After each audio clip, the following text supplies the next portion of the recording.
the Tianxuan mountain range. Night draped the land in ink-black darkness. At the foot of a desolate cliff face a young boy writhed in agony. His body was covered in wounds, the broken bone of his right calf protruding through torn flesh, blood streaming down in scarlet rivulets. I cannot die. The boy refused to accept such a merciless fate. Yet willpower has its limits. As he lost more and more blood, his body grew cold and his consciousness began to freeze over. I am not willing. Chen Jin could not understand what wrong he had done for the heavens to treat him this way.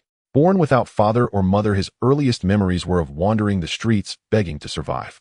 At the age of 7, he entered the largest martial hall in the area as an apprentice. He toiled there for 3 full years before finally becoming an official disciple. In the years that followed, his life took a sharp turn. Among the many disciples, he rose above the rest and stood out. At 15, after defeating countless opponents, he joined Tianxuan, causing a sensation in Qinghe City and becoming a household name as a prodigious youth. Just when Chen Jin believed everything was finally turning for the better, reality doused him with a basin of cold water. A so-called genius youth from a small mountain city was hardly worth mentioning within Tianxuan. The Tianxuan mountain range stretched on without end, spanning nearly 1,000,000 square kilometers. Within these vast mountains, the 3 sects, 4 gates, and 6 clans reigned as absolute overlords, each bearing a heritage that had endured for 1,000 years. Tianxuan was one of the 4 gates dominating the region around Nanyue. Qinghe City was a mountain city nestled along the southern slopes of this great range. Chen Jin had obtained a disciple quota for Tianxuan, yet during the entrance test he performed poorly and failed to become an inner disciple as he had hoped. He was not even accepted as an outer disciple, but relegated to the status of a menial disciple. And not just any menial disciple, but one under Danxiao Peak. Tianxuan comprised 5 branches: Xiantian Peak, Lingxiao Peak, Zhuxian Peak, Danxiao Peak, and Chaiyang Peak. Each branch cultivated different arts and oversaw different responsibilities. For instance, Zhuxian Peak specialized in forging weapons. The armaments of sect disciples all came from there. Danxiao Peak was in charge of alchemy and refining medicine, while its menial disciples roamed the mountains gathering herbs. Put plainly, they were herb farmers. Chen Jin could not reconcile himself with this outcome, for the very people he had once defeated were now outer disciples of Xiantian Peak. The elder in charge of the assessment bluntly stated that cultivation was not judged by a single moment, but by potential and the future. If Chen Jin was dissatisfied, he was free to leave. Chen Jin had no other choice and could only stay. Over the past year, he gathered herbs while cultivating in secret, striving to prove that the elder had been wrong. Earlier that day, he had discovered a stalk of spirit herb beneath a cliff. Spirit herbs were incomparably precious and could only be encountered by chance. Handing such a treasure over to the sect would be a great merit, enough to promote him from menial to outer disciple. Chen Jin took the risk, and after great difficulty finally plucked the spirit herb. Yet in a single careless moment, he slipped and fell. If I die like this, it will be nothing but a joke. Chen Jin was unwilling, yet he also had to accept reality. He would never last until dawn, and even if he did, no one might find him in time. All of a sudden, Chen Jin's gaze tightened as a thread of golden light tore through the black firmament. Within that streak of light was a vague, four-sided silhouette. The golden light swiftly condensed into a single drop and plummeted. Before Chen Jin could react, that droplet of golden light struck him squarely between the brows and sank into his flesh. Chen Jin's entire body shuddered, his pupils reflecting a brilliant gold. In the next instant, the wounds on his body began to heal at a speed visible to the naked eye, even the shattered bones of his leg knitting back together. Chen Jin's mind went blank, or rather it was filled with golden radiance. Within his sea of consciousness, a mysterious transformation was unfolding. The golden light gradually coalesced into a sheet of gold foil as thin as a cicada's wing, its intricate patterns imbued with supreme profundities. What is this? Only after a long while did Chen Jin regain his senses. A wondrous sight unfolded at once as this thought arose. The patterns on the golden foil shifted to form 2 large characters. Tianxu Heavenly Book. Chen Jin then noticed that its size was exactly that of a sheet of paper. This is a page of the Heavenly Book, a thing from beyond this world capable of answering all my questions, eh? Chen Jin pondered. After all, it was the Heavenly Book, omniscient and omnipotent. Who am I? Almost by instinct, Chen Jin voiced his second question. He wanted to know his own origin, to know his parents. This was a question that plagued every orphan. The next moment, a splitting pain tore through his skull. He rolled on the ground, as though something were forcing his head apart from within. At the same time, new scenes surfaced in his mind. High above the firmament, black clouds blanketed the sky, smothering the light of sun and moon. Blood rain poured down as heaven and earth cried in lament. This world was in the midst of a war of unprecedented scale, where all races beneath the heavens were drawn into the carnage. The scene then shifted to a man and a woman, the man heroic and godlike, the woman ethereal and graceful, as though they were a pair ordained by heaven itself. A surge of powerful emotion flooded Chen Jin's heart. Just as he reached out a hand, the two figures drifted farther and farther away. The man and woman remained where they were, gazing into the distance as they watched him depart. That was a memory from my childhood. Chen Jin gritted his teeth, forcing himself to continue. Unfortunately, the memories that followed grew blurred and fragmented. There appeared a youth clad in battle armor, bearing extraordinary bearing with deep eyes that concealed boundless sharpness. Facing him, Chen Jin felt a tangle of complex emotions arise. At that moment, the pain surpassed what he could endure. Blood began to trickle from his nose, and his body trembled with small convulsions. Chen Jin had no choice but to shut his eyes and wait for everything to subside. He sat up and reached back to touch the back of his head. The spot that had just throbbed with agony was now swollen into a large lump. Why? Chen Jin voiced the question reflexively. A sealing divine needle, capable of sealing a person's soul and sea of consciousness. The answer surfaced automatically upon the heavenly book. Chen Jin froze for a moment, then his expression changed drastically. A single needle. There was a needle inside his head. I am not an orphan abandoned by my parents. In that great war, my parents sent me away, but I fell victim to a villain's scheme. Chen Jin was both elated and enraged. He rejoiced that his parents had not abandoned him. Yet he seethed with fury that someone could be so vicious. I was not even 5 years old when such a needle was driven into my head, sealing my memories and forcing me to beg along the streets. Just imagining it made Chen Jin clench his fists and widen his eyes in fury. He itched to rip out the sealing divine needle that very instant and learn who his enemy was. Yet judging from what had just happened, forcibly doing so might cause his head to explode on the spot. I must cultivate. I must grow stronger. Only then can I withstand such an impact. Light flashed in Chen Jin's eyes. With the heavenly book in hand, becoming stronger was no longer a mere fantasy. The heavenly book could allow him to comprehend everything. It was an ability of tremendous power. Moreover, it granted him a perfect, unfailing memory. Books he had read before, even idle volumes he had only glanced at, would once he focused his mind reappear line by line upon the heavenly book. Anything that appeared upon the heavenly book was something he could understand. No matter how abstruse or obscure the sentence, he needed no explanation to grasp its meaning. It was as though Chen Jin had suddenly attained enlightenment. He finally understood what it meant to infer 10 truths from one, and could not help thinking that if this were a cultivation art with the heavenly book, he would master it in a single attempt. The moment this thought arose, Chen Jin could no longer remain still. Completely forgetting where he was, he burned with the urge to test it at once. At the break of dawn, the first light of heaven tore apart the veil of night. Chen Jin climbed up to a high slope and sat down cross-legged. The inherited cultivation art of Danxia Peak was called the purple cloud art of violet chi rose into the inner furnace, while rosy clouds tempered flame to refine divine pills. Using one's own body as the furnace, one refines all things under heaven and earth. As a menial disciple, he had no right to directly access cultivation arts, and could only listen to an elder's lecture once every 7 days. Yet what they heard was but superficial, first skimming the surface. The only art menial disciples were allowed to learn was a quaching technique merely to make gathering herbs more convenient. In this very moment, Chen Jin focused all his attention, recalling every single word the elder had ever spoken. Gradually, lines of script appeared upon the heavenly book. Before Chen Jin could rejoice, he realized that the contents were disjointed, scattered across different lines. The elder never truly bothered to teach, nor cared whether menial disciples could comprehend anything. He was merely going through the motions, he muttered. A surge of anger rushed through Chen Jin as he recalled how he had once racked his brains and fallen into dejection over his lack of progress. Only now did he understand that the elder had been speaking in fragments, here a line and there a line. Suddenly, Chen Jin's breath hitched. Something was happening to the heavenly book. In the blank spaces, new characters appeared one after another, linking the former scattered phrases into a continuous whole. At last, the complete upper chapter of the purple cloud art unfolded before his eyes. Even though he had already known that the heavenly book was extraordinary, waves as vast as storm-tossed seas still surged within Chen Jin's heart. Moreover, no matter how obscure or abstruse the cultivation art was, he could grasp its meaning in an instant. One is to draw in the essence of the sun and heaven and earth and merge it with the true flame of the inner furnace into one. By now the sun had risen at the edge of the sky, streams of rosy light flowing and shifting. Chen Jin began circulating the art. With each breath in and out, currents of qi floated around his entire body, gradually lifting upward. When those currents came into contact with the rosy cloud qi, it resembled smoke and mist coiling about him without dispersing. Countless streams of vigorous warmth coursed through Chen Jin's limbs and bones, all converging toward his dantian.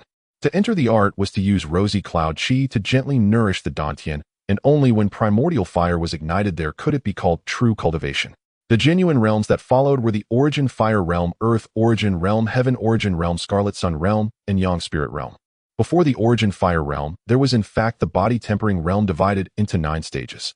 For a menial disciple, once one ignited one's primordial fire and broke through into the origin fire realm, one could become an outer sect disciple of any peak. Chen Jin was currently at the 7th tier of body tempering. Now as he absorbed the essence of heaven and earth, the chi within his entire body roiled and boiled, his cultivation surging forward, rushing straight toward the 9th tier. Could it be that today I will ignite my primordial fire in one stroke and finally fulfill my long-cherished wish? Chen Jin smoothly reached the 9th tier. His body began to burn with heat, his skin turning as red as a boiled river fish. All of a sudden a wave of chill welled up from within, seeping outward from his very bones. This is bad. Chen Jin hastily stopped. This was the so-called dual torment of ice and fire, a sign that his body had reached its limit and was beginning to burn through his very life. All things exist in a balance of the Tao. Relying on violet chi alone cannot supply everything the body requires. Chen Jin examined his own condition. In just that brief moment he had lost at least 5 or 6 jin in weight, the water in his body having been drained away in great measure. He did not need a mirror to know that his complexion could not be looking any good. At the same time his stomach began to rumble, as though he could devour an entire ox. Unconsciously he lifted his head. On the cliff wall above, that stalk of spirit herb swayed gently in the sunlight. A single spirit herb is enough for me to shatter this bottleneck. Chen Jin's eyes flashed with a sharp gleam, but at once the memory of yesterday's fall from the cliff surfaced in his mind, making his eyelids twitch uncontrollably. This was his body's instinctive fear urging him to stay away from danger. Yet the difference between one person and another lies precisely in the choices made time and again.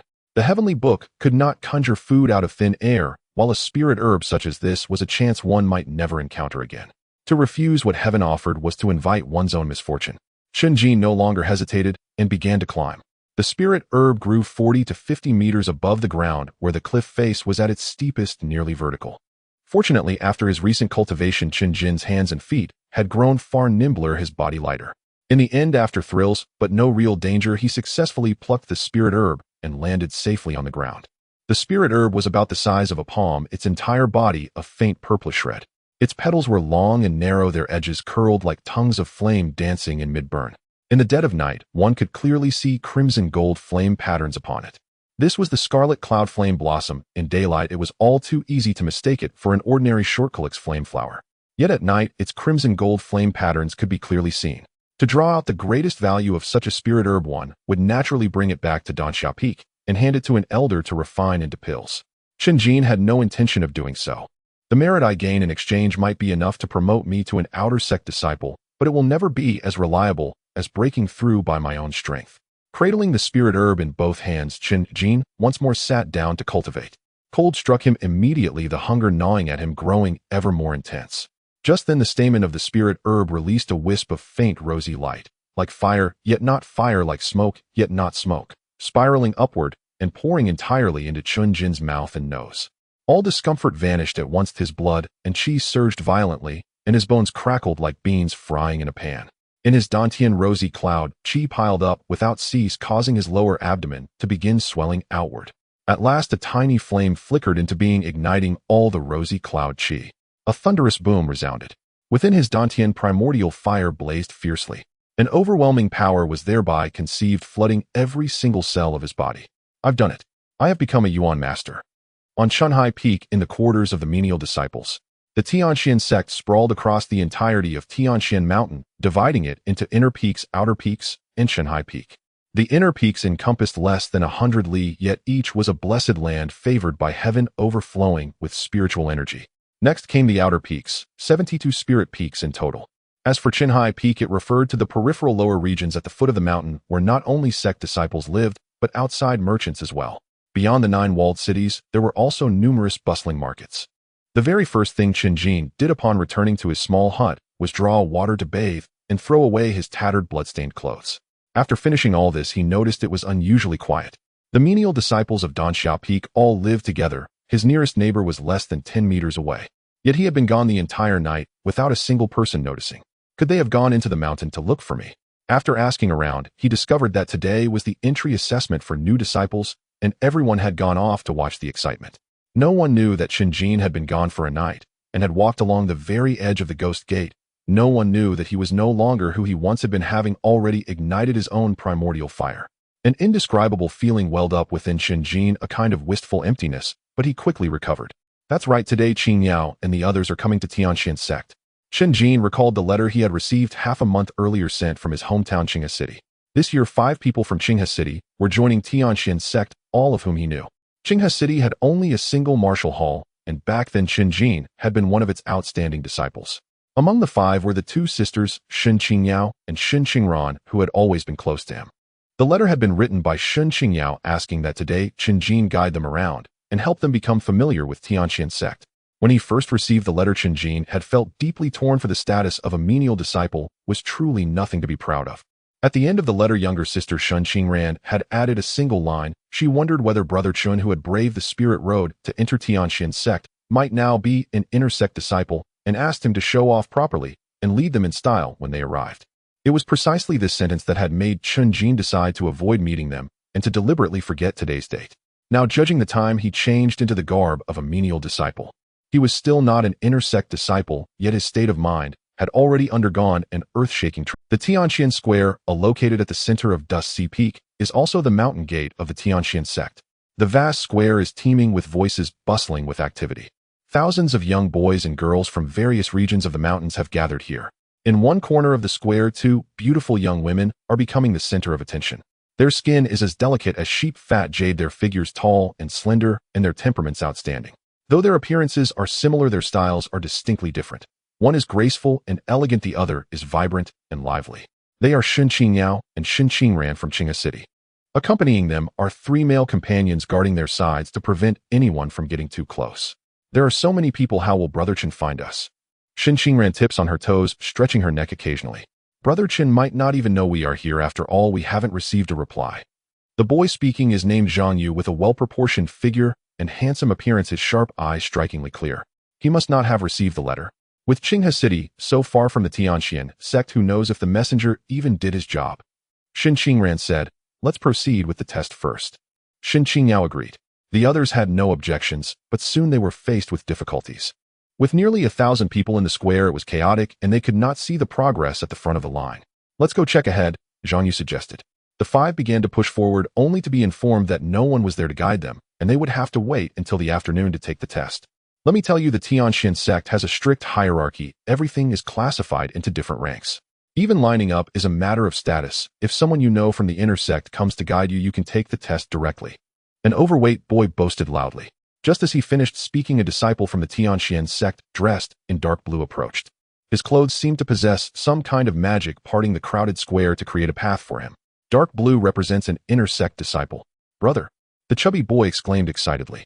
Let's go. The inner sect disciple did not say much, leading the chubby boy away amidst envious glances. Zhang Yu and the others were quite moved upon witnessing this scene. Are you new disciples? Suddenly a gentle voice sounded nearby. A pair of male and female figures appeared, both dressed in deep purple robes. True disciples. A wave of gasps erupted from those around. True disciples with prestigious identities and high status. Just as Zhang Yu wanted to speak, he realized these 2 true disciples were not approaching him.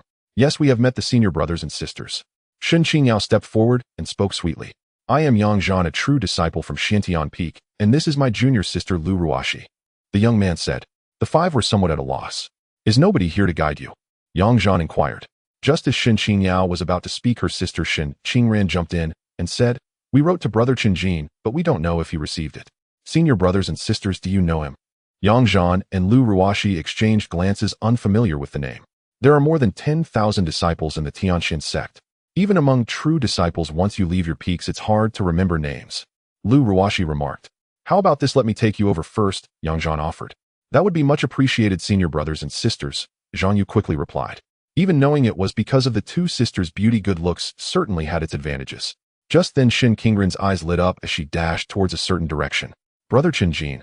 The others quickly spotted Chen Jin as well. He stood out among the crowd of disciples, tall and handsome. Yang Zhan's gaze narrowed slightly as he looked at Chen Jin's clothes, chuckling. So he's a servant disciple, no wonder I haven't heard of him. Servant disciple. Just as Shen Qingyao was about to follow, she paused, noticing that Chen Jin was wearing a gray long shirt that had already become somewhat faded. Her eyes dimmed instantly. Junior sister, even if someone is guiding you, servant disciples have to wait a long time in line too, Yang Zhan said. Thank you for your kindness, senior brother, but it's all right. He'll go with my friends. Shen Qingyao replied softly. Zhang Yu clearly looked reluctant, his face twisted. However, Shen Qingyao had already started walking towards Chen Jin. With no other choice, Zhang Yu and the other three had to follow. Yang Zhan paused for a moment, gazing at Shen Qingyao with an intriguing smile.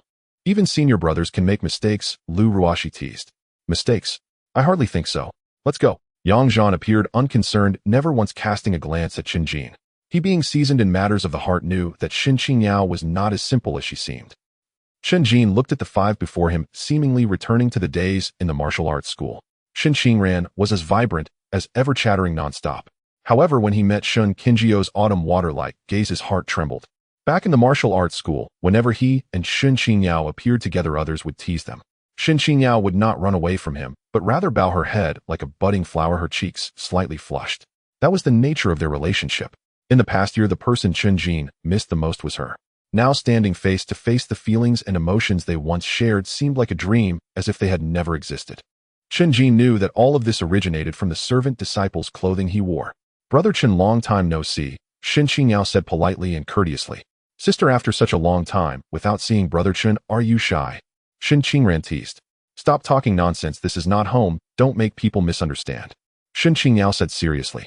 Only then did Shen Qingran realize her sister was not shy, but was confused. Brother Chen, why are you still a servant disciple? Is the competition at the Tianxuan Sect really that fierce? Zhang Ye's tone was harsh. He was dissatisfied due to the earlier incident. It would have been fine if Chen Jin had appeared earlier, but it was unfortunate that he chose this moment when they had the opportunity to meet true disciples. There is a world of difference between servant disciples and true disciples. Zhang Yu, what do you mean by that? Have you forgotten how you sought advice from Brother Chen? Shen Qingran shouted in dissatisfaction. No, I'm just curious, Zhang Yu replied, looking aggrieved. Chen Jin observed him thoughtfully. The reactions of Zhang Yu and Shen Qingyao indicated that his previous worries were not unfounded. One was a childhood friend and the other had once been his junior, yet both treated him entirely differently due to his status as a servant disciple. The reason he still came was that he had gained confidence from the heavenly book and understood that one must follow their heart and not be swayed by external influences. A letter from an old acquaintance deserved a response, and any disdain from others was merely their short-sightedness. Moreover, the playful and lovable Shen Qingran remained unchanged, which brightened his mood, and that was enough. Let's go. Next, they needed to bring the five of them to complete the new disciples' entrance test. In front of the square stood a grand hall with vermilion eaves and azure tiles, golden columns, arranged majestically. Chen Jin brought 5 people to line up and explained the general content of the test to them. In the center of the hall, there was a large mirror in the glazed dome, known as the Xiantian mirror. The mirror frame was embedded with 5 starry gemstones radiating the light of the sun and moon, and the 5 elements flowed in harmony. The 5 gemstones corresponded to the 5 veins of Tianxuan, namely Lingxiao Peak, Xiantian Peak, Danxia Peak, Zhushan Peak, and Chaiyang Peak. If more than one gemstone lit up, the disciple could choose for themselves. At the same time, the mirror surface would display different phenomena representing the disciple's talent. Phenomena. Shen Qingran's eyes sparkled. The others reacted similarly, beginning to fantasize. Chen Jin did not tell them that most disciples' phenomena were rather mundane. Even a true disciple from Lingxiao Peak during the test had a mere flash of blue light in the mirror, vanishing almost instantly. Despite this, the elders were filled with excitement. Chen Jin was present at the time and witnessed it with his own eyes. Later, he heard some rumors about phenomena within the sect. 100 years ago, the Xiantian mirror displayed the phenomenon of 10,000 swords returning to their origin like a rain of swords falling from the heavens. This was merely a rumor and could not be verified, as no corresponding person could be found in the Tianxuan Sect. When Chen Jin took the test, the phenomenon was blank. There was nothing.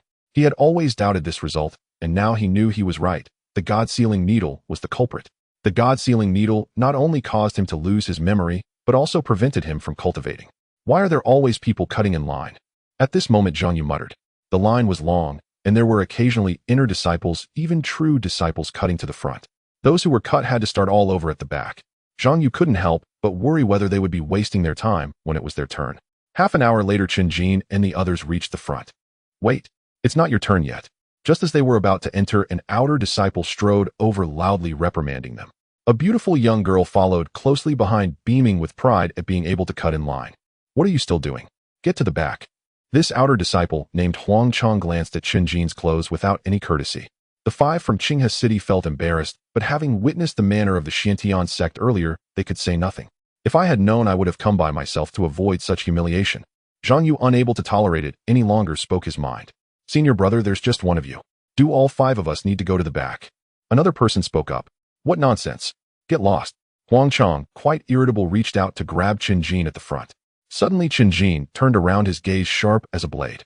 The Yuan fire in his dantian roared fiercely, and he exuded a powerful heat wave. Yuan fire. Huang Chong's outstretched hand froze in midair, his arrogant expression stiffening. Igniting Yuan fire is a feat of outer disciples, but not all outer disciples manage to do so. Huang Chong became an outer disciple last year, and after a year of cultivation, he was still merely refining his physique. According to the sect rules, Huang Chong had to address Chen Jin as senior brother. Brother Chen, you've ignited your Yuan fire. Shen Qingran cheered, unable to help but shake Chen Jin's sleeve. Shen Qingzhou's eyes also sparkled with a strange light. Zhang Yu stood rooted to the spot, utterly astonished. In Qinghe City, igniting Yuan fire marked one as exceptional, and even his father would be respectful upon meeting such a person. I just broke through today, said Chen Jin. His voice wasn't soft, dispelling the doubts of those around him. Senior brother, I wondered why you were still wearing your old clothes. Given this commotion, it's all a misunderstanding. You first. Huang Chong awkwardly smiled, his expression changing dramatically. Shen Qingran coldly snorted and made a smug face at the girl with him. Immediately after, the group from Qinghe City smoothly entered the Xiantian Hall, with Zhang Yu keeping his head down, feeling too ashamed to say another word. Inside the Xiantian Hall, it was solemn and dignified, making one hesitate to speak loudly. The first thing that caught their eyes was the Xiantian mirror, which was much larger than they had imagined. Two elders stood in the center saying, one at a time, the rest stay outside the mirror's light. The first to step up was Shen Qingran, eager to give it a try. After standing still, the starry gemstones trembled slightly, and ripples of light spread from the mirror's surface like layers of waves on a lake. A low rumbling sound could be faintly heard emanating from the Xiantian mirror. 1 minute later, 3 starry gemstones lit up, and in the center of the mirror was a faint golden halo. The two elders displayed satisfied expressions. You may join Danxiao Peak or Chaoyang Peak as an outer disciple, or you may join Lingxiao Peak as an inner disciple. It's your choice. One elder said. Shen Qingran blinked, feeling a mix of confusion and daze. She had just witnessed how prominent inner disciples were. Brother Chen, can I join Danxiao Peak with you? Shen Qingran asked. No way. Lingxiao Peak, Shen Qingyao, and Chen Jin spoke simultaneously. Inner disciples are always the first choice, enjoying privileges that are worlds apart from outer disciples, allowing one to avoid many detours. Thus, Shen Qingyao became an inner disciple of Lingxiao Peak. The second to take the test was Shen Qingyao, who tried to remain calm, stretching her neck a bit too conspicuously. Before it began, a nearby disciple adjusted the angle of the Xiantian mirror using a lever. Once everything was ready, a process similar to that of Shen Qingran unfolded. 2 starry gemstones lit up, and the phenomena were a hazy spiritual moon and a beam of sword light. The two elders looked quite surprised. You can join Tianxuan Peak or Lingxiao Peak as an inner disciple. In her sleeve, Shen Qingzhou's small hands clenched into tight fists, her eyes shimmering with excitement. Sister, we can be at Lingxiao Peak together. Shen Qingran said happily. Elder, I choose Tianxuan Peak. Shen Qingyao made her choice directly. Chen Jin watched silently. To be honest, if it weren't for the heavenly book and not knowing the truth about the God-sealing needle, his mindset would absolutely be imbalanced at this moment. But now his heart was calm and unperturbed. Next came Zhang Yu and the others, who did not perform as well. Zhang Yu became an outer disciple of Zhuxian Peak, while the other 2 became miscellaneous disciples. Chen Jin stepped forward, standing with the 5 of them within the range of the Xiantian mirror's illumination, but the test had already concluded and would not have any effect. Unexpectedly, the Xiantian mirror was no longer calm. The previous low rumble transformed into a roar, as if a colossal primordial beast was awakening. The 5 starry gemstones simultaneously erupted with dazzling brilliance. In the center of the mirror, phenomena appeared one after another. A red sun emerged, flames soaring, and a red golden crow soared through the 9 heavens. A divine weapon slowly ascended from the 9 heavens, exuding a chilling aura that froze the world. An ancient tree erupted from the ground, its branches and leaves spreading like a coiling azure dragon teeming with life. Lu Feng, what are you doing? The Xiantian mirror can only handle 1 person at a time. The 2 elders, both surprised and angry, scolded the disciple operating the mirror. When the first phenomenon appeared, both elders felt a tremor in their hearts, thinking they had discovered a genius of the saint level. It wasn't until the 3rd, 4th, and 5th phenomena appeared that they realized something was wrong. I didn't do anything. Lu Feng exclaimed innocently. The test had finished, and it didn't matter how many people stood below as long as the mirror was not activated. Still trying to argue. How could it activate if you didn't move? One elder shouted. It's none of your business. Go outside. Someone will guide you to your respective peaks. Another elder spoke to Chen Jin and the others. They did not think much of it and walked toward the door. As soon as Chen Jin was the last to step out of the mirror's range, the Xiantian mirror immediately returned to normal and all phenomena disappeared. Lu Feng was baffled, checking repeatedly, yet he found no issues. Behind the Grand Hall, several flying boats were docked, used for transporting new disciples. If the Tianxuan Sect were to be reached by walking, it would take 3 days and nights to complete the journey. However, the flying boats were only available for external disciples and above. Newly initiated servant disciples had to first report to the mountain city of Hongqian Peak. Chen Jin aimed to enter the mountain and advance to an external disciple while hoping to catch a ride on a favorable boat. But upon seeing the demeanor of the senior brothers and sisters on the flying boat, he dismissed this thought. Brother Chen Jin, once you complete your advancement, remember to come find us. After saying this, Shen Qingran smiled mischievously and gave her sister a gentle push forward. Shen Qingyao stood before Chen Jin, appearing somewhat helpless. She reverted to the indifferent demeanor she had before discovering Chen Jin ignited the primordial fire. Thank you for your help today, Shen Qingyao said. We're all friends. Chen Jin responded calmly. Shen Qingyao was slightly surprised, but more so relieved, and simply turned around. This left Shen Qingran beside her quite disappointed. After Chen Jin left, she voiced her confusion. Sister, why did you seem so distant with Brother Chen today? Are you upset that he didn't come in time?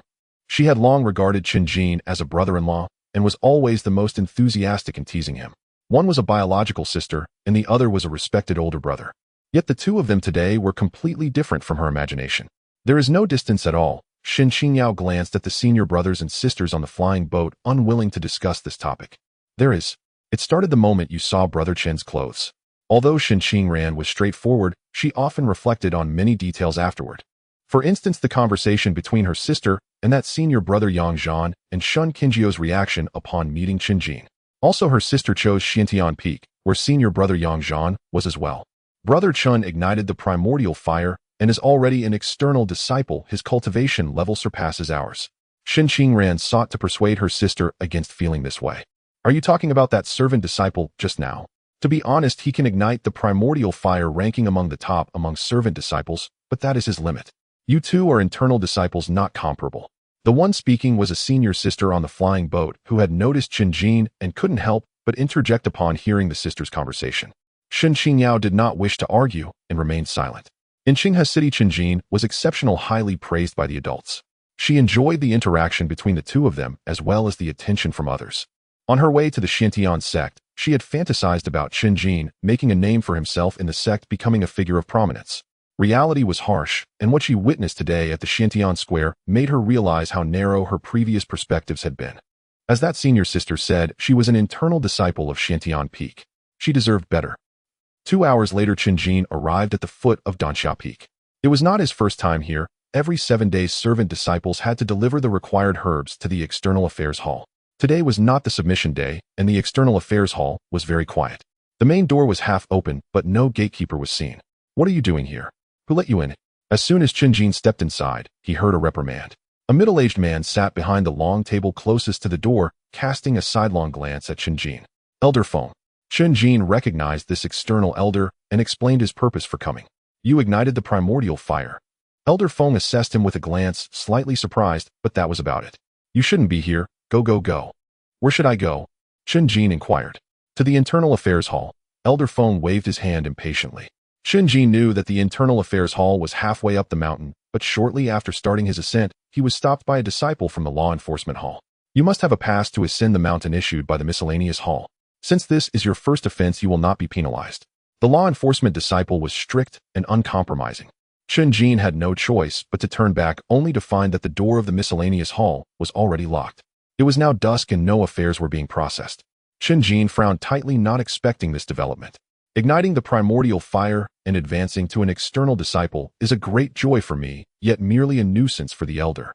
Elder Feng could not possibly be unaware that a pass was required to ascend the mountain. He simply did not want to deal with the hassle, as it was near closing time. Chen Jin could only wait until the next morning to return. He was too lazy to return to Chenhai Peak and decided to spend the night at the foot of the mountain. After all, with the primordial fire in his dantian, he was not afraid of the night chill. The next dawn, Chen Jin prepared to practice in the morning mist. As the sun began to rise, the light first appeared as a pale gold followed by a vibrant red glow.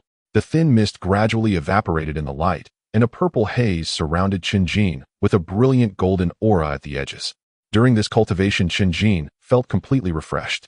As soon as he opened his eyes, he noticed a dazzling brightness in the southeast direction. A high peak was bathed in golden light, shimmering brilliantly.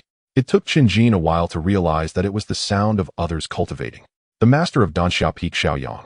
Chen Jin had heard that Master Xiao would occasionally leave the cave dwelling of the inner peak to cultivate outside. This was to ensure that when he eventually ventured out, he would not need time to adapt to the external environment. Coincidentally, Chen Jin arrived just in time today. A thought struck him. Anticipating potential difficulties today, he came up with a bold idea. He ascended the mountain at the fastest speed. It felt like climbing a volcano with waves of heat overwhelming him, and soon he was drenched in sweat. The mountaintop was quite spacious, yet Chen Jin had not found anyone when the blazing red light began to fade. This indicated that the master had finished his cultivation. Just as Chen Jin was in utter disappointment, he suddenly jolted, involuntarily glancing toward a figure not far away. A middle-aged man stood there exuding a red glow. "Who are you?" The middle-aged man spoke, his voice like thunder resonating deeply. "I am disciple Chen Jin, here to advance to an external disciple. I couldn't help but be attracted by the sunlight illuminating the mountain and came to take a look." Chen Jin declared loudly. "A servant disciple." Master Xiao retracted the red glow, revealing his true appearance. "Your name is Chen Jin." Master Xiao deduced that Chen Jin was speaking the truth, and his expression gradually softened. "Yes, I have met the master. Your perseverance is commendable, quite rare. You can proceed to the Internal Affairs Hall to complete your advancement," Master Xiao stated. Compared to the external elders, this master of Danxiao Peak appeared much more amiable. A miscellaneous disciple igniting the primordial fire genuinely brought joy to him as the master of Danxiao Peak. In the next moment, he transformed into a brilliant rainbow and sped away. In the blink of an eye, he was already several miles away. Is this what it means to be in the Qiyang realm? Although it wasn't true flight, it was still amazing to be able to soar through the air. Chen Jin felt a surge of longing. One day he too would reach the Qiyang realm, no even further to the Yang God realm. Immediately after, he retraced his steps back to the miscellaneous hall. It was now morning, and there were 2 elders on duty at the miscellaneous hall, including Elder Feng from yesterday. Seeing Chen Jin return, Elder Feng was not surprised, but his expression grew even more unpleasant. "Why are you back again?" "A pass to ascend the mountain. Is that something you can just casually obtain?" "Go to the law enforcement hall and explain the situation." Elder Feng began. "The master told me directly to go to the Internal Affairs Hall." Chen Jin interrupted him. The elders watching from the sidelines were all taken aback. Elder Feng straightened up, his tone serious. "Do not speak nonsense." Chen Jin recounted the events. Upon learning that the master had inquired about Chen Jin's name and even praised him, Elder Feng's expression shifted unpredictably. "Since the master has spoken, then of course I can grant you a pass." Finally, Elder Feng's old face cracked into a smile, awkwardly saying, "Actually, I could have given it to you yesterday. Since you didn't mention it, I thought you knew." In an instant, his efficiency skyrocketed, swiftly preparing the pass for Chen Jin. Chen Jin accepted it, too lazy to engage in further conversation, and headed straight to the Internal Affairs Hall halfway up the mountain. Here there was no need to mention the master's name. The elders of the Internal Affairs Hall conducted their duties impartially. After confirming Chen Jin's identity and the presence of the primordial fire in his dantian, they facilitated his advancement to the identity of an external disciple. They didn't even ask Chen Jin how he managed to do it. He didn't even have the chance to use the reasons he had prepared. It made sense, as others wouldn't suspect he possessed such a treasure as the Book of Heaven. External disciples were plentiful in the Tianxuan Sect, not particularly remarkable. Just like that, Chen Jin officially became an external disciple. On Danxiao Peak, the outer sect disciples reside in their own independent courtyards made of green bricks and tiles 100 times better than the small quarters of the servant disciples. The entire mountain spans nearly 100 square kilometers, with the main peak standing majestically at the center, presenting a myriad of magnificent sights. Due to its vast area, the outer sect disciples mainly gather in 3 regions: their living quarters, the 100 Refinements Arena, and the Alchemy Platform. The 100 Refinements Arena is a spacious training ground for the outer sect disciples. At this moment, Chen Jin stands in the arena dressed in brand new outer sect disciple robes. There are 7 new outer sect disciples in the arena, all very young, around 15 or 16 years old, consisting of 5 boys and 2 girls. The 2 girls are charming and cute, becoming the center of attention for the male disciples. Chen Jin is the focal point of these 7, as their gazes frequently drift toward him. Having risen from a servant disciple, he happens to be their contemporary. While the seven have just become outer sect disciples, Chen Jin spent a year and a half to achieve this status, naturally feeling a sense of superiority. Even though Chen Jin's cultivation level is higher than theirs, they only attribute it to age. They believe that by the time they turn 17, they will be able to ignite their own primordial fire, or even earlier. Chen Jin does not concern himself with them, his attention entirely focused on the 5 alchemy furnaces not far away. Ranging from short to tall and small to large, each furnace has a distinct design. At this moment, a young woman dressed in a dark blue long robe approaches her tall frame and flowing black hair dancing in the wind, her arched eyebrows and high nose giving her an air of elegance. Chen Jin and the other 7 straighten up and turn to look at her in unison. My name is Jin Shuaxi, and I am your senior sister. Today I will guide you in familiarizing yourselves with Danxia Peak. The disciples of Danxia Peak primarily cultivate the Zixia technique, drawing the essence of heaven-earth and the sun, merging it with the true fire of the alchemy furnace. At the stage of primordial fire, our Zixia technique is particularly effective. I know you do not wish to remain idle at the alchemy furnace while witnessing others shine. The Zixia technique is not solely for alchemy. It is rumored that upon reaching the Yang God realm, one can ignite the Zixia to scorch the mountains, refining the void into an alchemy furnace. After speaking Jin Shua, she demonstrates the technique herself. Her demeanor shifts to one of intensity, a sharp aura radiating from her eyes. Her delicate body unleashes unimaginable power, and with a howling sound of air splitting, a purplish red flame swirls in front of her fist, dispersing the surrounding air. Including Chen Jin, the new outer sect disciples change their expressions. Their instincts tell them that anyone struck by this punch would perish on the spot. This senior sister is at the Earth origin realm. Jin Shua, she decisively retracts her fist, a satisfied smile appearing on her face as she observes the reactions of the 7. Regarding the primary method of our technique, you can transcribe it at the 100 Refinements Hall. However, mere discussion on paper is futile. These 5 furnaces are respectively the ordinary fire furnace, spiritual fire furnace, mystic fire furnace, earth fire furnace, and heaven fire furnace, and they are the true furnaces used for alchemy. You must practice with the furnaces daily. Each time you break through one, it signifies an advancement in your technique. In addition, you should also study the alchemical scriptures and herbal texts before ultimately proceeding to the alchemy platform for refining. Let me share a secret with you. Every furnace of alchemy will yield a few pills for the fire disciples. With this, Jin Shua's eyes gaze sweeps over the group, finally landing on Chen Jin. Are you Chen Jin? Yes. Having transitioned from a servant disciple to an outer sect disciple, I assume your technique has some level of proficiency. Why not demonstrate for us? Jin Shuaxi inquired. Chen Jin furrowed his brow, unable to discern her intentions.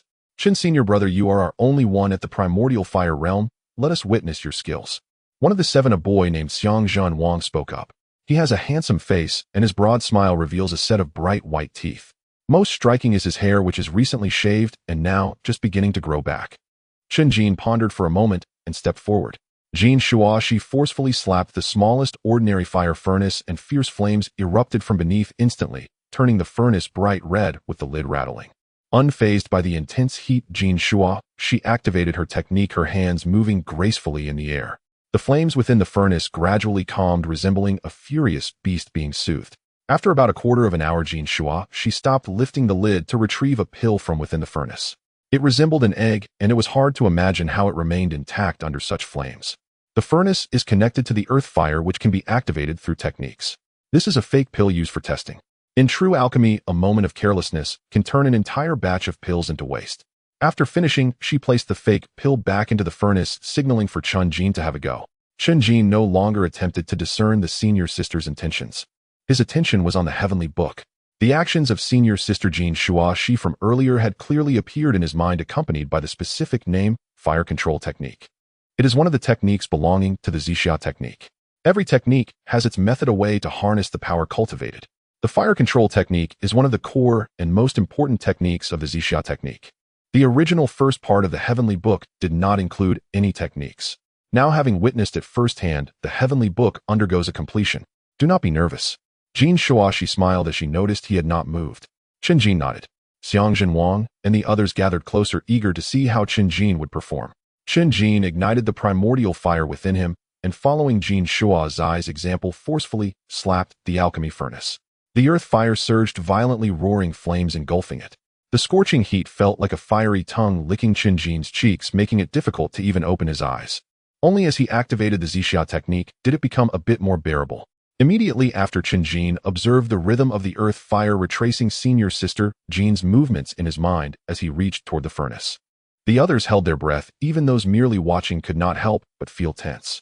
Chen Jin was drenched in sweat, his movements growing increasingly rapid. Correspondingly, the raging earth fire gradually calmed. Although not as fluid as Jin Shua's movements and even somewhat stiff, he was indeed making progress little by little. Jin Shua, she displayed a look of surprise, not expecting Chen Jin to achieve this level. In the end, Chen Jin retracted the primordial fire and retrieved the intact fake pill from the furnace. To rise from a servant disciple, your fundamentals are solid. Keep up the hard work. If you can subdue the mystic fire furnace, come find me at Tianxuan Hall. Jin Shua, she nodded in satisfaction. Every elder at Danxiao Peak has their own alchemy room, named after a palace or hall. Jin Shua's master is an elder of Tianxuan Hall. Being able to enter Tianxuan Hall to observe the alchemy is a coveted opportunity that outer sect disciples would fight tooth and nail for. Xiang Zhenwang's expression changed, filled with envy, yet somewhat dissatisfied. He volunteered to give it a try as well. Without igniting the primordial fire, Jin Shua, she controlled the intensity of the earth fire, allowing only a searing wave of heat to ripple through the furnace. Despite this, Xiang Zhenwang still failed the fake pill, completely dissolving. I will only teach you today, in the future you will have to attend classes from the elders every mid-month. In your spare time, you can consult Chen Jin more often. Jin Shua, she said. Upon hearing this, the two junior sisters displayed charming smiles, calling out to Chen Jin affectionately. In a daze, Chen Jin felt as though he was seeing the original Shen sisters. In the afternoon, Jin Shua, she brought Chen Jin and 7 other new disciples to the 100 Refinements Hall. The 100 Refinements Hall, despite its name, is difficult to associate with a library, as rows of shelves are filled with various medicinal texts. Chen Jin and Xiang Zhen requested to copy the first part of the purple mist art here. Chen Jin did not need it, but he still followed the procedure. He also confirmed that the content on the heavenly book matched the actual techniques word for word. The second part is located on the second floor of the 100 Refinements Hall, accessible only to inner disciples. This is not to deliberately make things difficult for outer disciples. The first part is sufficient for cultivation up to the 9th level of the Yuan Fire Realm.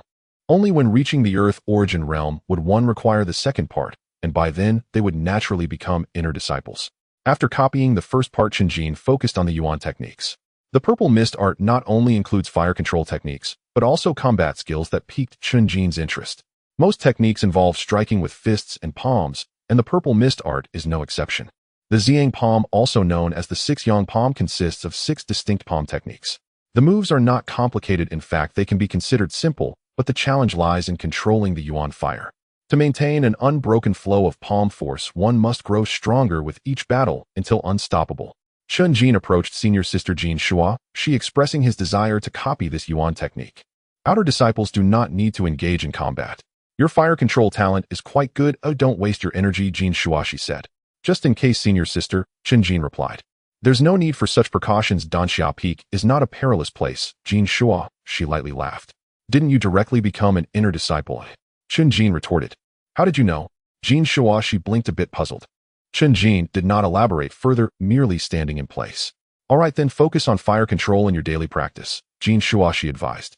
After registering, Chen Jin began copying the Yuan technique, writing each stroke on paper. In his mind, the heavenly book had already revealed the complete content of the Yuan technique. A strong impulse surged within him, and his body began to form a kind of instinct. Even without finishing the transcription, Chen Jin felt exceedingly familiar with this Yuan technique. In the end, he could not wait to leave the 100 Refinements Hall. Jin Shua, she gently shook her head, believing that Chen Jin was young and impulsive, seeking to prove himself. Character determines a person's fate. She recalled the words of an elder. In her opinion, Chen Jin was no longer a child. It would be best for him to focus all his energy on fire control. However, since Chen Jin insisted on showing off his strength, she could not say much. Chen Jin returned to his courtyard, removed his loose outer garment, and began practicing the palm technique. The Yuan fire burned in his dantian, making his body feel like a furnace with intense heat flowing along his meridians and gathering in his palms. In an instant, Chen Jin's hands became scalding hot, like a piece of iron. He struck out with one palm, the sound of breaking air resembling the roar of raging flames, his palm turning bright red. Suddenly his palm went numb, the movement began to distort, and the technique stagnated. Chen Jin's expression changed slightly as he focused his energy in the dantian, concentrating on guiding the Yuan fire.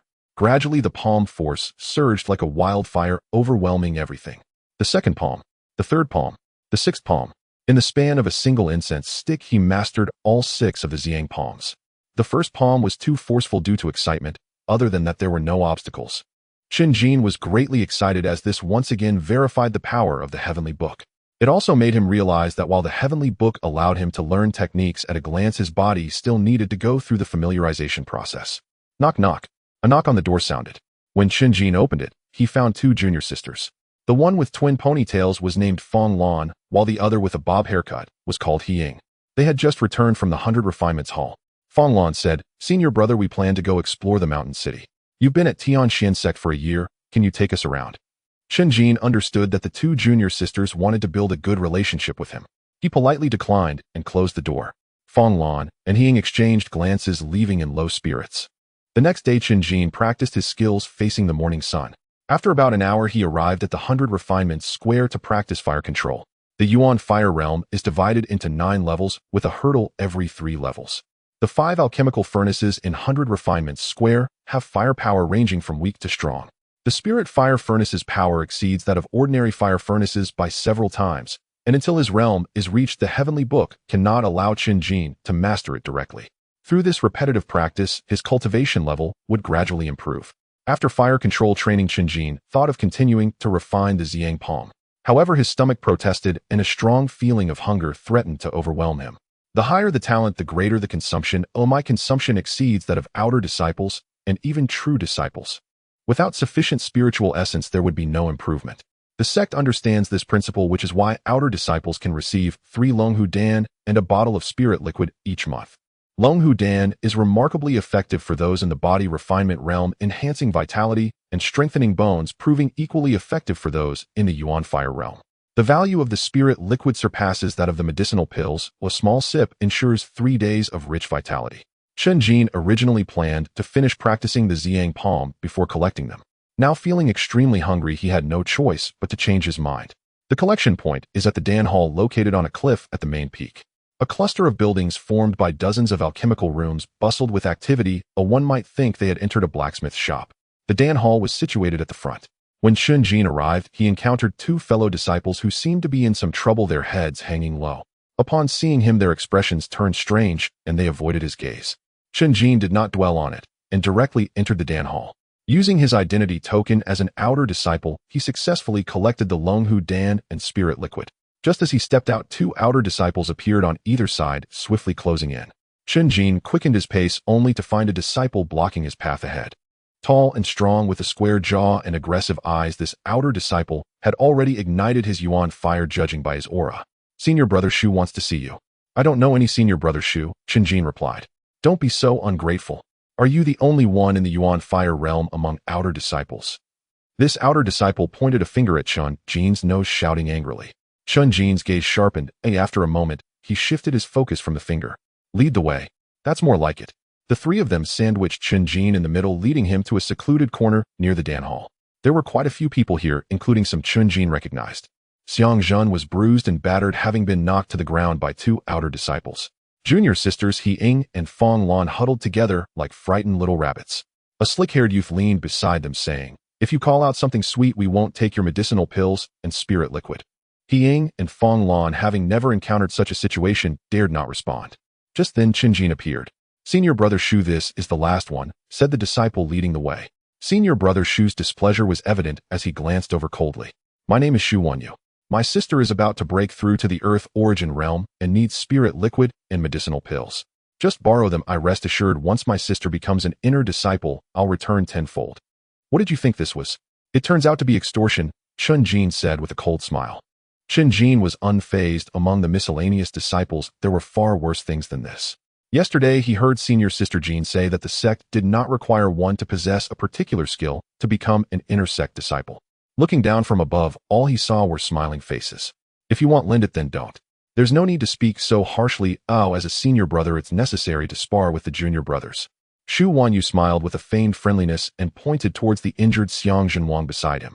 "Look at him. He gained much from the earlier spar, and in gratitude, he borrowed 3 Longhu pills and a whole vial of spiritual liquid." This was clearly a threat. If he didn't cooperate, he wouldn't be allowed to keep even a single pill. The lackeys accompanying Shu Wanyu burst into laughter, while Xiang Zhenwang lowered his head in shame, his fists clenched tightly. Chen Jin looked at the injuries on him, realizing that the earlier resistance had been quite fierce.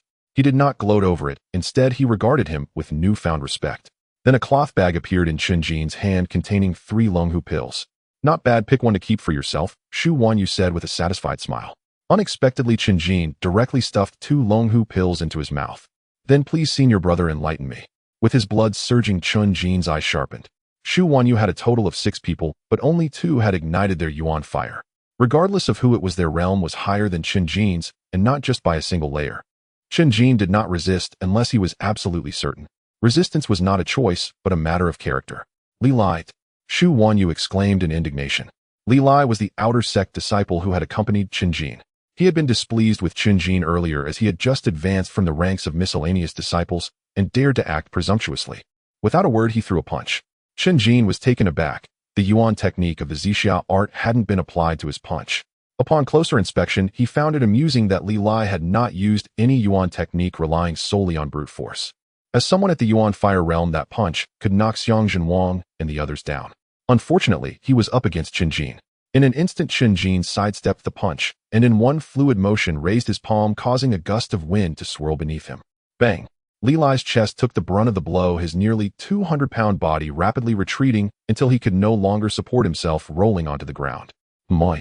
Let alone others, even Chen Jin himself was surprised. How could this person be so ineffective?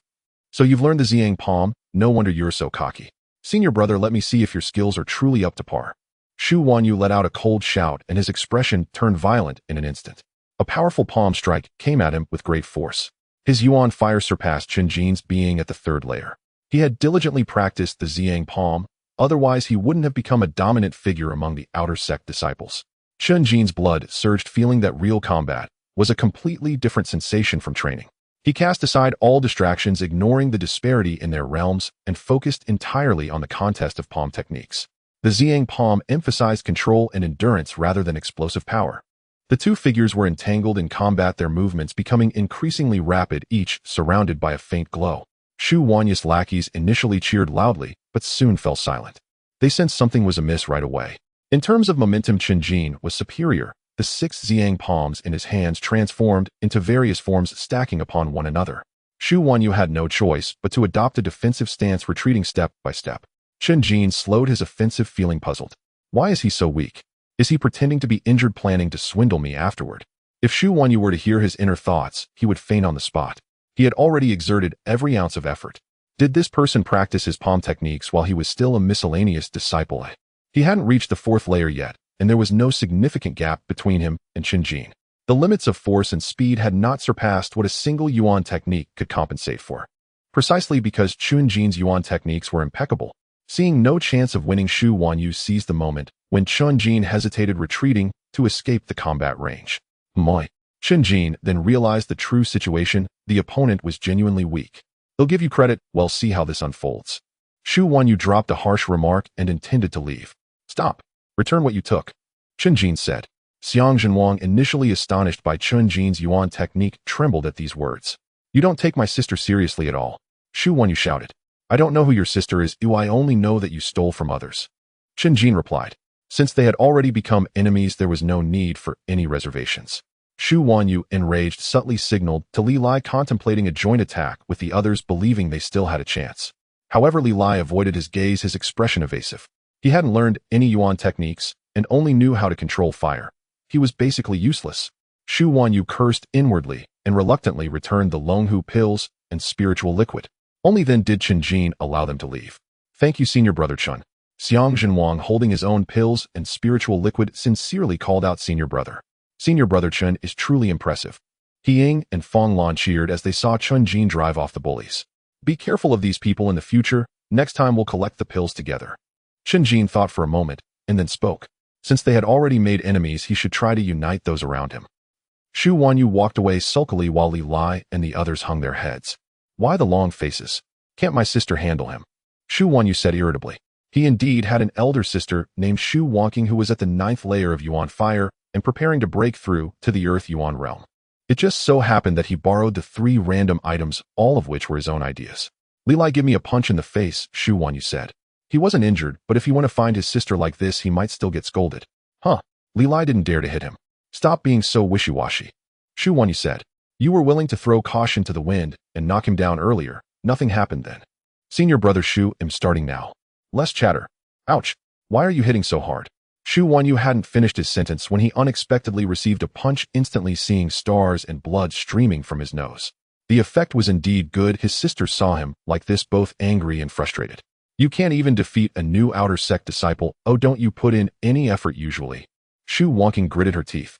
Sister, you must help me get this revenge. This is too embarrassing. It's because you think others are easy to bully, but you've kicked a steel plate. Regardless of the reason, having your face beaten like this is slapping my face. Shu Wanyu knew what her brother was like, but that was not important. Sister, when will we take action? Shu Wanyu hurriedly asked. Take action? Childish. Shu Wanyu raised an eyebrow. As someone at the 9th layer, it wasn't a glorious thing for her to run off and beat someone up. However, she had plenty of ways to take revenge far crueler than mere physical punishment. On Danxia Peak, amid a misty valley, terraced fields of medicinal plants cascade down the mountainside. Today marks the 6th day since he became an outer sect disciple, and it is his first mission for the sect, which involves clearing weeds and pests from the medicinal fields with other outer sect disciples. The fields are planted with various spiritual herbs of considerable value and are situated in a crucial area of the back mountain, making them unsuitable for chores undertaken by the servant disciples. What Chen Jin noticed was that Shu Wanyu was also present, standing beside the senior brother in charge of task allocation, glancing this way with a sneaky, unfriendly gaze. The leading senior brother assigned tasks, including to Chen Jin, saying, you go clear the weeds in that patch of medicinal field. Chen Jin was assigned to the field at the top. The other outer sect disciples sighed in relief upon hearing that he would be responsible for that particular field. Shu Wanyu did not hide his smug smile. Chen Jin furrowed his brow, sensing something was amiss. What are you still standing there for? Let's get started. Yang Kai, the senior brother leading the team, shouted, casting a glance at Chen Jin. A group of outer sect disciples scattered, entering various patches of medicinal fields. Chen Jin walked up the ridge to the medicinal field he was responsible for, immediately noticing that its area was significantly larger than the others. If it was just that, it would only be a bit more laborious. Within the field there were dozens of spiritual herbs, each different, some with leaves of a light red hue, their patterns flickering like flames.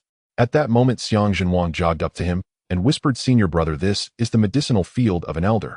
I heard they are extremely strict and picky, and they might even set challenges for the disciples. Since Chen Jin took action last time, Xiang Zhenwang has become a good junior disciple of his, quickly finding out what was going on. Chen Jin frowned, realizing that there were indeed petty people around. Looking around, he did not see the elder's figure. Just do your best, Chen Jin said, calming his mind, letting Xiang Zhenwang attend to his own tasks before stepping into the rows. Managing the medicinal field involves clearing, loosening soil, controlling water, driving away pests, and applying fertilizer. The servant disciples only needed to handle the first 2 steps, which are not difficult. Having been a servant disciple for a year, Chen Jin had accumulated considerable experience in this regard and found it quite manageable. However, halfway through the clearing, he noticed a shadow appear beside him. Unbeknownst to him, a middle-aged man stood at the edge of the field. Elder One. Lean and gaunt, with deep-set eyes and a sharp gaze, his expression was devoid of any emotion, creating an invisible pressure. I haven't seen you before. Are you a new outer sect disciple? Yes. Your hands and feet are quite nimble. Are you familiar with spiritual herbs? Chen Jin remained silent. This question was difficult to answer. Tell me, what is that pile? Chen Jin followed Elder Wen's gaze and saw a heap of grass mixed in the soil. Not far away, Shu Wanyu was gloating, reveling in the scene he wished to see. This Elder One was notorious for his strictness and was particularly protective of his medicinal fields. If he discovered that Chen Jin was only half aware and dared to work in the medicinal field, he would be punished. Chen Jin withdrew his gaze and replied, it's a spiritual herb, Firekang Longshu. This herb resembles tendrils with crimson threads hanging down from the soil like dragon whiskers. It is also adept at camouflage, causing weeds to grow around it to create confusion. Chen Jin had a photographic memory. He had read through the books on the first floor of the 100 refining hall. Even without looking, the heavenly book could directly provide the answers. Elder One inquired about several other spiritual herbs, and Chen Jin answered fluently, prompting a slight nod from the elder. But that was only to be expected, as in this stern elder's view, these were merely basic skills. Shu Wanyu was greatly disappointed. Not only did his plan fail, but he also provided Chen Jin an opportunity to show off. What are you doing? Suddenly, Elder One shouted angrily, halting everyone's actions. In the medicinal field, Chen Jin had uprooted a spiritual herb, holding it in his hand. How dare you? Go to the law enforcement hall and accept your punishment, Elder One said angrily. Chen Jin remained unperturbed, pointing to another spiritual herb in the field, saying, Elder, this redrade grass has slightly withered tips and dark veins due to this spiritual herb's influence. Elder One glanced at it and frowned, saying, nonsense. What you have in your hand is a fireflower bell. The attributes of these two spiritual herbs are similar and complement each other when planted together.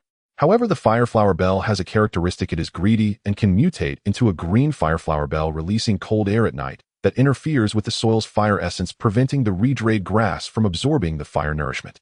Most importantly, spiritual herbs are adept at camouflage. The fireflower bell shows no abnormalities during the day.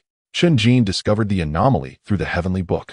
He yanked the plant from the soil, exposing its roots completely to the air. Gradually, the roots of the fireflower bell began to emit a greenish glow. Elder Wen clearly knew the characteristics of the green fireflower bell, revealing a look of surprise. Looking back at the redrayed grass, he understood in his heart. If one could discover the anomaly of the redrayed grass, one could also deduce the anomaly of the fireflower bell, but not as decisively as he did. Elder Wen looked at Chen Jin with a hint of intrigue. How did you know? Disciples saw relevant records in the 100 Spirit record, Chen Jin replied. So you directly uprooted the fireflower bell. Did you not consider what would happen if you were wrong? Elder Wen inquired. Chen Jin thought to himself that he had the heavenly book, so it was impossible to make a mistake. The next moment, a rare smile appeared on Elder Wen's face. Well done. What is your name? Disciple Chen Jin. From now on, you will be in charge of the clearing of this medicinal field. My medicinal field must be handled personally by you. Elder Wen stated. Once these words were spoken, Yang Kai beside him looked uncomfortable, as if he had lost a piece of gold. He had been entrusted by Xu Wanyo expecting it to be a small task, but it turned out like this.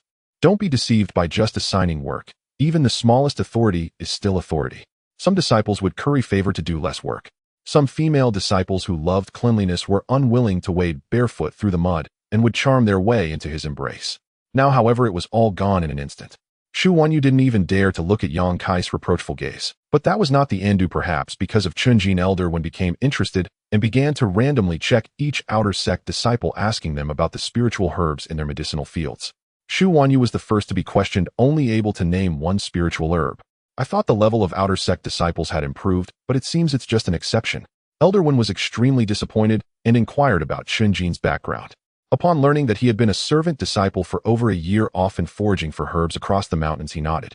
That's how it should be. All disciples must start as servant disciples rather than being divided based on talent. Chen Jin, go to the pill hall later, tell them my name, and collect 10 Longhu pills. 10 pills.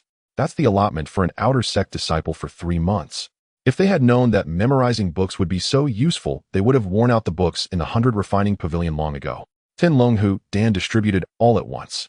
Chen Jin took one every 2 days, and by the 7th day, he broke through to the 2nd level of the Yuan Fire Realm. In his joy, he began to calculate a sum. The 9th level of the Yuan Fire Realm, each breakthrough will take progressively longer. For the first level, it took me 20 days, so ideally it should take a year. Upon reaching the Yuan Realm among the disciples of the Tianxuan Sect, it would be considered above average. The problem is Chen Jin wouldn't be able to obtain 10 Longhu Dan every month afterwards. He couldn't just rob others like Xu Wanyu. Considering other variables, it would probably take 3 years to reach the Yuan Realm. By then I would be 20 years old, and at this age true disciples of the Tianxuan Sect would have already entered the Tianyuan Realm. Without the heavenly book it would have been fine, but with the heavenly book in hand, Chen Jin could not accept such mediocrity. However, he couldn't think of a good solution at the moment. Meanwhile, a flying boat landed at the outer disciples' residence, attracting everyone's attention. Before the boat had come to a stop, a lively girl jumped down. Dressed in a long azure robe with her black hair tied up high and stray strands brushing against her brows, her lively eyes were as clear as spring water. Does anyone know where Brother Chen Jin lives? The girl was Shun Qingran, now an inner disciple of Ling Xiafeng. Are you referring to senior brother Chen? Xiang Zhenwang happened to be nearby, and upon hearing Chen Jin's name, he mustered the courage to step forward. Confirming it was the same person, Xiang Zhenwang suddenly realized why senior brother Chen usually didn't pay much attention to He Ying and the others. He immediately took the lead and guided her to Chen Jin's courtyard. As soon as the door was knocked open, Shen Qingran leaped inside, laughing like silver bells. Is it just you, eh? Who else could brother Chen be thinking of other than my sister? Shen Qingran said with a smile. Chen Jin shook his head, saying it was just fine that Shen Qingran came alone. Shen Qingran asked Chen Jin to show her around the courtyard while chatting about what she had seen and heard recently. She didn't ask Chen Jin why he hadn't come to find her for so long. She now understood that the rules of the Tianxuan Sect were strict, making it not easy for Chen Jin to come to Ling Xiafeng to see her. But it was fine as she could come to Danxia Peak to find Chen Jin. Chen Jin noticed that in less than a month Shen Qingran had already reached the 9th level of the body refinement realm, just 1 step away from the Yuan Fire Realm. No wonder she is an inner disciple, Chen Jin sighed. When she first entered, Ran was only at the 6th level of the body refinement realm. Brother Chen here. Suddenly Ran stuffed something into Chen Jin's hand. Chen Jin looked down and saw 2 pills crystal clear as if made of glass. The purple cloud cultivating pill. This is a spiritual pill worth almost dozens of times that of Longhu Dan. Take it back. Chen Jin said solemnly. The once cheerful Ran now looked like a child who had done something wrong. Brother Chen. Her voice was a bit panicked. I don't need charity, I don't want pity. Chen Jin said. Brother Chen, am not pitying you nor compensating for my sister, am doing this for myself. Shen Qingren's voice was loud, tinged with a sob. This is a spiritual pill given to inner disciples upon enrollment. Those at the body refinement realm who haven't ignited their yuan fire cannot consume it. Some senior sisters and brothers buy it at a high price, and some are purchased by the Mountain City Chamber of Commerce to make cultivating liquid. I thought of you, Brother Chen, since you would reach the yuan fire realm before me, naturally you would need it. Upon hearing this, Chen Jin's expression softened. He was still worried that Shen Qingren would neglect her cultivation and keep the spiritual pills for him. However, he still felt the spiritual pills in his palm were burning hot. Does your sister know? Out of nowhere, Chen Jin asked this question. My sister has been busy lately, so she hasn't had time to look after me, and besides, these are my pills. I can give them to whoever I want.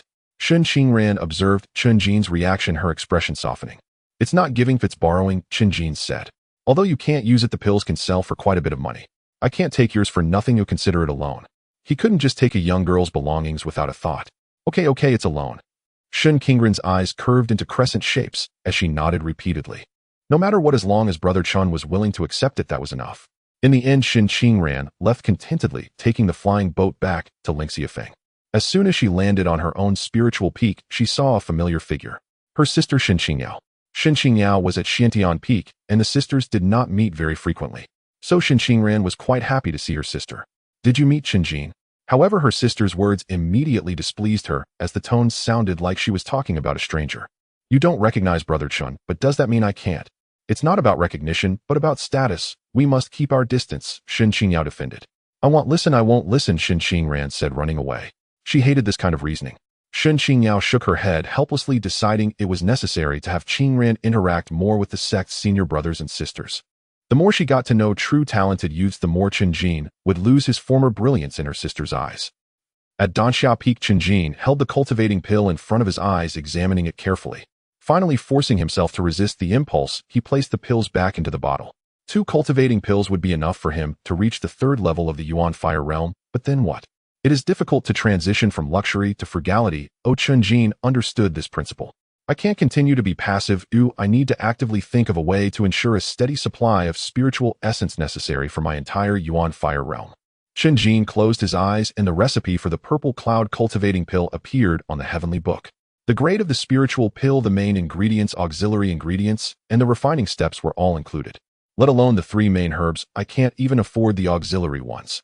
To refine a first-grade spiritual pill, one would need to be at the Yuan realm. However, he could sell the recipe for a handsome profit, but that would be too risky. If caught, he would face severe penalties. At the very bottom of the recipe, there was a method to decompose the spiritual pill into spiritual liquid. This made Chen Jin think of Shen Qingren's words.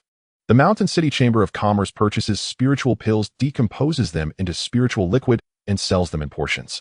Chen Jin thought of something and immediately descended the mountain. Qinsha Peak has 9 mountain cities, with Nandan City the closest to Danxia Peak being the foremost of the 9. Most of the Chamber of Commerce in the city primarily deal in medicinal materials, including spiritual pills. It is said that the 3 largest chambers have the shadow of the Grand Elder of Danxia Peak behind them. When he was just a servant disciple, Chen Jin frequently visited Nandan City, and he was quite familiar with it. Qishui Palace, one of the 3 major chambers. Located in the city center, the grand building looks like a giant alchemical furnace from afar. In the lobby on the 1st floor, the fragrance of medicine was rich, and rows of shelves were filled with an array of goods. Chen Jin approached the counter and inquired about the price of a portion of cultivating liquid. The cultivating liquid was quite valuable, and the attendant glanced at his outer disciple's attire before quoting a price. 3 pieces of red gold, or 1 lower-grade yuan stone. Chen Jin clicked his tongue secretly. A 3-story building on the street in Qinghe City costs 50 taels of silver. 100 taels of silver can be exchanged for 1 piece of red gold, and here a portion of spiritual liquid costs 3 pieces of red gold. Anything related to cultivation is not cheap. How much for a purple cloud cultivating pill? Chen Jin appeared calm on the surface while continuing to inquire about prices.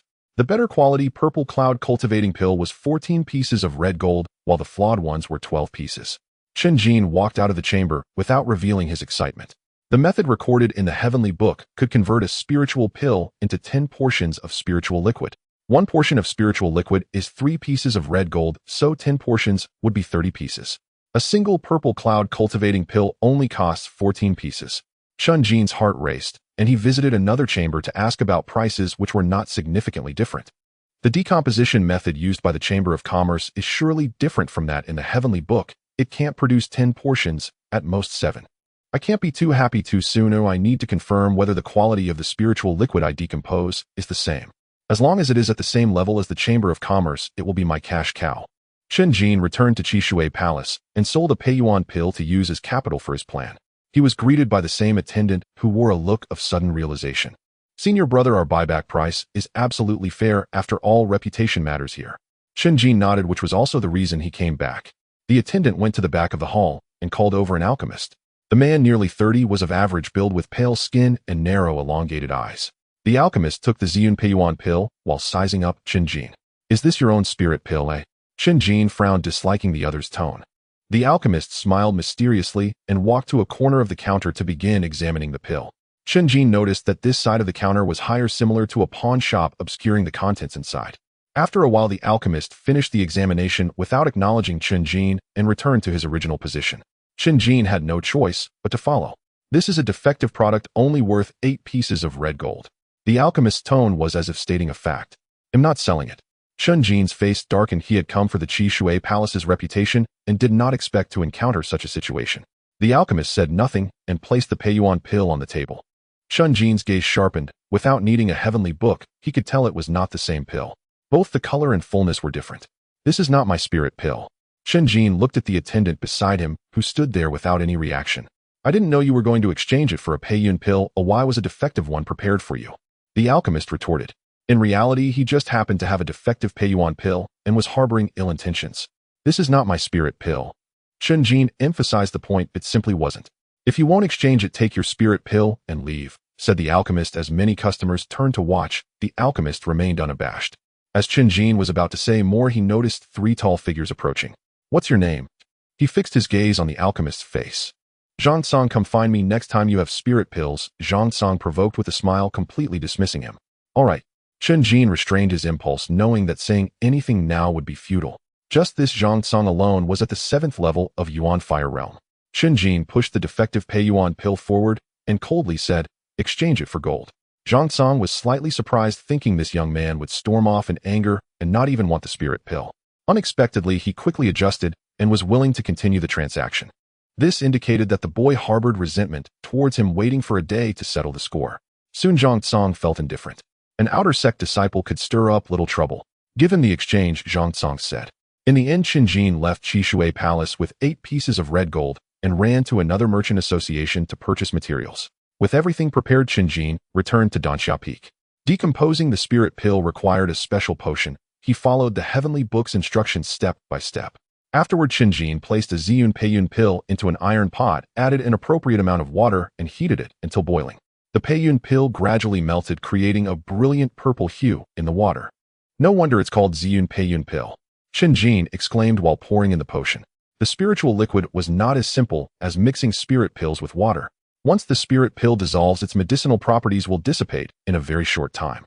The purpose of the potion is to prevent this and then allow it to form a true spiritual liquid. When it was nearly done, Chen Jin extinguished the fire. As the temperature dropped, the purple color remained rich. Gently stirring, he could still smell a unique fragrance. It's done. Chen Jin quickly bottled it, neither more nor less, exactly 10 bottles.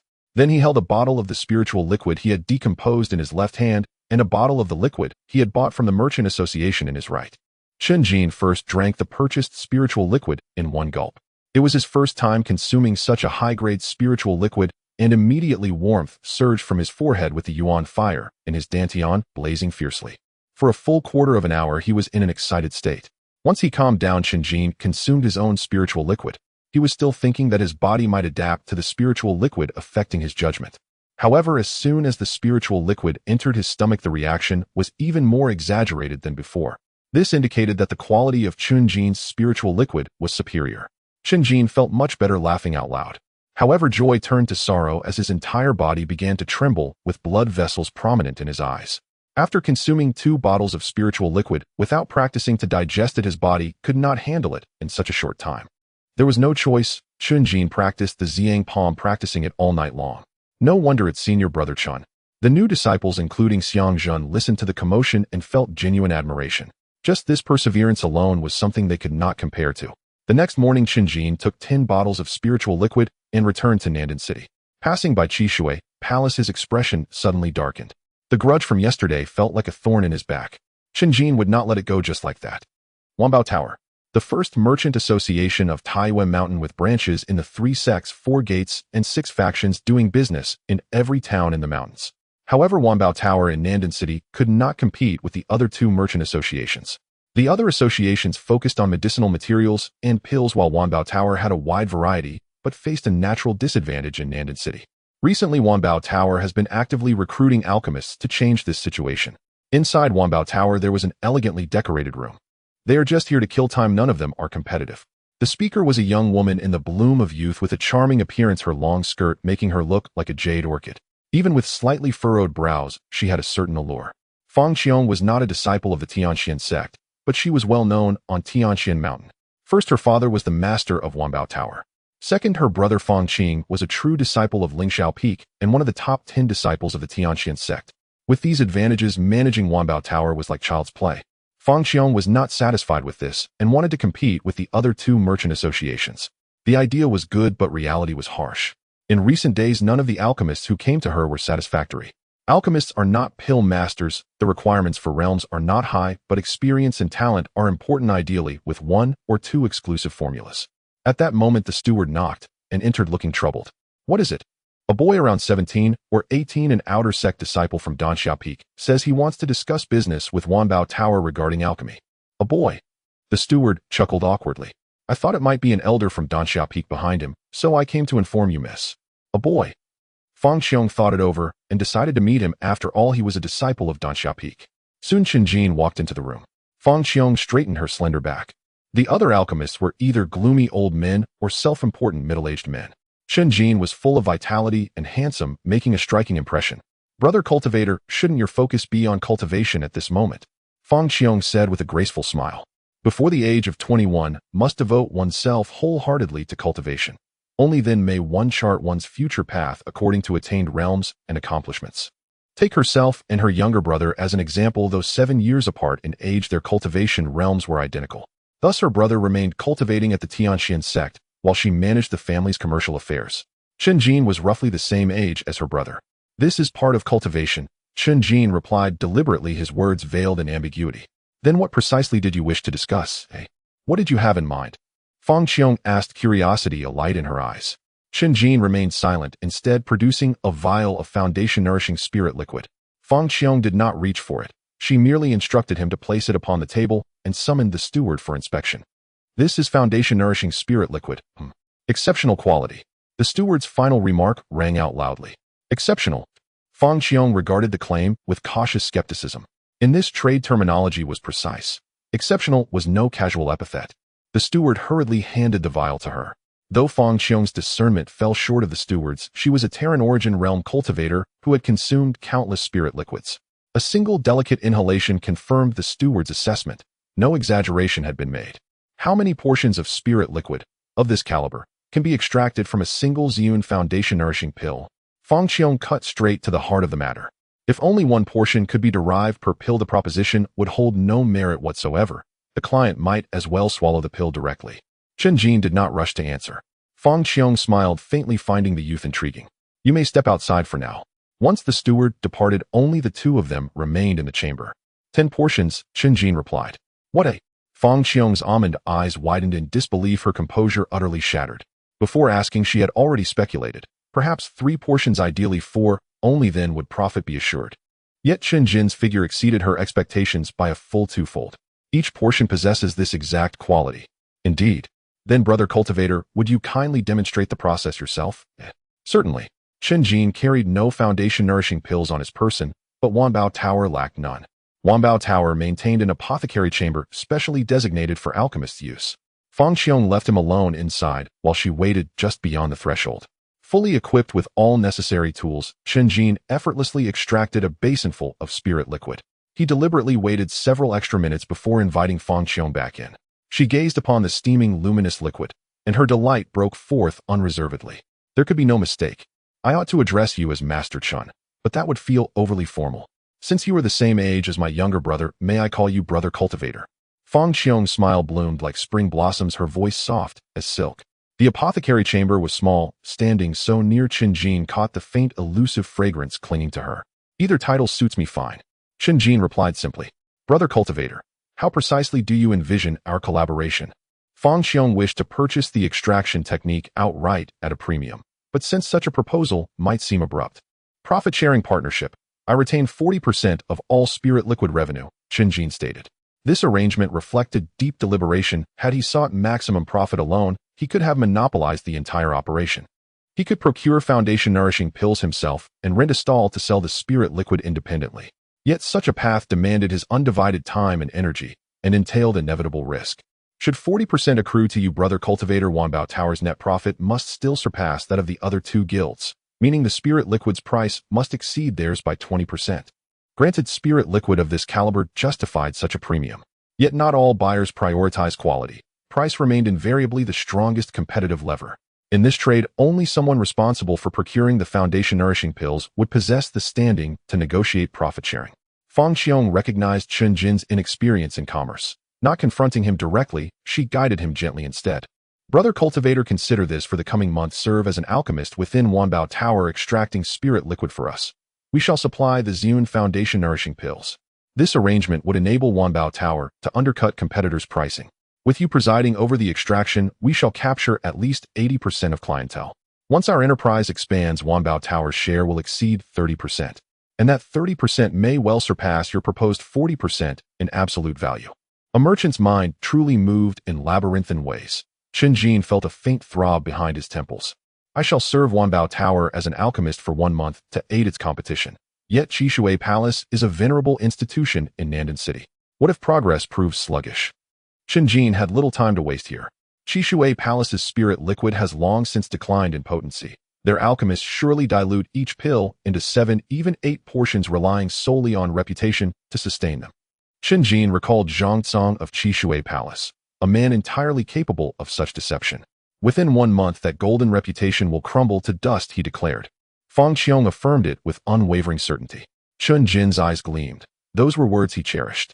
Moreover, an alchemist's remuneration far exceeded his expectations. Risks, of course, remained. Perhaps Fang Xiong's offer was but a ruse, to learn the extraction technique under guise of cooperation, then discard him once mastered. Meeting her radiant luminous gaze, Chen Jin accepted. Some risks were unavoidable. No undertaking in this world offered absolute certainty. Most importantly, shattering Qishui Palace's golden reputation would deliver a deeply satisfying. Fang Xiong let out a delighted cry. Such spirit liquid would undoubtedly upend Nandan City, fulfilling her ambitions and powerfully advancing Wanbao Tower's alchemical enterprise. The following day, Chen Jin's extracted foundation-nourishing spirit liquid appeared on Wanbao Tower's shelves. Meanwhile, in Qishui Palace's apothecary chamber, Zhang Tsong deftly dissolved a Ziyun foundation-nourishing pill into spirit liquid, then added plain water. Originally yielding 6 vials, the mixture now filled 8. Potency was inevitably diluted, but absorption varied among individuals, and ordinary consumers would detect no discernible difference. Zhang Tsong had performed this sleight countless times. Humming a light tune, he stepped out of the chamber, only to find a gaunt elder waiting outside, clad in ornate robes, yet exuding no trace of nobility, his sunken cheeks and bulging eyes lending him an unsettling air. "Senior Elder Lu, what brings you here?" Zhang Tsong greeted him with an ingratiating smile.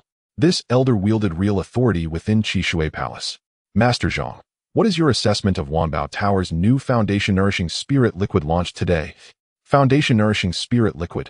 Zhang Tsong knew Wanbao Tower intended to enter the alchemical market, but had not anticipated direct competition with his own product. He personally oversaw all foundation-nourishing spirit liquid production for Qishui Palace. "Senior Elder Lu, there is no cause for concern. No alchemist in Nandan City surpasses me in crafting this elixir," Zhang Tsong declared confidently. His willingness to dilute the liquid testified to his unchallenged dominance in the city. At worst, he could revert to 6 vials per pill. "Our sect master holds Wanbao Tower in high regard. Master Zhang, please give this matter your utmost attention, Senior Elder Lu remarked. Detecting the veiled warning, Zhang Tsang bristled inwardly, yet dared not show it. His minor deceptions within Qishui Palace had never escaped the sect master's notice, they were simply tolerated, eyes half closed as tradition dictated. Zhang Tsang strode into the main hall and dispatched an apprentice to gather intelligence. Upon learning Wanbao Tower priced each vial at 3 red gold coins, identical to his own, he laughed coldly. He had considered withdrawing today's batch if Wanbao Tower sold at a discount, redissolving a fresh pill instead. But given parity in price, there was nothing to fear. 8 vials were placed on display, sold openly without hesitation. Tianxuan Sect, Xintian Peak. This time I must break through to the 7th layer, outer disciple Li Hua vowed silently to himself. In his hand, he held a vial of spiritual liquid from Qishui Palace which he had purchased at a high price. The 7th layer belongs to the latter 3 layers, once he breaks through, all aspects of his abilities will be enhanced. Suddenly a figure hurriedly passed by. Stop! Zhao Jun, are you blind? Li Hua expressed his dissatisfaction after recognizing who it was. At Xintian Peak, juniors are not allowed to walk in front of seniors. Senior Li, I didn't mean to. I just bought this spiritual liquid and need to rush back to cultivate. Zhao Jun, the outer disciple, halted his steps. Though he said this, it was intentional. He was unwilling to submit to Li Hua, but unfortunately his own cultivation was only at the 5th layer. Oh, you bought the Peiyuan spiritual liquid from Qishui Palace? Li Hua inquired. No, it was from Wanbao Building, Zhao Jun replied. For the same price, why did you choose Wanbao Building? Li Hua asked, puzzled. He had also inquired about the prices when he went to buy the spiritual liquid. Isn't this just looking out for Senior Fang Qing's business? Zhao Jun said. Fang Xiong's brother is Fang Qing, one of the top 10 disciples in Tianxuan Sect, and he never has to worry about business in the sect. Foolish, the spiritual liquid is crucial for cultivation, yet you take this risk for personal connections, Li Hua scoffed. What you say makes sense, senior brother. Zhao Jun nodded repeatedly, not wanting to argue. Only after Li Hua walked far away did he spit on the ground. Li Hua returned to his courtyard and began preparing to break through. The inheritance technique of Xintian Peak is called the Xintian art, and there's no need to wait for sunrise. He drank the spiritual liquid in one go and immediately sat down to cultivate. At first, the effects of the spiritual liquid were very apparent. Li Hua could feel himself touching the threshold of the 7th layer. Just as he was on the brink of a breakthrough, the aftereffects of the spiritual liquid began to wane. Just a little more, just a little more. Li Hua felt a surge of anxiety, refusing to give up. After several forced attempts, he still could not achieve the breakthrough, stuck at an indescribably uncomfortable juncture. The spiritual liquid isn't working. In the face of failure, the first instinct is to blame external factors. However, Li Hua thought that since this was Qishui Palace's spiritual liquid, it should not have any issues. At that moment, he heard excited shouts from outside. It sounded like that guy Zhao Jun. Stepping outside, he saw a group of outer disciples surrounding Zhao Jun, all saying congratulations. Li Hua snorted coldly. It was nothing more than a breakthrough from the 5th layer to the 6th layer, not worth celebrating.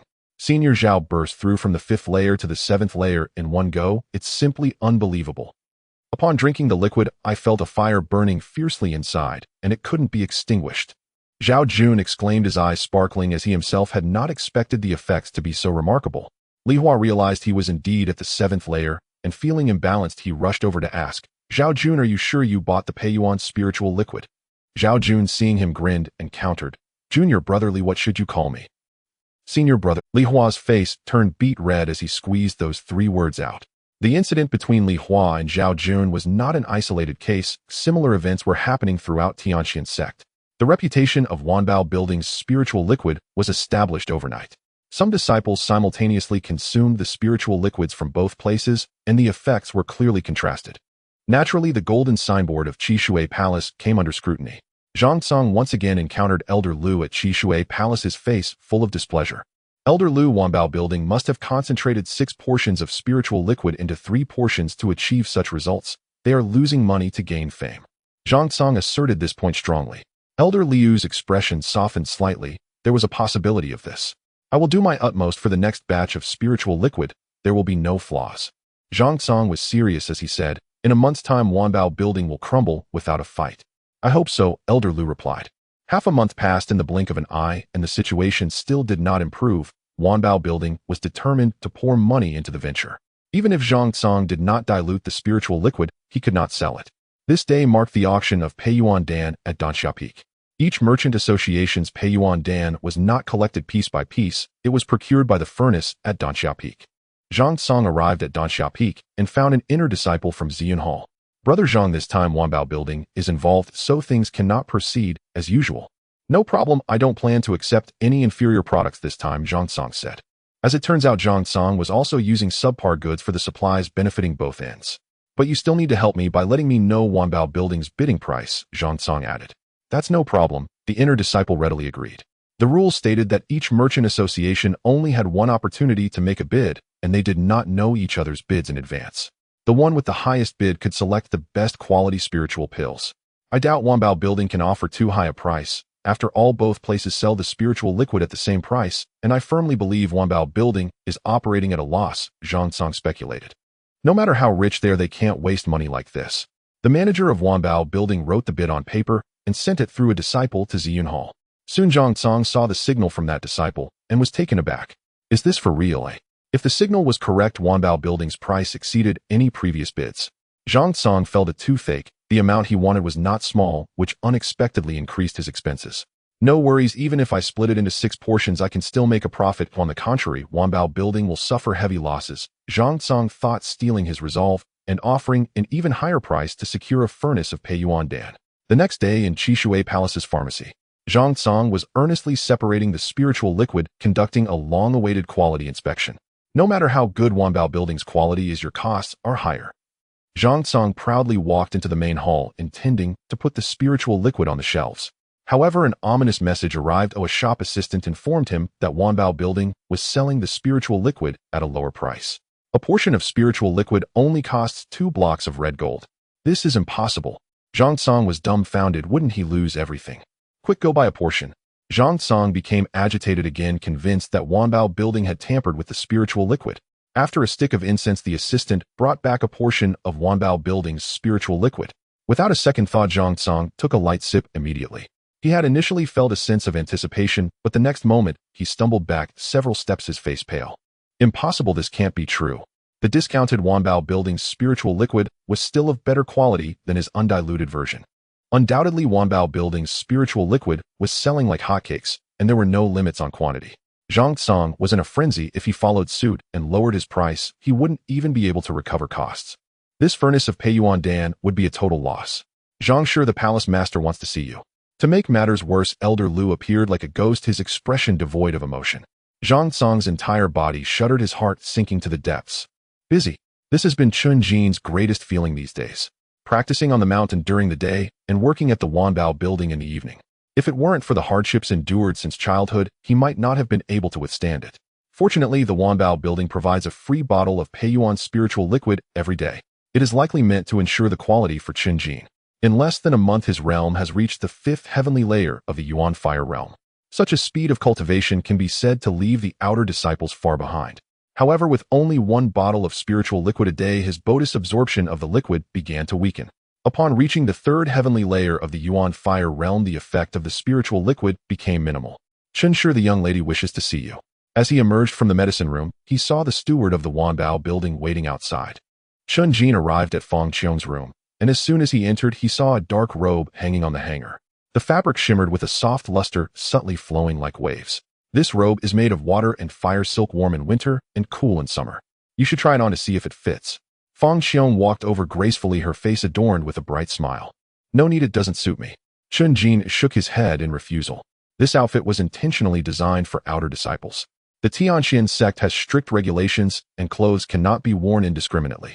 However, one cannot resist the allure of vanity. For instance, an inner disciple could have clothing made from the fabric of true disciples' garments, showcasing their wealth. This robe was no exception. Its price was even higher than that of the outfit worn by an inner disciple. Fang Qiong could not help but be astonished, as they say fine clothes and gallant horses are for the youth. Having catered to his taste, she did not expect to be refused. Chen Jin did not explain why, after all, a youth should indulge in romance, and he was no exception. However, he was not satisfied with just any garment. If he were to wear something, it should be the true garment of a true disciple. Fang Qiong read this from his silence, and her eyes revealed an unusual light. Wait here. Fang Qiong insisted on presenting a gift today. She left Chen Jin alone in the room, and about a quarter of an hour later she returned with the steward. The steward carried a heavy wooden long box, placed it on the table, and opened it. Just as Chen Jin wanted to say that it was unnecessary to be so courteous, he was captivated by the contents of the box. A pile of iron pieces gleamed with a blue-gold luster neatly stacked, giving the impression of a box of gold at first glance. Upon closer inspection, these iron pieces had smooth, rounded edges warm as jade and stronger than divine iron. The iron pieces were threaded together with mysterious threads, and holding it in hand, he realized it was a piece of inner armor. This is the Qianren armor forged by mixing Qi Jing iron with the core cold iron and crafted by the divine hands of the forging god Peak, possessing profound mysteries. Feng Qiong explained. Mysterious. Chen Jin was taken aback, realizing that this soft armor was not as simple as it appeared. It was a spirit tool. The so-called mysterious refers to its extraordinary utility. Feng Qiong placed her delicate hand on the soft armor and activated her yuan power. The soft armor seemed to come alive with pieces of mysterious iron curling up like fish scales, climbing along her arm and extending like flowing water. In the blink of an eye, Feng Qiong's hand was covered by a layer of flowing iron light. Not only that, a fierce aura burst forth, condensing into brilliant red light. The temperature in the room rose significantly, and the plants in the bonsai began to wilt. Feng Qiong withdrew her yuan fire, and the Qianren armor returned to its original state. This is the mysterious name Qianjibian. Not only can it be used for combat, but it is also more about cultivation. Wearing it is equivalent to training with weights. Each piece of mysterious iron controlled enhances your yuan fire control. This gift truly touched Chen Jin's heart. This is too precious. For him, it was a luxury. Consider it an advance payment for our future collaboration, Feng Qiong said. Right now, it was a crucial moment in the competition between the two merchant associations, and she needed to keep Chen Jin tightly bound. Then thank you, senior sister. Chen Jin no longer held back, and with Feng Qiong's help, he donned the Qianren armor. The coverage area of the soft armor only reached his chest and abdomen and back, making it more accurate to call it a breastplate. Weighing nearly 50 kilograms, the specially made silk thread touched his skin, feeling as if the meridians were exposed on the surface of his skin, resonating with his dantian. Igniting the yuan fire immediately triggered the mysterious Qianjibian. However, he couldn't achieve the same control as Feng Qiong had just shown. Each piece of mysterious iron felt like a wild horse, uncontrollable. But this was precisely the precious aspect of the Qianren armor. Through the process of control, one could achieve progress in their realm. Soon Chen Jin saw the mysterious Qianjibian appear in the heavenly book, indicating that much like yuan techniques, he could understand it intuitively. In a few days it will be the Moon Worship Festival. I will host a gathering, and you must remember to come, Feng Qiong said. Normally Chen Jin would ask who would be there, and then find an excuse to decline. Now with the Qianren armor on, he readily agreed. Then let's call it a day, go home, and rest well, Feng Qiong. After Chen Jin left, the steward couldn't help but speak up. Miss, the Qianren armor is worth the profit from the spiritual liquid for an entire year. Isn't it too precious? He doesn't aspire to be a Dan master, which means he won't place too much importance on the disassembly method, making it convenient for me to buy it outright later, Feng Qiong said. For the merchant association, buying out the disassembly method is always the best choice. However, if proposed directly, it might offend others. It takes such painstaking efforts to build relationships bit by bit and then make the final decision. As they say, a debt of gratitude is the hardest to repay. Chen Jin, wearing the Qianren armor, walked on his way back. If it weren't for the breakthrough to the fifth heavenly layer in his cultivation realm, this journey alone would have left him exhausted. Along the essential path up the mountain, a carriage was parked. As Chen Jin passed by, a hand lifted the curtain of the carriage. A pale face came into view. Chen Jin recognized it as Zhang Tsang from the Qishui Palace. Are you the alchemist from Wanbao Building? Zhang Tsang did not recognize Chen Jin, but he knew his identity. Chen Jin's heart sank. He had been very cautious entering and exiting the Wanbao Building, and not many knew him. So what if I am? And what if I am not? Chen Jin felt no goodwill towards this person. In this world, everyone seeks their own benefit. What good does the Wanbao Building offer you to act recklessly? If the Wanbao Building's business is disrupted, you will lose your value and be unable to earn what you should have earned. Zhang Tsang said. Chen Jin smiled. He could tell this guy was anxious. It seemed that the great alchemist from Qishui Palace had not been doing well these days.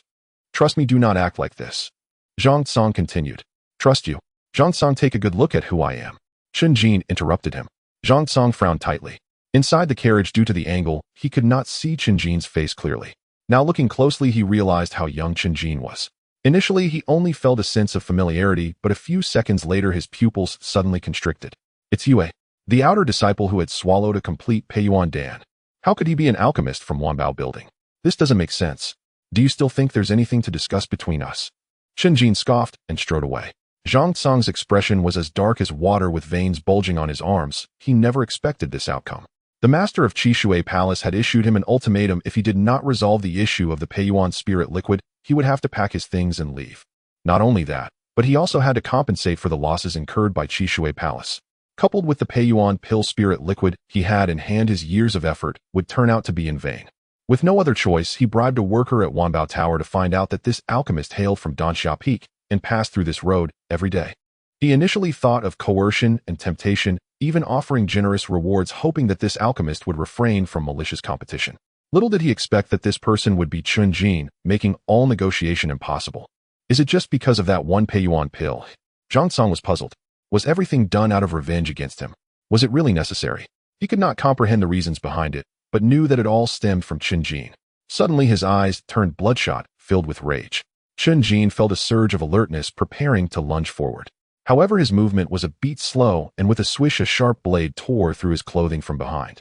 The Qianren armor hindered his movements, but also blocked the fatal strike. When Chen Jin turned around, he saw a figure in black wielding a sharp dagger. It's Yue.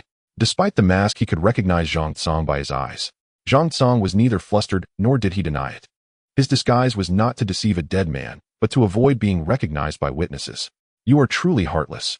Chen Jin was filled with both shock and anger. How could a person be so wicked? The events between them had made Zhang Song the one in the wrong. Chen Jin thought of giving him a good beating and returning 100-fold. Unexpectedly, Zhang Song instead raised the slaughter knife. He snorted coldly, his sharp gaze fixated on Chen Jin's neck. The fact that Chen Jin survived the previous attack indicated that he had protective armor. Zhang Song didn't take this to heart. He was at the 7th level of Yuan Fire Realm. Chen Jin's specific level was unclear, but he was certainly not at the last 3 levels. To Zhang Song, he was merely meat on the chopping board. The sluggishness of his previous action was indicative of this. Be smarter in your next life, and don't casually get involved in adult matters. With that, Zhang Song struck again. After all, they were at the foot of Danxia Peak. Chen Jin's brow furrowed. Zhang Song was clearly not taller than him, yet now he seemed like a towering warhorse galloping forward. Even a gentle collision could send him sprawling to the ground, let alone with a sharp weapon in hand. This was the gap in realm cultivation. Chen Jin would be best off shouting for help while running, but the Qianren armor forced him to confront directly. Then let's fight. With no retreat possible, Chen Jin no longer hesitated. The Yuan fire surged, and the threads of the Qianren armor turned fiery red, while the black iron plates emitted an orange glow. Zhang Song saw that he not only did not beg for mercy, but dared to attack him, causing his lips to stretch almost to his ears. A swift thrust without the use of any spiritual technique was both quick and fierce. Chen Jin raised his palm to meet it, unafraid of the sharpness. So you don't want your hand anymore, eh? Zhang Song imagined the scene of Chen Jin's 5 fingers being severed. His short blade could cut through iron like mud. With a single stroke, a crisp sound rang out, sparks flew, but no flesh and blood splattered. In Chen Jin's palm, 3 black iron plates were pieced together. Qianji transformation. Despite his lack of proficiency, Chen Jin had already grasped this profound technique. More black iron plates gathered along the crimson threads towards his palm. If he achieved the Earth Origin realm, he could instantly possess an iron hand. A spirit artifact. Zhang Song was taken aback. Such a thing shouldn't appear on an outer disciple. Who exactly was this person? Regret flooded Zhang Song, but there was no turning back. He had to kill. Cloud turning palm. Zhang Song's left hand reached out, seemingly casual like a gentle breeze, yet it concealed thunder and lightning. The palm wind lifted, uprooting trees and causing dust storms. The wind and sand enveloped Chen Jin, blurring his vision. Zhang Song did not retract his right hand's blade, waiting to deliver a fatal strike. A chill ran through Chen Jin. He realized that even in his utmost effort, he couldn't create such a commotion. Looking at himself, the black iron plates had not yet fully covered his palm. At this rate, I'm doomed. Chen Jin suddenly had a brilliant idea. Instead of controlling the iron plates of the Qianren armor, he would go against the flow. Dozens of black iron plates fell due to inertia like coins strung together. Chen Jin grabbed the crimson thread with his other hand and swung it hard. The black iron plates flickered with red light, resembling fire snakes in the dim environment. With a crack, the fire whip tore through the wind and sand, landing solidly on Zhang Song. Zhang Song screamed in agony, the intense pain causing the short blade in his hand to drop to the ground. This can be done too. Zhang Song gaped, staring intently at Chen Jin's right hand. Can protective spirit artifacts be used like this? Chen Jin no longer utilized spiritual techniques that was akin to whipping livestock, striking continuously. The longer the length, the stronger the Qianren armor's threads could change freely, meaning Chen Jin controlled the range. Zhang Song dodged backward, but the fire whip caught up halfway, hitting him squarely in the chest. Zhang Song spat out blood, and fell to the ground. Seeing Chen Jin continue, he hurriedly waved his hand. Wait, I was wrong. If this continued, he would die. Chen Jin's face was as cold as frost. This guy came with the intent to kill him, yet thought he could stop at any time. You didn't realize you were wrong. You realized you were going to die. Chen Jin did not stop striking again and again, venting his fury. At first, Zhang Tsang screamed in anguish, but by the third strike, he gradually fell silent. In the end, Zhang Tsang lay motionless like a pile of mud. Chen Jin had also reached his limit, sitting down heavily on the ground. He had just donned the Qianren armor, enduring a fierce battle, draining all his strength. If it weren't for the Qianren armor, he would be the one lying on the ground now. Is he dead? This was Chen Jin's first time killing someone. The inevitability of slaughter made Chen Jin grateful that the first person to die by his hand was such a loathsome character. Suddenly, more than 10 figures rushed in, imposing and bearing torches. The disciples of the law enforcement hall were all at the Earth origin realm. They examined Zhang Tsang, confirming he was dead beyond rescue. What happened? The leading senior brother barked. He bore a grudge against me and tried to kill me just now. Chen Jin recounted the truth. Who is he? The alchemist of Qishui Palace, Zhang Tsang. Not one of our disciples. For some reason, the senior brother's tone softened considerably. The other members of the law enforcement team exchanged glances, clearly not as serious as before. An outsider attacking a sect disciple is a capital offense. Go summon Qishui Palace to collect the corpse. As for you, hand over your identity token to me and return to rest for now. Understood. Chen Jin couldn't help but feel a sense of goodwill towards the law enforcement hall. After he left, two disciples began discussing. Since when did the disciples of Danxia Peak become so fierce? I recognize this Zhang Tsang. He is at the 7th level and actually died at the hands of that junior brother. From the injuries, it looks like he was beaten to death. Being an alchemist, he must have spent most of his energy in the pharmacy. Chen Jin, clad in the heavy Qianren armor, struggled to return to his dwelling, nearly devoid of strength, and collapsed in the courtyard. To his astonishment, he discovered that his cultivation had ascended another level, reaching the 6th heaven.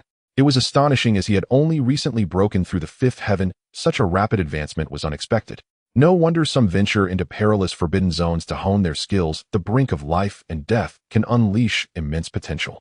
He then removed the Qianren armor, reflecting on the events of yesterday. The mystery does not lie in the pieces of Qian iron, but in the threads that connect them.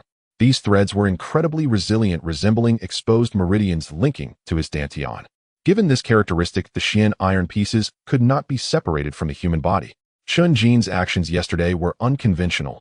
Even Master Qianji likely never anticipated anyone would utilize them in such a manner. He felt a twinge of disappointment, still hoping to transform into an iron sword. The Qianji silk contained a common mystical principle. According to the heavenly book, it was not impossible for the Qianren armor to coalesce into a weapon, but it required a certain divine essence. The divine essence surpassed the mystical principle, and spiritual tools possessing such essence were considered treasure, their value exorbitant beyond the means of ordinary individuals. I had initially thought that the disciples of the divine forging peak practiced merely by hammering away, but this mystical principle suggests otherwise. The 5 meridians of Tianxuan each had their strengths. Following this, Chen Jin stored away the Qianren armor, freshened up, filled his stomach, and made his way to the 100 refinement square. Compared to mastering the Qianren armor, he was more eager to elevate his fire control technique.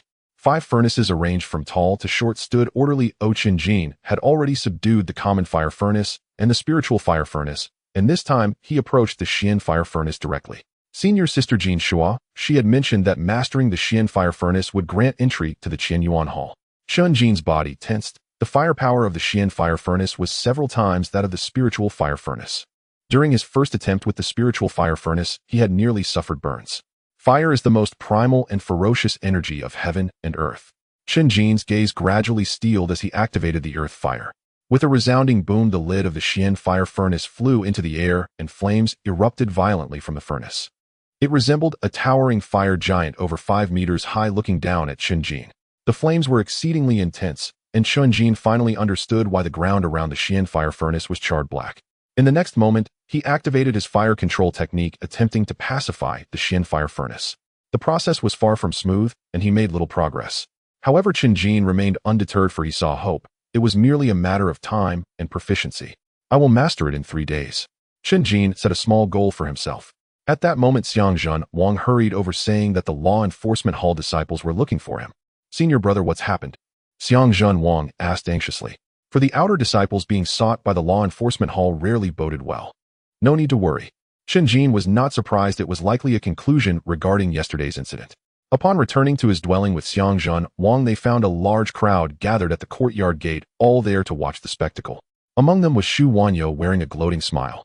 Chen Jin, you are quite bold, leaving the law enforcement hall disciples waiting in the courtyard. Annoying. Chen Jin cast a glance at him and walked straight through the main door.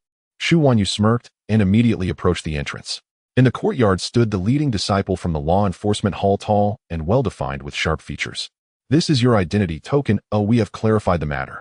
Zhang Kangji brought this upon himself and deserves his fate. Thank you, senior brother. May I ask your name? Chen Jin inquired. Yin Quan. The master of Qishui Palace expressed that this was Zhang Tsang's own decision and hopes to minimize the situation without making a fuss. What do you think? Yesterday, when the disciples from the law enforcement hall arrived, the entirety of Qishui Palace had been terrified. To attack the Tianxuan Sect disciples at the foot of Danxiao Peak. Were you mad, or was I mad? Fortunately, it was Zhang Tsang who died. This was the master of Qishui Palace's first reaction, followed by a desire to pacify the matter through the law enforcement hall. Of course, the law enforcement hall had to seek Chen Jin's opinion as the victim. I have no particular stance on this matter. I leave it entirely to senior brother Yin to decide. Chen Jin stated. Yin Quan slightly nodded, his expression softening. With this statement, the matter became much easier to handle. As he and the other two law enforcement disciples exited, he stood at the door and said, Junior brother, if you encounter similar issues in the future, feel free to come to me directly. Huh. This statement clearly reached the ears of the onlookers outside, and each reacted noticeably. This was different from what they had imagined. Xu Wanyu particularly remembered that this senior brother, Yin, was known for his strictness. Senior brother, Yin, what happened? Xu Wanyu couldn't help but step forward to inquire. Is this something you should be inquiring about? Get lost. Yin Quan replied, coldly, his gaze sharp, completely unlike the demeanor he had when speaking to Chen Jin. Xu Wanyu's expression shifted between green and white, with so many people watching. This was also his own doing. The law enforcement hall came to mediate, and he had pushed himself to ask. Not long after the law enforcement disciples left, a luxurious flying boat came to a halt before Chen Jin's door. A beautiful woman descended, radiating elegance and charm. Senior brother Chen, you are quite impressive. Xiangjun Wang acknowledged, recalling the previous incident with Shun Qingran and now another stunning senior sister. Junior brother, are you alright? The woman was of course Fang Qiong, who had come to check on him after receiving the news. As soon as she entered, she meticulously examined Chen Jin. After ensuring he was unharmed, she placed her hand on her ample bosom and let out a sigh of relief. It's all for the sake of wealth. Was that guy out of his mind? He deserved to die. Fang Qiong was indignant, but felt a touch of guilt, thinking perhaps she had forced Zhang Tsang into a corner in their dealings. Chen Jin sensed this and did not explain the prior enmity he had with Zhang Tsang. Thanks to senior sister's Qianren armor, or I would have had to face dire consequences there. Then you should take a good rest in the following days. During the Bayou Festival, I will have someone come to fetch you. Fang Qiong said. Senior sister, who will be there? Well, primarily my younger brother Fang Qin, along with the outstanding talents from all the peaks, are worth befriending, but I don't know any of them. You know me, so don't worry, you will be my honored guest then. Fang Qiong assured. Unable to refuse her warm invitation, Chen Jin had to dismiss his reservations. In the following days, he remained at Danxia Peak, mastering the Xian fire furnace while exploring the Qianren armor. The moon at night grew fuller day by day. The Bayou Festival marks the most perfect moment of the moon throughout the year. In some places, rituals are conducted, but at the Tianxuan Sect, the main focus is on moon appreciation. Mountains. Everywhere, mountains. Chen Jin boarded his first spirit-flying vessel, his long robes billowing in the wind as he gazed down upon the earth. Below stretched an endless sea of peaks, wave upon wave vanishing beyond the horizon. As the vessel wove between the mountain ranges, the crowds far below shrank to the size of ants. In the next instant, it surged skyward, arrowing toward a colossal towering peak. Tianju Peak, the highest summit of Chenhai Sect, and the very site where Fang Qiong hosted the Moon Worship Festival gathering. At its crown rose a cluster of resplendent golden-roofed pavilions and halls arranged with elegant asymmetry. Even as twilight faded, brilliant lanterns blazed to life. A grand tower soared from the plaza's center, its upturned eaves and bracketed beams poised like wings against the dusk. The spirit-flying vessel settled onto the plaza. Chen Jin found the place thronging with people, lively, vibrant, humming with anticipation. Master Chen, the young mistress awaits you at Wangyue Pavilion. You may ascend directly. The attendant bowed respectfully.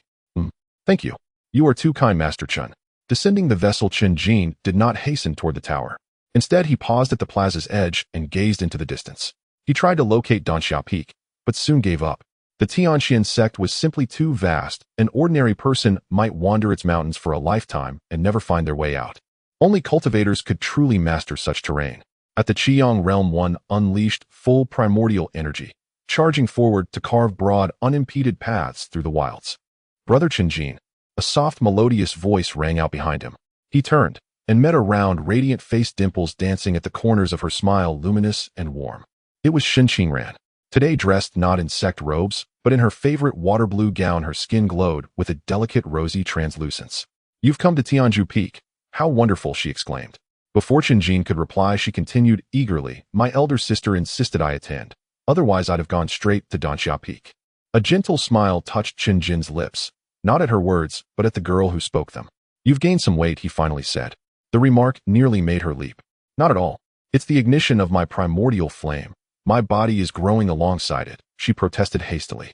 She had already reached the second tier of the Yuanhua realm. A thought stirred within him. Those 2 Peiyuan pills. Just as he opened his mouth, Shen Qingyao approached with several others.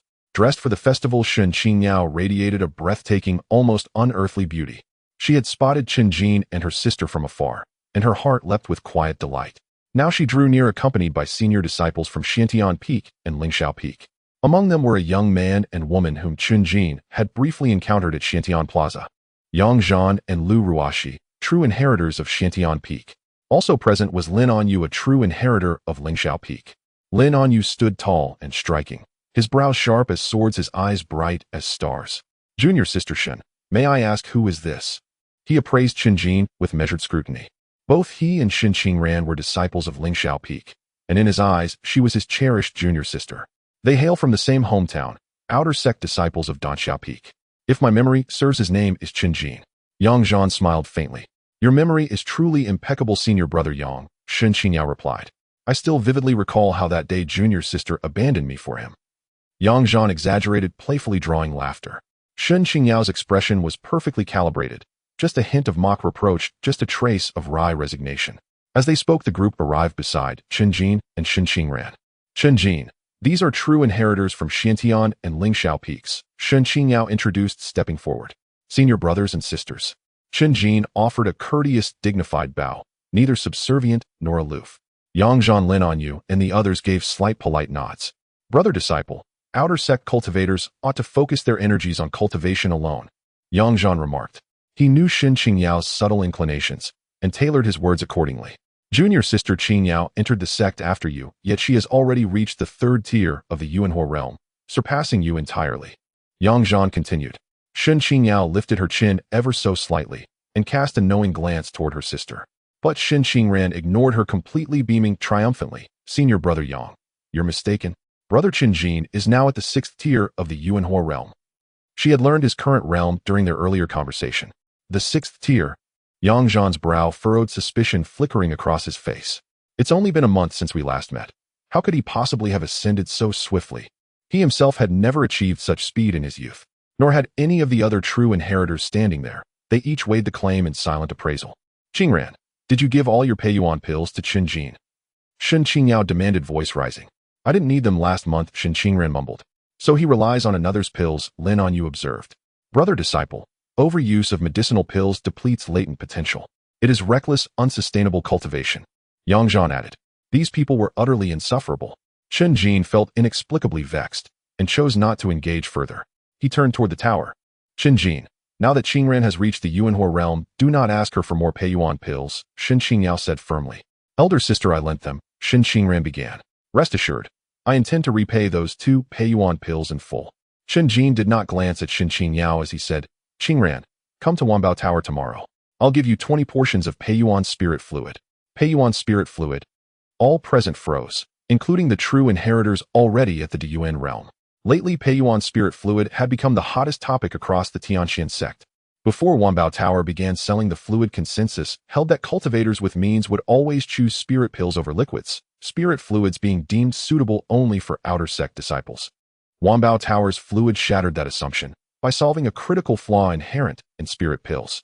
Once ingested pills demanded immediate intense cultivation within a narrow window to maximize absorption. Yet, even then, inefficiency remained inevitable, some potency inevitably wasted. Wanbao Tower's fluid, however, was administered in precise, graduated doses, ensuring near-perfect assimilation without loss. Thus, even intersect disciples sold their Peiyuan pills to acquire the fluid, driving demand beyond supply, forcing rationing.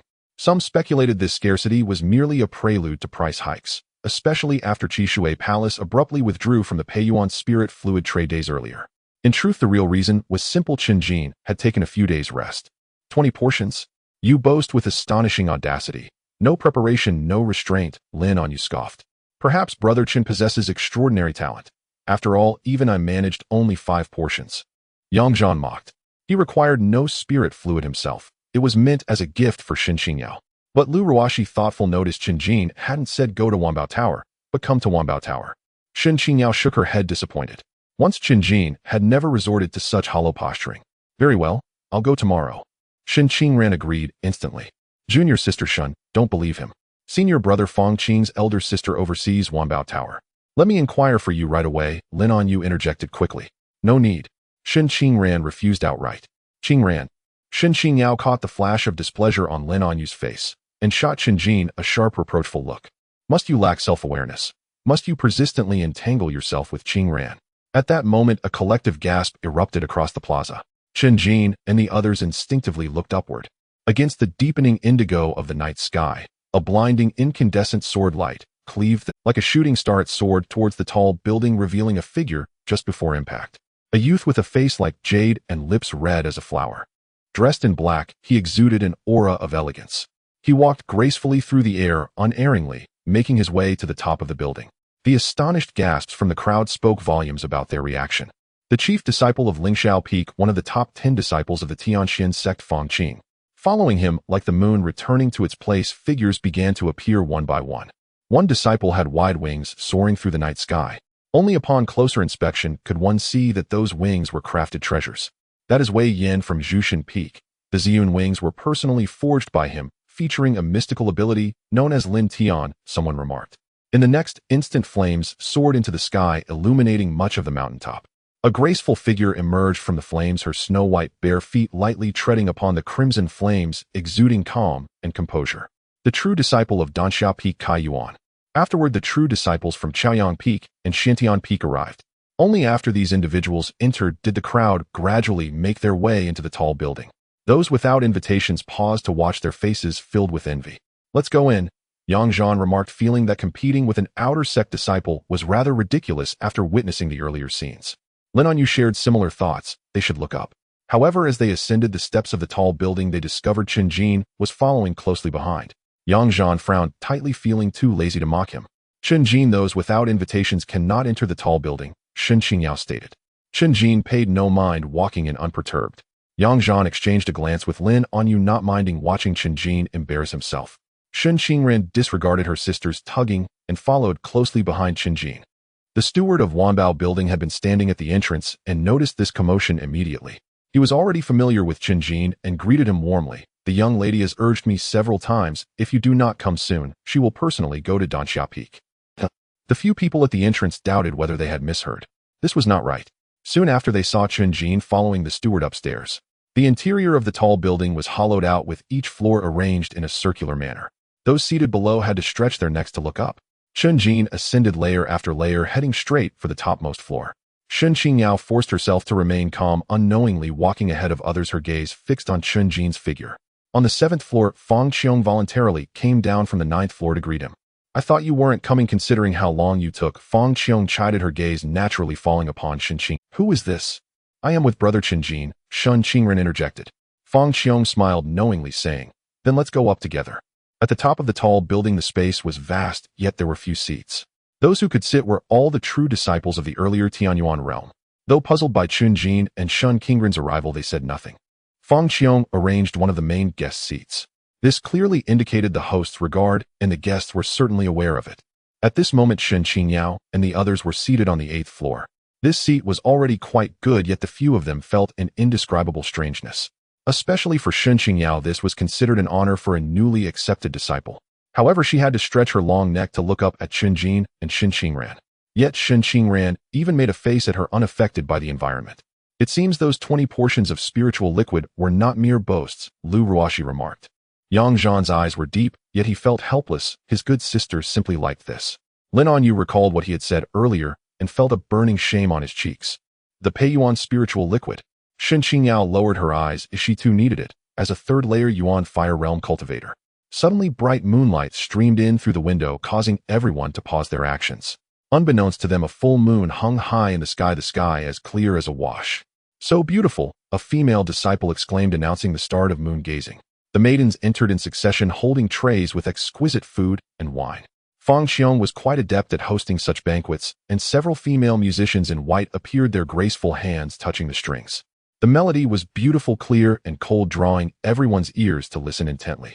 The tall building was initially quiet for a moment, then gradually became lively as people raised their cups and toasted each other. The true disciples on the 9th floor were all proud and not good at conversing. However, under Fang Qiong's encouragement, they began to speak, discussing recent intriguing matters. The Tianxuan Sect intends to be the foremost among the 4 sects, constantly provoking, which is truly the first beauty of the Miaoyin sect has caused trouble again. The chief of the Sun and Moon sect, in an attempt to win her smile, ventured into dangerous territory, slaying 7 great bandits, only to end up severely injured himself. Meng Xiaobai of the Tai sect is in closed-door training, aiming to break into the Qiyang realm, likely becoming the first to do so under the age of 20. These topics were far removed from Chen Jin, yet he listened with great interest. It turned out that many significant events occurred daily outside Danxia Peak. Brother Fang has not said a word. Shen Qingran tugged at Chen Jin's sleeve, speaking softly. Fang Qing sat to Fang Qiong's right, remaining silent the entire time. "Brother Fang, do you have something on your mind?" Not only she noticed, but Kai Yuan, seated opposite, gently spoke up. "Sister Kai Yuan seems to have an interest in Brother Fang," Shen Qingran whispered. "Don't say such nonsense." Chen Jin chuckled helplessly. This girl was rather interested in such matters. Fang Qing lifted his head, immediately silencing others. One breath combines 3 energies. The 5 organs listened to the sound of the mysterious. He stated, his voice more youthful than expected. Everyone exchanged glances, not understanding the meaning of his words. "Is Brother Fang playing a riddle?" Wei Yan from Jushan Peak joked. Fang Qing shook his head, speaking earnestly. "On my last outing, I discovered a concealed cave, likely left by some senior. There were inscriptions on the cave wall containing these words, which have puzzled me greatly. The 3 energies refer to the energies of heaven, earth, and humanity, right? The 3 Yuan energies. The Shantian formula also has corresponding explanations. One breath, a certain dual cultivation method. Don't look at me like that. It was told to me by a friend."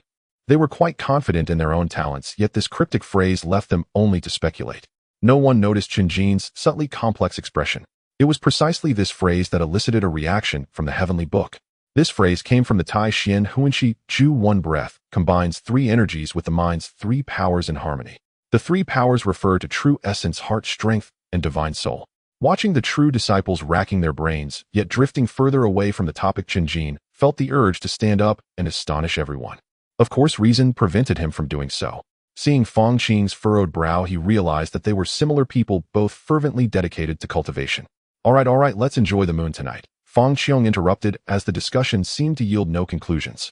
Just as the bright moon hung high, pouring its light upon the earth, she gathered everyone by the window. Fang Qing was not in the mood, yet he could not resist Fang Qiong's words. "So now you all don't listen to your sister."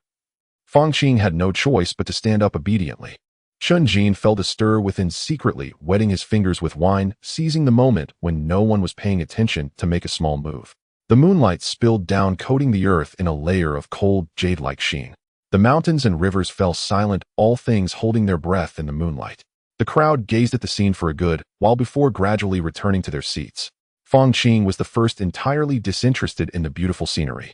On the ground before the seats, a line of small characters drawn from wine caught his attention. "Huh." Fang Qing's pupils constricted, letting out a gasp. Others immediately gathered around, and upon seeing the words written on the ground, they recognized it as the answer to the riddle that had puzzled them before. "It seems to mean this." Kai Yuan nodded slightly, verifying the authenticity of the answer in her mind. "Indeed," Fang Qing exclaimed excitedly. He then raised his head, looking towards the dozen or so individuals on the 9th floor.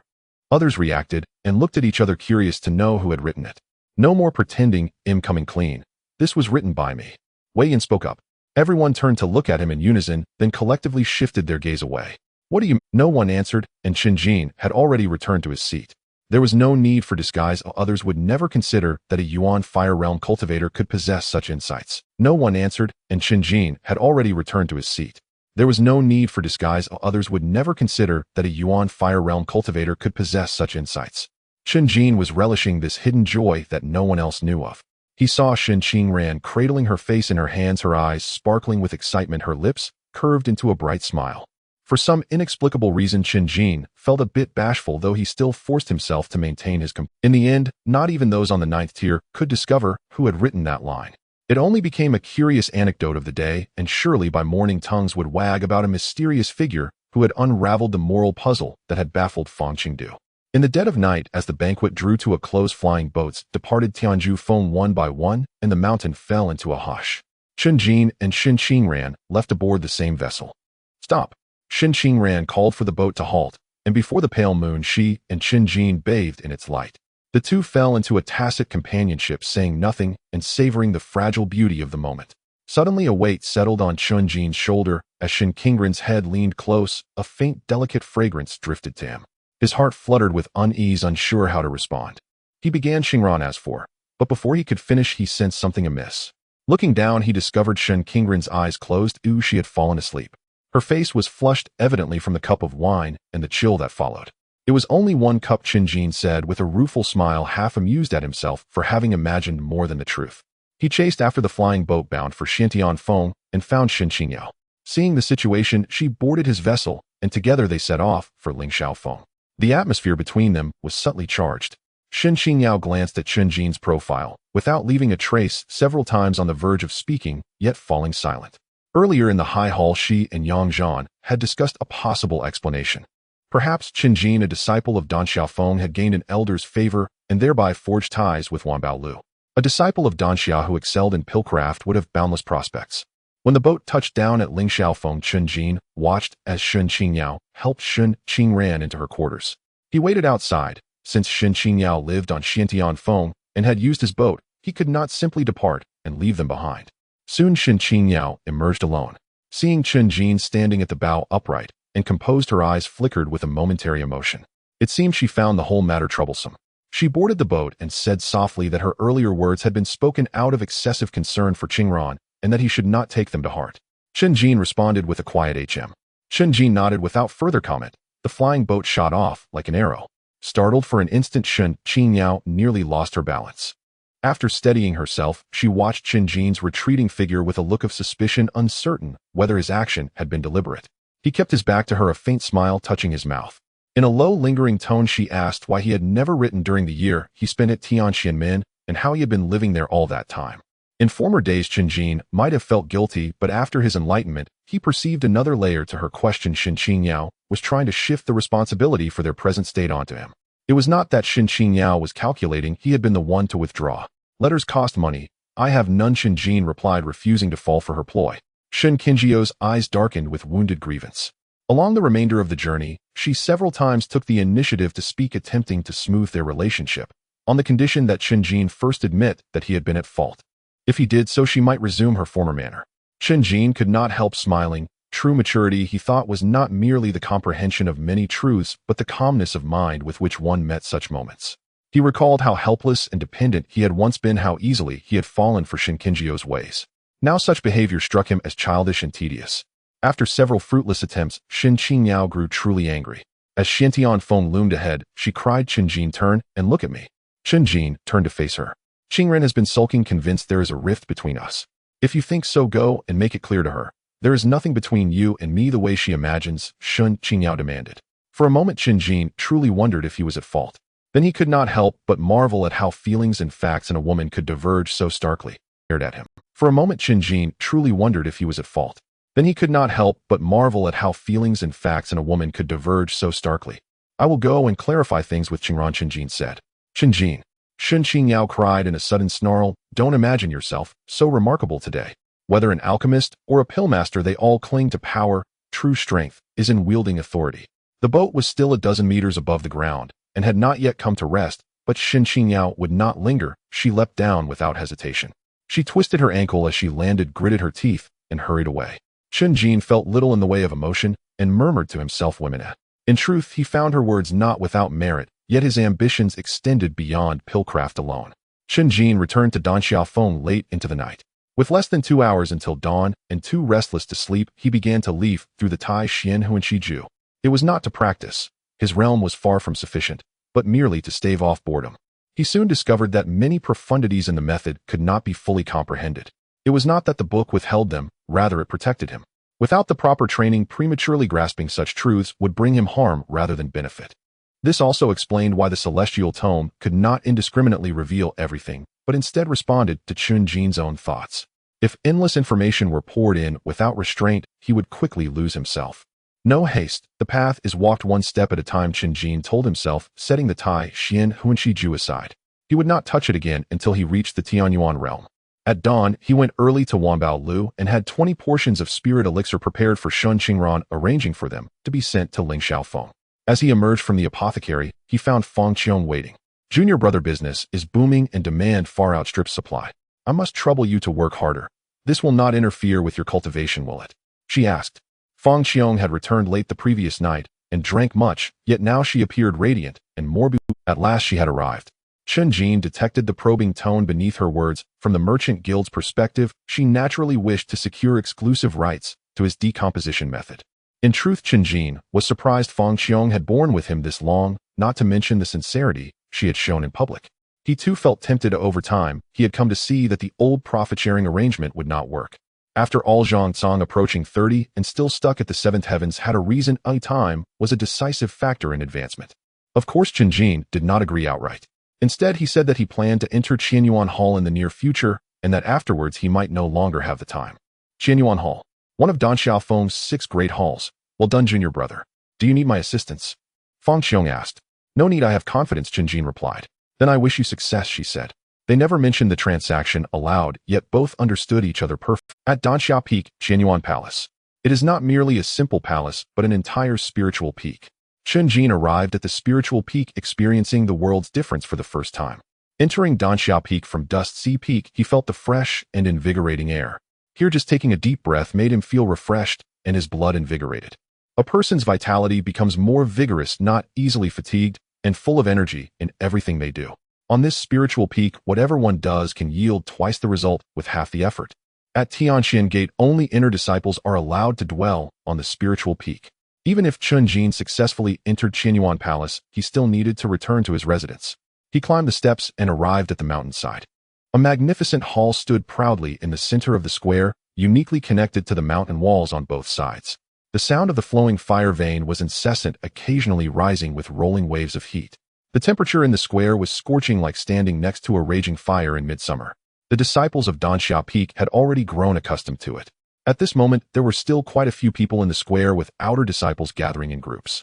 Chen Jin was puzzled by the crowd when a familiar face approached him. Chen Jin, are you here for the assessment too? Yes, replied Chen Jin. The one speaking was also an outer disciple named Huang Peng, who had a harmless round face. Chen Jin had interacted with him before. He was quite decent without airs and didn't flaunt his status as a senior brother. Yes, are you all here for that? Chen Jin asked.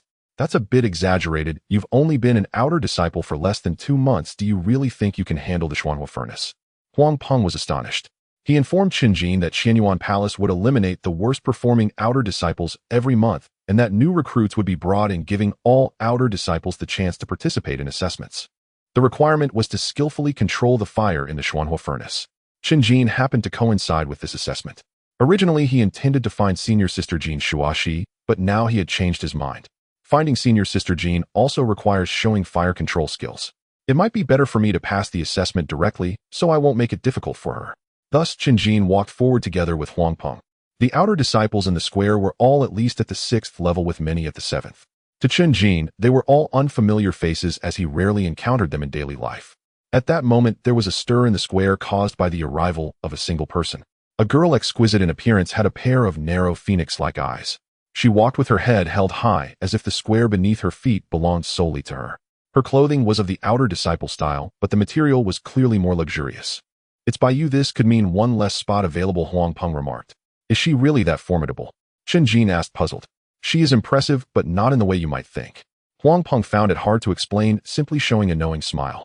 Baiyu was quite famous on Danxia Peak, very active among inner disciples, but only around males, with 2 senior brothers having fought over her. Chen Jin understood the implication, but still felt it wasn't quite so. Baiyu walked through the square like a proud peacock, disregarding the males around her. Suddenly, Baiyu smiled brightly, greeting a male inner disciple outside the hall. The two chatted and laughed, oblivious to others. Well then, Chen Jin chuckled helplessly, realizing he still lacked experience in reading people. Bai's arrogance seemed confined to those of lower status than her. What are so many people gathered here for? Purely wasting time. Those below the 7th level should leave immediately. At that moment a voice boomed like thunder, causing an uproar. These words were exceedingly arrogant, as most disciples in the square were at least at the 6th level. Upon seeing the speaker they were filled with anger, but dared not express it. A burly man with thick hair and a full beard stood there. Xie, 7th level cultivation, guess how old he is? Huang Peng whispered. Chen Jin shook his head, unwilling to guess. Under 20. Huang Peng laughed.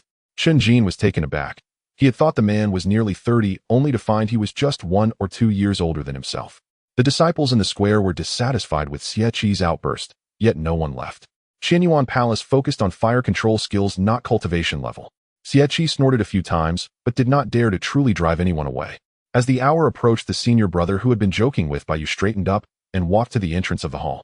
The assessment has 3 stages, all quite simple and won't take long. The goal is to select 3 individuals among you based on performance.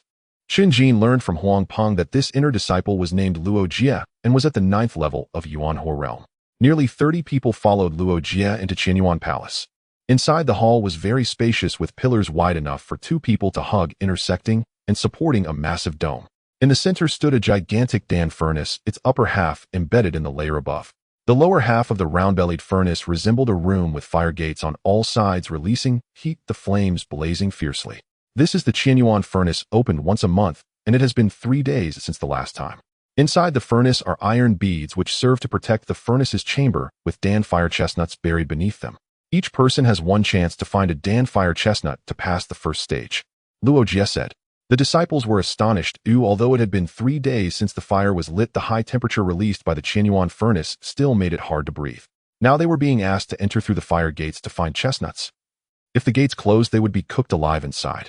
Of course, with so many people present, the probability of such an event occurring was very low. Yet everyone couldn't help but think in that direction. Form 2 lines, stand in groups of 4. Luo Jie didn't give them much time to prepare. You stand in front, I'll stand behind. When lining up, Huang Peng chose to pass Chen Jin. According to the rules, the 4 entering together would be in a competitive relationship. Luo Jie did not say that they couldn't snatch Dan fire chestnuts from others. However, as soon as Huang Peng left, 3 people immediately gathered around Chen Jin. Though they said nothing, Chen Jin could tell from their expressions that it was intentional. It turned out that recognizing Chen Jin wasn't just Huang Peng's prerogative. Having just entered for 2 months, in their eyes, Chen Jin was a soft target. Do you really need to do this? Huang Peng was displeased with the actions of the 3. The 3 said nothing, and there was no sign of embarrassment. Instead, it felt completely natural. Everything had to be contested, especially when opportunities lay before them. Unexpectedly, Xie Qi walked over, towering at nearly 2 meters tall, exuding a sense of oppression. The faces of the 3 changed slightly. They weren't afraid of Huang Peng, but feared this man. You go to the back. Xie Qi directly pushed one person aside, taking his place. His intentions were the same, unreservedly flashing a grin at Chen Jin, revealing a row of neat white teeth. Chen Jin remained unperturbed, while the other 2 hesitated, considering whether to change positions. Being with Xie Qi would put them in a situation similar to Chen Jin's. Hurry up, don't dawdle. Luo Jie scolded from the front, then announced the start of the assessment, as the first 4 stepped nervously through the fire gates. The fire door of the alchemy furnace is used to control the heat and observe the process. Generally, the fire door of an alchemy furnace cannot be opened, allowing only iron tongs to be inserted. The fire door of the Tianxuan furnace, however, can be opened outward, just as its name suggests. 4 disciples bent over and entered through a door where the floor was covered with iron beads that made a rustling sound underfoot. There was no time limit, as it wasn't a place where one could stay for long. In fact, each disciple had to complete the assessment before reaching their limit. In less than a few seconds, one person called out and ran out, their eyes reddened and tears flowing uncontrollably. With empty hands, the assessment ended in failure. Among the other 3, 2 found the danfire chestnuts. Roger took 2 danfire chestnuts, gently peeled off the shell, and put one in his mouth, offering the other to Baiyu. Baiyu directly took it with his mouth, took a gentle bite, and exclaimed, "So delicious, thank you, senior brother." After this little interlude, before the second batch of disciples entered, Roger manipulated a mechanism to ensure the iron beads rolled evenly inside, ensuring fairness. This is not good. The number of danfire chestnuts is definitely limited. Those who enter later will suffer. Xie Qi thought of this and glared at Chen Jin, saying, "Why are you waiting here at the back?" Huh. Chen Jin looked at him as if the words implied he was begging him to come along. "What are you looking at?" Xie Qi retorted angrily. Simple-minded people often attribute problems to external factors. Chen Jin lowered his eyelids expressionless. He didn't believe that the number of danfire chestnuts was limited. The Tianxuan Hall would not make such a mistake. The assessment continued, and with the successful examples set by those ahead, the mentality of those behind gradually calmed. The fire furnace seemed dangerous, but the worst-case scenario was merely a burn. Additionally, some disciples snatched danfire chestnuts from others. Roger did not intervene, he only noted who had the danfire chestnuts. After confirming this, a sinister smile returned to Xie face. Finally, it was his turn along with Chen Jin and the other two to enter the Tianxuan furnace. As if stepping into a furnace, Chen Jin dared not breathe deeply, otherwise the hot air would rush into his body through his mouth and nose. Only by unleashing all of his original fire could he have any ability to move within the furnace. Having seen the successful disciples before him, Chen Jin already knew what the danfire chestnuts looked like, resembling iron beads. However, in the entirely red furnace, the danfire chestnuts were mixed in with the iron beads. Yet this did not stump the heavenly book. Chen Jin quickly discovered 7 or 8 danfire chestnuts on the surface of the iron beads. The other 3 looked like blind men struggling to search. Chen Jin glanced at Xie's position, stepped forward, and deliberately kicked a handful of iron beads in that direction. During the movement, one danfire chestnut stood out vividly. "Hey!" Xie beamed with joy, not expecting such good luck today, and bent down to pick it up.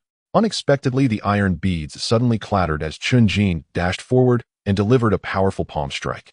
This palm strike was swift and fierce, striking Xie on the right shoulder and chest. With Xie's cultivation at the 7th heaven realm, under normal circumstances, Chen Jin would have little chance of winning. Now, catching him off guard, and being within the alchemy furnace, Xie fell to the ground, instantly burned by the scalding iron beads. He instinctively wanted to shout, but inhaled hot air. Instead, his face contorted in pain. Only then did Chen Jin pick up the danfire chestnut and glance at the other 2 disciples in the furnace who had ulterior motives. They were frozen, dazed, thinking they must have seen it wrong. Chen Jin actually dared to take the initiative against the heinous Xie.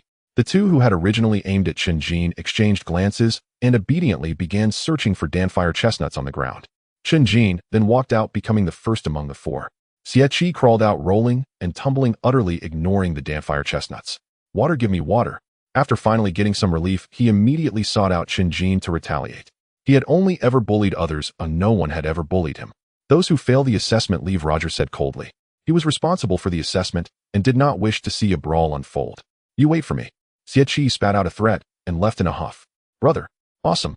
As soon as he left, many disciples gave Chen Jin a thumbs up, clearly having been displeased with this guy for a long time. "You need to be careful," Huang Peng reminded in a low voice. While it felt good to vent, trouble was also unavoidable. It's nothing. Chen Jin's actions just now were not only driven by passion, but were also well considered. As the number of people in the following 2 rounds would decrease, Xie would eventually target him. A conflict would inevitably erupt. It was better to strike decisively while the opponent was unprepared and eliminate him. As for making enemies, wouldn't eliminating people in the next 2 rounds also lead to enmity? Or should he find ways to avoid Xie's sharpness and pass the assessment together in the end? But why should he avoid the sharpness?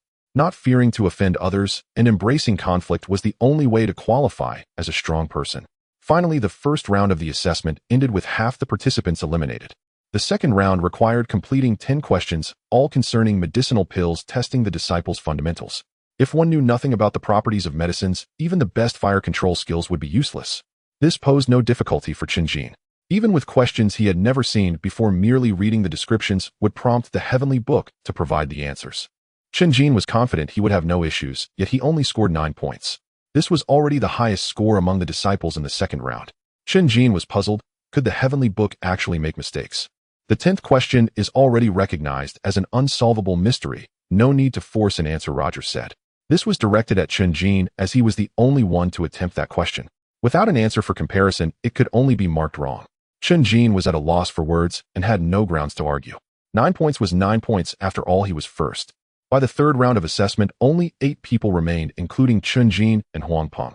They are admitting 3 in total. We have a great chance. The content of the third round's assessment is undoubtedly a competition with the Xuanhua furnace.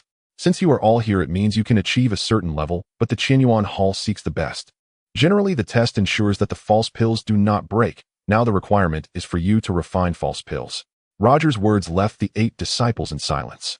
It sounded considerably more difficult, but the problem was they had no idea about the formula for false pills. There is no formula for false pills, it's just a lump of special clay. You must use fire and the furnace to shape it into pill form. The 3 with the best appearance will enter the Tianxuan pill. Roger led them to the alchemy room of the Tianxuan Hall, where there were 4 Xuanhua furnaces, and the 8 people would proceed in 2 batches. Huang Peng and Chen Jin would also be divided into 2 groups. Among the 3 people beside Chen Jin, there was Baiyu looking proudly with his chin held high, not glancing to the side. As the assessment began, Huang Peng's group remained in the alchemy room while the others waited outside. After about 15 minutes, the commotion in the alchemy room gradually subsided and Huang Peng's group emerged. Since they had to wait for all 8 to finish before ranking them, the finished products were not displayed. However, one could roughly gauge from the expressions on the faces of the 4. Then it was Chen Jin's turn with his group. The Xuanhua furnace stood as tall as a person with 3 layers from bottom to top, resembling a gourd supported by 4 legs and connected to the ground fire. Such a Dan furnace not only made controlling the fire more challenging, but also complicated to manipulate. The clay of the false Dan was like a soft dough, sticky and troublesome to place in the furnace. Before this, Chen Jin had never encountered false Dan clay, but he possessed a heavenly book and could understand it at a glance, which included detailed steps. Thus, he was the first among the 4 to ignite the fire. A strand of purple gold light tugged at the ground fire, and a fierce flame erupted from the fire door, filling the air with a booming sound that carried a sense of oppression. Chen Jin pressed his palms together forcefully against the Dan furnace. In an instant, the flames flowed along the patterns on the surface of the furnace as if they were meridians connecting. Chen Jin's eyes reflected the firelight, and during the process of controlling the fire, he could observe the changes in the false Dan clay. Baiyu and the other 3 in the Dan room appeared somewhat surprised. Chen Jin's display of skillfulness was unlike a novice, and soon after the 3 others focused on themselves, igniting their fires one after another and beginning the alchemy. The 4 Dan furnaces blazed brightly, and the Dan room was extremely hot. After about 10 minutes, Chen Jin was the first to stop, and steam rose from the Xuanhua furnace before him. "Go wait outside," Roger said.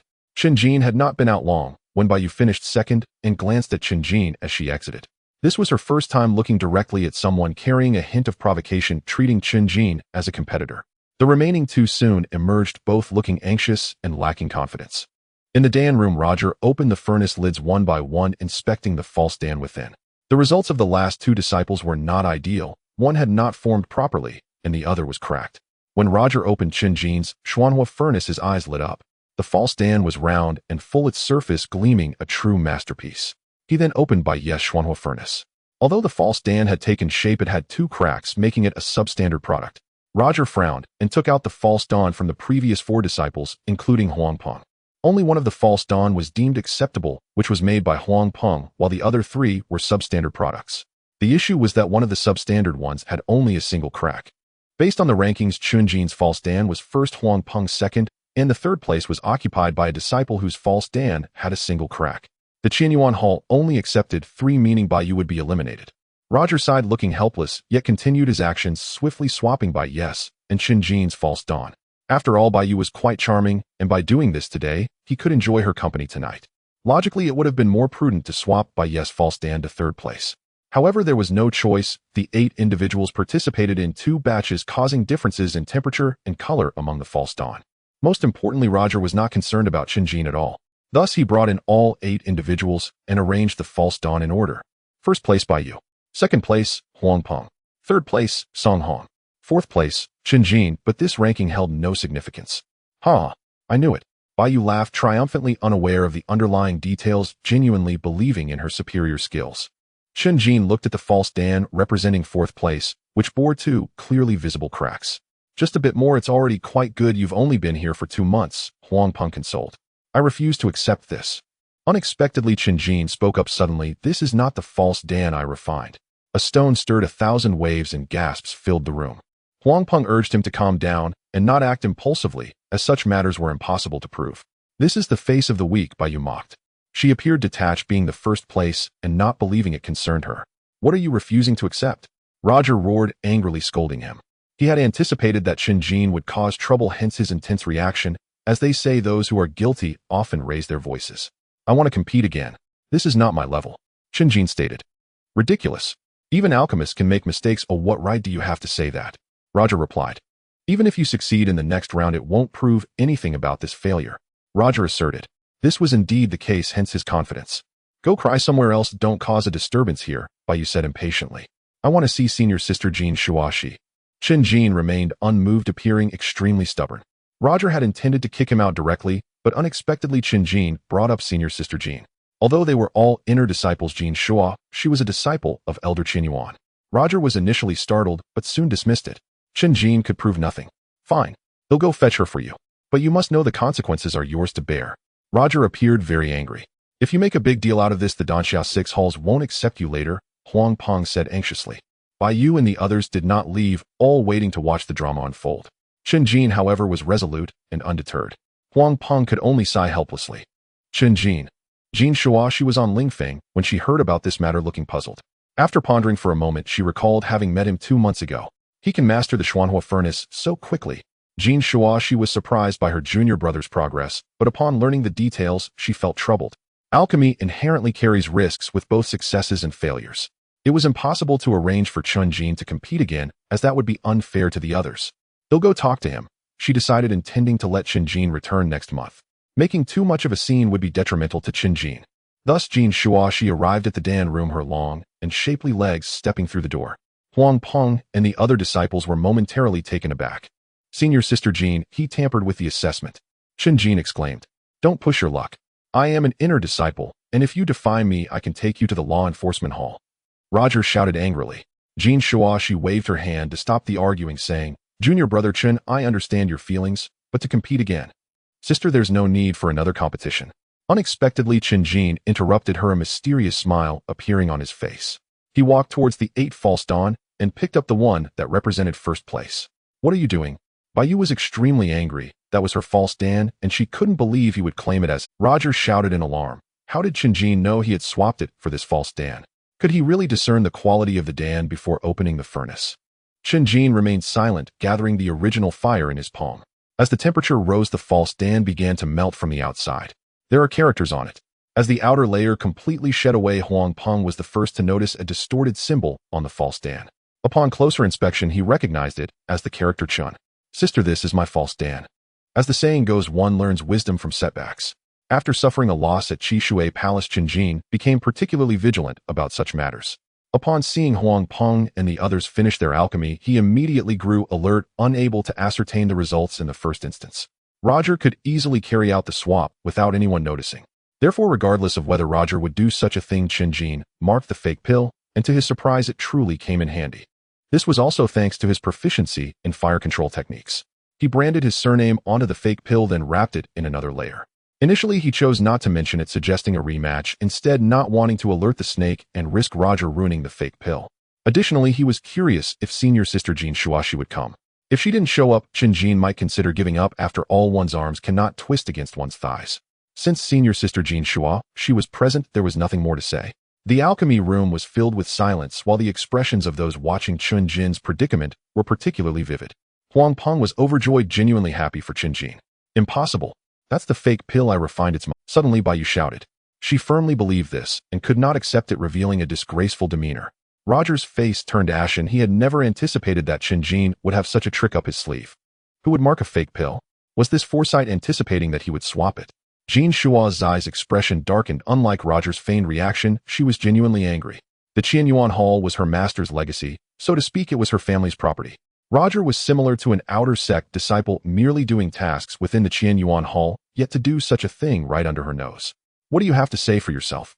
Jin Shua, she said coldly. Roger was at a loss, wanting to deny it, but Chen Jin's clever move completely blocked his escape. Senior brother, say something. Say that it's my pill. In contrast, Bai Yu refused to accept it, shaking his arm.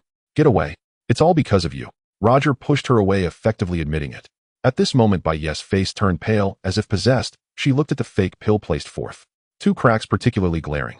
Jin Shua, she snorted coldly and walked in front of Chen Jin. To still achieve such a level with an external layer wrapped around such mastery of fire control, such an outstanding disciple, almost made my Tianxuan Hall miss out, all because of you. One could clearly feel Jin Shua's eyes fluctuation of spiritual energy, struggling to refrain from making a move. From today onwards, you need not come to the Tianxuan Hall anymore. Senior sister, I was just momentarily confused. Please don't kick me out. Roger, who had been so arrogant moments ago, was now in a state of utter disgrace. If this matter spreads, the other 5 halls would never accept him. At the 9th level of Yuan Fire Realm, without the assistance from the 6 halls, he would walk a long winding road. Who are you calling a ghost? When did I ever let you do such a thing? Jin Shuashi, this has nothing to do with me. Bai Yu rushed forward, trying to grab his hair, she finally realized she needed to clear herself of this matter. "You shameless woman." Roger angrily cursed, clearly having done this for her sake. "You useless piece of trash." Bai Yu retorted defiantly. "All of you get out." Jin Shua's gaze was piercing, her anger boiling. Roger and Bai Yu left in disgrace. Jin Shua, she took over the assessment and announced the rankings again. First place, Chen Jin. Second place, Huang Peng. Third place, Song Hong. Naturally, Huang Peng and Song Hong had no objections. The latter was relieved that the pill swapped at the start wasn't his. He didn't possess Chen Jin's skill. "All right, the others can leave. You three come with me." Jin Shua, she personally led the three to familiarize themselves with the Tianxuan Hall. Chen Jin walked alongside her, while the other two followed behind. "Given that you achieved such results in 2 months, you should have been an inner sect disciple from the start." Jin Shua, she said curiously. "One day while gathering herbs, I accidentally fell off a cliff and almost died, and then I suddenly enlightened," Chen Jin said. Enlightenment was a universal explanation that could account for many unusual phenomena in a person. Jin Shua, she didn't probe further. Instead, she felt regret for him. The regulations of Tianxuan Sect were strict with no precedent for exceptions. Outer sect disciples had to climb step by step. Maintain this momentum, and becoming a true disciple in the future is indeed possible, Jin Shua, she chuckled. Of course, she didn't genuinely hold such high expectations for Chen Jin. What was happening to Chen Jin might be merely a fleeting moment, exhausting all his potential. This was a harsh reality, but Jin Shua, she didn't intend to shatter his optimism. At this moment, Chen Jin noticed that they had been walking forward, already surpassing the area of the Tianxuan Hall visible from outside. Upon closer observation, they found themselves within the belly of the mountain with a high dome above, and the air carried a hint of heat and heaviness. "Look below, Jin Shua," she said. The others followed her voice and saw dark depths illuminated by flickering lights with fire glimmers swiftly moving within the rock layers. Earth fire. Chen Jin immediately associated it with a type of spiritual vein. Those points of light are called essence gold qi. Essence gold is a concept in refining named so because disciples of Danxia Peak must use essence gold qi to strengthen themselves as the furnace. Jin Shuashi explained. The core of Danxia Peak's purple mist classic is to absorb the essence of heaven, earth, and sunlight, merging the true fire of the pill furnace into one. In simple terms, one must be the furnace and refine heaven and earth. If the pill furnace is not sturdy enough, it will explode, leading to death for Danxia Peak disciples. To break through to the earth origin realm, transforming Yuan fire into Yuan power, one must condense all the essence gold qi during the breakthrough. The more essence gold qi present, the higher the success rate, and the more robust the Yuan power. Starting from the 7th level, which is the last 3 levels of the Yuan fire realm, one must begin preparing essence gold qi. Each time Elder Qian Yuan refines pills, he draws upon the earth fire, bringing essence gold qi to the surface. All participating disciples can absorb and refine it. This was also the reason Roger was unwilling to leave the Tianxuan Hall. At the 9th level of Yuan fire realm, accumulating that much essence gold qi, yet unable to advance at a critical time, was intolerable for anyone. The method of refining is twofold. 1 must reach the 7th level, and 2 stay in the Tianxuan Hall for a full month, Jin Shuashi stated. In other words, if their performance was subpar, Chen Jin and the others might end up working in the Tianxuan Hall for a month without pay. Chen Jin had no such concerns, because while speaking of these matters, the Heavenly Book had already informed him how to refine essence gold qi. Senior sister, must one really reach the 7th level? Chen Jin asked. The Heavenly Book did not mention this, nor did it elaborate. He had to understand it clearly. Maximize your utilization. Non-6 Hall disciples will wait until the 9th level, when the Grand Elder uniformly arranges the essence gold qi. Jin Shua, she being an inner sect disciple from the start, was not very clear on these matters. Chen Jin understood that this restriction was not about cultivation level, but rather for the sect's convenience and management. In that case, he wouldn't hold back. Chen Jin's speculation was not wrong. The refined golden energy had no realm requirements.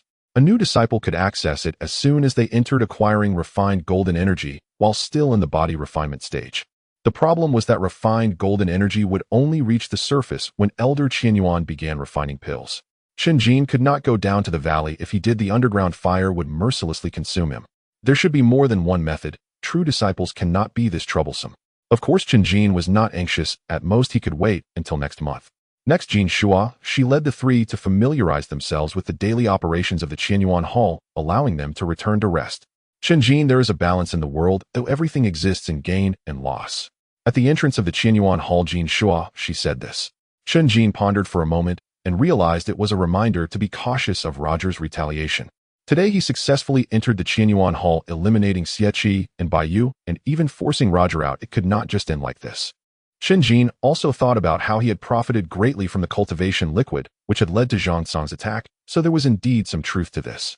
Just as he was contemplating, a surge of scorching energy suddenly struck, as if heavenly fire had descended. In the sky, a streak of crimson light streaked across like a burning comet. The fire seed seemed to be a divine bird, flames rolling, and its fiery feathers gleaming like gold. Each flap of its wings drew forth immense refined energy from the earth's veins beneath Danxia Peak. It was pure spiritual essence transformed into a flow of fire which it swallowed whole. That is the fire falcon, a descendant of the divine beast Zhuqiue, the guardian spirit of Danxia Peak. It is currently consuming the essence of heaven and earth. Jin Shuashi explained. Chen Jin was greatly shocked to see a spirit beast for the first time. His expression then became strange. The essence of heaven and earth drawn out by the fire falcon also included the refined golden energy from underground. As Chen Jin wondered if he could imitate it, the heavenly book emitted golden light. Unlike before, the content on it changed rapidly, this time with fewer and fewer words. At first it read, heaven swallowing, earth devouring, the bloodline divine art of the Zhuqiue, whose mysteries cannot be glimpsed by the myriad races. Foreign races cannot cultivate it, yet the heavenly book still presented the complete content. This time Chen Jin could not comprehend these mysteries. Because he was of the human race, there were limitations. My limitations are restricting the heavenly book. Chen Jin sighed again. Following this, the words on the heavenly book changed like flowing water, the number of words decreasing rapidly. The final content read, earth chi absorption method, resonating with the earth, gathering the essence of mountains and rivers, refining one's true form. Is this even possible? Chen Jin once again marveled at the power of the heavenly book. It could even tailor itself to his actual situation. From the bloodline divine art of the fire falcon, a unique secret art emerged.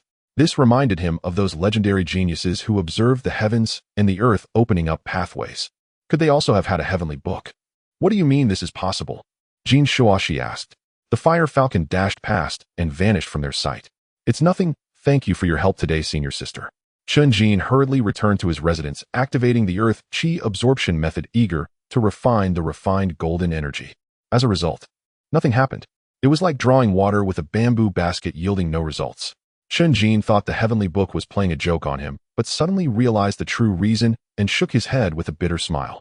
It turned out that people really do smile when at a loss for words. In the outer disciples' quarters, there were no spiritual veins or underground fire, so naturally there was no refined golden energy. Thinking back on how serious he had been just moments ago was somewhat absurd. Fortunately, no one knows. Grateful, Chen Jin envied the inner disciples. Inner disciples lived within the spirit peak and lacked for nothing. Chen Jin recalled the 100 refining field, where 5 alchemy furnaces were set up for outer disciples to practice fire control. The 5 alchemy furnaces were connected to the underground fire. Perhaps there was refined golden energy.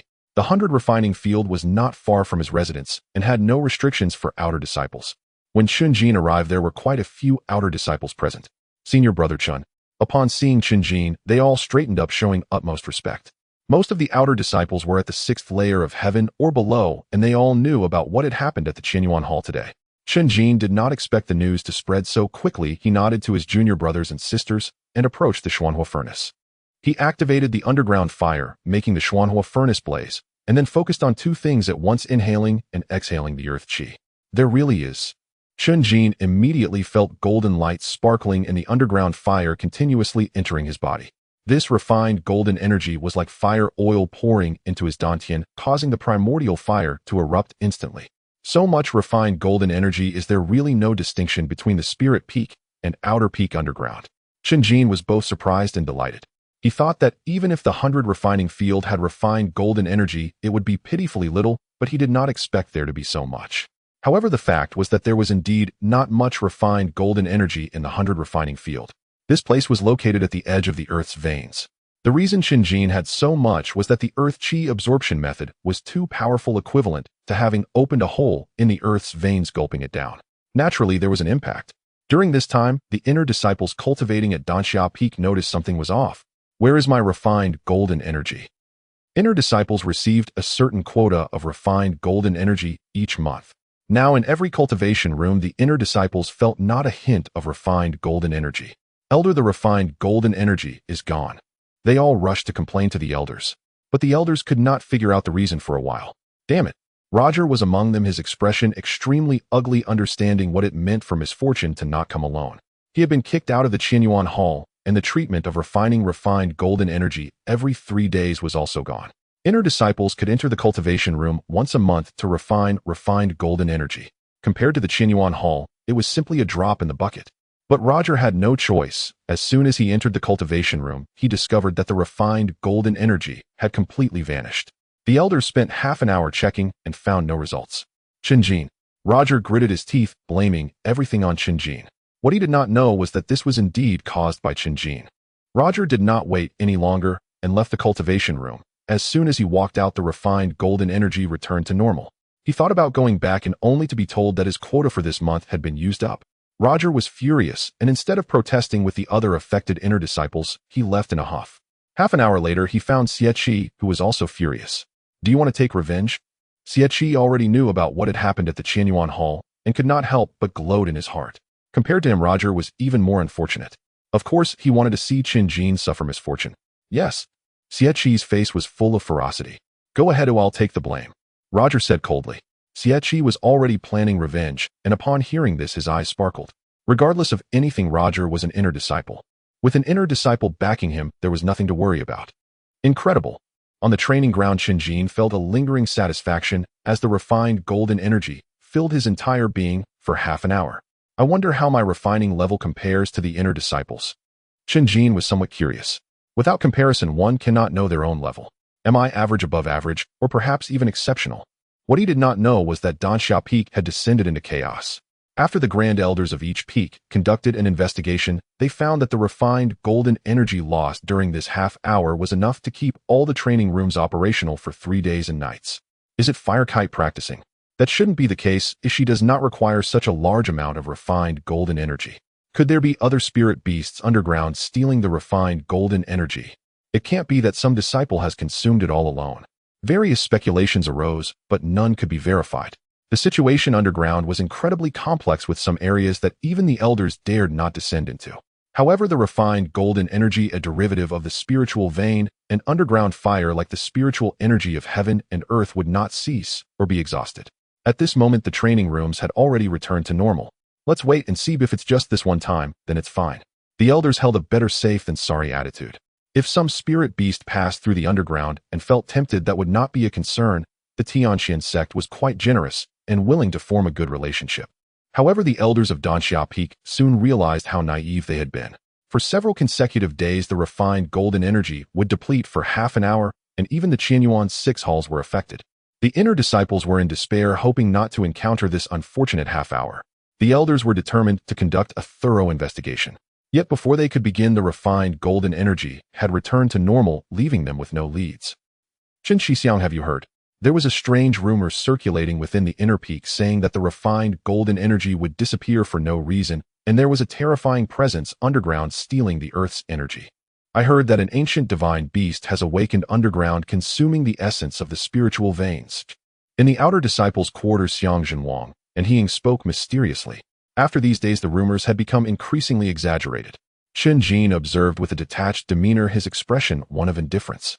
In reality, his heart was also stirred with significant waves. Yesterday, when he heard this rumor from other disciples, he was somewhat dazed, taking a while to realize it was his goodness. The method given by the heavenly book is simply reckless. Chen Jin quickly paused, hoping he wouldn't be implicated. Once the storm passed, he could come back for another go. Thinking of this, Chen Jin couldn't help but smirk. The refined golden energy would not directly enhance his cultivation level or boost his primal fire, but beyond that, it was undeniably useful. Chen Jin was now capable of breaking diamonds with a single palm without even breaking the skin. The key was that when paired with the Qianren armor, it was like a tiger adding wings. Chen Jin had completely mastered the profound art of Qianji, able to manipulate 1,000 pieces of mysterious iron at will. Combined with the refined golden energy, it allowed the Qianren armor to emit a crimson flame, as if in the hands of a ground element master. Chen Xixiao. Suddenly, Xiang Zhenwang gestured quietly. Chen Jin looked up to see an old acquaintance, Xu Wanyo, striding towards him. With that annoying smile on his face and a cunning glint in his eyes, Chen Jin was slightly surprised.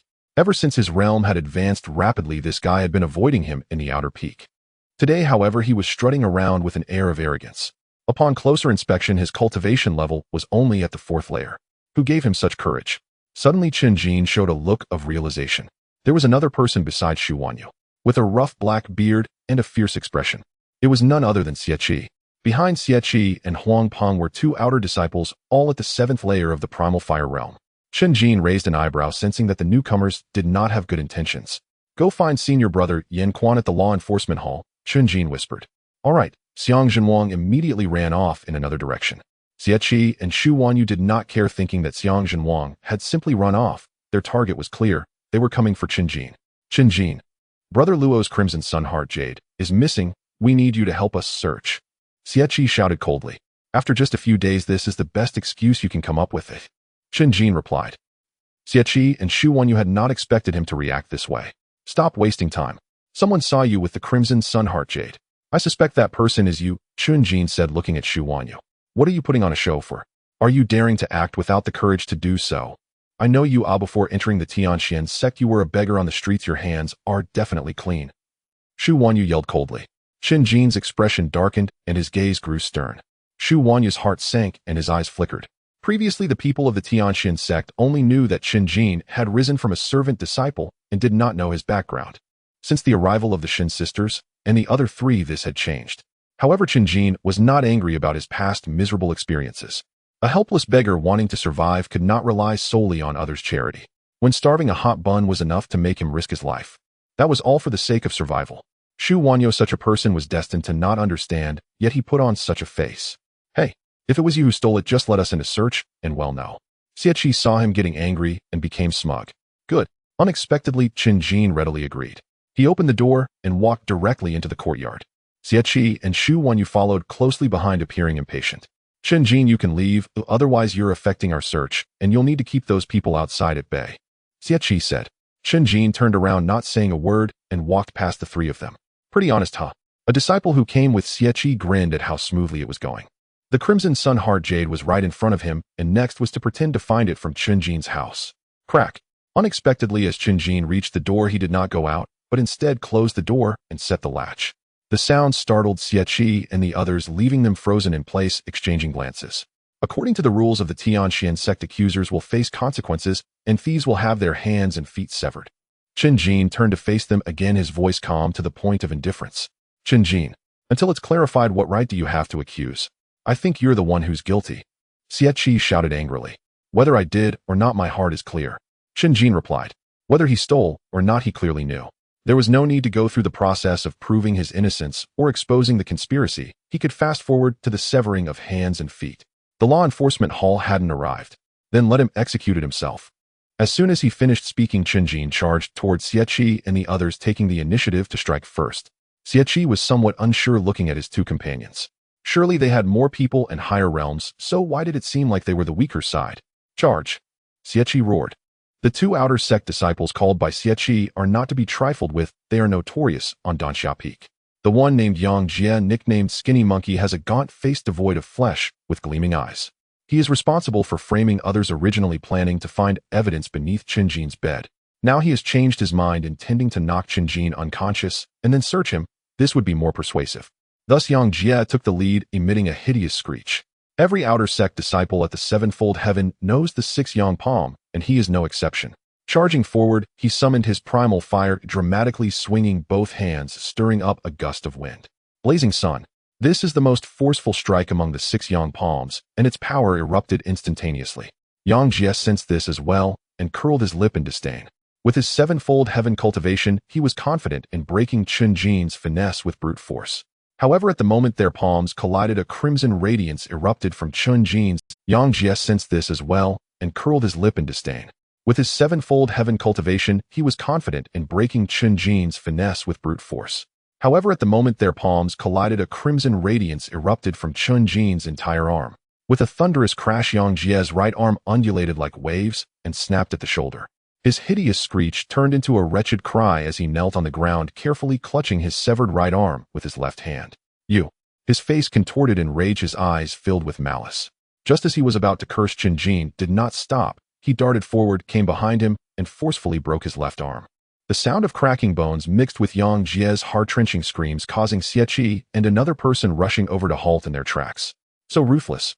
Xu Wanyu was so frightened that he plopped down on the ground, drenched in cold sweat. Thieves deserve to lose their hands and feet. Accusers shall face the consequences. Chen Jin kicked Yang Jie aside expressionlessly, his gaze landing on Xie.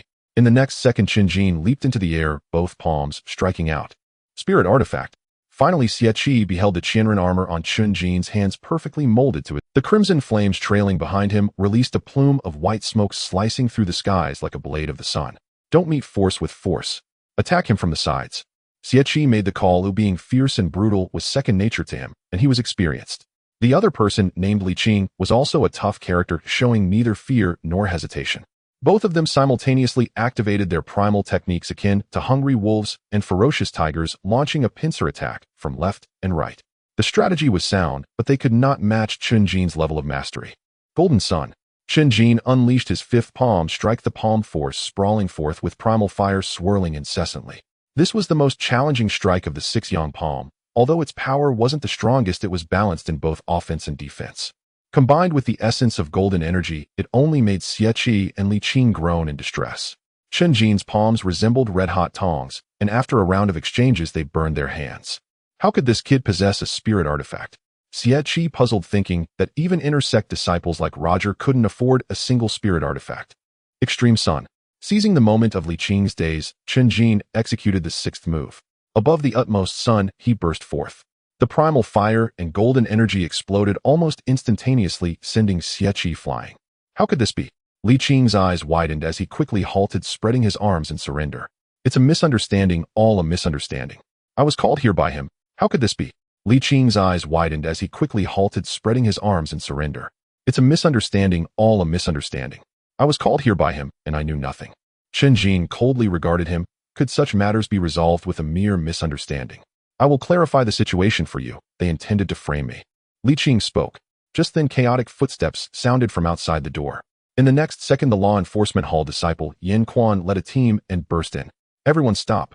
Yan Quan's authoritative voice rang out, but by the end it gradually weakened. The situation in the courtyard was not as he had imagined. Yang Jie lay on the ground with broken hands, his face smeared with snot and tears. Xie crawled like a caterpillar, resembling a paralyzed person. In contrast, Chen Jin appeared unfazed. The pieces of black iron on his hands had returned to their original position, revealing his red hands exuding white steam. Heads poked in from outside, belonging to the outer sect disciples led by Xiang Zhan. Brother Chun is this strong. They were all wide-eyed, having never expected this. Just a moment ago, they thought Chen Jin was suffering inside. What happened? Yan Quan asked coldly. Brother, we were entrusted to find the Qi Yao Heart Jade. We heard it was with these outer disciples, and we came to investigate, but who knew he would strike first? Li Qing immediately changed his tone, turning the tables. Yan Quan frowned. The law enforcement hall is not a governmental office. If disciples lose their items, they must find them themselves. With both witnesses and evidence present, it would be up to the law enforcement hall to pass judgment. Yan Quan looked at Chen Jin, waiting for his explanation. Because of the previous incident with the Qishui Palace, he had come here, but would not overly favor anyone. You mentioned being entrusted by Roger, right? Chen Jin inquired. Yes, senior brother Roger lost a piece of Qi Yao Heart Jade. Li Qing replied. With the law enforcement hall present, he was not afraid of Chen Jin taking action. And then you came in to search and I obstructed you in this courtyard? Chen Jin asked again. Li Qing vaguely sensed something was amiss, but still nodded. Brother, Yin, they want to frame me, they just haven't had the chance yet. The item must still be on them. Chen Jin stated. Upon hearing this, Li Qing's expression changed, and his heart nearly jumped to his throat. Xie on the ground immediately shouted, urging Yan Quan not to believe him. Yan Quan pondered, glancing at the three of them. The procedures of the law enforcement hall do not operate this way, but due to the previous incident with Qishui Palace, Chen Jin was very cooperative, leading the responsible disciples of the law enforcement hall to gain benefits from Qishui Palace. Search. Yan Quan commanded. The law enforcement hall disciples eagerly complied, quickly finding the Qi Yao Heart Jade on Yang Jie. Yang Jie had thought about tossing the Qi Yao Heart Jade into a corner earlier. However, with both hands broken, he was simply unable to do so. Captain. The law enforcement hall disciples handed the Qi Yao Heart Jade to Yan Quan. This is the Qi Yao Heart Jade you were looking for, right? Yan Quan's gaze sharpened. Indeed, it was just as Chen Jin had said, making matters easier. Li Qing's face turned ashen, and then he made an unexpected move. He turned around, climbed the courtyard wall, intending to escape. Yan Quan snorted coldly, flicking his fingers. An iron pellet struck Li Qing's back, causing him to spit blood and tumble down from the wall. Take them all back to the law enforcement hall. It has nothing to do with me. It has nothing to do with me. Hearing he would enter the law enforcement hall, Shu Wanyu screamed in fright. The law enforcement hall disciples laughed coldly, lifting him as if he were a small chicken. I feel like we will have frequent dealings. Yen Quan glanced meaningfully at Chen Jin, a smile curling at the corners of his mouth. Chen Jin remained silent. Is it the same as last time? Yen Quan asked again. The mastermind is that Roger, Chen Jin replied. Don't worry, I will give you an explanation. Chen Jin nodded. Having been an outer disciple for so long, he had formed a rough impression of the law enforcement hall. The law enforcement hall was quite pleased to see others commit offenses. Because the friends and family of the offenders would want to bail them out, they must make arrangements with both upper and lower levels. This time with Xie Qi and the three others plus one Shu Wanyu, with both witnesses and evidence present, the law enforcement hall could act with impunity. What Yen Quan meant by same as last time was asking Chen Jin if he was willing to downplay the matter to the greatest extent. If the involved party nodded, the law enforcement hall would have more leeway to operate. However, this time Chen Jin did not want to let Roger go. This mastermind had yet to pay the price.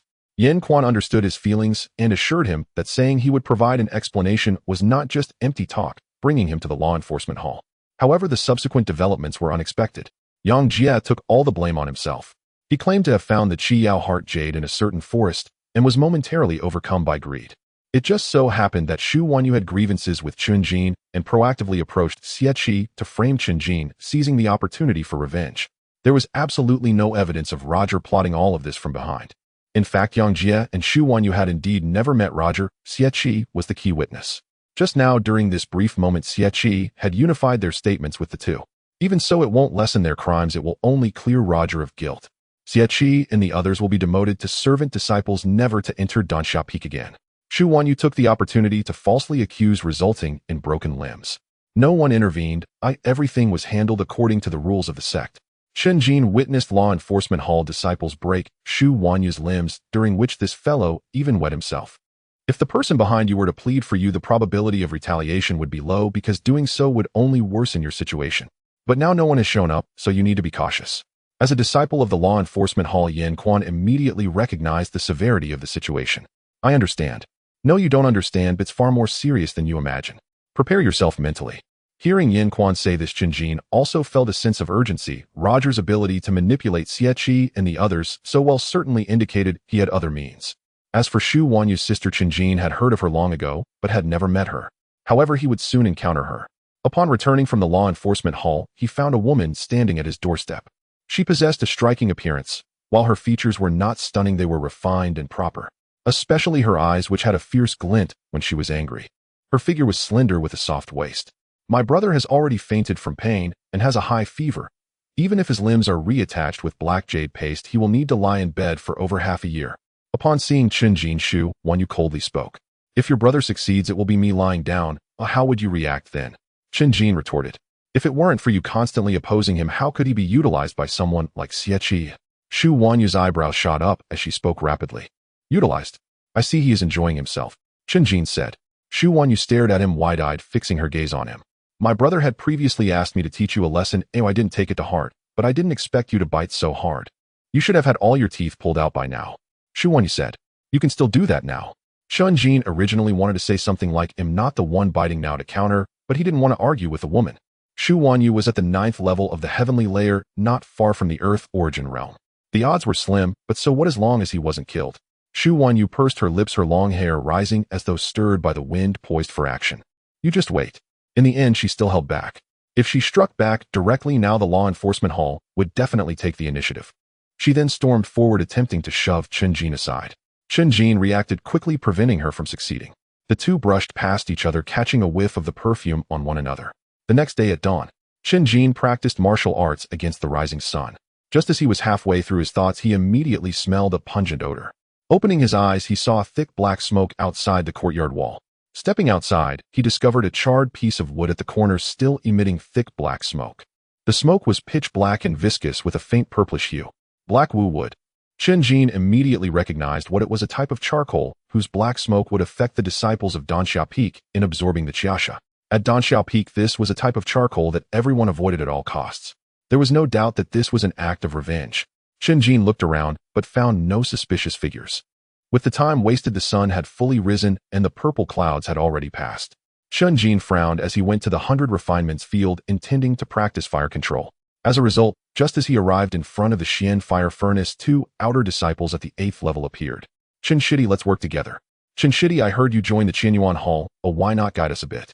The two spoke as they began to manipulate the fire at the Xian fire furnace.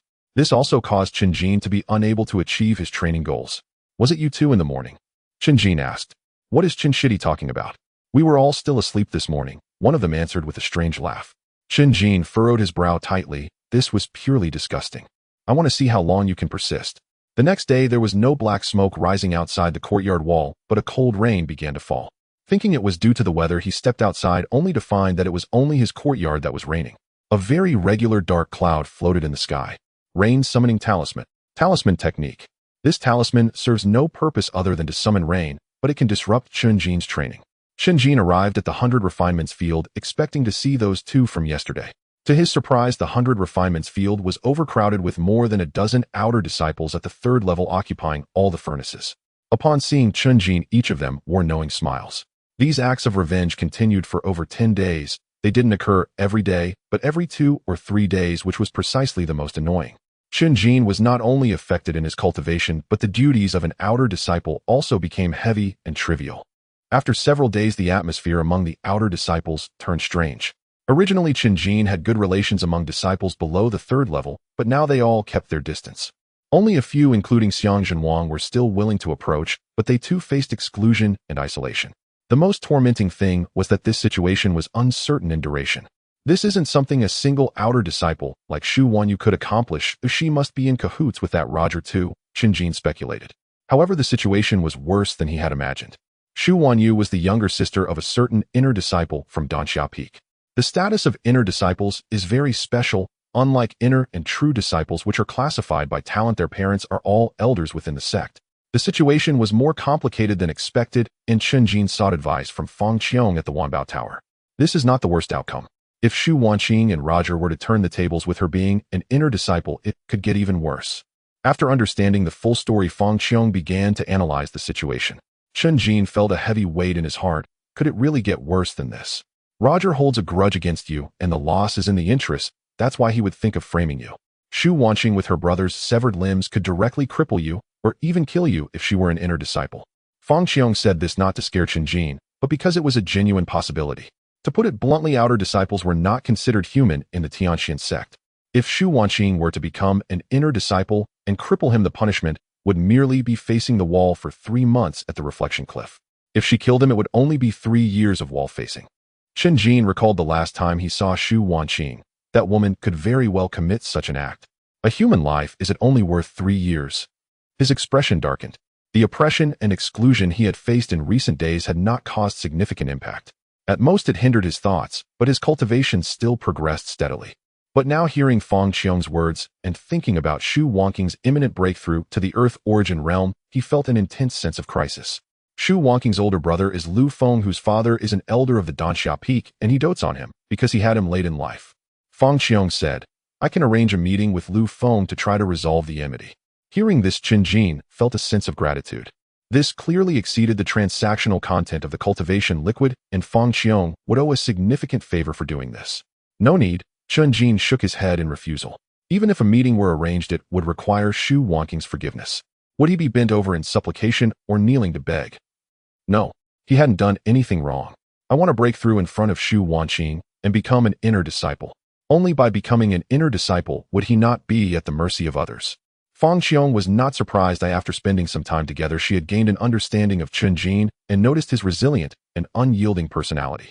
If they escalate things, come find me immediately, Fang Qiong said. Chen Jin nodded and took out the formula for the disintegrating potion. Chen Jin, I was thinking of you just now, no need to rush. Fang Qiong did not take it, as she did not want to take advantage of his predicament. Senior sister, the ink for the formula has dried up, Chen Jin said.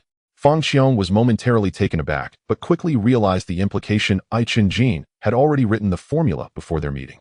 No matter how many resources you need to break through to the Earth origin realm, Wanbao Tower will cover them all, Fang Qiong said. Chen Jin paused, feeling much better. There are not only villains in this world, but also good people. Thank you, senior sister.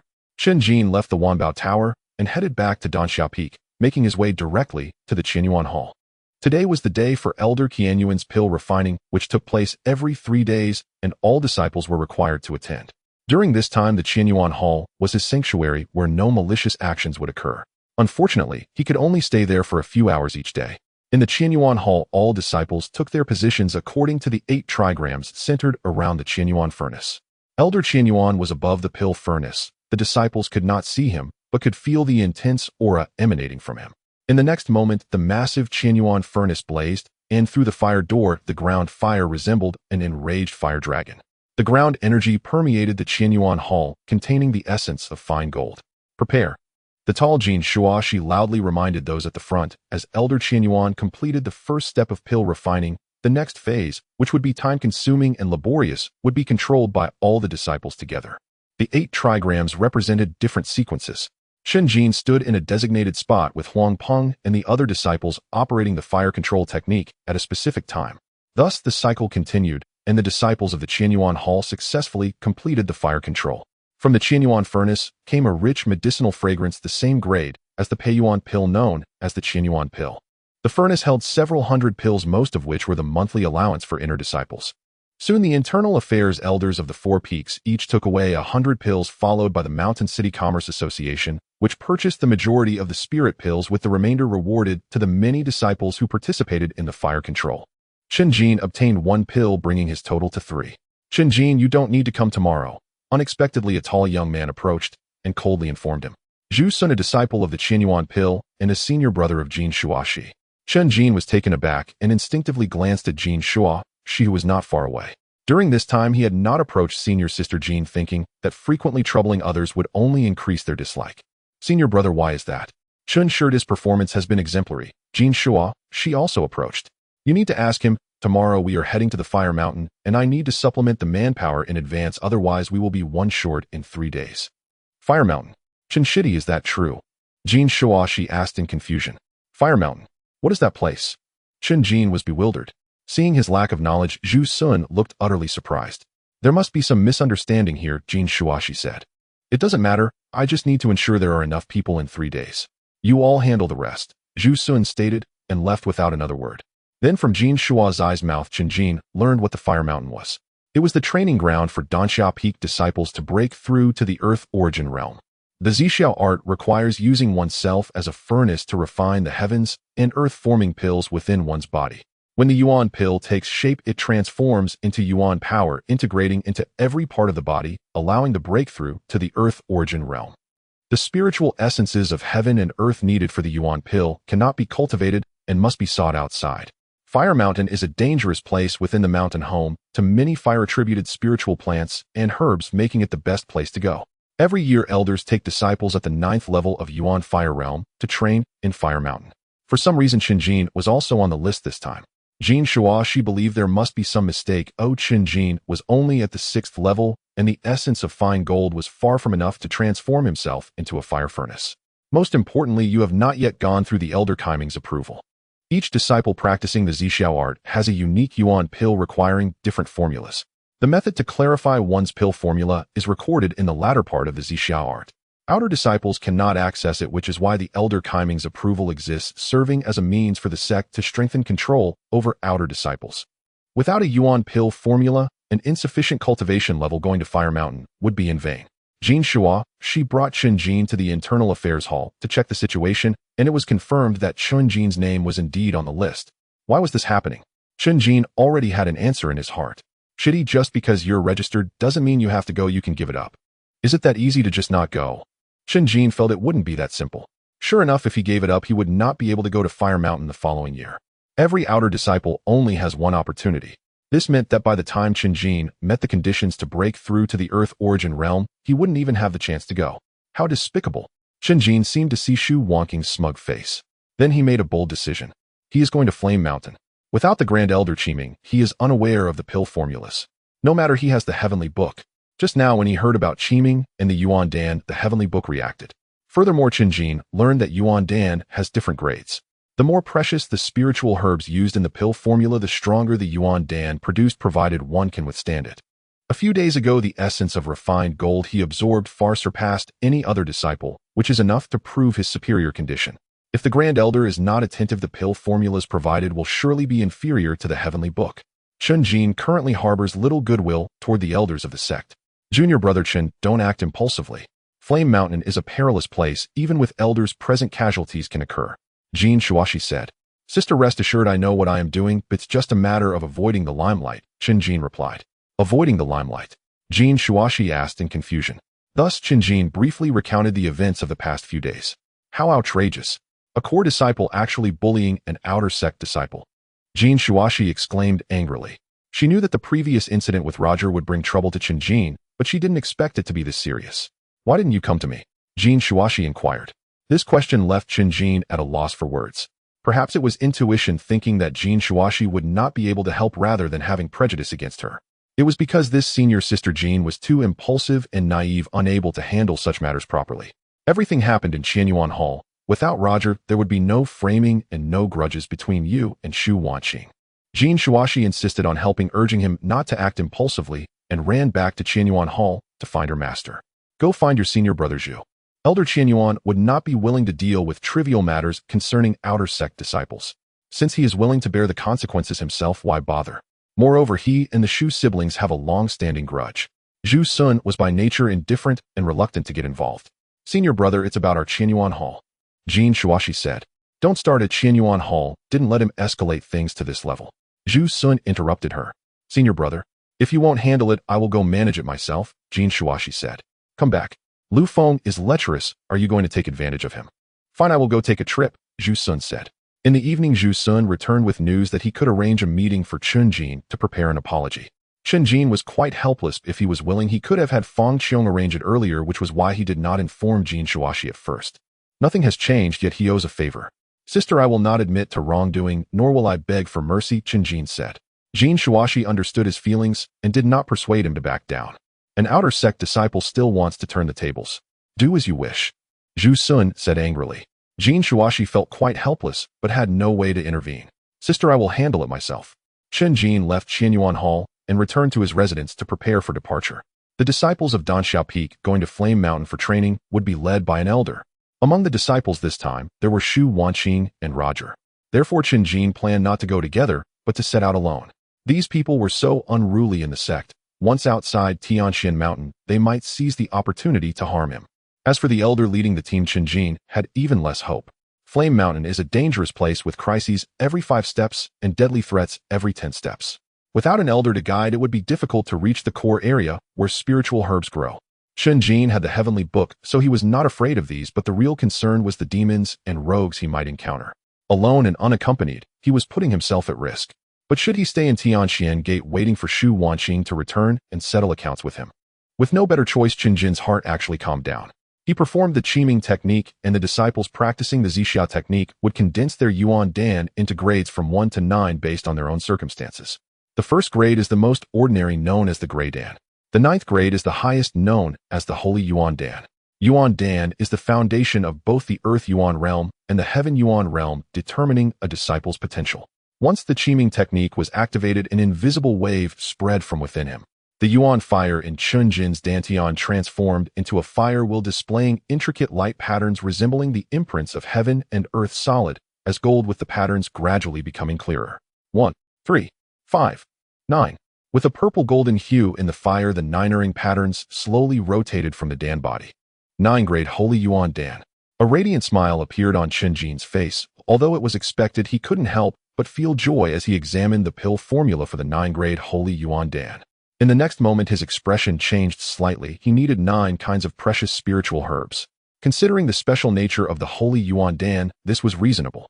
Chen Jin quickly adjusted. The heavenly materials and earthly treasures needed for the Yuan fire realm were not exactly unattainable. Subsequently, he visited Wanbao Tower. Feng Qiong, upon learning his intentions, smiled wryly and said, "You brat, when I said I would cover for you, you asked for too much. For senior sister, it's all trivial." With those close to him, Chen Jin joked around. Feng Qiong rolled her eyes, feeling a mix of emotions. With her financial resources, she could directly acquire an Earth Yuan realm. Naturally, acquiring the 9 kinds of spiritual herbs was not a problem. These spiritual herbs cannot be transplanted or cultivated, meaning they cannot be stored for long periods. Therefore, obtaining all 9 at the same time is not easy. Feng Qiong remarked. Otherwise, the disciples of Danxiao Peak would not have to venture to such dangerous places like Flame Mountain. Chen Jin also did not plan to let Feng Qiong handle everything. Likewise, he did not intend to find all the spiritual herbs in one go at Flame Mountain. In that case, there is a Wanbao Tower near Flame Mountain. After you come out, let them notify me of the spiritual herbs I lack. When you return to Tianxuan Gate, I guarantee I can prepare at least these 4 spiritual herbs for you. Fang Qiong told him which 4 spiritual herbs, without commenting on his decision to go to Flame Mountain. I also want to borrow something. Chen Jin said. What is it? A spirit sword. You can use a sword. Fang Qiong was somewhat surprised. Whether I can use it or not, it's certainly better than being empty-handed. Chen Jin said. That's true. Fang Qiong readily agreed, instructing the steward to take Chen Jin to choose a spirit sword at Wanbao Tower. After Chen Jin left, the steward approached Fang Qiong puzzled and said, Miss, these all exceed the original business scale. Just the cultivation essence alone was not worth such an investment. Do you know what the most valuable yet most easily underestimated thing in the world is? Fang Qiong asked. I don't know. It's people, Fang Qiong said. She was very satisfied with this little junior brother Chen Jin, and preparing 9 kinds of spiritual herbs indicated that he had the qualification to condense the holy Yuan Dan with hopes of becoming a true disciple in the future. When that time comes, she will know how wise her investments were. As night fell, Chen Jin arrived at Lingxiao Peak. When he appeared before Shun Qingran, the girl smiled radiantly, making the stars in the night sky pale in comparison. This was the first time brother Chen Jin had taken the initiative to seek her out. Chen Jin had come to say goodbye. After all, Flame Mountain was a perilous place, and he could not guarantee his return. However, he did not tell Shen Qingran that he was going to Flame Mountain, nor did he mention the recent troubles. He simply stated that he was delivering a message to a certain elder. Rather than frowning, he preferred to see Shen Qingran's innocent and carefree demeanor. Brother Chen Jin, did you have a big fight with my sister last time? Shen Qingran suddenly asked. I am not as close to your sister as you might think, Chen Jin replied. Can we not go back to how it was before? Shen Qingran looked at him with hopeful eyes. Yes, Chen Jin nodded. He currently had no energy to think about Shen Qingyao. What about us? We want change, right? Shen Qingran asked nervously. Of course. That's good. For some reason, Shen Qingran felt elated, her face beaming with joy. As if recalling something, she became eager and pulled Chen Jin to a spacious plaza on Lingxiao Peak. Brother Chen Jin, watch closely. I'll show you the sword technique I just learned. Shen Qingran drew her sword, the blade cutting through the air with a cool, watery gleam. The swords of the inner disciples of Lingxiao Peak, however, were exceptional, capable of slicing through iron like mud. Stepping forward, Shen Qingran bent at the waist, resembling a crane soaring in the wind. The sword light flashed, its momentum cascading like a waterfall, trailing a line of silver light. Chen Jin was astonished, finding it hard to associate such exquisite swordsmanship with Shen Qingran. It was indeed clear that she had a talent for the sword arts to become an inner disciple of Lingxiao Peak. What she displayed was one of the true techniques of Lingxiao Peak. The 7-star sword technique. Comprising 7 forms, Shen Qingran had mastered them all, seamlessly connecting the sword styles with fluidity. Moments later, Shen Qingran let out a joyful shout as she sheathed her sword. Her forehead was covered in a fine sheen of sweat and her cheeks were flushed, making her even more enchanting. How was it? Shen Qingran asked proudly. Impressive, Chen Jin praised. Shen Qingran was overjoyed, thinking that her hard work practicing the sword had not been in vain. Next, she wanted to take Chen Jin to a famous cliff on the inner peak to stargaze. Unfortunately, Chen Jin was not an inner disciple and was not permitted to go there. Especially when the enforcement disciples of Lingxiao Peak passed by, inquiring about Chen Jin's identity and informing him that he could only stay for half an hour longer. This was the spiritual peak of Lingxiao Peak, and once noon arrived, outer disciples were not allowed to linger. In the end, Chen Jin left under Shen Qingran's reluctant gaze. He returned to his residence, gripping the borrowed spirit sword in his hand. The true transmission techniques and sword techniques of Lingxiao Peak are complementary, but ultimately the Yuan Fire realm is based on Yuan Fire as its foundation. Chen Jin pondered, wondering if he could also wield the sword techniques. The rules of Tianxuan Sect prohibited disciples from doing so, but since he had to venture into dangerous places, survival took precedence over everything else. The spirit sword's dark light was rained, and yet its edge gleamed like frost. With a single slash, the sword's edge erupted into a fierce light against the night, leaving behind numerous afterimages. This was the first form of the 7-star sword technique. Stars hang low over the plain. As expected, a glint of determination flashed in Chen Jin's eyes as he immediately began the second form. Not seeking perfection, but rather correctness. One form followed another steadily and methodically until the later half of the night. He had mastered all 7 forms of the 7-star sword technique. Disciples of Lingxiao Peak can grasp the intent of the sword within their swordplay. The intent of the sword, an elusive concept, while Chen Jin focused his mind, the heavenly book showed no response. The intent of the sword could not be grasped by merely observing it once. It required continuous practice, capturing fleeting insights, accumulating them over time. This was akin to his daily fire control practice, enhancing his proficiency. The heavenly book is aware, but achieving it relies on one's own continuous efforts. Chen Jin continued to practice the sword, immersing himself in it, entering a completely absorbed state. Unlike his previous training with the 6-yang palm, it felt as if the sword in his hand was a living entity and the sword technique was a method of communication with it. With each swing of the sword, he became more intimately connected with it. By the later half of the night, the 7-star sword technique he executed resonated with the sound of the sword. If there were disciples of Lingxiao Peak present, they would undoubtedly be astonished. This indicated that Chen Jin had touched the embryonic form of sword intent with a certain probability of executing the 9-star convergence. Indeed, the ultimate skill of the 7-star sword technique was the 9-star convergence. Chen Jin was unaware of the intricacies of swordsmanship. He only felt exhilarated and fulfilled by his sword practice. When he came to his senses, dawn had already arrived. After contemplating for a moment, he went straight into the house to sleep soundly. When the sun rose at Danxia Peak, the main peak plaza, 20 disciples gathered there, all at the 9th level of the Yuan Fire Realm, mostly outer disciples. Among them were Shu Wanqing and Roger. Roger immediately sensed a hostile gaze coming from Shu Wanqing. Although both were targeting Chen Jin, it did not mean they got along well. On the contrary, Shu Wanqing was equally blaming Roger. Without him, Shu Wanqing would not have sought trouble. Roger curled his lip, equally displeased. After all, he was an inner disciple. Shu Wanqing, an outer disciple, dared to treat him this way, relying on her connection to a direct disciple. It was worth mentioning that Shu Wanqing was not originally part of his plan. It was Xie who had brought her in, and now Roger was uncertain whether this was a blessing or a curse. Presently, Chen Jin was entangled in trouble, even being expelled from Qianyuan Hall, which was something he was willing to see. If Shu Wanqing did not turn her hostility towards him, that would be even better. At that moment, 3 elders arrived at the plaza and began to count the attendees. Each disciple whose name was called had to step forward and board the cloud ship docked at the cliff. Chen Jin. The elder called out this name, but did not see anyone for a long time. After calling again, the elder marked a sign next to the name on the list. Whether abandoning the opportunity or going alone, as long as one registered, it was considered using up their quota. Shu Wanqing, who had already boarded the cloud ship, was snickering. Chen Jin's absence was within her expectations. What could a 6th-level disciple achieve at Flame Mountain? Sightseeing. What she wanted was for Chen Jin to lose a significant opportunity, remaining an outer disciple for life. When she advanced to an inner disciple, she would undoubtedly intensify her torment until Chen Jin collapsed, thus relieving her resentment. Let's set off. In the end, the 3 elders boarded the cloud ship. The next moment, the cloud ship soared into the sky, racing towards Tianxuan Sect. At noon, Chen Jin woke up. They must have set off already. He began to prepare, moving his belongings onto the spirit boat, which he had also borrowed from Wanbao Building. However, he did not directly control the spirit boat to fly up into the sky. The spirit boat consumed spirit stones while flying in the air. For every 100 miles, it required a replenishment, costing 1 spirit stone. While navigating on the water, it required a replenishment every 500 miles.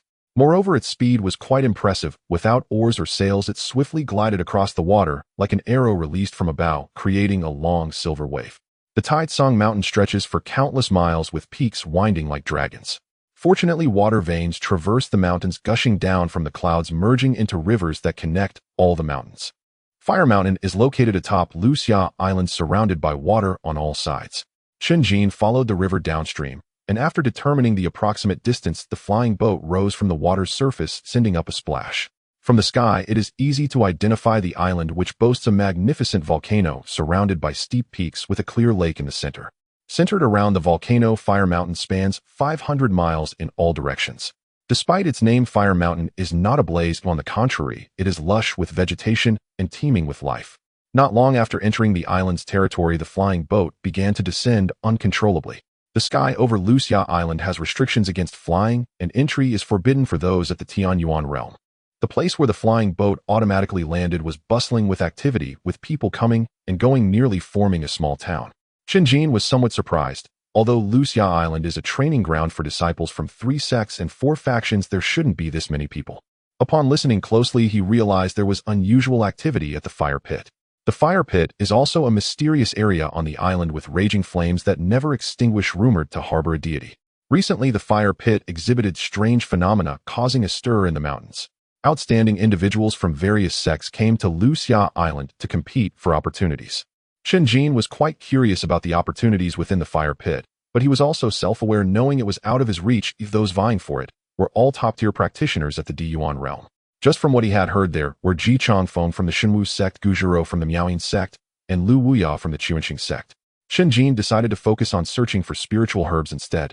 Senior sister Fang Qiong promised to prepare 4 types for him. The remaining 5 were Zhen Yin, Hua Yunji, Qix Lian, Liang Hua, and Xian Huichao. Chen Jin had memorized the characteristics and growing environments of each spiritual herb. Notably, he also spotted a docked cloud ship with a sail bearing the totem of Danxia Peak. Upon inquiry, Chen Jin learned that this ship had arrived the previous morning, a full day and night ahead of him. He didn't delay further and hurried into the mountains to search. With limited quantities of spiritual herbs, especially considering how many Chen Jin needed, it was a matter of 1 herb per spot. While passing through a forest, he nearly paid the price for his impatience. On the ground among a patch of withered yellow leaves lay a long poisonous snake, perfectly blending into the environment, utterly still. The Jinban viper, incredibly venomous, could not be resisted even by those at the Diyuan realm. Had the heavenly book reacted, Chen Jin would have never noticed. If it had bitten him, death would be certain. Quickly, Chen Jin thrust his sword, precisely piercing the sharply defined diamond-shaped head of the snake. The snake writhed violently for a moment before gradually falling silent. Next, Chen Jin focused, intently scanning the area with his eyes, confirming safety through the heavenly book. The first spiritual herb he sought was Zhen Yingua. It grows at the source of fire veins and requires a decade of nurturing by the earth fire to mature. According to the herbal book, he should locate the fire veins using the qi observation technique, then follow the veins to find it. However, in Fire Mountain, the qi observation technique was useless, as every direction exhibited the characteristics of fire veins. Fortunately, I have the heavenly book. Chen Jin climbed a tree using the heavenly book as a qi observation tool, successfully finding a fire vein. Following the vein for 2 hours, he finally discovered his target. Similar to wild fruit, the Zhen Yingua was the size of an egg, entirely fired, with its skin faintly revealing flame patterns. After picking it, Chen Jin swallowed it whole and then refined it with yuan fire. From this moment on, he had begun to refine the Sheng Yuan Dan. The more spiritual herbs required by the Danxia Peak disciples for their Yuan Dan, the longer the entire refining process would take. The Sheng Yuan Dan requires 9 types of spiritual herbs following the rules of 9, yielding 81. Chen Jin has 81 days. In less than 3 months, he needed to not only cultivate from the 6th heaven to the 9th heaven, but also refine the Sheng Yuan Dan in one go to break through to the Diyuan realm. Immediately, Chen Jin consumed a paving Yuan Dan, thoroughly activating its medicinal properties. At the same fire vein, Roger had just appeared here with 2 disciples. Elders only intervene when their disciples are in danger. They do not provide constant protection. If assistance doesn't arrive in time, they can only blame their own misfortune. Roger's Yuan Dan is of the 3rd grade, requiring 3 types of spiritual herbs: Zhen Yin, Guohe Yunji, and Qix Lian. The herbs needed by the other 2 disciples are staggered, ensuring no conflicts arise during their joint efforts. They entered Fire Mountain yesterday and have been searching since. It's no wonder spiritual herbs are not like wildflowers or weeds, especially since the fire veins here are exceptionally hard to discover. Found it. Suddenly, Roger spotted the Zhen Yingua plant from a distance and rushed over excitedly. However, as he got closer, he discovered that the fruit had already been picked. From the traces, it seemed that the event had occurred not long ago. Who did this? Furious, Roger cursed loudly with a look of someone ready to settle the score. Among the disciples who set out together, there were naturally those who needed Zhen Yingua, but they had split into 4 directions, ensuring no collision occurred. It might be other sects' disciples. Roger, you need not worry. Finding the other 2 spiritual herbs won't be delayed. One disciple said, while another chimed in, both secretly reveling in his misfortune. Roger had been acting superior among the inner sect disciples all along, which made them uncomfortable. He yanked the Zhen Yingua plant from the ground, venting his anger. If he couldn't obtain it, he wouldn't allow it to benefit anyone else in the future. Continue, find me other spiritual herbs, Roger commanded. The 2 disciples exchanged glances, unsure. They were supposed to take turns and help each other. Even if Roger didn't get the Zhen Yingua, he should be looking for the next herb for another person. But Roger wasn't one. His next target was Hoi Yunji, which the herbal book described as a 3-leafed mushroom with cloud-like red patterns on the leaf edges, often growing on high rocky cliffs. There was only one tall mountain near this fire vein, making the target clear. Half an hour later, they arrived at the foot of the mountain, just in time to hear a piercing cry. A giant bird fell from the sky, crashing onto the hard rock, flesh and blood splattering everywhere. Its sturdy wings bore a sharp wound inflicted by a sword. Qiling bird. Roger's complexion changed drastically as he hurriedly looked up. This type of bird often guards spiritual herbs that grow at high altitudes, raising alarms in his heart. Sure enough, a figure was scaling the cliff, clutching a sprig of spiritual mushroom. At a height of 100 meters, Roger couldn't make out the person's appearance, but he felt a sense of familiarity. Chase. Roger's eyes turned red. This person was deliberately opposing him, snatching whatever spiritual herbs he sought. By the time he climbed up the cliff with determination, there was no sign of that figure. What was most frustrating was that the two disciples below had not followed him. Roger shouted angrily, "I'm going to confront you if you have the ability, don't run." His voice boomed, startling countless birds and beasts. In the forest, Chen Jin looked up in surprise, and upon recognizing the voice, a smile appeared on his face. The spiritual herbs required by Danxia Peak disciples for refining Yuan Dan are nothing more than 9 types. No matter what Roger needed, he would inevitably clash with him. Having obtained the only Zhenyan Gua and Hui Yunji nearby, it meant Roger would be left empty-handed. What a waste, he at least arrived a day earlier than me. So what if there is an elder leading? Can it compare to my heavenly book? Chen Jin refined the fire cloud fungus, once more consuming 2 spirit herbs in succession, which should have caused problems. However, he was currently in the state of refining the Yuan Dan. The essence of fine gold transformed his body into a furnace, while the spirit herbs were akin to being smelted within it.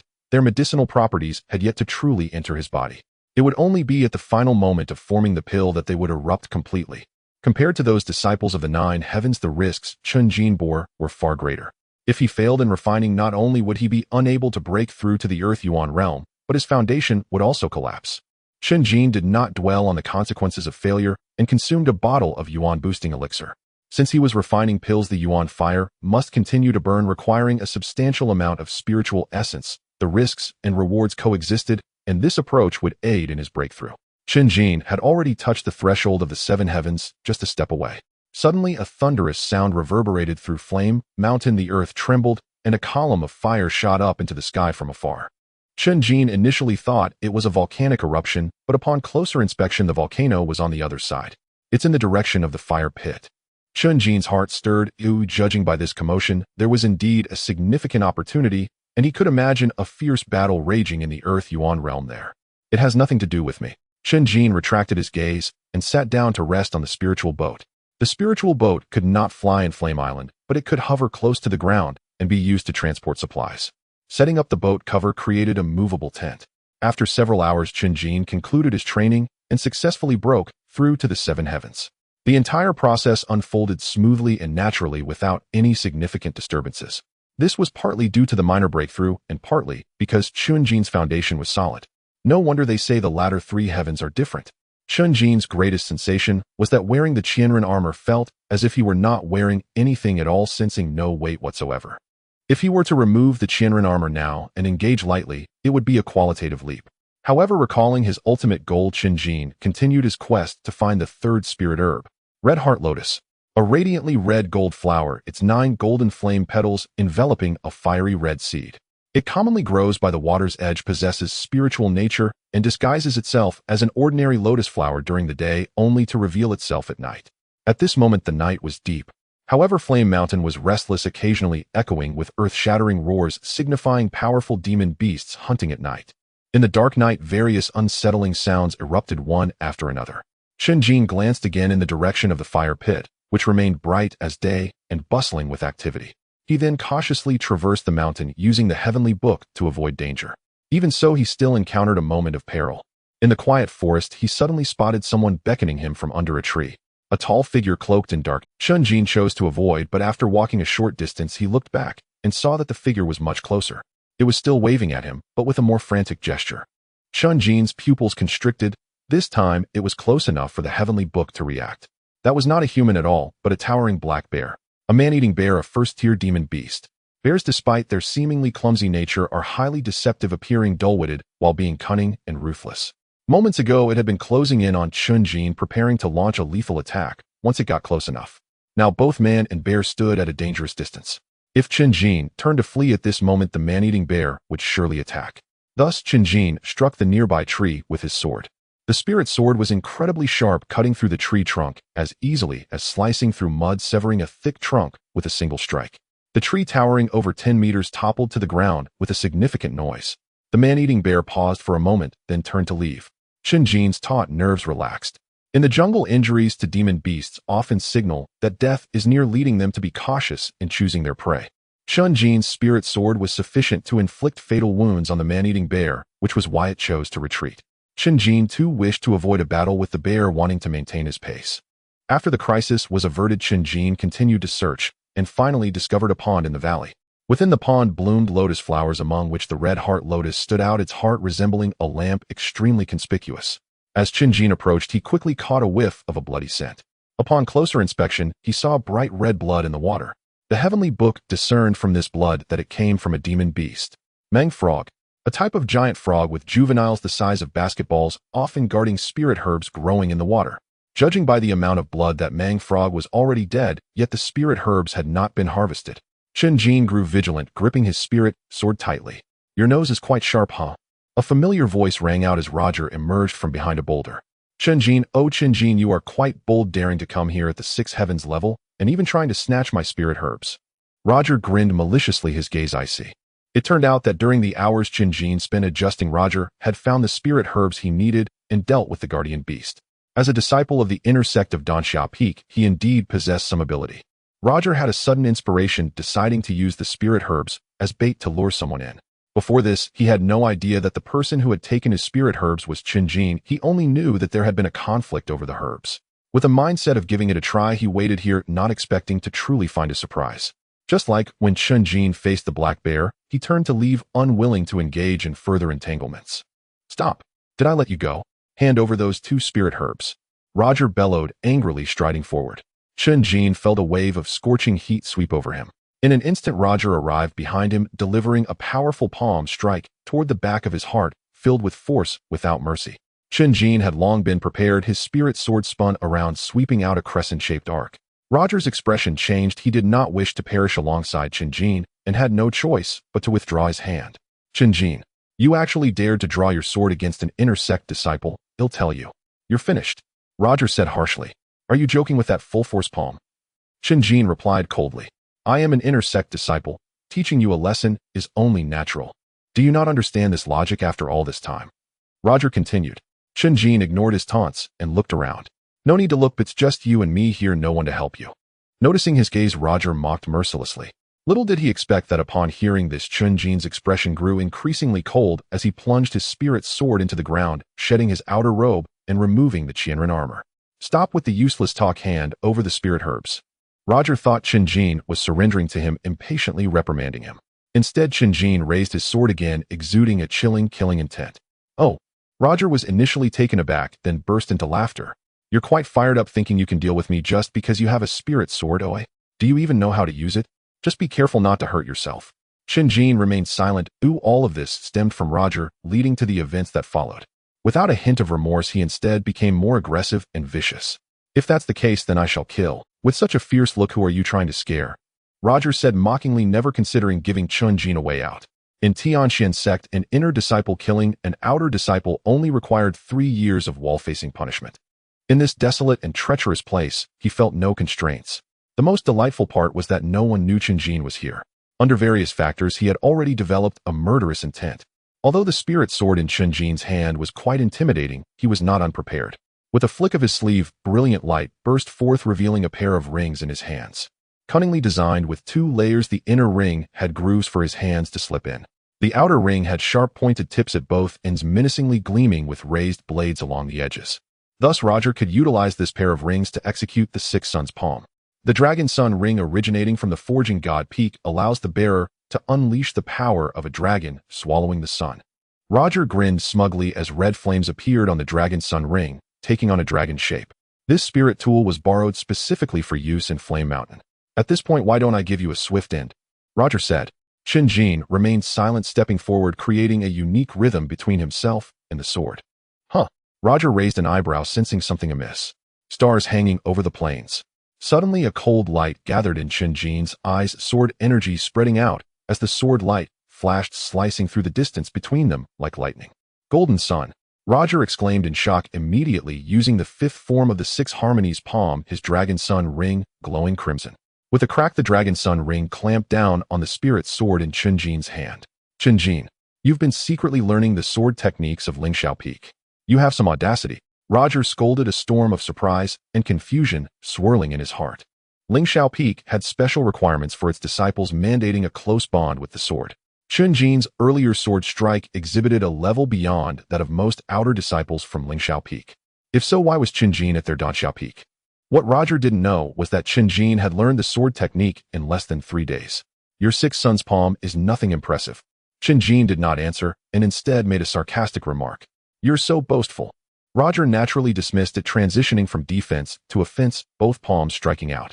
The dragon sun ring belched flames, extremely dangerous. Chen Jin countered each move with precision, proving his words true. Every sword strike was perfectly timed, neutralizing Roger's assaults. In the primordial fire realm, Chen Jin dared to claim no one was better than him at the 6 sun's palm. In his eyes, Roger's palm technique was simply beneath notice. Roger was fuming. The 6 sun's palm was a primal technique from the Purple Cloud manual, emphasizing continuous flow and building momentum until it overwhelmed everything. Yet each back and forth was countered by the sword's edge. It was akin to a fire just igniting only to be extinguished by cold water. If it weren't for my 9 heavens, I wouldn't stand a chance against him. Realizing this, Roger gritted his teeth, advancing instead of retreating, his attacks becoming aggressive and bold. Since he couldn't outmatch in technique, he would exchange injuries for injuries. Chen Jin despised this guy, yet couldn't deny the decisiveness that fully leveraged his advantage in realm. Simply put, Roger could withstand 3 of his sword strikes, while he could only endure 2 from the dragon sun ring. Moreover, he had no choice. Deliberately holding back on sword strikes would only cause Roger's palm power to surge. Soon Chen Jin scored a cut on Roger's right shoulder, while his own chest suffered a gash from the dragon sun ring, the wound burning painfully. I was stuck in the 9 heavens for a year, using the essence of fine gold to forge an exceptional furnace body. It's no exaggeration to say it's as tough as copper skin and iron bones. Roger grinned menacingly. A higher realm means more chances to make mistakes. His wound was bleeding, yet he pressed forward as if nothing had happened, even intentionally exposing a flaw indifferent to Chen Jin striking first. Unless Chen Jin could deliver a fatal blow, he would definitely suffer a counterattack. From what had just transpired, if Chen Jin made another move, he would lose his fighting capacity. In a disadvantaged realm, even if he unleashed the 7th form of the sword technique, it would only lead to mutual destruction. However, as Roger drew closer, Chen Jin found himself calming down. Casting aside the pain of his wounds, his attention was fully focused on the spirit sword. Not a single distracting thought crossed his mind. All pain and anger vanished in that instant. Only the sword, only the world within the sword. He took a deep breath, feeling the resonance with the sword, that stirring sensation. He recalled the fleeting moments of brilliance while practicing with the sword, seizing one in an instant. Buzz. The spirit sword in his hand emitted a long cry, and in complete stillness, sword light flickered. Roger, advancing rapidly, felt a sense of unprecedented crisis as his pupils constricted.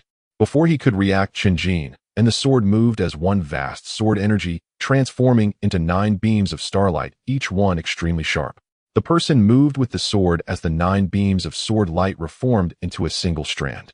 With a whoosh, the sword light left a dazzling trail in the air. Roger stood right in the middle of this light trail, incredulously looking down, blood gushing from his heart. Everything happened too quickly. He had no time to react. Sword intent. 9 stars in a row. Roger's face was filled with unwillingness. With such skill, he could have been an inner disciple at Lingxiao Peak, yet he was fooling around with him at Danxiao Peak. He looked up, locking onto Chen Jin's figure, a face full of resentment. He reached into his bosom, seemingly searching for something. Endless darkness surged forward first, draining all his strength, causing him to collapse to the ground, blood pouring out rapidly. Chen Jin stood still until a gust of wind blew by. The mysterious state vanished, and the pain he had cast aside surged back all at once. He quickly checked his wounds. They were deep, with his ribs clearly visible. Fortunately, he had prepared well. There were healing medicines and needles in the spirit boat's bag. After stitching up the wound and applying the healing medicine, Chen Jin was already drenched in sweat, his face pale. Speaking of which, he had learned to suture wounds when he was an errand disciple. He never expected it would come in handy today. He walked towards Roger's corpse, feeling immensely relieved after confirming he had breathed his last. He recalled Roger frantically searching his chest at the end, flipping the body over to find several talismans. A communication talisman. Right in case of danger, one can use the talisman to summon help from the elders. Chen Jin was fortunate. Roger had no chance to use the talisman, otherwise he wouldn't have gotten far just now. Then Chen Jin pushed Roger's corpse deep into the valley. An outer disciple killing an inner disciple is a death penalty. If the body cannot be found, there is no way to pursue the culprit. While training in Flame Mountain, casualties are inevitable. And that pair of dragon sun rings, Chen Jin was reluctant to part with them, but ultimately discarded them. After completing all of this, Chen Jin returned to the edge of the pool, picking the lotus seeds of the Crimson Heart Lotus and swallowing them on the spot. Within his own furnace, there were already 3 spirit herbs reaching his limit. He needed more fine gold essence to reinforce himself. Fortunately, the earth energy in Flame Mountain was abundant in fine gold essence, so Chen Jin didn't have to worry about being discovered. At dawn, Chen Jin climbed up a crag preparing to practice against the rising sun, refining the energy from the Flame Mountain. Chen Jin's heart skipped a beat. This space was large enough to accommodate at least a second-tier demon beast. He observed for a moment and cautiously approached. In the past, while foraging for herbs across the mountains, he had often taken bird eggs. Second-tier demon beasts were fierce, but they weren't home at the moment. An opportunity not to be missed. Reaching the edge of the nest, Chen Jin leaned in to look only to freeze in place. Inside the nest there were neither eggs nor birds, but a person lying there. It was a girl about his age trapped in a coma, her delicate brows tightly furrowed in pain. Most peculiarly, her body was adorned with vine-like mysterious patterns, even on her face. These patterns pulsed like breathing, exuding a crimson glow. At that moment, Chen Jin had a wild thought: could this girl be a divine being birthed from a bird's egg? But soon Chen Jin dismissed this speculation. He had never heard of clothes being hatched. The girl wore a flowing aquamarine dress, truly unique, exuding grace, even while lying down. Moreover, it was impervious to water and fire blades, and swords could not penetrate it. And when draped in winter, it felt warm as spring, while in summer, it was cool like a spring breeze. Chen Jin recognized it as the attire of a true disciple of the Luoyue Sect.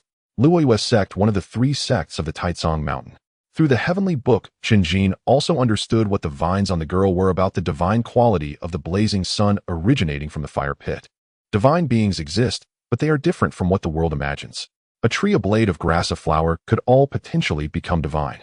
Their divinity is a form of innate talent and immense power for cultivators. This disciple of the Luoyue Sect during yesterday's competition for fortune seized the divine quality of the fire pit, but also fell into a coma, hiding in this nest. Chen Jin reached a plausible conclusion and planned to leave the way he came. Stop! Just as he turned, the girl's voice rang out behind him, clear as a mountain spring, but also very cold. Chen Jin was startled, realizing that the girl had been awake all along. She had been pretending. Had Chen Jin made any improper moves, it could have been a fatal strike. Chen Jin did not stop his footsteps and continued to move away. She was awake, but her range of motion was limited to the nest. He did not want to stir trouble, especially given the girl's unfriendly attitude. Don't go, help me out. The girl called out from within the nest. Chen Jin did not respond and began his descent down the mountain. The girl was speechless, her frustration palpable. Halfway down, Chen Jin noticed several figures not far below, searching in his direction, their demeanor aggressive, all at the earth origin level. Chen Jin internally groaned. These people were definitely looking for that girl. The competition for fortune was not over yet, and it was uncertain who would claim the prize. Caught in the middle, he felt stuck. After much deliberation, Chen Jin decided to climb back up. Going down would surely lead to discovery. He wouldn't mind revealing the girl's location, but feared these fellows might slice him down without hesitation. Compared to that, the threat posed by the girl above was limited. Choosing the lesser evil, Chen Jin adhered to this reasoning. As he reached the cliff again, he instinctively glanced at the nest and was taken aback. The girl had already sat up, staring intently at him. With the patterns covering her body and the dim light of dawn, she honestly resembled a ghostly maiden. Yes, still a beautiful ghost. Why are you back again? The girl asked. After struggling with my conscience, I ultimately couldn't ignore it. Chen Jin replied, eyes wide as he spoke nonsense. The girl seemed to smile, faintly unsure if she believed him. My name is Yi Qingxue, a true disciple of the Luoyue Sect. If you help me this time, you will not be at a disadvantage. The girl then asked for his name. Tianxuan Sect Ling Xiafeng, outer disciple Lin Tian, Chen Jin answered. This was a false identity he had long prepared. After killing Roger, he could not let the sect know he had come to Flame Mountain. As you can see, I cannot move freely right now. I need you to guard by my side and prevent anyone from coming up, Yi Qingxue stated. I am merely at the Yuan fire level. Why, I am afraid I cannot manage, Chen Jin asked. This crag only allows direct ascent or descent. There is no room to maneuver. Even an earth origin cultivator would be of no use. You miss, perhaps I should seek help for you, Chen Jin suggested. In the competition for fortune, one can only rely on oneself. Yi Qingxue gently shook her head, saying, no need to worry. I have formation flags on me that can cover the entire cliff top, making it difficult for them to ascend. Cultivation involves 100 arts, and formations have always ranked among the top. They are key to overcoming the many with the few, the weak with the strong. The great sect's protective mountain formations are the main reason for their enduring stability. However, formations are incredibly complex, more difficult than alchemy, and many spend their entire lives only scratching the surface. Formation flags are designed for amateurs, allowing quick establishment of a large formation when placed in specific locations. Such formations can only be used temporarily, perfectly suiting the current situation. Yi Qingxue could not move and needed Chen Jin to act on her behalf. Chen Jin remained silent. For him the best choice would be to leave quietly. If you come back up, it means you have seen someone. Earth origin cultivators have keen senses. No matter which direction you descend from, you will be discovered. Yi Qingxue replied, no matter who you fall into the hands of, you will ultimately be killed to silence you. Or I could wait for them to leave. Chen Jin said. Those people below might not necessarily know Yi Qingxue was there, but setting up the formation would undoubtedly attract attention. Are you willing to gamble your life on luck? Is a disciple of Tianxuan Sect so inadequate? Yi Qingxue used a provocation tactic.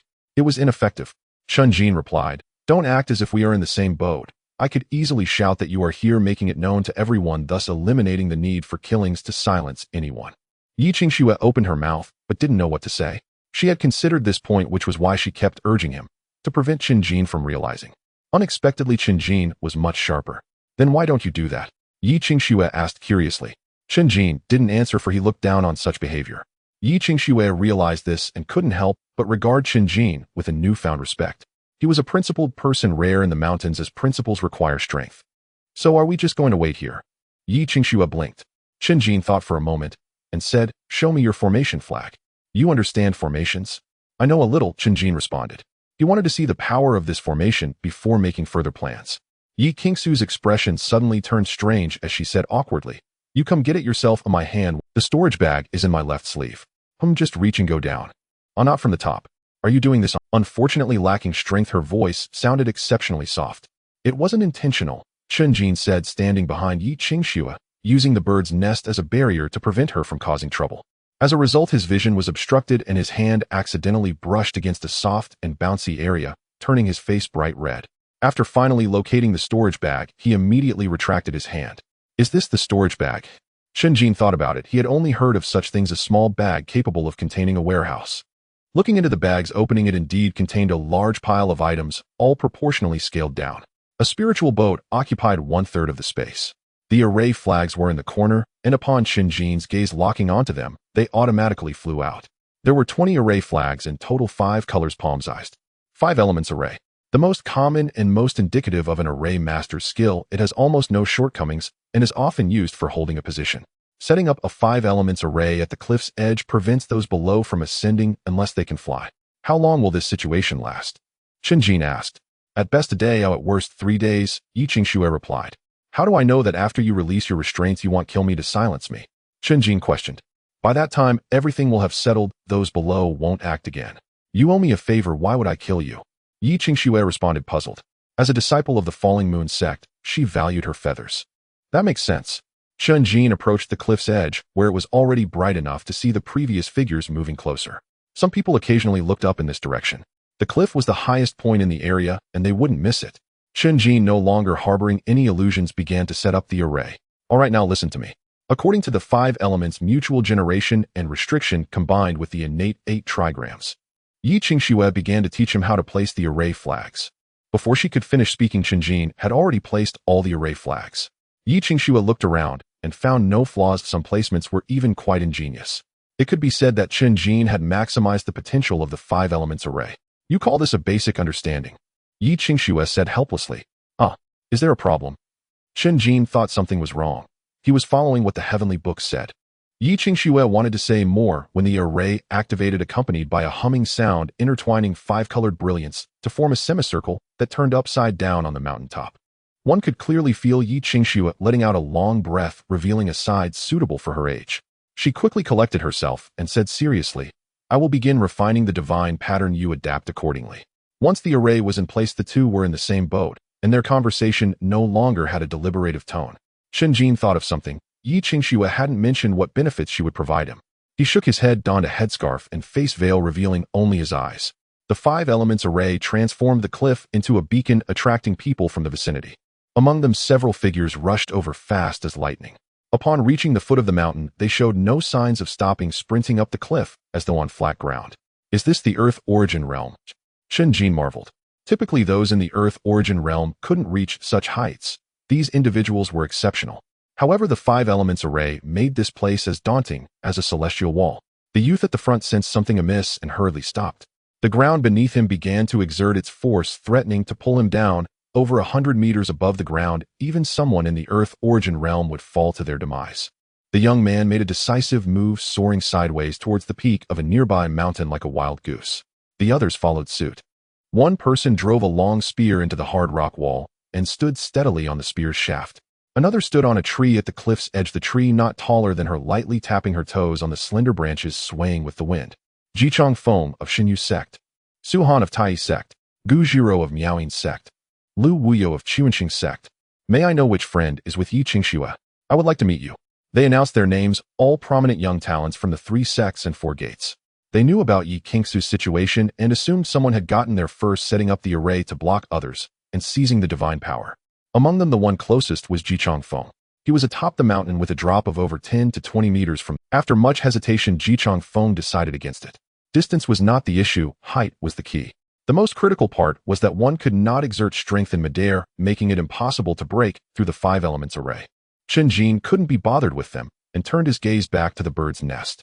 The vine-like patterns on Yi Qingxue's body glowed brightly, radiating intense heat. Even her dry wood began to emit green smoke. Chen Jin thought, will this burn me to death? Then he reconsidered. Her long dress was impervious to fire, so he needn't worry. Additionally, he recognized the technique Yi Qingxue was using, the refinement of divine unity. A very domineering, refining technique regardless of the divine nature itself. It would refine according to her needs. However, this was unsuitable for fire attribute divine powers, especially one as violent as this. Watching Yi Qingxue's concentrated face, Chen Jin fell into deep thought. Regardless of the precautions this woman had before, she was now completely unguarded. Divine powers naturally tempted Chen Jin. However, even if he attempted to seize the divine power, he would not be able to keep it. Divine powers were more of a talent and would not directly make him stronger than someone in the Earth origin realm. With those below watching eagerly, Chen Jin still had to rely on Yi Qingxue to resolve the situation. Yi Qingxue also understood this, which is why she dared to confidently refine the divine pattern. Facing the rising sun, Chen Jin began to absorb the essence of the fire mountain. Since he had nothing to do, he might as well find something to occupy himself with. Meanwhile, at a certain location in the fire mountain, 3 disciples of the Tianxuan Sect were waiting for their fellow disciples to gather. This was the 3rd day of the disciples' training, enough time for them to find spirit herbs. If any disciple couldn't find them, they would have to find another way. The first to gather was Shu, watching her mood bright and evidently having gained something. She only needed 2 spirit herbs for her yuandan, which were not hard to find. Other disciples arrived one after another, most dejected and injured, with only a few looking cheerful. By the designated time, 3 people had not returned. Among them was the inner sect disciple Luojia. Didn't you go with him? The leading elder inquired of the 2 disciples who had acted with Luojia. The 2 stammered, saying Luojia went after someone who had stolen his spirit herb and had not been seen since. Let's wait a bit longer. Time flew by, and soon another hour passed. You all should head back. I will go look for him, an elder said helplessly. If he were an outer sect disciple, it wouldn't be so serious. Luojia was an inner sect disciple. At the very least, they needed to bring back his body. Thus, Shu Wanqing and the other disciples followed the 2 elders away. Look over there. Halfway there, someone pointed towards a cliff. It was bustling with activity, with figures standing high up. A slight misstep could lead to a fatal fall, yet these people remained relaxed and utterly unconcerned. The competition for opportunities isn't over yet. Shu Wanqing gazed up at the cliff, too far to see anything, but that didn't hinder her growing aspiration. On the cliff, Chen Jin sat motionless on a rock. The sunlight illuminated his body, causing it to glimmer with a metallic sheen, complemented by the raging primordial fire in his dantian, resembling an alchemical furnace. 3 spirit herbs were being refined in the furnace. If one got close enough, they could catch a faint scent of the medicinal aroma. I still need 2 more spirit herbs and 2 layers of heaven. Chen Jin opened his eyes and looked into the distance, growing anxious. He had already wasted an entire day here, and the spirit herbs he sought might have fallen into the hands of other disciples from Danxia Peak. Looking at the bird's nest, Yi Qingxue was still refining the divine patterns, showing no signs of finishing. Instead, she faced considerable obstacles, her brows furrowed tightly. Chen Jin frowned. The method of refinement conflicted with the divine power. He had noticed this from the beginning and thought Yi Qingxue would have a solution, but it turned out otherwise. He realized he was accustomed to thinking that others would be as prepared as he was before starting. In reality, many people talk about it, but doing it is a different matter. This is not a solution. Chen Jin did not want to waste time at this moment. Just then, an unexpected event occurred. Something rushed through the sky above. A gigantic flying creature soared over the cliff, and 4 objects jumped down from its back.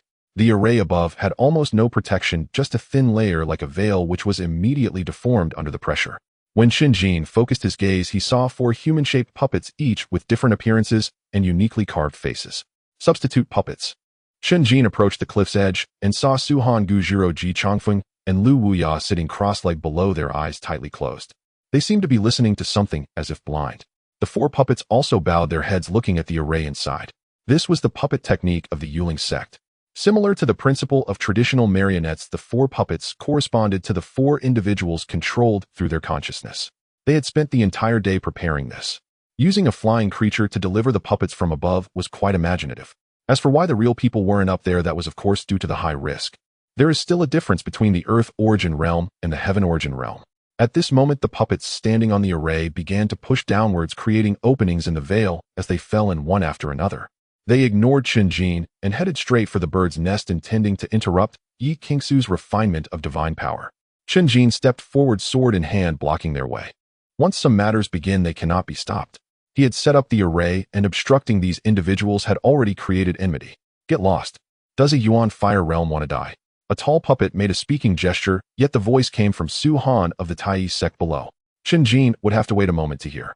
No matter what promises Yi Qingxue made to you, if you withdraw the array and leave now, we will not hold it against you. A slender puppet with long legs spoke, its voice belonging to Gujiro of the Miaoying sect. Really? Chen Jin asked. The 4 puppets did not respond. Louder. We can only hear from below. Chen Jin was puzzled when he heard Ji Chongfeng of the Xinwu sect shouting from afar. The puppets only had sight, lacking other sensory abilities. Chen Jin found it rather amusing, and shortly after he opened his mouth, but remained silent. The 4 puppets and their real counterparts all took on listening postures. What are they saying? There's no sound. The closest to the cliff was Su Han, sitting on a long spear, his expression icy. He soon realized that Chen Jin was toying with them. No longer wasting words, the mechanisms of his puppet emitted several crisp sounds, transforming his right arm into a nearly 2-meter-long spear. It looked somewhat awkward, but after Su Han utilized his spear technique in his mind, the puppet became one with the spear. Cloud leap in the abyss. A flash of cold light surged forward with immense momentum. Facing the spear's brilliance, Chen Jin's black hair danced wildly, his gaze fierce. Heavenly Xian shattering light. In an instant, Chen Jin's spirit sword slashed out at an angle, the sword light spilling forth like flowing mercury, the sword energy surging violently akin to thunder. With a crack, Chen Jin actually shattered the spear with a single strike, slicing through the puppet. What? The puppets of Gujiro and Lu Wuya, one to the left and one to the right, were about to circle toward the bird's nest, but stopped in their tracks at this scene. The substitute puppets were a realm below their true forms, yet they were still at the 9th level of the Yuan fire realm. Su Han, as a disciple of the Tianxuan sect, was invincible at this level. Su Han himself felt somewhat dazed, doubting whether it was the puppet's fault. Are you a disciple of the Lingxiao peak of the Tianxuan sect? Ji Chongfeng questioned loudly. The 3 sects and 4 schools knew each other well. When Chen Jin performed the 7-star sword technique, they recognized the underlying principles. For a moment, images of disciples from Lingxiao peak flitted through their minds, but none matched. They had never heard of such a figure among the Yuan fire realm disciples of Lingxiao peak. Coupled with Chen Jin covering his head, there were even more questions. Let's attack together and take him out first. The puppet of Su Han was damaged, making him more anxious than anyone.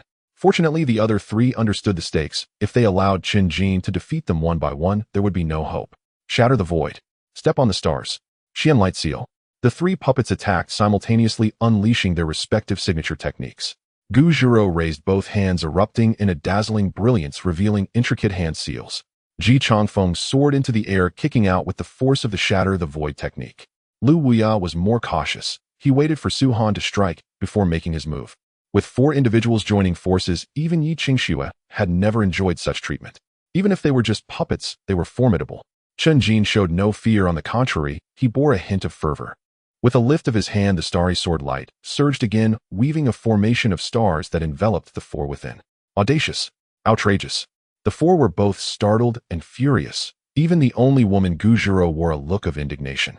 Chen Jin did not seek to take them out one by one, or rather he intended to face 4 with one. They were all the elite of their respective sects. Each one was serious, with Lu Wuya no longer holding back. However, Chen Jin's movements were ethereal, his sword edge cutting through like the rotation of the Big Dipper. One person wielding one sword, both offense and defense were prepared with the 7-style sword technique flowing continuously. No matter how fierce the 4's assault was, they could not hinder him. In the end, a smile appeared at the corner of Chen Jin's mouth as he took half a step back to the right. Su Han, closest to him, was puzzled. This step seemed pointless. Suddenly, the spirit sword in Chen Jin's hand radiated with brilliant light accompanied by a sound of sword ringing. When Su Han turned back, he finally realized that the positions of the 4 puppets aligned in a line. This was to strike them all down with one sword. A storm surged within the hearts of the 4. Could it be that the previous clash was all anticipated by the opponent? Otherwise, how could they have calculated their movements? In the next moment, 9 streams of sword energy shot up into the sky from Chen Jin's body. The ultimate technique of the sword art 9 stars in a row. The sword light formed a line swift as a shooting star passing through before the 4 could react. Bang, bang, bang.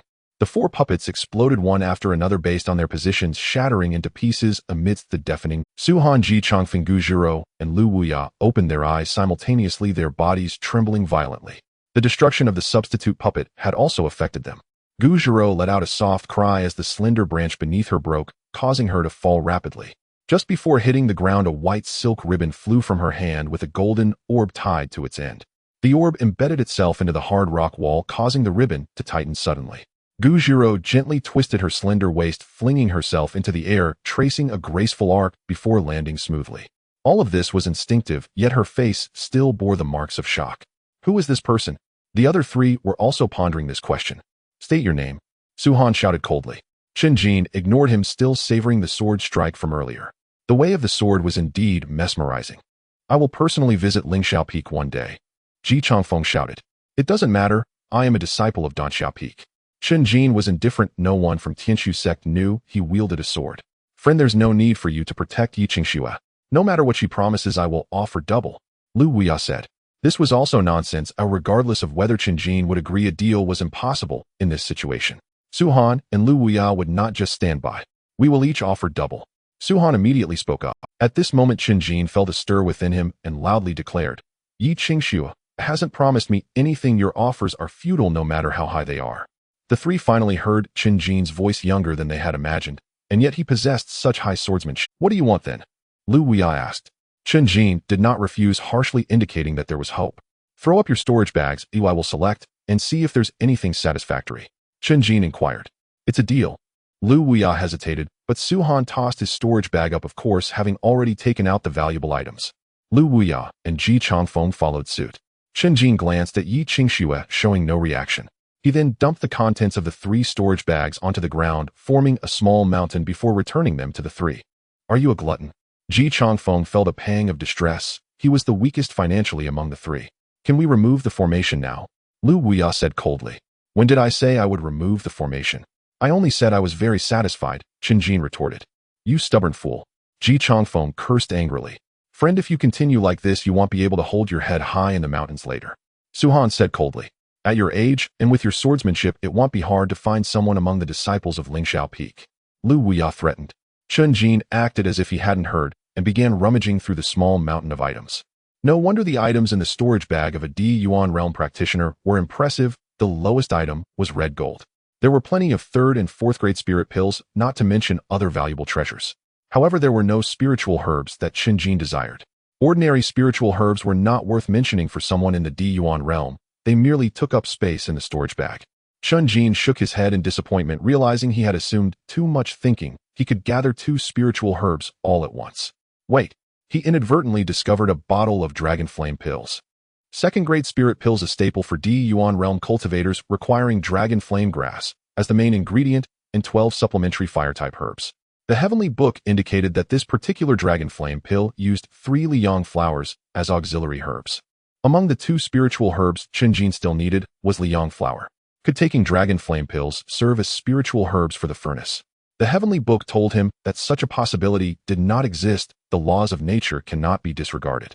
Moreover, for Yuan fire realm practitioners to take 2nd grade pills, their bodies would not withstand it. However, there is always a way out. Solutions still exist. Chen Jin could decompose dragon flame pills to extract the properties of Liyang flower. 1 pill alone would not suffice. A total of 8 would be required. Without tools and the means to decompose the spirit liquid, 1 dragon flame pill would be wasted directly. 1 dragon flame pill uses 3 Liyang flowers. I would waste 8 dragon flame pills just to extract 1 Liyang flower. Just thinking about it made Chen Jin feel pained. Even the most extravagant child in the mountains would not act this way. This was not wasteful, it was foolishness. Holding this bottle of dragon flame pills could be exchanged for quite a few Liyang flowers. However, Chen Jin wore a serious expression. He had already started the furnace, and there was less than 3 months to go. He had to seize every opportunity. Wait. Chen Jin suddenly resolved himself. His thoughts opened up, and he checked the other spirit pills one by one. Soon his expression turned fervent. By following this method of wasting treasures, he could gather all the spiritual herbs he needed right now without needing senior sister Fang Qiong to prepare the other 4. This was not a coincidence. The 9 spiritual herbs he needed had a broad usage. First-grade spirit pills could serve as the main ingredient, while second and third-grade spirit pills could serve as auxiliary herbs. If extracting from third-grade spirit pills, only one would be enough. And within one third-grade spirit pill, there would be more than one type of spiritual herb that Chen Jin required. Otherwise, it wouldn't be this coincidental. The longer the night, the more dreams, better to act decisively. Chen Jin no longer hesitated. These were not his spirit pills, so he wouldn't feel distressed about wasting them. Due to his realm not yet reaching the 9 heavens, he couldn't take all the spiritual herbs simultaneously, so he packed the spirit pills in order. As for the other treasures, he didn't need them at all. Boom. Suddenly, an explosion startled Chen Jin, who thought the people below had gone mad and were trying to blow up the mountain. It turned out that the commotion was caused by Yi Qingxue, the bird's nest built from dead wood had finally caught fire completely. Yi Qingxue sat amidst the sea of flames, her body adorned with divine patterns burning fiercely as if her flesh and blood were to be melted. Chen Jin's gaze fixed on Yi Qingxue. The long dress that was resistant to fire and water was now ablaze. The refinement failed. Run. The people below were both anxious and delighted, hastily descending the mountain. A failed refinement would cause divine powers to return to the heavens and earth, turning the cliff into a new pyre. Kid, you deserve it, and let's see how you get down. Ji Changfeng did not forget to mock. At this time the cliff was already sweltering with heat. You had your chance, yet you squandered it. Chen Jin couldn't help but think of this phrase. The opportunity had already presented itself, yet it was about to end in disaster. If only he had known that the refining god technique conflicted with divine powers. Chen Jin dashed into the burning bird's nest. I'm sorry.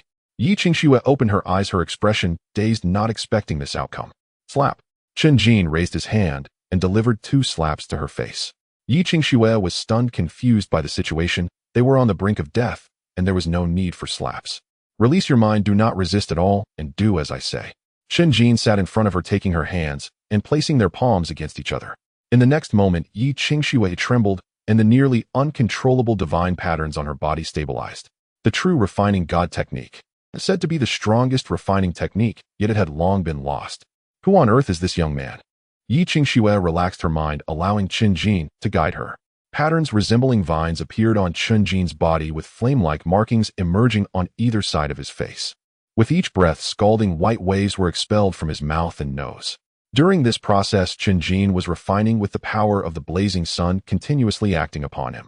Yi Qingxue did not dwell on this point. She could not refine it anyway, and it was already fortunate to preserve her life. Soon she experienced an unexpected delight as the divine power continued to merge with her, achieving unification, and her aura was undergoing transformation.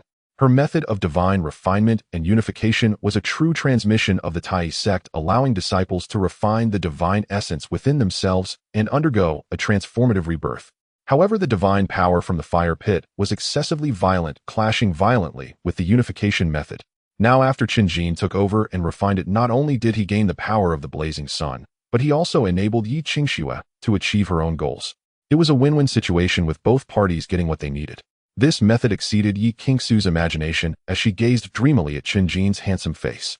When Chen Jin first approached the nest, she was awake, always prepared for mutual destruction. Unexpectedly, Chen Jin turned and left, and with his cultivation in the Yuan fire realm, she thought he was specifically there to steal the eggs, which led to the subsequent series of events. But now Chen Jin appeared to her with a heavy aura of mystery. Chen Jin was completely focused, blocking out external distractions, carefully sensing the divine power. The power of the blazing sun could be described as a talent. It was also a bloodline power that future descendants of Chen Jin would inherit. Chen Jin was in the process of refining the Yuan Dan, needing to keep the Yuan fire continuously burning and take spirit pills at regular intervals. However, now that the power of the blazing sun had flowed into his dantian, the intensity of the Yuan fire surged exponentially, yet he no longer needed to consume spirit pills to sustain it. From this, one could infer how significant this talent would be over a long period of cultivation. Chen Jin thought that those who could be called geniuses in the mountains must have special physiques. Time passed second by second, and the flames gradually subsided. The flames did not extinguish directly in the air, but flowed like liquid. Those at the foot of the mountain soon witnessed a spectacular scene as a waterfall of flames cascaded down, leading the unaware to believe there was a volcanic crater above. If a new fire pit forms up there, we won't be able to go up, Ji Changfeng said, somewhat troubled. The surrounding rock walls showed cracks from the scorching flames with magma condensing inside. Others were also pondering this issue. Unknown to them, there was no raging fire above the cliff. Chen Jin took a deep breath and slowly opened his eyes. In the next moment, his blood surged. It was like a breathtaking spring scene, a snow-white jade body fully exposed. Chen Jin felt that Yi Qingsu's bone structure was exceptional, fitting the image of a female sword cultivator. Now that the divine patterns had disappeared, her skin could be seen clearly, pale and translucent, with features full of spirit. Her eyes were distinct, like polished lacquer. As his gaze lowered, it revealed an even more stunning beauty. Yi Qingxue realized something, her pupils constricting sharply. One hand covered her chest, while the other reached towards Chen Jin's eyes. Accurate and fierce, she aimed to blind Chen Jin. She was not a puppet. With her peak strength in the Earth origin realm, Chen Jin could not react in time. However, her two slender fingers stopped just in front of Chen Jin's eyes. Yi Qingsu's temperament was cold and ruthless, but she was not without discernment. Turn around. Chen Jin hurriedly complied, only to discover that his clothes were in tatters. Fortunately, the pills were unharmed. His spirit boat was not by his side, and he had no change of clothes, but he was not as anxious as someone completely naked. Then he heard rustling sounds behind him, and a gaze that felt almost tangible.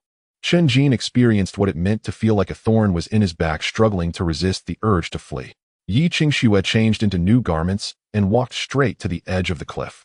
The opportunity has returned to me. Anyone who does not retreat within an incense stick's time shall be treated as an enemy. Unseen, her voice was forceful, yet it resonated in the ears of everyone below the mountain. How could this be? Suhan and the others, unwilling to accept, thought they had already failed. Yet now she stood there effortlessly, her aura greatly different. Miss Yi, even in such a critical moment you changed into a new outfit. Truly you have a leisurely disposition, Gu Jiro suddenly said with a deep implication. I thought only the yin-yang refinement technique from the Tianxuan Sect required two people to undress. Ji Changfeng immediately chimed in. This was to disgust people slandering Yi Qingsu's purity. Because indeed there was another youth on the cliff. Could it be that Yi Qingxue had no way out earlier and used another method to refine the divine power? Someone had already begun to consider this possibility. Chen Jin was also filled with anger, as this remark was a retaliation for ruining the plans of the people below. The yin-yang refinement technique represents two people entering an incredibly intimate phase, essentially communicating heart and mind. This means Yi Qingxue could kill him with a single sword, proving her innocence. After changing her clothes, Yi Qingxue had not looked at him, seemingly unsure how to face him. Now, without turning, she overlooked Gu Jiro and Ji Changfeng, her face like frost. In the next moment, she held her sword and leaped. Chen Jin was startled and hurried to the cliff's edge. Yi Qingxue's garments fluttered wildly, her long hair flying, as if she were about to plunge into the abyss. Suddenly, she turned her toes, stepping on the jagged stones, her figure abruptly halting like an eagle in mid-flight, suddenly folding its wings, using the momentum to spiral back. A sword wrapped in the power of breaking the void aimed directly at Gu Jiro. Gu Jiro regretted her quick words, momentarily angry, completely forgetting Yi Qingxu's nature. Seeing the situation turn dire, Ji Changfeng withdrew. Yi Qingxue Gu Shimi did not say anything excessive. Why must it be like this? Suhan, having a good relationship with Gu Jiro, immediately came forward to intervene. However, Yi Qingxue showed no mercy. A clear whistle pierced the air, and the sword light burst forth like thunder breaking through the clouds. Gu Jiro and Suhan were enveloped in the momentum of the sword. An incense stick's time has passed. Yi Qingxue was not satisfied with this. Anyone who lingered beyond the time limit was regarded as an enemy. This woman has gone mad again. Someone cursed quietly and turned to flee. They knew that Yi Qingxue, on the cliff, Chen Jin could only see the sword light crisscrossing with figures gradually retreating. Opportunity. Chen Jin immediately began to climb down with the power of the blazing sun. He was unaffected by the magma. After safely landing, he had a thought. Was Yi Qingxue deliberately clearing everyone out for him to escape?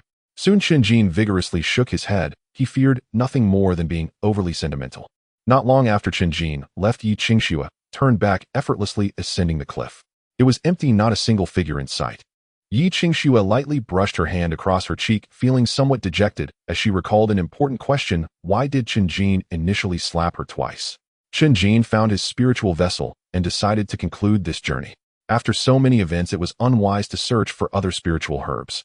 Without a moment's pause, he exited the training grounds and immediately boarded the spiritual vessel, soaring towards the blue sky and departing from Liuxiao Island. He flew back to the Great Dragon River, landing on the water's surface and heading upstream. Chen Jin's anxious heart settled as he began to explore the power of the sun. He sat cross-legged, the primal fire roiling within him, waves of scorching heat surging endlessly as if a small sun was burning in his dantian. The power of the sun flowed through his limbs and bones, causing slight tremors in his flesh and blood. His internal organs, especially his liver, reacted significantly. Chen Jin sensed something and slowly opened his palm, dark ink-like toxins coalescing into black droplets. The power of the sun can actually eliminate the pill toxins within me. After expelling the toxins, Chen Jin felt refreshed and invigorated. The saying goes that all medicine has its poison. He had consumed quite a lot of spiritual liquids and pills, resulting in a significant accumulation of toxins within. Not only pills, but practitioners also refine the spiritual essence of heaven and earth, causing impurities and toxins to accumulate within their bodies. Therefore, every time they break through a major realm, the Yuan masters would undergo a cleansing. What Chen Jin achieved now was a manifestation of his talent. The power of the sun is a divine talent. When you gather 4 types of divine talents, you can refine the holy body of the medicine spirit. The holy body is a truly powerful physique. Chen Jin learned this from the heavenly book, and he also knew that the other 4 divine talents were the breath of the shadow with the ice soul, divine, source, the Xian gold jade essence, and the heart fire, origin. Unfortunately, with his current abilities, he could do nothing. The power of the sun was still obtained through a twist of fate. For now, breaking through to the Earth Yuan realm was more pragmatic. With the toxins expelled from his body, his absorption rate of spiritual pills returned to what it was at the beginning. Coupled with the previous refinement of divine power, it was akin to a thorough cleansing, and he was not far from the 8th heaven. Chen Jin thought for a moment and took out a bottle containing Longyan pills with the Liyang flower. A bottle of Longyan pills contained exactly 8 pieces. As for the other components of this second-grade spiritual pill, Chen Jin discarded them into the water.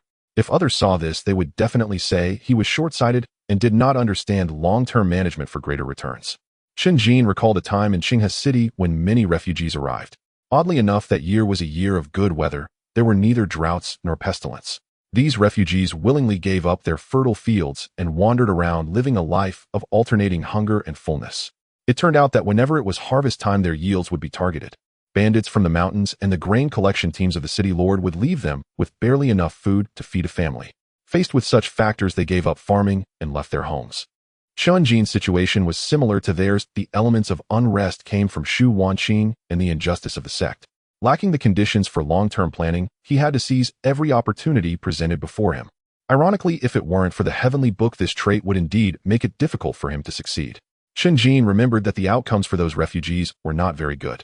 But the fault did not lie with the people, it was the unfair environment. Speaking of which, by wasting 8 Longyan pills, Chen Jin's furnace had acquired the 4th spiritual herb. He did not stop there and took out another 3rd-grade spiritual pill, which contained 2 types of herbs he needed. Following the same method, he added 6 herbs to the furnace, the primal fire boiling and the essence of refined metals circulating wildly, giving his skin a jade-like sheen. The spiritual vessel sailed swiftly across the river like a furnace. 3 days later, the spiritual vessel reached Tianxuan Mountain. Chen Jin did not disembark at the dock, but flew directly to Nandan City. In the city, driving spiritual vessels was not allowed arbitrarily. They had to dock at the city wall. Nandan City was no different from when he left. It was bustling with activity, with people coming and going. Chen Jin made his way straight to the Wanbao building, but suddenly stopped on the street, perked his ears to listen to the chatter around him, and his expression gradually turned strange. Yi Qingxue chased for 300 miles, and Gu Jiro nearly lost her life, which attracted the intervention of an elder from Tianxuan Sect in the Qiang realm. However, in the end, Yi Qingxue still slapped Gu Jiro twice. Yi Qingxue topped the Qingyun rankings, undoubtedly the strongest in the Earth Yuan realm. I've heard that our Lingxiao Peak has produced an outstanding newcomer who can take on 4 by himself. Ji Chongfeng from the Shenwu sect argued that the puppet's effects were compromised, only to be slapped back by the Yuling sect, which stated that the puppet could unleash all their strength in the Earth Yuan realm, or even more. In other words, the top 4 on the Qingyun rankings, Su Han, Gujiro, Lu Waya, and Ji Chongfeng, couldn't even match this disciple when they teamed up. That's just too impressive. The people on the street were discussing the events that transpired at Huiyan Mountain. First, because Yi Qingxue refined the divine talent and topped the Qingyun rankings. Second, because they had an extraordinary character at Tianxuan Sect's Lingxiao Peak. Just then, a disciple from Lingxiao Peak appeared on the street, immediately surrounded by a group of people, all inquiring which disciple it was. The poor disciple from Lingxiao Peak wore a confused expression, unable to recall anything at all. Chen Jin pursed his lips, suppressing a smile. The news actually spread back before he did. He then arrived at the Wanbao building to meet senior sister Fang Qiong. After a few days apart, senior sister still looked radiant and beautiful. Junior brother, how fruitful has your journey been? You have reached the 8th heaven. Fang Qiong was delighted to learn of his return, but as her inquiry reached her lips, she discovered something remarkable. In just a few days, Chen Jin had broken through 2 realms. Such speed was simply incredible. Have you already started refining pills? Suddenly Fang Qiong thought of this. Once the furnace was started, one had to successfully break through within the stipulated time, or it would fail. Similarly, during this designated time, it would be easier to break through the realm. Even so, Chen Jin's achievement of breaking through 2 realms in just a few days was still very impressive. Junior brother, how many spiritual herbs have you gathered? Fang Qiong asked. I already have 6 pieces. Fang Qiong's eyes brightened, and instead of being overly surprised, she looked at him with admiration. If I didn't know better, I would think an elder was guiding you personally, she teased. Suddenly Fang Qiong thought of the rumors regarding Huiyin Mountain. When Chen Jin set off, he was also carrying a spiritual sword. Could it be? No. Fang Qiong shook her head as she had asked her brother Fang Qing, and to achieve that level of swordsmanship, one must practice diligently for at least 3 years. Chen Jin had been a disciple of Danxiao Peak for less than 2 years. Sister, you have fulfilled your promise. The other 4 spiritual herbs are prepared for you, and you can keep the extra one as well. Fang Qiong chuckled. Thank you, senior sister. Chen Jin felt a surge of joy in his heart. This way, he wouldn't have to continue wasting other 2nd or 3rd grade pills. Senior sister, I wish to seclude myself in the Wanbao building for cultivation, making a concentrated effort to break through to the Earth Yuan realm. That's not possible. Fang Qiong firmly rejected him, and as Chen Jin looked surprised, she smiled and said, the Wanbao building is at Chunhai Peak. It's not an ideal place for cultivation. They'll take you to my spiritual peak. Danxiao Peak, Jinyu Mountain. One of the 72 spiritual mountains of the outer peak entry is permitted only for inner disciples and above. What sets Jinyu Mountain apart is that most disciples are direct disciples. Direct disciples hold a special status distinct from true disciples and superior to inner disciples. Their forebears are often elders or stewards within the sect. After all, one cannot expect the children of the grand elders or peak masters to undergo the Xiantian mirror process. If assigned as miscellaneous disciples, these prominent figures would lose face. Of course, 2nd-generation disciples with ambition and pride would be promoted to true disciples in the shortest possible time. Thus, outer disciples share a consensus: do not provoke direct disciples over the age of 20. They are no different from the spoiled offspring of wealthy families at the foot of the mountain. For example, Lu Feng, whose greatest hobby is to take on adopted younger sisters. Xu Wanqing is his new favorite. Having returned to the Tianxuan Gate for over a day, she has been accompanying Lu Feng, seeking to win his favor.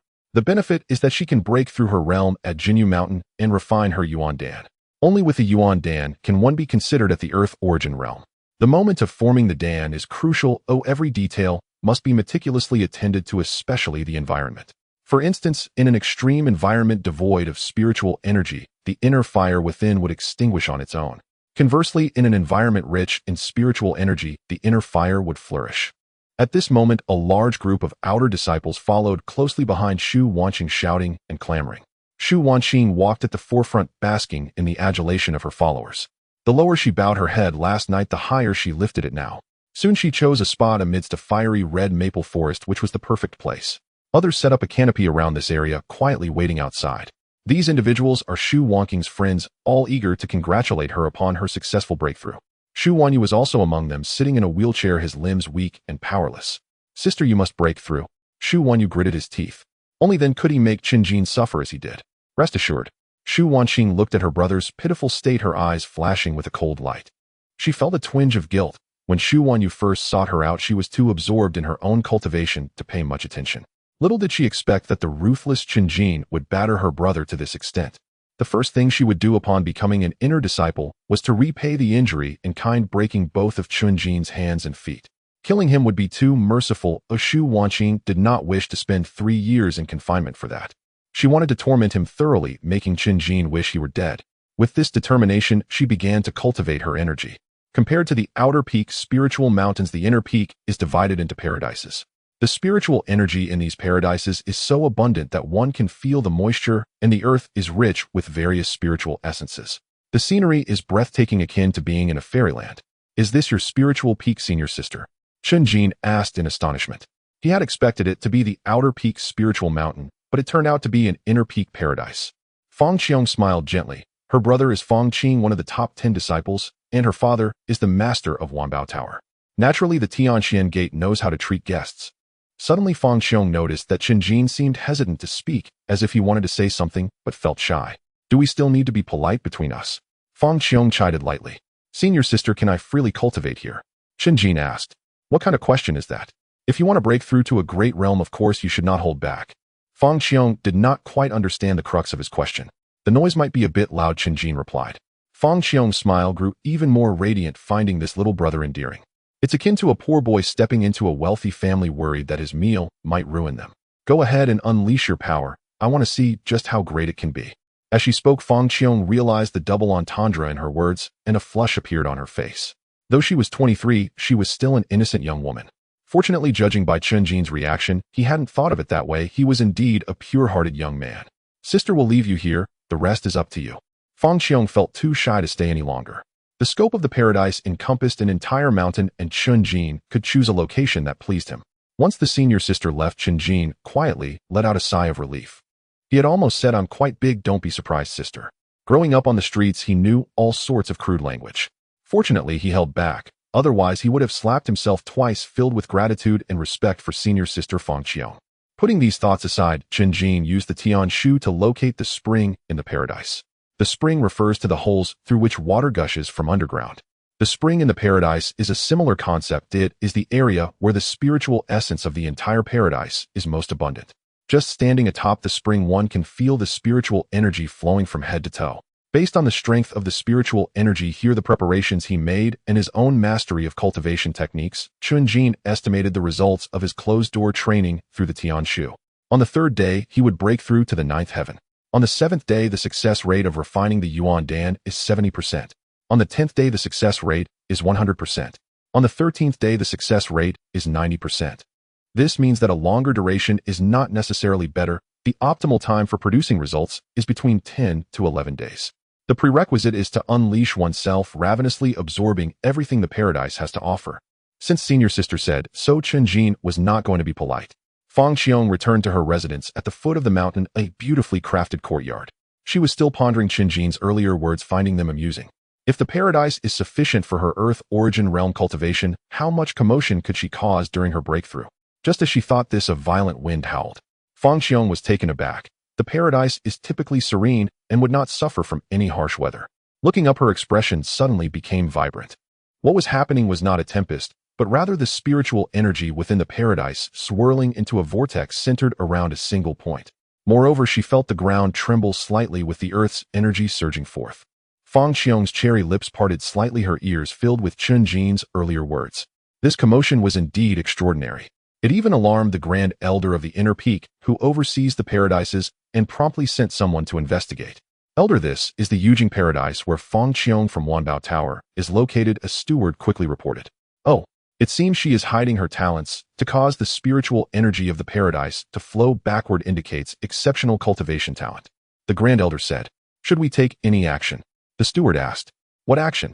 Are we not allowed to let someone cultivate? If word got out, it would make our Tianxuan Gate seem petty. The Grand Elder chuckled. The spiritual essence of the world flows continuously and will not accumulate simply because no one is absorbing it. The spiritual energy rises to the skies, intertwining with the clouds, and the spiritual rain that falls nourishes the spiritual rice.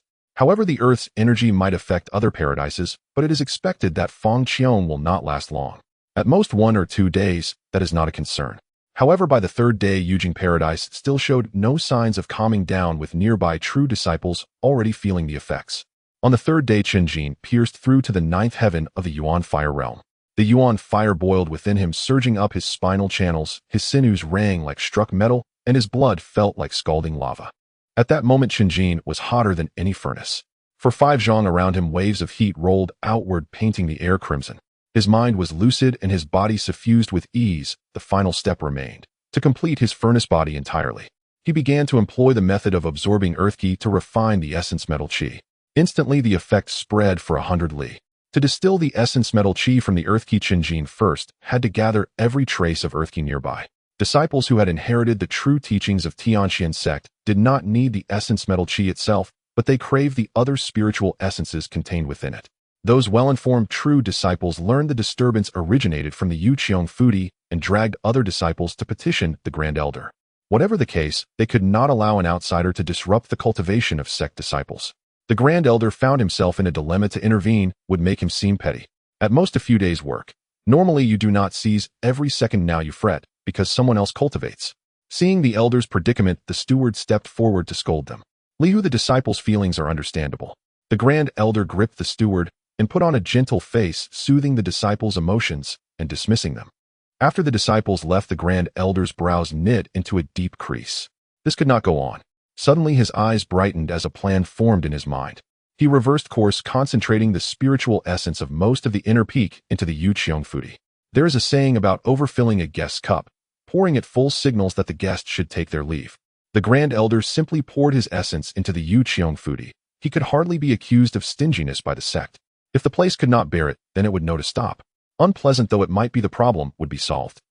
At the Yuqiong Fudi, Chen Jin's expression shifted, and his whole body rose, floating above the ground. A spring beneath him surged, the spiritual energy spiked several-fold. Does senior sister Fang Qiong wield such influence in the sect? Chen Jin, ignorant of the truth, assumed his plight was the result of her doing. In any case, this would at least have the time needed. One could not disappoint a benevolent senior sister. He focused his mind and continued his practice. At the foot of the mountain, in an exquisitely furnished little tower, Fang Qiong looked toward the scene and murmured, "So this is what talent looks like." Her remark was not only about Chen Jin, who outsiders all assumed she had stirred up the commotion, and that the young lady of Wanbao Tower concealed a hidden genius. She savored for a moment the sensation of a prodigy basking in attention. Even her brother Fang Qing hurried over to glean the news and was soundly bonked on the head by her. Fang Qiong did not correct them. She purposely covered for Chen Jin. She was now certain Chen Jin bore a great secret and was someone she could trust. The feeling sat well with her. Meanwhile, at the inner peak with the Grand Elder, still going, he was stunned. He fed chi into the place, and it was taken up at once with no sign of abating. He could not stop either. To do so would be called petty and unserious. The result was more true disciples rushing in to complain. The Grand Elder's hair had gone white. He grumbled irritably, at most a few days' work. Normally you do not seize every second, now you fret, because someone else cultivates. The steward beside him wore an odd expression. These were his very words. The next morning a faint light first bled across the horizon. A shaft of golden radiance broke the sky and poured down from the depths of the cloud sea, at first like a thin line of fire, then swelling into a tide that drenched the Yuqiong Fudi. Sunlight struck Chen Jin as if it fell upon a cast-iron deity. His flesh took on a blue gilt metallic sheen. Every inch of him grew hard as iron. From his mouth and nose hot white waves spewed incessantly. Within him a sea of fire raged, the yuan fire forging 9 kinds of spirit herbs.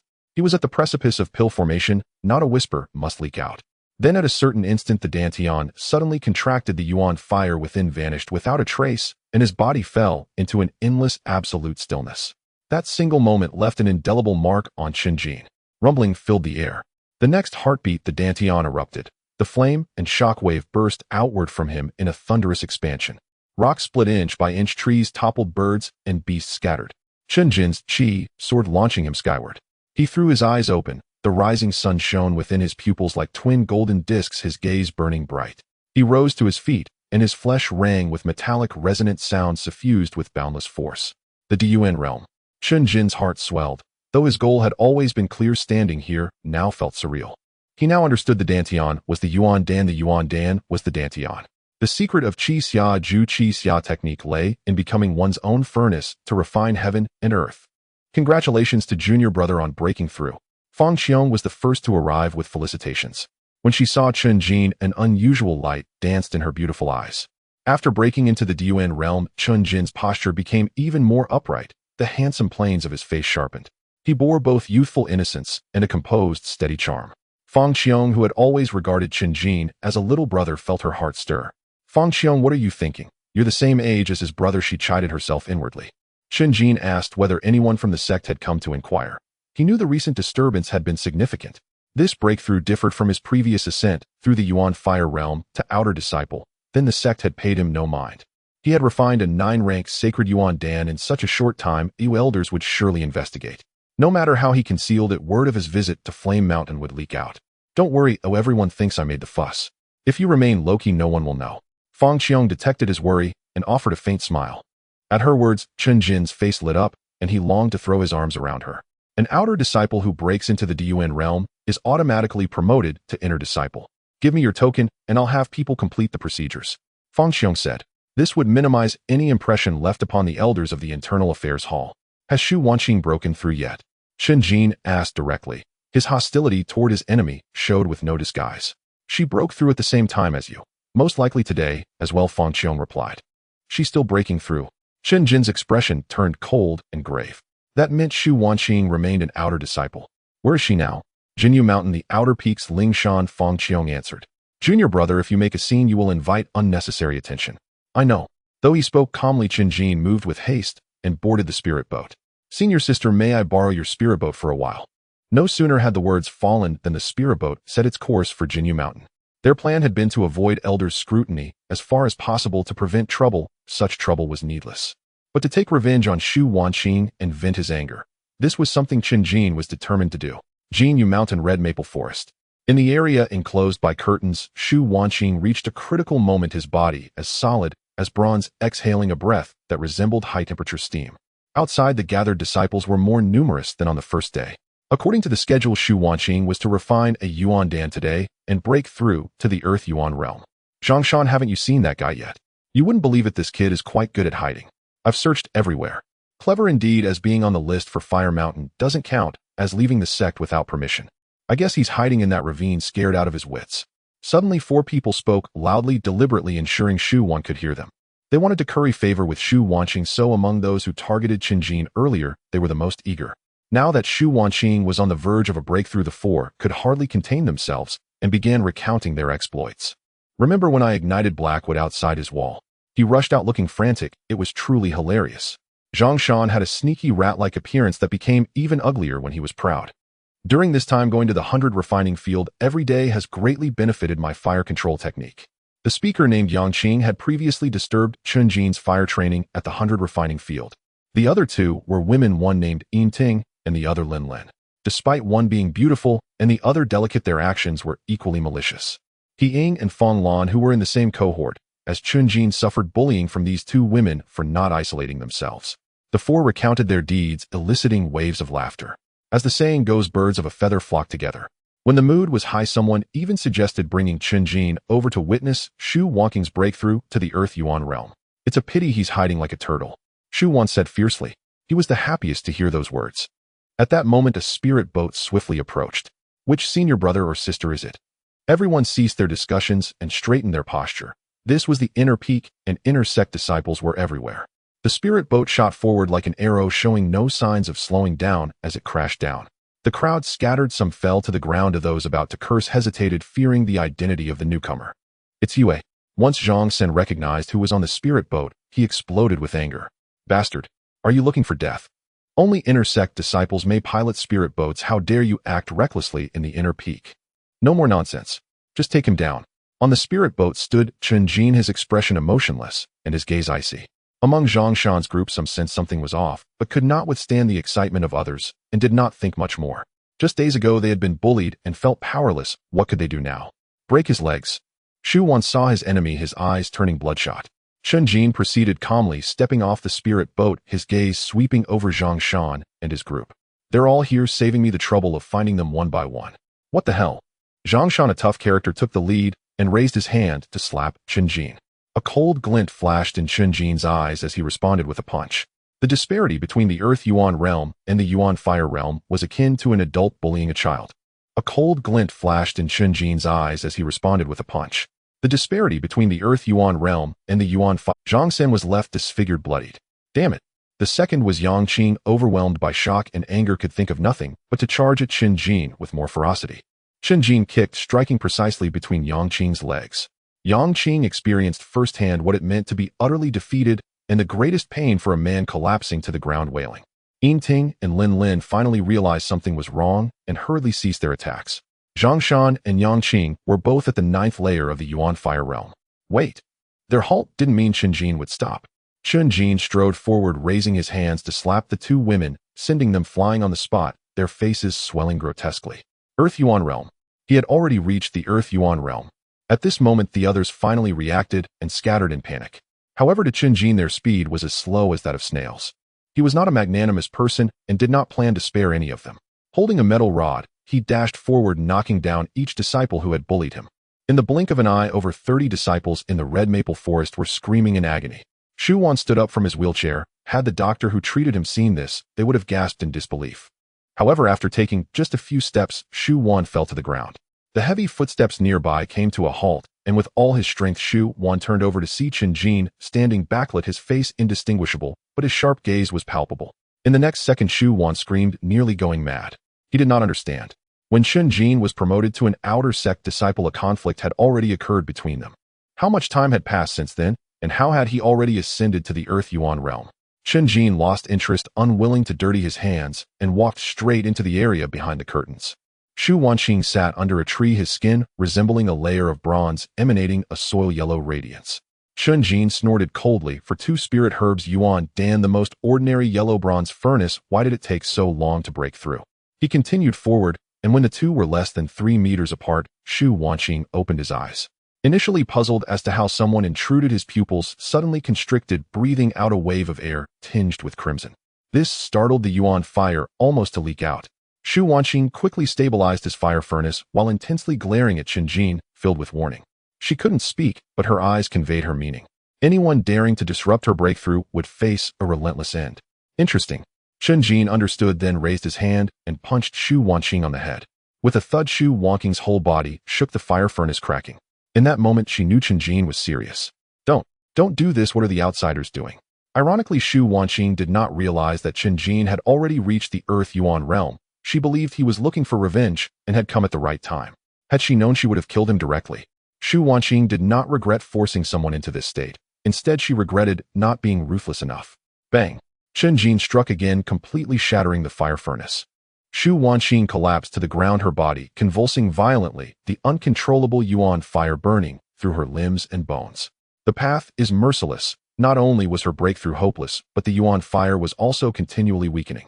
Falling from the 9th layer to the 2nd layer, her blood and flesh began to wither, resembling a cripple. You will perish too. I want you dead. Shu Wanqing finally managed to speak, her words dripping with malice. I, an inner sect disciple, willingly accept punishment, facing the wall for 3 months. Chen Jin's lips curled into a cold arc, displaying his Earth Yuan realm's power. Shu Wanqing's eyes widened, her legs stretched out, and she fainted on the spot. Chen Jin felt a surge of pent-up frustration leaving his heart, and a long-lost radiant smile appeared on his face. The joy of this moment was worth its weight in gold, and 3 months of wall contemplation were completely justified. At that moment, a cacophony of hurried footsteps erupted, and a group rushed in. Chen Jin initially thought it was the law enforcement hall arriving, but soon realized it was not. The newcomers were several direct disciples clad in luxurious attire, their expressions relaxed, yet flamboyant. The leading young man had an air of arrogance about him, dressed in pristine white garments and shoes unblemished.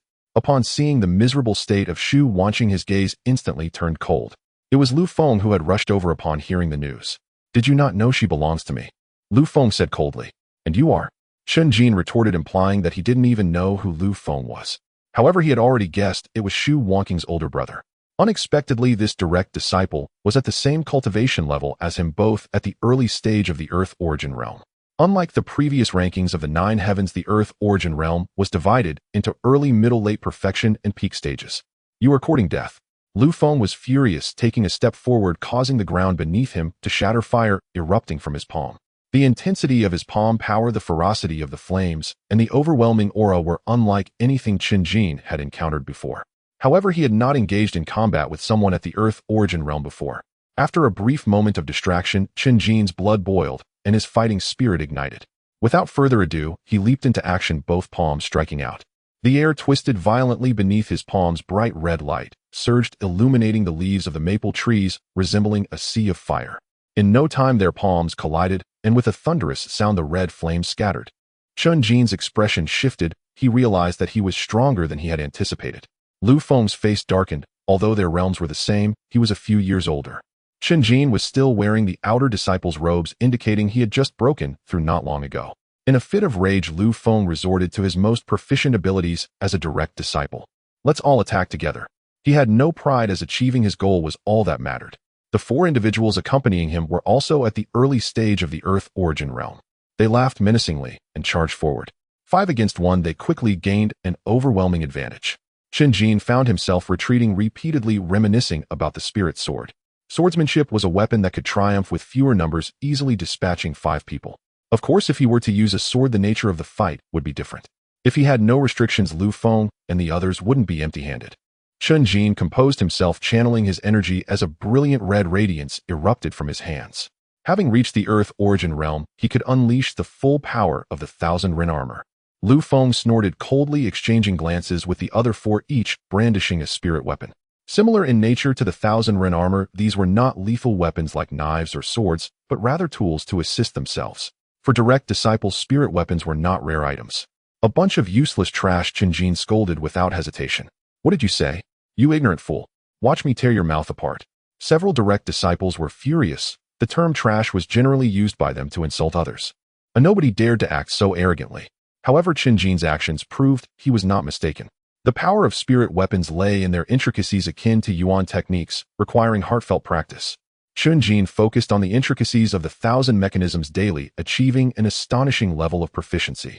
After reaching the Earth origin realm, he reaped abundant rewards. The 1,000 pieces of mysterious iron of the 1,000 Ren armor glowed simultaneously, unfolding like a miniature battle formation within his body. The mysterious iron coursed around him, adapting to the changes of the 6 sun's palm, with afterimages and flames intertwining. At a glance, it appeared as though Chen Jin had manifested 3 heads and 6 arms with phantoms intersecting. In contrast, the 5 direct disciples, how could they possibly hone their skills with spirit weapons? They only knew how to use the intricacies. The situation began to reverse, but before they revealed their spirit weapons, Lu Feng and his group were akin to surrounding a fierce wolf. One person would engage while the other 4 would break its bones. But now Chen Jin had transformed into an unstoppable tiger. Not to mention one person, even 2 would struggle to withstand him. The more he fought, the stronger he became, sensing his own exceptional prowess. With the addition of the Holy Yuan Pill and the power of the Son of Fire, he was no ordinary early-stage Earth origin realm cultivator. Initially, he struggled to adjust his mindset, unaware of how formidable he truly was. Otherwise, he wouldn't need spirit weapons to defend himself. Naturally, wielding a spirit weapon would allow him to counterattack. Golden Sun. The golden flames surged, radiant and glaring, the fierce Yuan power piercing through his entire arm. The 1,000 Ren armor clanged loudly, the runes glowing, making Chen Jin appear as though wrapped in a divine halo of fire and gold. He pushed forth with a palm resembling a great sun crossing the sky. What the hell? One direct disciple was so frightened, he retreated, questioning if they were truly of the same realm. Lu Feng at the forefront felt darkness before his eyes, utterly clueless about what to do. Is he really at the early stage of the Earth origin realm, like me? 15 minutes earlier at the Qinyuan Hall, Huang Peng had mustered the courage to find Jin Shua, she reporting that Chen Jin had rushed towards Jinyu Mountain to seek revenge against Xu Wanqing. The conflict at Jinyu Mountain had already spread to Danxia Peak. What? Go. Jin Shua's eyes expression changed dramatically. He assumed Chen Jin had lost his mind and was about to do something foolish. If he truly disrupted Xu Wanqing's breakthrough as an outer disciple, he would face severe punishment. If he failed and Xu Wanqing succeeded in her breakthrough, becoming an inner disciple, the ensuing wrath would be something Chen Jin couldn't bear. Thus, Jin Shua, she boarded a spirit boat, hurrying towards Jinyu Mountain at great speed. Coincidentally, the law enforcement hall, led by Yin Quan, was descending from a spirit boat. Brother Yin Chen Shitty has been having a rough time recently. He's a bit out of his mind. Please show him some mercy, Jin Shua, she said. Yin Quan knew how things were and nodded without saying anything. As they rushed into the red maple forest, they saw a group of injured individuals wailing on the ground. What happened? Looking around, none of these people were Chen Jin. Jin Yang. From behind the curtain, Chen Jin's furious shout echoed.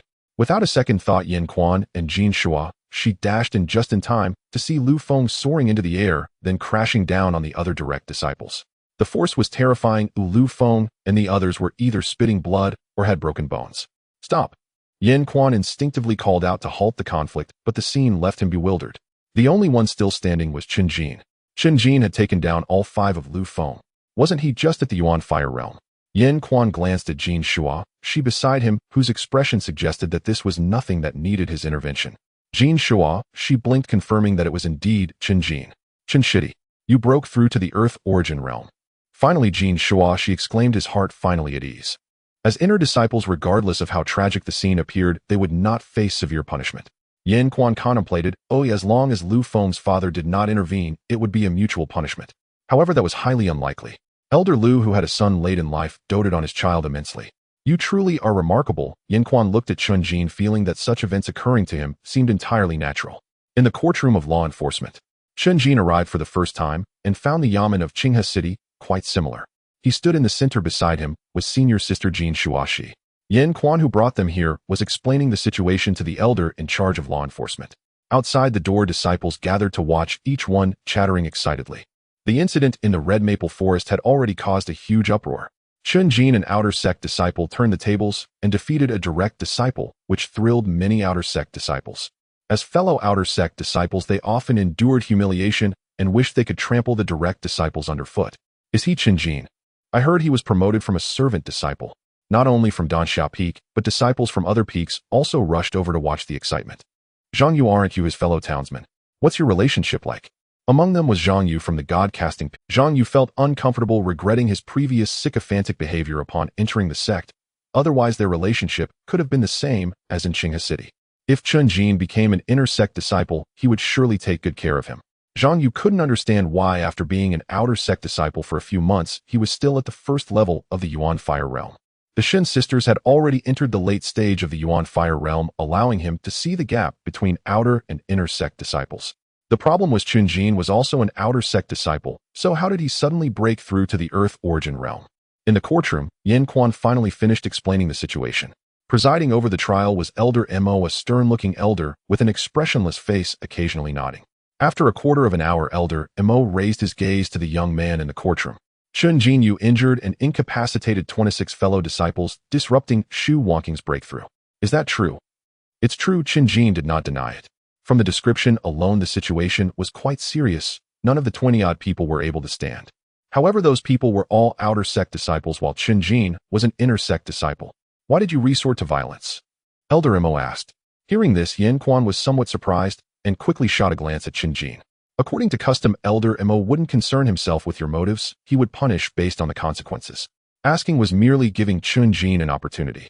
Chen Jin was not a dull person, and he recounted the unfair treatment he had received during this time. It was all the truth without any embellishments. Is there any evidence? Elder Mo inquired. Huang Pengjin, Shua Shixiang Zhenwang, and Hiying were all willing to testify. Elder Mo nodded and said, so you broke through to the Earth Origin Realm today, went to seek justice from them, and as a result Zhang Shan and the others surrounded you. In a moment of impulse, you attacked Shu Wangqing. Chen Jin understood the implication immediately and quickly stated that he had gone to the Red Maple Forest to seek justice, not to intentionally harm anyone. Well, then go to the reflection cliff and reflect for 3 months, sincerely repent. Elder Mo said. Yes. This punishment was within Chen Jin's acceptable range. Of course, he had no intention of truly repenting. Just as it seemed this matter was coming to a close, there was a sudden commotion outside the door, and the disciples quickly opened the door. A middle-aged man strode in, tall and imposing, with sharp eyes that commanded respect without anger. Elder Chong. Elder Mo's expression was strange, but he still stood up and left his seat. Chong Wei, the elder of the Law Enforcement Hall. Each of the 5 peaks of Tianxuan has a law enforcement hall that belongs to the General Hall. The General Hall has the authority to review the various peaks and intervene in law enforcement. Following Chong Wei was a tall, thin elder with a very gloomy face. Upon seeing him, Yan Quan knew he was right. The Elder Lu would not give up. He just didn't expect that they would invite someone from the General Hall. While impressive, Elder Mo's expression didn't look too good. Chong Wei took Elder Mo's seat and asked sternly, Chen Jin, when did you break through to the Earth Origin Realm? When did you go to the Red Maple Forest? I answered truthfully. Then you didn't have time to complete the promotion process at the Inner Affairs Hall and are still an outer sect disciple acting recklessly. According to sect rules, you must pay an equivalent price. Chong Wei said, breaking through to the Earth Origin Realm automatically promotes one to an inner sect disciple is common knowledge, but one must also go through the process to receive new tokens and attire. If we are to be serious, the punishment would be vastly different. Elder is your determination based on fact. Chen Jin retorted. Disrespecting your elders, slap him. Chong Wei said coldly. Yan Quan frowned tightly. Without law enforcement disciples from the General Hall, the punishment would fall to him to execute. He looked to Elder Mo, waiting for instructions. Elder Chong, the sect master, has said that the law enforcement hall cannot be a one-man rule, Elder Mo said. Chong Wei raised an eyebrow, exuding a palpable pressure. Go to the Inner Affairs Hall and find someone to understand the situation, Elder Mo continued. Within less than a joss stick's burning time, a steward from the Inner Affairs Hall arrived, bringing Chen Jin's identity, token, and attire as an inner sect disciple. The registration record indicated Chen Jin was at the Red Maple Forest at the same time. This meant that at the time of the incident, Chen Jin was indeed an inner sect disciple. Chang Wei let out a cold snort, clearly displeased. This elder Mo actually did not give him face. This child acts ruthlessly without any mercy. How a small matter escalated to this extent, easily breaking others' limbs. Without a heavy punishment, it would not be enough to rectify people's hearts. Elder Lu spoke, his voice hoarse and unpleasant. Punish him with a whipping, face the wall for a year, Chang Wei said. This was nearly the highest punishment for inner sect disciples, leaving no room for leniency. Elder Chang. Elder Mo had something to say. No room for discussion. Oh, I came here not to favor or target anyone. This child has an extreme temperament and must be severely punished. Chang Wei interrupted him directly. Elder Mo had no choice. The General Hall indeed had the authority to do this. When they made things difficult, why didn't I see you being so impartial? Chen Jin asked. Chang Wei snorted coldly and said, I will personally carry out the punishment. The hall erupted in commotion. This Elder Chang was at the Tianxuan realm, and one whip would surely leave Chen Jin severely injured. Chen Jin glanced at him, then at Elder Lu, clenching his fists tightly. At that moment, a blazing sun descended from the sky, landing in the courtroom. Everyone felt a strange sensation, as if they were about to melt. In the next moment, a mighty aura suddenly retracted, and everyone saw a figure descending. Everyone stood up respectfully, including Chang Wei and Elder Lu. The peak master of Danxiao Peak, Xiaoyang. A powerful figure of the Qiyang realm. Go back, this is a matter for our Danxiao Peak. Xiaoyang casually glanced at Chang Wei. The imposing Chang Wei's expression changed, losing all his momentum. The law enforcement hall enforces the law impartially. The peak masters cannot interfere, and everything is executed according to sect rules. This is the principle, but one cannot deny that Xiaoyang is from the Qiyang family, and his presence alone is the truth. Elder Lu, you are getting older, it's time to rest and recuperate. Xiaoyang didn't care about Chang Wei's reaction and spoke to Elder Lu. Elder Liu's face turned as pale as paper. This meant he was to retire and relinquish his position at Danxiao Peak. Well deserved. Elder Mo was very pleased. Bringing the General Hall people to achieve his own goals was akin to biting the hand that feeds you. Then Xiaoyang turned his gaze to Chen Jin. Everyone held their breath, waiting for the peak master's words. Follow me. Chen Jin only felt a flash before his eyes as a surge of intense power enveloped his entire body, propelling him into the sky, like a shooting arrow racing alongside the peak master. Chen Jin only felt a flash before his eyes as a surge of intense power enveloped his entire body, propelling him into the sky, like a shooting arrow racing. It surprised him that the peak master was disturbed. He couldn't help but wonder if the peak master had been paying attention to this matter all along and finally intervened, because he couldn't bear to watch any longer. Or perhaps he had discovered the secret of the heavenly book and wanted to do something about it. At this thought, Chen Jin couldn't help but feel nervous. We've arrived. Suddenly the two of them stopped in place. As the mist dispersed, the scene before Chen Jin's eyes moved him deeply. The glow of dawn was magnificent, and spiritual energy surged. Ancient trees grew wildly, their branches strong and twisted like coiling dragons, while a majestic waterfall cascaded from the clouds, splashing like shattered jade. Crane-like beings soared through the air, graceful as startled swans. Chen Jin came to his senses and found himself within a cave paradise. He had heard that the sect's cave paradise was a world unto itself. He had thought it was an exaggeration, but now he knew it was true. Elder Xian Yi has emerged from seclusion to select 3 disciples from the 5 peaks for the Tianyuan Grand Assembly, Xiaoyang said. Chen Jin was bewildered, not understanding what it had to do with him. In the past 20 years, you are the first disciple of Danxiao Peak to refine the Holy Yuan Pill, Xiaoyang continued. Chen Jin was taken aback. He had not disclosed the Holy Yuan Pill to anyone.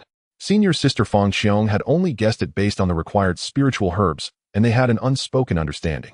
Of course, he wasn't foolish enough to deny it. After all, the one in front of him was a formidable expert of the Qiyang realm, and denying it would be pointless.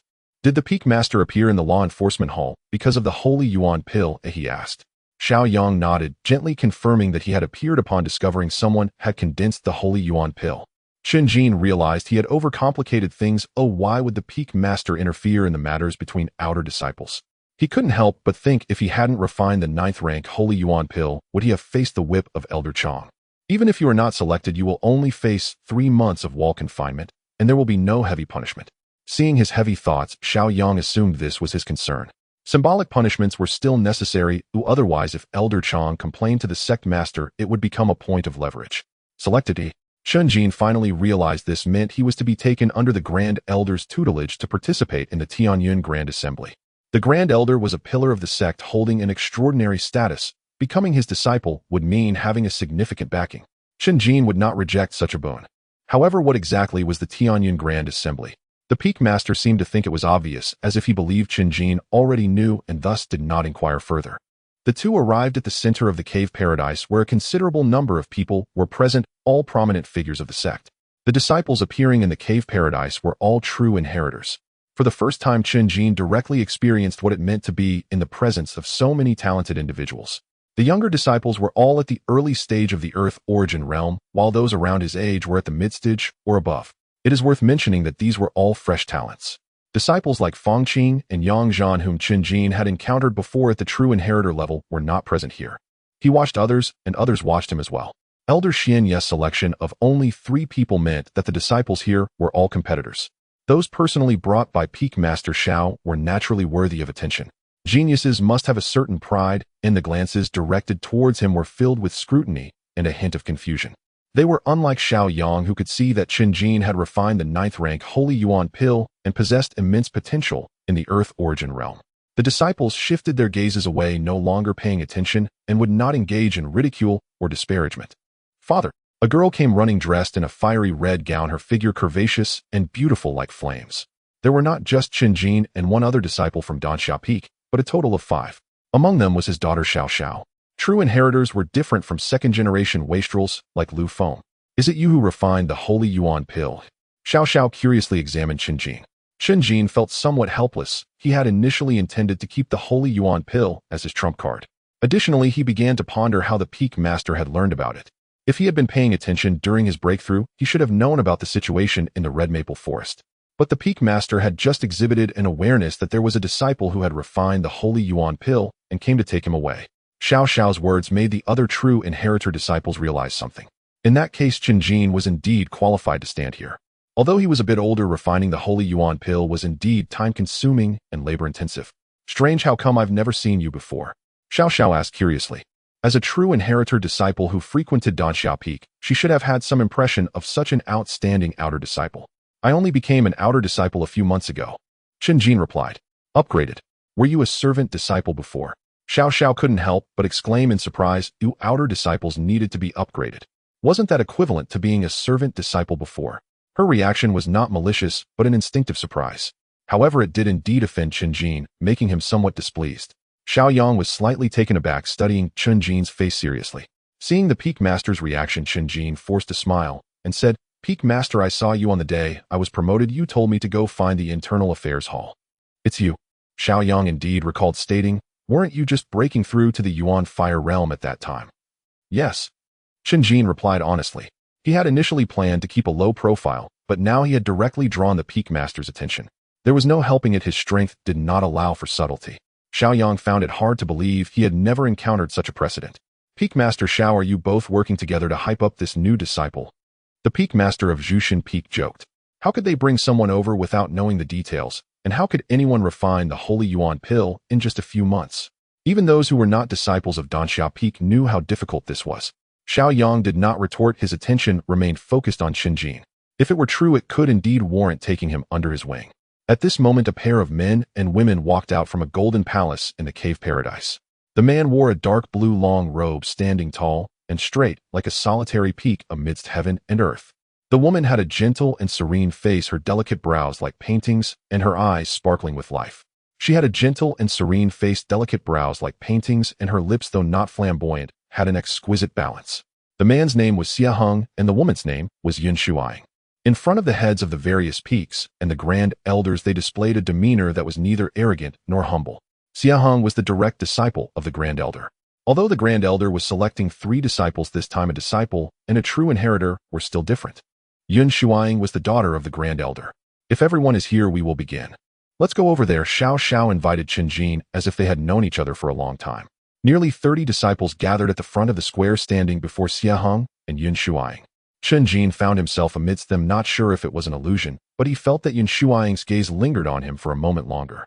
The master said that when talent reaches a certain level, what is tested is perseverance and state of mind. So the disciple's trial is quite simple. Oh, just climb that mountain. Xia Heng pointed to a mountain peak not far away, towering into the clouds like a magnificent giant tower. Chen Jin and the others looked doubtful. Would climbing a mountain be too simple for those in the Earth origin realm? There are restrictions on the mountain that will make it difficult for you to advance, equivalent to an ordinary person carrying a heavy load while climbing a mountain. Yin Shuang explained. The crowd nodded, finding this reasonable. Elder Xian, he only accepts 3 disciples. What if more than 3 people want to ascend the mountain? At this moment a disciple asked loudly. As soon as he spoke, the other disciples reacted strongly, indicating that this disciple was not ordinary. Meng Chuan, a direct disciple of Chaoyang Peak, a rising star of Tianxuan Sect.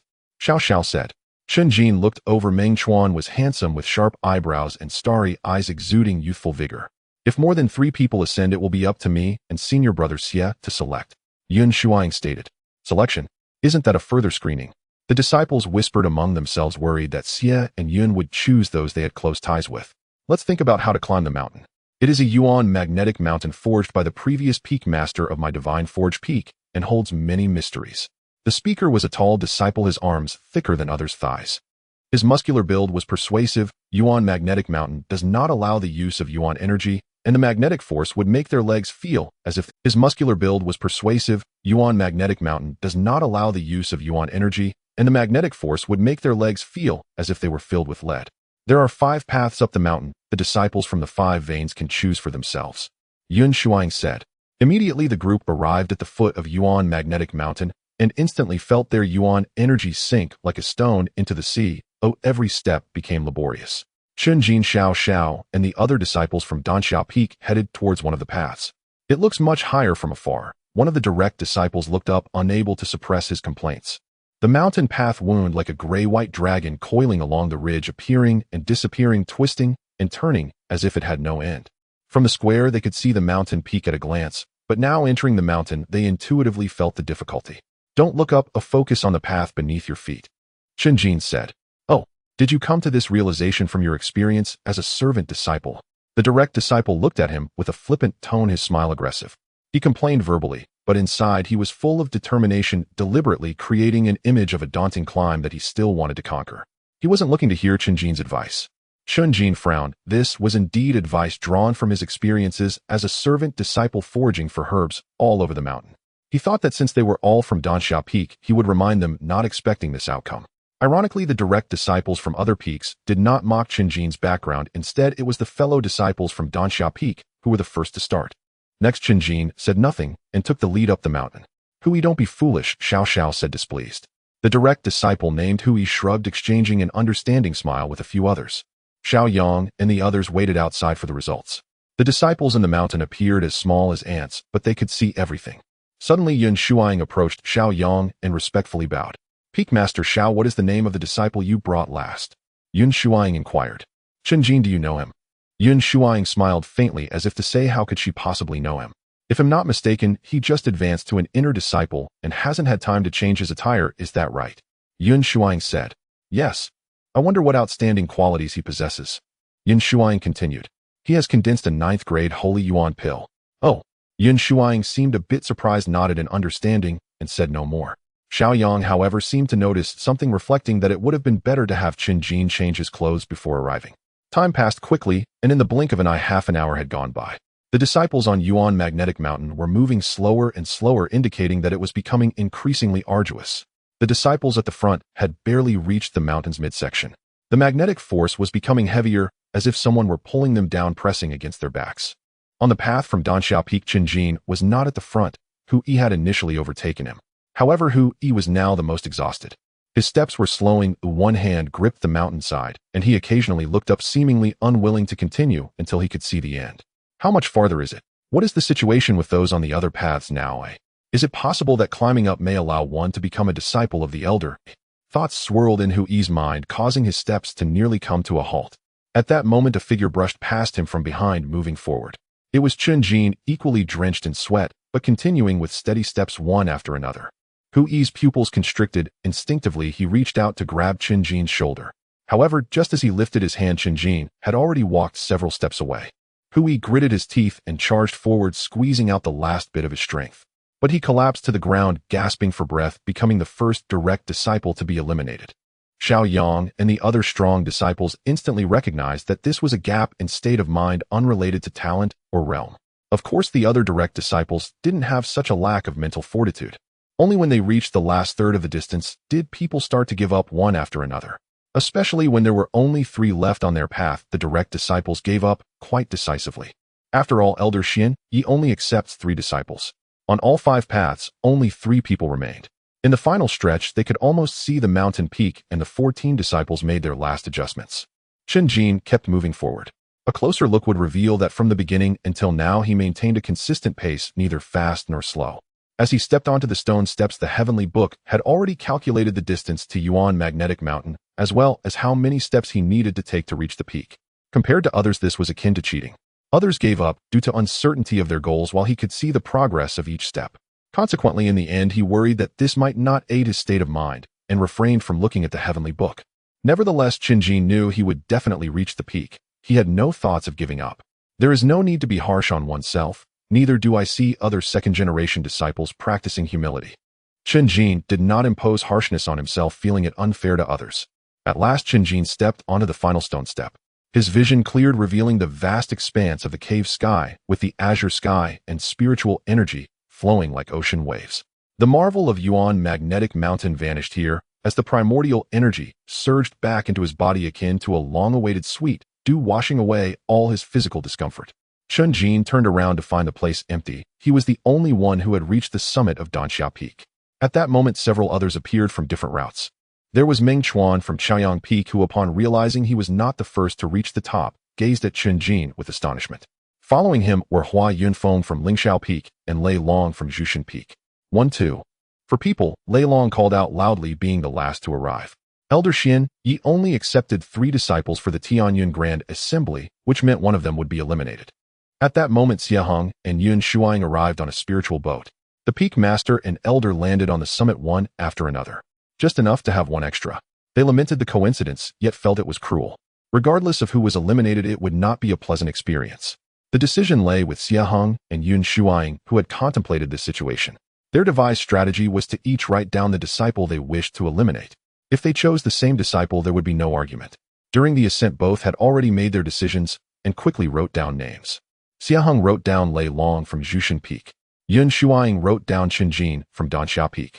Lei Long came last. Moreover, the disciples from Jushan Peak are not suited for competition. Chen Jin is too old. His talent and potential may be insufficient, Yun Shuang remarked with a calm smile. Senior brother Danxiao Peak is also not suitable for competition. My reasoning is more sound than yours. Xia Heng fell into silence. If he were to write down the disciple he was most satisfied with, it would be Chen Jin. From the very beginning, he had been paying attention to Chen Jin, keenly noticing his extraordinary qualities. However, seeing Yun Shuang's determined expression, Xia Heng remained silent. Then it settled. Yun Shuang flashed a bright smile filled with pride. She turned around and took a step forward. Everyone followed her gaze, their attention landing on Chen Jin. Some elders were puzzled, for Chen Jin was the first disciple to reach the summit. Xiaoyang furrowed his brow, lightly worried that what he feared had indeed happened. This junior brother is truly... Yun Shuang approached Chen Jin, changing her demeanor, her expression cold and scrutinizing. Understood. Chen Jin interrupted her before she could finish, heading straight toward Peak Master Xiaoyang. Yun Shuang was taken aback, clearly startled, her brows knitting in displeasure. She valued decorum and etiquette, having never encountered someone as direct as Chen Jin. He did not ask why it was him, there was no need. Regardless of Yun Shuang's reasons, they were merely outsiders' opinions, not facts. To delve into it, or to digest it, would only affect oneself. What he needed to do was to block it out and press forward relentlessly until the end. If Elder Xian Yi is selecting based on mindset, little Yun, you are gravely mistaken. Xiaoyang stated. The Red Sun Realm experts present agreed with his words. Yun Shuang judged by appearances, hastily forming conclusions based on someone's exterior, while those who had weathered storms could see Chen Jin's inner qualities. Perhaps. As soon as Yun Shuang began to speak, Xiaoyang had already taken Chen Jin away. Once again, she was unable to finish her words, her face showing displeasure, and along with the tacit attitudes of others, the atmosphere at the summit became quite strange. Meng Chuan, Hua Yunfeng, and Lei Long, the 3 fortunate ones, exchanged glances. He doesn't qualify for the Tianyuan Grand Assembly anyway, it's not about right or wrong. Lei Long managed to utter this sentence. Initially aimed at defending Yun Shuang, it only served to worsen her expression. Xiaoyang led Chen Jin away from the cave sky. Go to the wall of reflection for 3 months, then prepare for the examination of true disciples, Xiaoyang instructed. Chen Jin's eyes brightened at this. There are no specific realm requirements for true disciples, only a rigorous promotion assessment. The number of assessment spots is limited, not every inner sect disciple can participate. Chen Jin was confident, believing he was no weaker than others, merely lacking opportunities. Thank you, Peak Master. Having just experienced injustice, Chen Jin's gratitude felt particularly sincere. Xiaoyang smiled silently. Accepting disciples was a significant matter, not something to bring up casually. It was just right to use the true disciple assessment as a means to observe further. He did not explicitly state that becoming a true disciple meant joining his sect, so as to avoid giving the young man too much hope, which could lead to a breakdown of his mindset in the end. Xiaoyang left him at the law enforcement hall and departed. Half a day passed, and the disciples of the law enforcement hall had already left. Senior brother Chen, Xiang Zhenwang, He Ying, and the others were still waiting. Upon seeing Chen Jin return, they rushed over, asking numerous questions. Chen Jin also saw senior sister Fang Qiong, who was chatting with Elder Mo. At that moment, Chen Jin finally understood why Elder Mo had defended him today. It turned out senior sister had already made arrangements, including the registration process in the internal affairs hall. It was also senior sister who helped complete it. I was still too impulsive. Without senior sister, I would have been caught off guard today. Chen Jin sighed deeply. Seeing Chen Jin, Fang Qiong immediately walked over, as she had not shown herself before to avoid suspicion. Where did Peak Master Xiao take you just now? Elder Xian, yes, Cave Sky. Senior sister, do you know about the Tianxuan Grand Assembly? Chen Jin asked. Interestingly, after a busy day, he still did not know what the Tianxuan Grand Assembly was for. Did Peak Master Xiao recommend you? Were you chosen? Fang Qiong clearly knew her reaction substantial. Almost there, Chen Jin replied. Fang Qiong controlled her expression and said, That's all right. Hey, after all, you just broke through today, and the other competing disciples are all true disciples, so it's normal not to compare favorably. To compare favorably, I was just a little short. If it were someone else, Chen Jin would not want to explain the situation. Facing senior sister Fang Qiong, it was naturally different. Eliminated first. Upon hearing this, Fang Qiong was quite surprised and disappointed. Seeing Chen Jin so laid back, she thought he had fallen far behind. What a pity. If Elder Xian Yi had personally intervened, you might have been chosen, and you would have an easy path in the Diyuan realm. She then began to explain the Tianxuan Grand Assembly. Tianxuan Mountain is a sacred mountain among the great mountains, containing its own universe, and holds a grand assembly every 60 years. Within the great mountains, the arrangement of the 3 sects, 4 doors, and 6 schools is not immutable. There once existed a sect with 4 schools and 8 factions. Many factors can determine outcomes, often related to the rise and fall of top powerhouses. The Tianxuan Grand Assembly is also one of the critical factors. Statistics show that the prodigies who emerge from the assembly cause their factions to rise rapidly over decades. Thus, every sect is eager to participate with all their might. Elder Xian Yi, the Grand Elder, personally emerged from seclusion to comprehensively nurture 3 disciples. Can each sect only send 3 people? Chen Jin asked curiously. That's not the case. It's just that Tianxuan Sect concentrates resources on 3 individuals for greater odds of success. When does the Tianxuan Grand Assembly commence? In a year. Chen Jin's heart stirred. That time frame was still quite ample.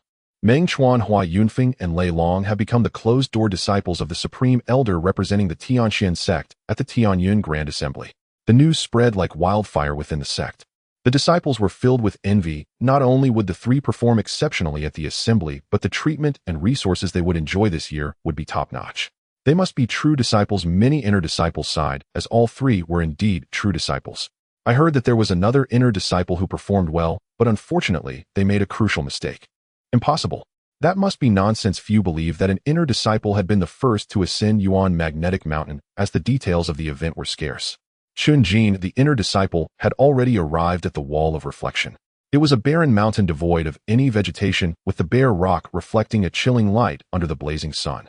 The mountain was rugged with cliffs resembling those carved by knives and axes, each wall seeming to freeze the winds and frosts of ages. Within this place one could feel no trace of the world's spiritual energy, meaning one could not cultivate here, otherwise there would be no difference between reflection and confinement. Cultivation was like rowing upstream. If one did not advance, they would fall back. For most disciples, facing the wall at the Wall of Reflection was far more daunting than any physical punishment. Disciples would rather endure a few more lashes than come to the Wall of Reflection. Chen Jin initially thought that 3 months would not be long, but after wandering the mountains and feeling bored, he realized that half a day had already passed. Thus he began to peruse the middle section of the Zixia Sutra, exploring the cultivation of the earth and heavenly origin realms. Until he achieved a breakthrough, the heavenly book had yet to present itself to him. This was due to the lack of necessary preconditions, making it impossible to unlock the inaccessible techniques. Now Chen Jin finally understood why one needed to reach the earth origin realm to see the techniques in the middle section.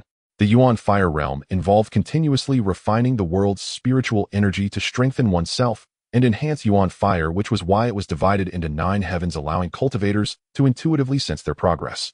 Reaching the Earth origin realm was different. It was no longer a matter of accumulating small gains, but required a qualitative change.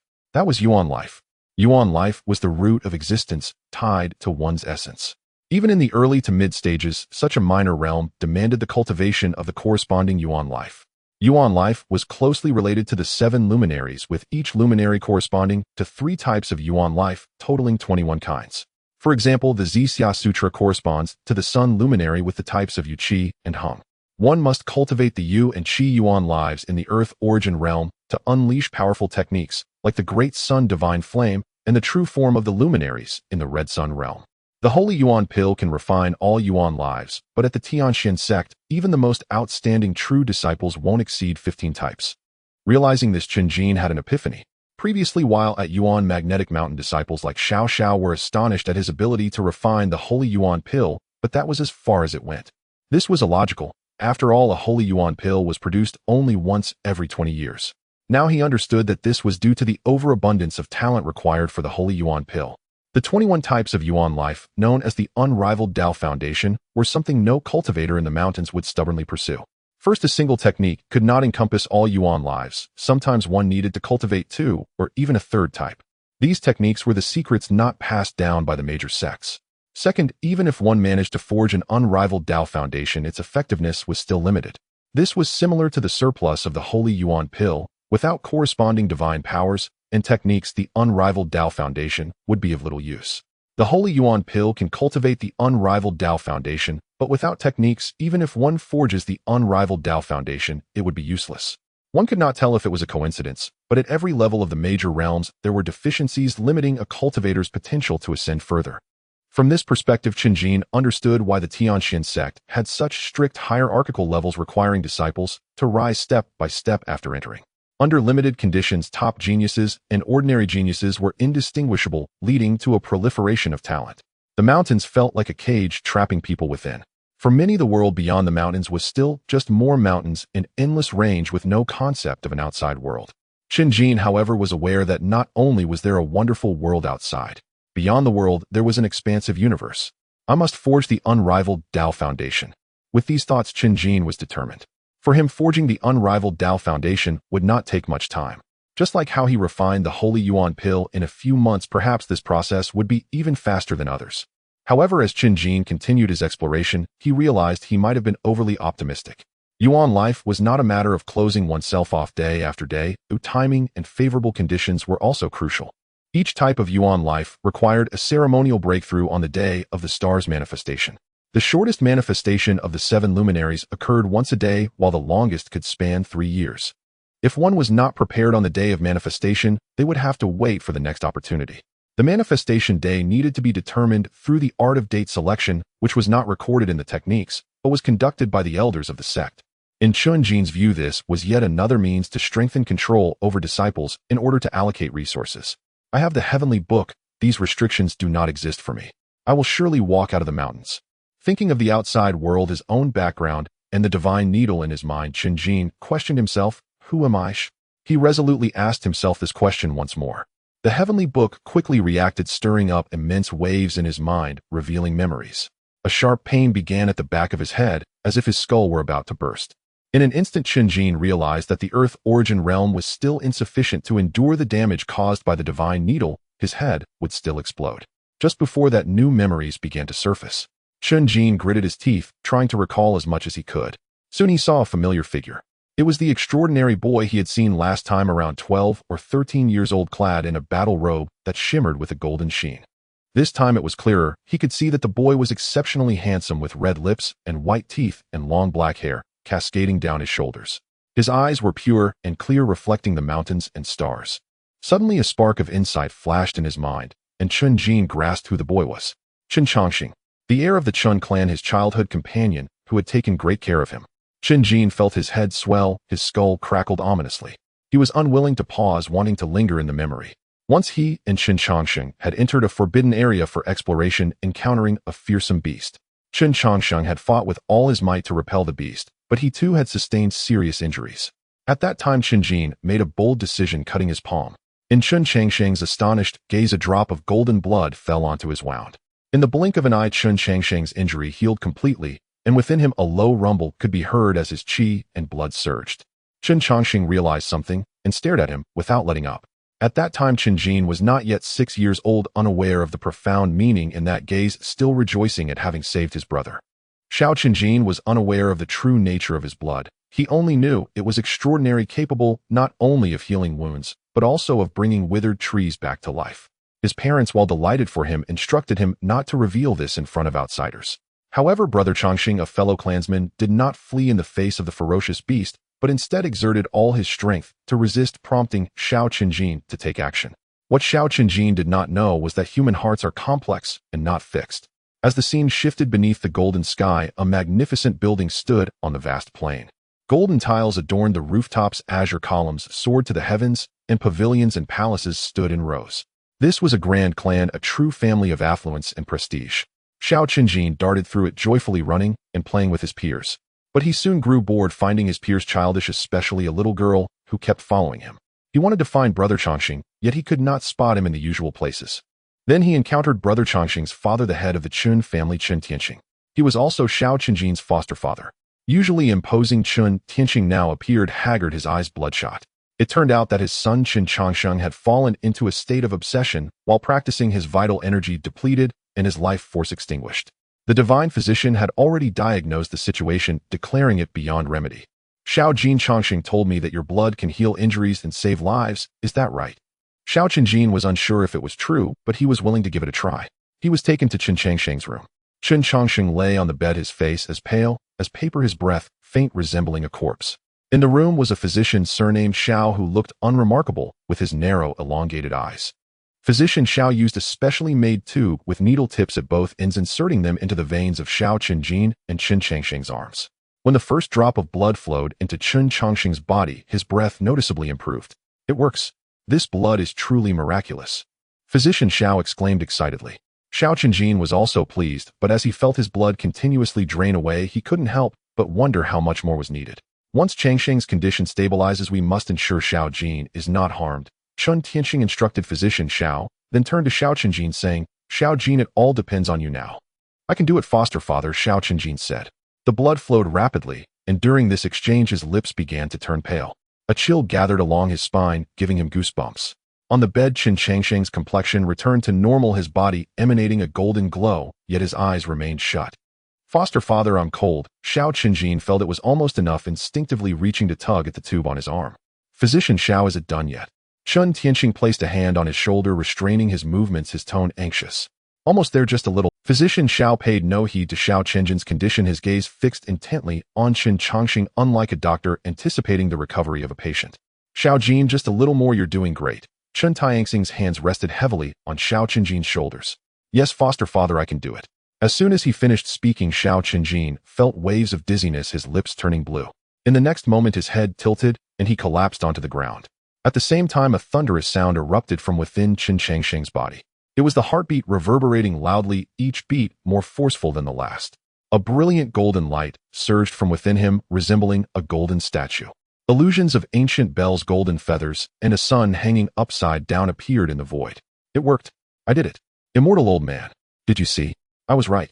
Talent and bloodlines can be transplanted. Physician Xiao shouted excitedly. Chen Tianxing witnessed his son awaken his extraordinary talent, his hands suspended in the air, his face filled with excitement. They did not notice Xiao Qinjin on the ground, whose heartbeat was nearly inaudible. In the endless darkness, Chen Jin awakened. Looking around, he found himself in a desolate place lying. This was the thought reflection cliff of the Tianxuan Sect. Chen Jin gradually regained consciousness, reaching back to touch the back of his head and feeling the sticky blood that had already clotted. He stubbornly refused to stop, leading to his fainting. In his unconscious state, he recalled other events. Chen Jin's expression was stoic, but the bulging veins betrayed his turmoil. What kind of beast could be so cruel? The blood transfusion lasted only a few minutes, yet it left an indelible mark. Chen Jin doubted that he could not recall what happened before, not due to the divine needle, but rather his brain's self-protection. Foster father, what a foster father. The term foster father is a respectful title indicating a position of respect second only to one's biological father in secular dynasties. The lineage of the clan had a division between the main family and the branch family. Chen Jin was the young master of the main family, fleeing the war to the branch family entrusted to Chen Tianxing for care, recognizing him as his foster father. But in the end, Chen Tianxing betrayed him, harboring a wolf's heart. He inserted the divine needle into his mind, sending it into the vast mountains, fearing that his parents might come looking for him, seeking retribution. Chen Jin's state of mind could not settle for a long time, filled with resentment towards the heavens and earth, wishing to set everything ablaze. Until he realized that this would not benefit his future, he began to adjust through breathing. As the saying goes, the youthful spirit is irreplaceable, but this is not entirely true. Only by clinging to a victim mentality does one truly lose that spirit. Constantly regretting his trust in others, he found himself unable to unleash his full potential at this stage. The mindset of a true strong person is to remain eternally youthful. Even after experiencing a series of events, he should hold his head high and move forward. Ultimately, he would crush those beasts that should never have come into this world with absolute force. Understanding this, Chen Jin began to scrutinize the details. At the time, he did not know the essence of his bloodline. Now, with the heavenly book, he could inquire and know. Supreme Divine Blood, a 9th-level bloodline power. Bloodlines are inherited from ancestors refined from the divine essence of predecessors or formed from celestial treasures. There are common king and divine levels. The 9th-level divine bloodline is the highest level. Considering his background, it is not surprising. Of course, not all descendants can inherit such a level of bloodline. It is possible that Chen Jin's father only possessed a king-level bloodline, the underlying patterns being unfathomable. Following this, Chen Jin continued to inquire the heavenly book based on Chen Changsheng's final phenomena. Heavenly Mandate, Sacred Heart, 9th-level king bloodline. I will trade my divine blood for a king bloodline. Chen Jin chuckled in disbelief, finding it reminiscent of his previous mismanagement of spirit pills. Suddenly a thought struck him, considering a possibility. Is there a chance for the bloodline to regenerate? He was still alive with his own blood flowing within him, although it had lost its divine properties. If possible, Chen Jin naturally wished to regain the power of his bloodline, as it was a gift from his parents. The heavenly book soon provided an answer, a smile appearing on Chen Jin's face. The answer is yes. Moreover, the conditions are not harsh. In the following days, Chen Jin wandered aimlessly around the cliff of reflection. It wasn't because the scenery was particularly beautiful, but rather because he was bored and didn't know what to do. The vast cliff of reflection was not devoid of other disciples. However, disciples were prohibited from communicating with one another, otherwise they would face harsher punishment, so they kept their distance from each other. Chen Jin couldn't help but think 3 days of this discomfort makes it hard to imagine what 3 years would be like. As far as he knew, there were disciples in the sect who had faced the wall for over 100 years. He couldn't fathom what they had done to deserve such punishment. However, staying at the cliff of reflection wasn't entirely without its benefits. Previously, Chen Jin had been chasing after others without a moment's rest, spending months refining Shenyuan Dan and breaking through to the Earth origin realm.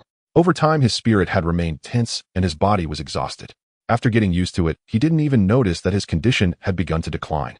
Now, after a few days of rest, Chen Jin could clearly feel his energy surging, reaching an unprecedented peak. No wonder powerful warriors take time to recuperate before a decisive battle. Chen Jin noted this point in his heart.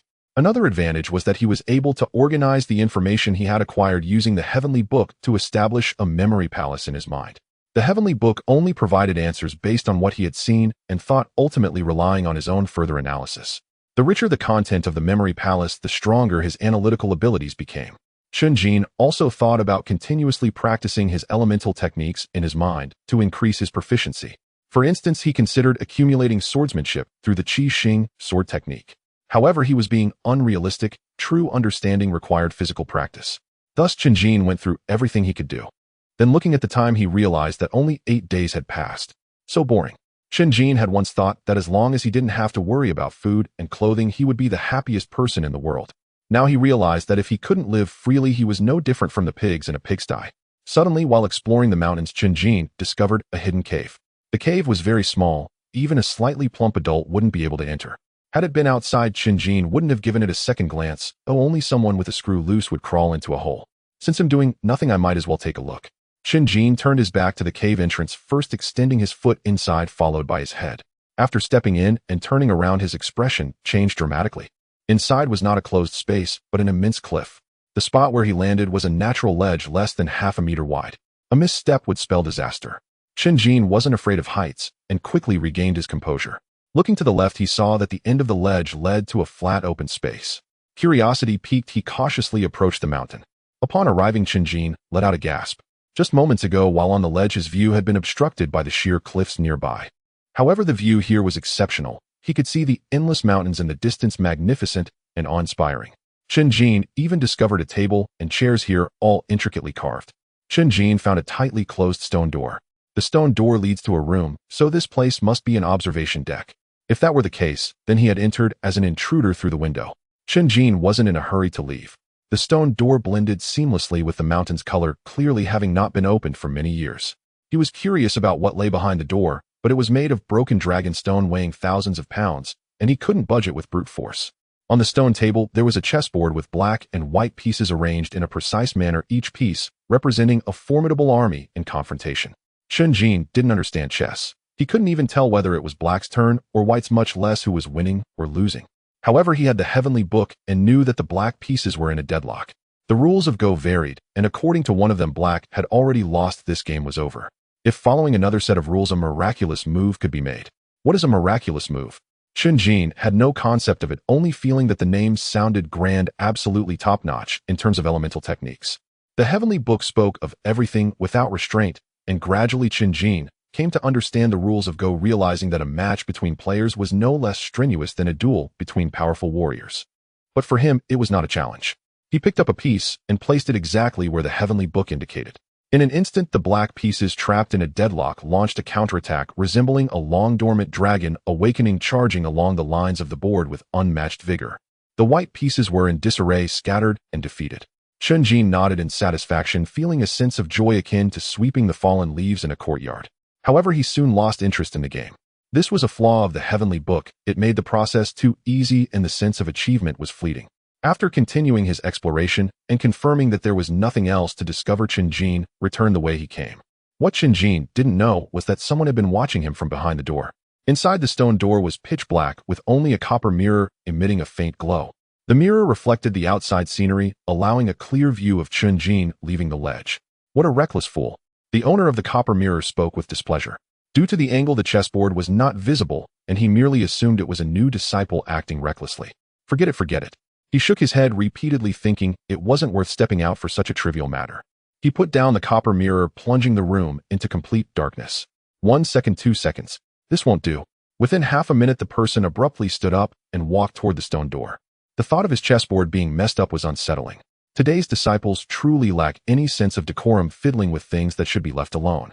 The stone door opened with a dull sound, and blinding light flooded in, making him feel uncomfortable. He dashed to the chessboard, eager to flick away the black piece the boy had just placed. However, just as he reached out, the sight of the black and white pieces on the board froze him in place. This game's black and white pieces were all placed by me. It's my proudest masterpiece. The fact that his own black pieces couldn't outmaneuver the white pieces indicated that his chess skills had reached an unparalleled peak, hitting a limit. Impossible, absolutely impossible. He recalled that the boy had only been here for a few minutes and couldn't have possibly solved the chess problem. Was he prepared? The current sect leader is still unwilling to give up and wants my legacy. This method is too crude. Do they think I'm that easy to fool? This chessboard had been here for decades, and after someone had taken note of it, there was ample time to find someone to solve it. In the end, they could bring a disciple like this to play out this act. He felt both amused and angry, thinking back to when he had roamed the mountains. What hadn't he seen? Performing this act in front of him, did they take him for a 3-year-old child? He shook his head, intending to ignore it. But as he reached the door, he paused, his expression torn.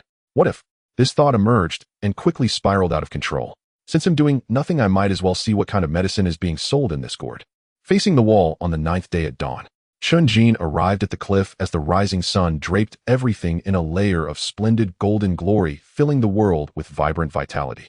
I really want to cultivate. Chen Jin couldn't help but speak. He had previously told Jin Wang he was obsessed with cultivation, and at that time Jin Wang had merely thought it was quite normal. During these days at the thought reflection cliff, he realized that he was indeed madly pursuing his cultivation. He was fascinated by overcoming one challenge after another, breaking through various shackles and transcending different realms. As the sun rose high, Chen Jin began to worry about how to spend the new day. A gust of wind blew by, and he turned around, sensing something unusual on the ground. A chessboard had appeared. It was directly carved into the rock. The white pieces formed a circle, while the black pieces were round. On the chessboard, both sides were caught in a stalemate, difficult to distinguish between victory and defeat, likely leading to a draw. Chen Jin looked around. When he first arrived, there was no chessboard on the ground. This meant someone had carved out a chessboard without him noticing.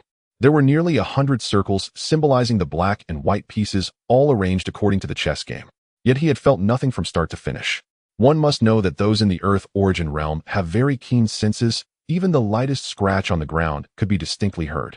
Not seeing anyone, the heavenly book couldn't tell him who had done this. Could it be a ghost? Chen Jin recalled yesterday and suspected it was likely the handiwork of an immortal. The spirit of the stone chamber's owner lingered, coming to challenge him. In the next moment, Chen Jin ignored the chessboard on the ground and left directly. Facing the wall for reflection, no entertainment was allowed. If discovered, an additional month's penalty would be imposed. Chen Jin did not wish to stay at the thought reflection cliff for playing chess. Shortly after he left, a mysterious figure appeared out of nowhere. Exposed, huh? I knew it was all an act. This chessboard was also created by him to test Chen Jin's chess skills. However, his performance just now was also quite logical. Yet the mysterious figure was somewhat uncertain. If it wasn't aimed at him, but rather for the purpose of inheritance, it was reasonable to remain cautious in the face of the suddenly appeared chessboard. Let's try again. The mysterious figure waved his hand, gently causing the chessboard on the ground to vanish. Meanwhile, Chen Jin went down the mountain to collect his meal box. The sect wouldn't let the disciples at Thought Reflection Cliff starve of food, was delivered every day. He ate absent-mindedly, his mind filled with that chess game, and not playing didn't mean he couldn't play it in his mind. This time, instead of asking the heavenly book, he pondered it himself, which required even more mental effort than understanding techniques. Finally, Chen Jin figured out how the white pieces could win. After receiving consistent answers from the heavenly book, he experienced the joy of playing chess. Chen Jin's gaze sharpened as he noticed a group of ants crawling at his feet. These ants seemed to be arrayed like an army forming a chess game. 2 ants represented the black pieces, and a grain of rice represented the white piece. Chen Jin looked around. The nearest disciple was over 10 meters away, appearing hopeless as he ate. The spirit lingers on. Chen Jin felt helpless, yet a twinge of excitement stirred within him. This chess game was just like the previous one, with both black and white pieces in a stalemate. It was the turn of the white piece. Chen Jin placed a grain of white rice in the position he had envisioned. Instantly, the white pieces on the chessboard surged forth like a burst dam. Victory was clear. The white pieces had won decisively. Chen Jin carefully observed his surroundings, preparing for the appearance of the law enforcement elder. No one appeared, and the ants scattered, leaving only a ground covered in rice grains. Chen Jin's heart stirred. He was not a pedantic person. Since he wouldn't be discovered, he didn't mind relieving his boredom. In the dark stone chamber, the mysterious figure was reviewing the game. This is quite interesting. After a long time, his eyes sparkled in the darkness. Regardless of whether the youth had other motives, his own interest in chess was ignited. In the following days, various strange chessboards and endgames appeared before Chen Jin. The difficulty increased significantly. Without the aid of the heavenly book, it was just right to have 1 game a day. His chess skills improved by leaps and bounds, and his thinking became more agile. The speed at which he solved endgames accelerated, shrinking from several hours to 1 hour. In the end, it took him less than a quarter hour. Chen Jin went from being eager to bored, starting to ignore the appearance of the chessboards. If he couldn't feel the joy, there was naturally no need to waste time. On the other hand, the mysterious figure whose carefully arranged endgames had never once troubled Chen Jin felt unwilling. He wanted to win once, but Chen Jin had stopped playing. How could he stand this? He had originally resolved to accompany the darkness. After this incident, staying in the dark again felt like ants were crawling all over him. Just one more game, just one more game. But no matter how hard he tried, Chen Jin remained unmoved, showing impatience at the sight of the chessboard. It was as if he were saying, "Don't bother me." At this moment, the mysterious figure recalled his original purpose, feeling something was off. After much contemplation, he made a bold decision. In the middle of the night, Chen Jin closed his eyes, preparing to sleep. Not long after falling asleep, he suddenly felt a violent plunge, an experience he had encountered before, waking up to drink some water to feel better. However, this time was different. He opened his eyes to find himself in an unfamiliar environment. In a sealed stone chamber, the light was dim and everything was unclear. Chen Jin felt his body was light, as if he were in a dream, yet his consciousness was very clear. Suddenly, a chessboard appeared before him. Black and white pieces fell like rain, reminiscent of a string of disconnected beads, emitting a crisp and pleasant sound of collision. "Kid, let's have a real game." Opposite the chessboard, a figure appeared. With white hair, yet a youthful face, he exuded both the weight of the years and the vibrancy of youth. Chen Jin came to his senses. Was this the legendary spirit haunting him in a dream? To play chess, even in a dream, how addictive was that? "Not playing," Chen Jin said. "Why not?" the mysterious figure asked. "Your chess is too stinky, but it's no fun to play with you." Chen Jin spoke the truth, only to realize something was off upon saying it. Here it seemed he couldn't hide his true thoughts. The mysterious figure was both amused and irritated, saying, "Solving endgames and playing a real game are different. I was just testing you before." Really? Chen Jin was skeptical. You'll know once you play, the mysterious figure said irritably. All right then. Chen Jin was curious to see what the difference was. Half an hour later, under the watchful gaze of the mysterious figure, Chen Jin made his move. The mysterious figure's pupils constricted. At the moment the piece was placed, it was as if the clouds parted and the situation became clear. He was utterly defeated, losing badly. Let's have another game, the mysterious figure exclaimed excitedly. No, I want to go back to sleep, Chen Jin replied. Kid, if you win a game against me, I'll grant you an opportunity. Chen Jin did not know the level of the mysterious person's chess skills, as he had not played against anyone else for comparison. He could only sense the opponent's intention with each move, allowing him to determine his strategy and play. Drawing on the experience taught by the heavenly book about breaking deadlocks, he was able to analyze quickly. This made Chen Jin realize that not everyone who acquired the heavenly book possessed his level of intelligence. If he were a foolish person, the content of the heavenly book would only lead him to babble nonsensically. Chen Jin's display of chess prowess mirrored his own talent in cultivation. Thinking of this, Chen Jin's mood brightened. The mysterious person sighed, shifting his gaze from the chessboard, accepting the fact that he had lost. Seeing Chen Jin's joyful expression, the mysterious person's mentality became unbalanced. Young man, one's character is reflected in their chess skills, the mysterious person said angrily. Indeed. Chen Jin observed his reaction and nodded earnestly. Let's go, let's go. The mysterious person waved his hand, and everything vanished like a fleeting dream. Chen Jin woke up lying on a hard stone bed, as if what had just transpired was a dream. He did not particularly care about the promised opportunity, he only hoped the other party would not seek him out again. Chen Jin discovered something and extended his right hand in front of him. In his palm lay a black chess piece. The black piece was smooth as jade, pitch black, like an abyss, subtly revealing an alluring spiritual light. Neither metal nor stone, yet unbreakable. Chen Jin understood that this was the opportunity the mysterious person had mentioned. He could not explain its purpose, anyone else would be left utterly confused. Chen Jin opened the heavenly book and immediately recognized what it was. A soul stone deliberately shaped like a chess piece used to enter the spirit realm. The spirit realm is a small world nurtured by the consciousness of living beings. It was first discovered by those with powerful souls, leading to an increasing number of people entering it. Initially, people regarded the spirit realm as a playground until someone discovered that it contained a complete set of 21 primordial destinies. Origin masters could sense and comprehend these destinies within the spirit realm, preparing in advance for the real world. Thus, major factions treated the spirit realm as a precious training ground, establishing entry thresholds. One must possess a soul stone to enter. The soul stone of the Tianxuan Sect is a pitch-black stone tablet, standing in the main peak, accessible only to true disciples. Chen Jin looked at the black chess piece in his hand, deep in thought. Through the heavenly book, he confirmed it was a living person, but the heavenly book did not directly reveal the individual's identity. The choice before him was whether to explore the spirit realm or not. According to the sect rules, inner disciples were not allowed to enter the spirit realm at will, especially since he was still in a period of reflection. Who cares? I didn't enter from the main peak. Chen Jin resolved, deciding that the unequal rules should not be considered rules. The soul stone is the key to entering the spirit realm, but one must also be strong within. The consciousness must first enter the soul stone and withstand the impact. Thus, Chen Jin returned to the cave from yesterday, arriving at the natural observation deck.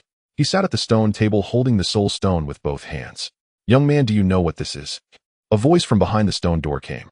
The voice seemed to resonate directly in his ears, and Chen Jin suspected that even if others were nearby, they would not hear it. I've heard it is a soul stone. Why did you come here to use it? The mysterious person asked suspiciously, as if doubting Chen Jin's motives. It's quiet here, I won't be discovered. Chen Jin replied truthfully. Is it that simple? Otherwise? Chen Jin questioned in confusion. No, this is my balcony, why should I let you come here? The mysterious person exclaimed angrily. He'll play a game with you tonight, Chen Jin said. I won't play. The mysterious person lamented. A weak opponent would be uninteresting and a strong opponent would be overwhelming. He'll let you have 4 pieces, Chen Jin thought for a moment and said earnestly. Bastard, who do you look down on? The mysterious person exploded in anger, feeling insulted, and said, 2 pieces. 2 pieces are enough. All right. Once it was settled, Chen Jin focused all his energy on the soul stone. He raised the black piece to his forehead, closed his eyes, and imagined himself climbing a tall tower deep in his mind. Layer by layer until he reached the 9th floor, and then leaped down. In an instant, a fleeting arc of light appeared between his forehead and the soul stone. Chen Jin completely relaxed his body, sitting still. Still claiming you aren't prepared? Seeing Chen Jin so familiar with the process, the mysterious person's suspicion deepened. Entering the spirit realm with one's consciousness requires a method, He originally planned to find Chen Jin again at night to trade methods, but unexpectedly, he found that Chen Jin did not need it at all. In the next moment, a faint light seeped from the black soul stone like a star slowly brightening in the depths of the night sky. Chen Jin's arm fell limply as the soul stone floated at his forehead. So fast, the mysterious person exclaimed, emerging from the stone door and circling around Chen Jin. The spirit realm is not a place for just anyone to enter. The impact on consciousness is itself a test. Those who cannot withstand it will suffer for several days. Major sects regard the reactions of disciples during their first impact as manifestations of talent. Chen Jin experienced almost no pause as his consciousness smoothly entered the spirit realm. This talent is undoubtedly extraordinary. The mysterious person shook his head, realizing that if it was indeed aimed at his inheritance, then it was truly intentional. Wait, he couldn't have anticipated that I would give him the soul stone. With that thought, the mysterious person's eyes widened in surprise. Could it be a divine arrangement? At the same time, at the main peak of the Tianxuan Sect, the stone tablet made of soul stones stood 5 meters tall, surrounded by tall walls that formed the array and restrictions of this area. Moreover, elders were constantly on guard. When consciousness enters the spirit realm, the body shows no reaction, so it must remain in a safe environment. There had once been incidents where someone suffered losses in the spirit realm, retreating early to find their enemy's true form outside and exacting brutal revenge. Since then, people have ensured safety when entering the spirit realm. Suddenly, an inexplicable pressure descended from the heavens, as if the sky itself had lowered a few degrees. The clouds churned, and a figure silently appeared in the high sky, dressed in white with hair and beard like snow. His face was enveloped in a faint glow, exuding an aura that was not to be trifled with. The Grand Elder Xian Yi. He brought along 3 novice disciples, Meng Chuan, Hua Yunfeng, and Lei Long. They are to enter the spirit realm for cultivation. The disciples present immediately realized this with immense envy. Even true disciples have to queue to enter the spirit realm. Meng Chuan and the others represented the Tianxuan Sect at the Tianyun Grand Meeting and could directly insert themselves at the front. Moreover, the Grand Elder's beloved daughter, Yun Shuang, was also among them. This indicated that Yun Shuang, who was at the celestial origin realm, would also enter the spirit realm with the 3 of them to safeguard them. Is this your first time entering the spirit realm? Elder Xian Yi inquired. Yes. Meng Chuan, Hua Yunfeng, and Lei Long nodded, all around 15 or 16 years old, having recently broken through to the Earth origin realm. Well, I will give you a cup of tea's time. If you exceed this limit, there's no need to struggle in the spirit realm, Elder Xian Yi stated. The 3 straightened their expressions, who, although they had never entered, they had heard a lot. The elder's time requirement was extremely high. However, they did not shrink back and boldly approached the stone tablet, placing their hands on its smooth surface. As if struck by electricity, the 3 trembled, their brows knitted together. As time passed, Lei Long's expression distorted. Meng Chuan clenched his teeth, and Hua Yunfeng's face was taut. 1 minute later, Meng Chuan was the first to enter the spirit realm, his entire being relaxing. Next was Hua Yunfeng, followed by Lei Long, all achieving it within the stipulated time. Elder Xian Yi nodded slightly and said, the 3 you and senior brother Xiechos are quite good. They were all taught well by their fathers. Yun Shuang showed her delight, then teasingly said, Master Xiao from Danxiao Peak said my daughter has poor judgment. Xiaoyang. What did he say? Elder Xian Yi asked curiously. Yun Shuang glanced around casually and said none of the disciples from Danxiao Peak were selected, nor were the disciples he brought.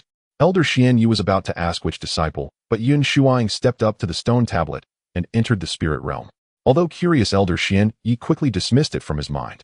As Meng Chuan and the others met his expectations, that was enough.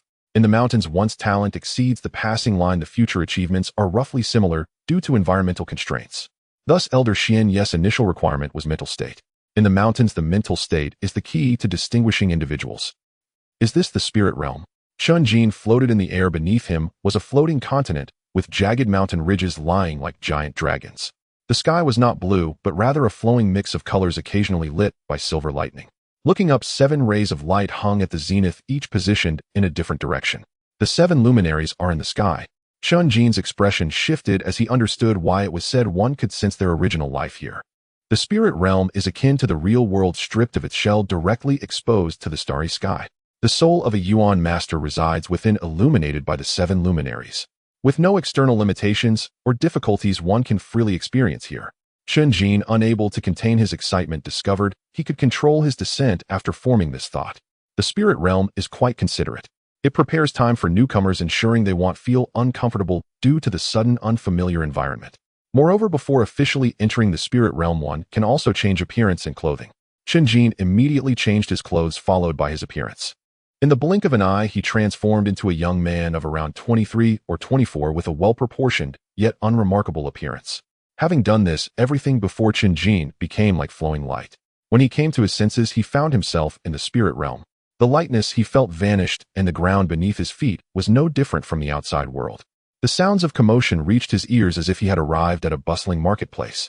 He was in a massive stone platform situated among the mountains, surrounded by radiant light, with the 7 luminaries' illusory figures revolving around. There were quite a few people on the stone platform gathered in the center, occasionally erupting in cheers and laughter. Most did not disguise themselves, and their identities could be discerned from their clothing. Most were disciples of the 6 clans, with Chen Jin being relatively familiar with the Liang clan. No one paid attention to his arrival. It seemed normal to suddenly appear here. Chen Jin walked forward, arriving at the front of the crowd. In the center of the stone platform stood a stone gate adorned with strange runes that formed a unique array. The 7 luminary stone gate, the 21 luminary life array. Detailed information appeared in the heavenly book as one disciple after another walked through the stone gate and stood in the array. The disk where the array was located began to rotate, moving at a seemingly slow speed, but with substantial force. One by one, disciples were flung out, provoking a burst of laughter. "What is happening?" Chen Jin asked. The heavenly book could not interpret the actions. He could analyze it himself, but it was more convenient to ask those nearby. "New here. Which sect are you from?" The person beside him did not answer, but instead scrutinized him up and down. "Tianxuan Sect." Chen Jin replied casually. "Also, you're a senior brother from the Tianxuan Sect." Unexpectedly, this person's attitude immediately turned respectful. Among the 3 sects, 4 doors, and 6 clans, the hierarchy is clear. Disciples of the 6 clans naturally feel inferior in front of sect disciples. A sect disciple. The nearby disciples from the 6 clans looked at him, in surprise, somewhat confused. Sect disciples all have fixed initial stone platforms. How could they come here? And how could they not know about the Tianyao trial array? Chen Jin did not expect this, but with Tianxuan Sect and Tianxuan Sect being equally renowned, it wasn't entirely a stretch.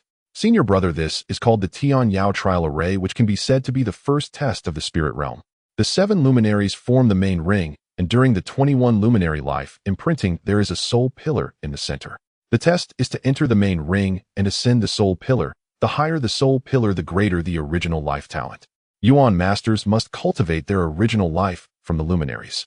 The soul pillar reaches a maximum height of 21 zhang, with each zhang representing a luminary. The spirit realm has the Tianyao ranking E. As long as you place in the top 10, the entire spirit realm will see it. Upon hearing this, Chen Jin asked what benefits are there for the top 10. The disciple's expression turned strange. It sounded as if this senior brother suggested that entering the top 10 was easy, implying that as long as there were rewards, one could get there. Reaching the top 10 means the 3 sects, 4 doors, and 6 clans will all see you, bringing fame to the mountains. Isn't that reward enough? Moreover, you can better sense the luminaries, which aids your cultivation. The disciples from the other 6 clans spoke one after another. They expressed skepticism about Chen Jin's identity as a sect disciple, not being very polite. This was a misunderstanding. Chen Jin just didn't want his identity exposed, weighing whether it was worth it. However, realizing that understanding the test itself could help him improve, Chen Jin began to think seriously. The spirit realm is filled with various challenges and trials, motivating everyone to compete through rankings. If he was afraid of exposure, he might as well not have come. Fortunately, Chen Jin discovered that the names on the ranking did not necessarily have to be real names. For in the top 20 of the Tianyao trial array ranking, there was one called the Handsome of the Mountains, whose identity remains unknown to this day. Thus, Chen Jin began to line up. There were quite a few disciples from the 6 clans, and the line was long. Halfway through the queue, an unexpected event occurred as a line of large characters slowly appeared amidst the intertwining starlight. Tianxian Mengchuan ranked 19th in the Tianyao trial array. The characters danced like dragons and phoenixes, glowing with golden brilliance spanning the vast sky. The entire spirit realm could see it. The Tianxuan Sect will rise with a genius, truly worthy of being one of the 4 great doors. The disciples of the 6 clans shouted excitedly, each filled with longing. Chen Jin raised an eyebrow, feeling impatient to have his turn come quickly. In the spiritual realm, at another initial stone platform, there stood disciples of the sect, all gazing in unison at the large characters in the sky. Yun Shuang slightly lifted her chin, her eyes sparkling with brilliance. Meng Chuan had memorized the key points she mentioned, performing flawlessly in the trial formation and securing a place on the leaderboard. With a calm demeanor, as if it was only natural, Huanfeng and Lei Long took their turns in the trial formation. Their performances were not as impressive as Meng Chuan's, yet they both ascended to the soul pillar ranking in the upper middle among the disciples. Seeing this, Meng Chuan felt a sense of pride. Previously, the three of them had been arguing about their seniority, each wanting to be the other's senior brother. With this outcome before them, Huanfeng and Leilong had no choice but to accept. You all performed well, but this is merely a trial formation. The elders require you to conquer a Yao Palace. Yun Shuang began to arrange the upcoming trials. Yao Palace. The three of them focused intently, not wanting to miss a single word. Over here, it was finally Chen Jin's turn. Before him stood a disciple of the Liang sect who had successfully ascended the soul pillar. Though only 3 zhang high, it garnered applause as this disciple demonstrated the Liang palm atop the soul pillar. The disciples of the 6 major sects have rather low aspirations. Chen Jin couldn't help but think. He then walked towards the 7 luminary stone gate, and many disciples from the 6 major sects immediately turned their gazes, focusing on the performance of this sect disciple. Inside the stone gate, the 21 luminaries array was a massive circular disc consisting of 7 rings made up of countless squares. Each square represented a rule of the luminary command. When someone attempted the formation, the 7 circles of the disc would rotate, sometimes clockwise, sometimes counterclockwise. The luminary squares would rise and fall, resembling waves. The trial participant had to walk to the center to ascend the soul pillar. A single misstep would send the trial participant flying out of the formation. As for how to walk correctly, there are no clear rules, only the experiences of those who have come before. It entirely depends on the participant's understanding and comprehension of the luminary command. As Chen Jin entered the star gate, the array disc began to rotate slowly, and the inscriptions on the luminary squares glowed with a faint golden light, as if the stars were flowing. Gradually, the speed of the disc's rotation increased, causing all 7 circles of the luminary command to vibrate. The entire array disc seemed to ignite, forming shimmering star-like illusions. What is happening? I've never seen such commotion. Disciples of the 6 major sects were puzzled. Different trial participants would elicit different reactions from the array disc, usually occurring halfway through. This sect disciple's extraordinary performance upon entry. Could he be aiming for the top 10? It is known that the greater the commotion, the greater the difficulty. All 21 luminaries are glowing. What foundation is he establishing? This is so exaggerated. Suddenly, someone noticed that all the luminary squares were illuminated with inscriptions. Chen Jin did not hesitate and strode forward. The moment his foot touched the array disc, the world before him changed dramatically, with day and night alternating in a continuous cycle. This was the combined trial of the sun and moon luminaries. The 6 major luminaries of the sun, yang red gold, and the moon, glass ice void, constructed a realm of ice and fire. The focus was not on how to solve it, but whether the trial participants' foundation and talent could endure. If there was no response within 3 breaths while the array disc was rotating, they would be flung out. Under the gazes of countless eyes, Chen Jin did not think twice. He took a step forward, landing on the 2nd circle of the luminary square. At the moment his foot touched down, the inscriptions of the 1st circle gathered behind him like flowing water. Dazzling and resplendent, a kaleidoscope of colors formed an extraordinary spectacle. In the 2nd circle, the combination of the heavenly luminaries became even more complex, with the rising squares resembling walls. Yet Chen Jin walked as if riding the waves, each step representing a world, the luminary array resonating with him. He hardly paused, moving forward in a straight line. Every step was perfectly timed, landing on the correct luminary square. With each step, he took the soul pillar at the center of the array rose higher. 1 zhang, 3 zhang, 3 zhang, 12 zhang. Even before it finished, its height had already surpassed that of the most outstanding disciples of the 6 major sects. Truly a sect disciple. At this point, the disciples of the 6 major sects were completely convinced of his identity. Though they did not know why he was here, it was not unprecedented. It's the last circle. Everyone widened their eyes. Success or failure hinged on this moment. If he did not ascend the soul pillar, everything prior would be meaningless. However, in this so-called critical moment, Chen Jin remained relaxed and at ease. The 7 heavenly luminaries exerted their power simultaneously, and the array glowed with intertwined radiance. Flames, cold light, sharp edges, vitality. Fierce symbols clashed, transforming into a realm of 7 luminaries. However, in this so-called critical moment, Chen Jin remained relaxed and at ease. The 7 heavenly luminaries exerted their power simultaneously, and the array glowed. Nevertheless, Chen Jin stepped forward into the last circle. The realm shattered completely. The luminary squares beneath his feet rumbled and began to rise, forming a stairway to the soul pillar.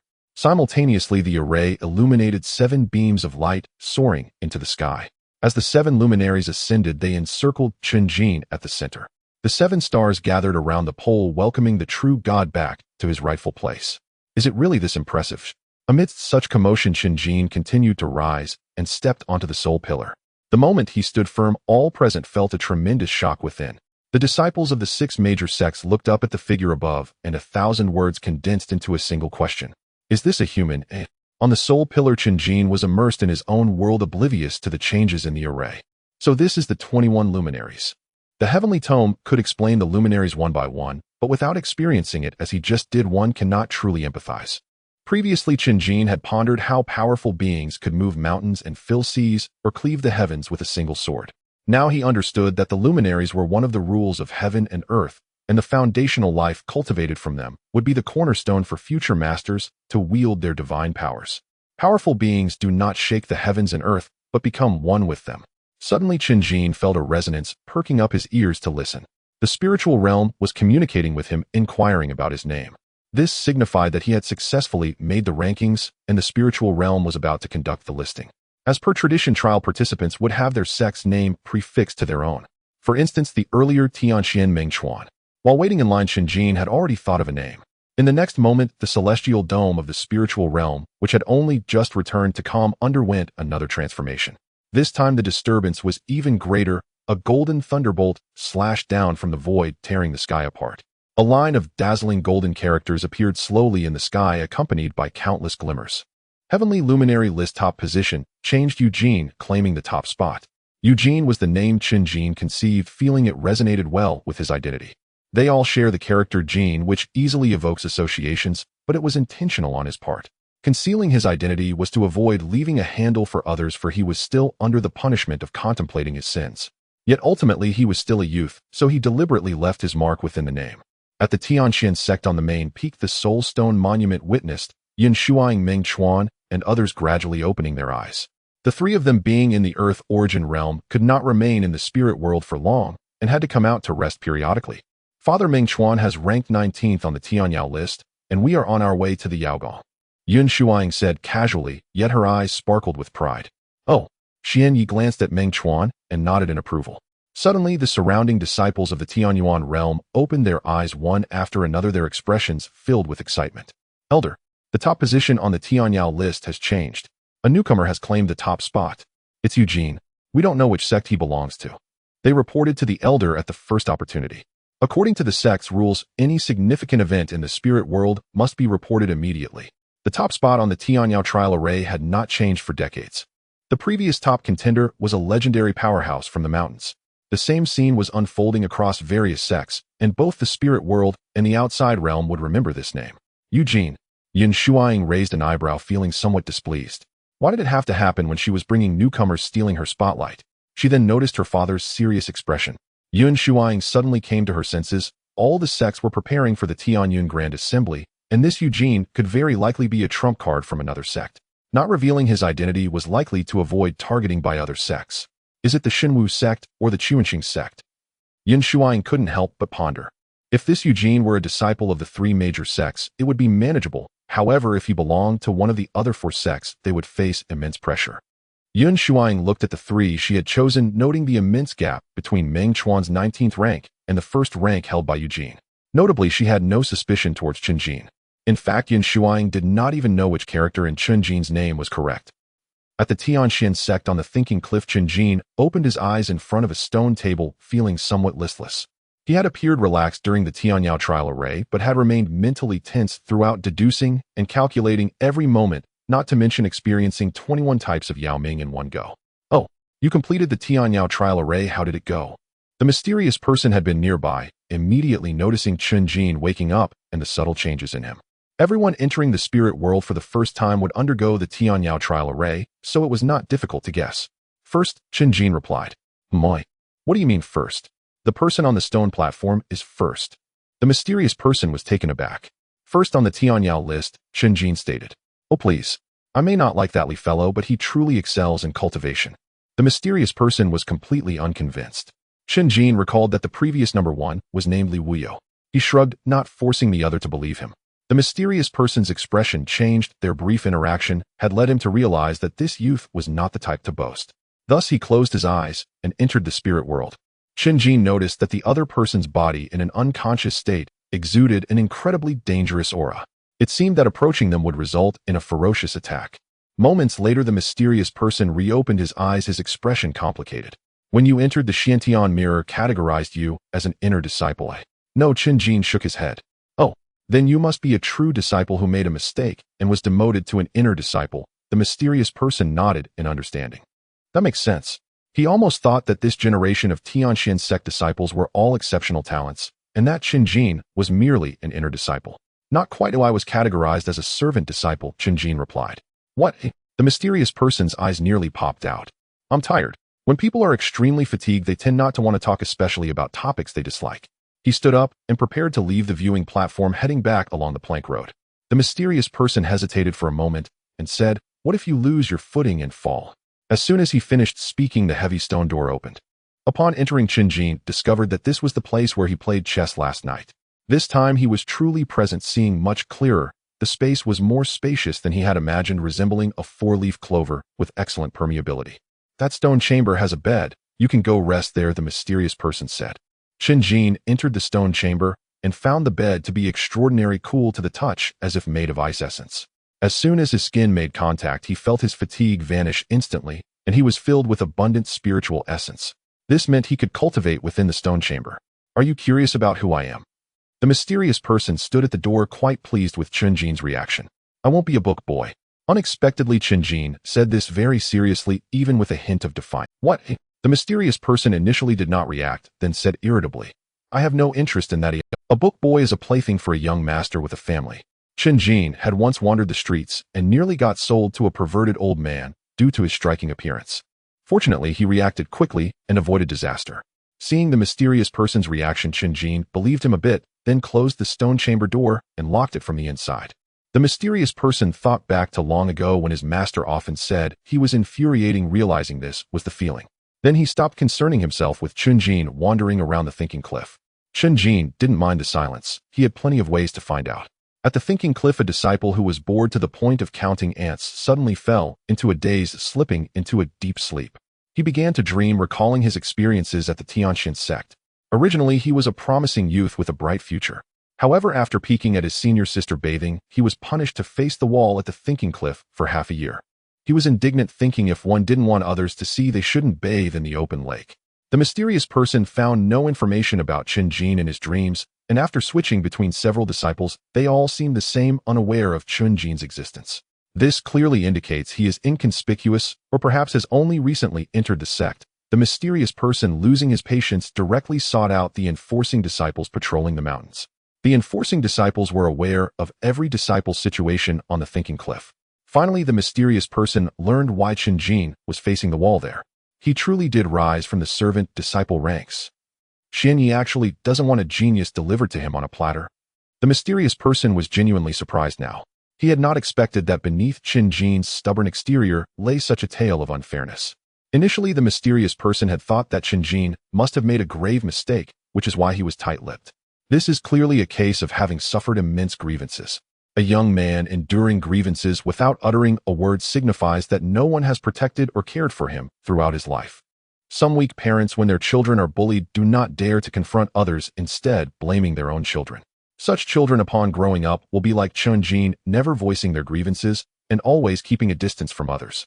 However, if one delves into their hearts, they would find such individuals to be sincere and passionate. It seems that the heavens truly do not wish for me to take the inheritance to the grave. In the stone chamber, when Chen Jin awakened, there was not a trace of drowsiness. On the contrary, he was full of energy, his gaze bright and intense. A night without dreams, felt as if he had merely closed his eyes for a second. He reached out to touch the cold bed, aware of the benefits it provided. The heavenly scripture had already informed him that this bed was entirely carved from Xian Yuan Ice soul. It could harmonize the primal fire within a Yuan master, possessing numerous miraculous uses. Since he could remember, Chen Jin had never slept so soundly. Just then the door of the stone chamber opened. A mysterious figure stood outside the door, knowing he had awakened, wearing a warm smile. Chen Jin frowned, realizing that the door lock was merely for show. Moreover, he noticed that the mysterious figure had dressed up, tying back his previously loose hair with a crown and donning a splendid robe. Startled, Chen Jin quickly checked his own clothing, and after finding nothing unusual, he let out a sigh of relief. You brat, are you afraid I would dress you in bridal attire? The mysterious figure had intended to maintain a solemn image today, but upon seeing Chen Jin's reaction, he broke character immediately. Chen Jin shook his head. After a night of rest, he no longer spoke with the same sharpness as the day before. Have something to eat, the mysterious figure said. Outside the stone chamber on the table where two people had played chess earlier, a sumptuous breakfast was laid out, all made from spiritual materials. A cup of jade dew tea, a portion of golden spirit cake, a bowl of red ginseng porridge, and 2 green essence steamed eggs.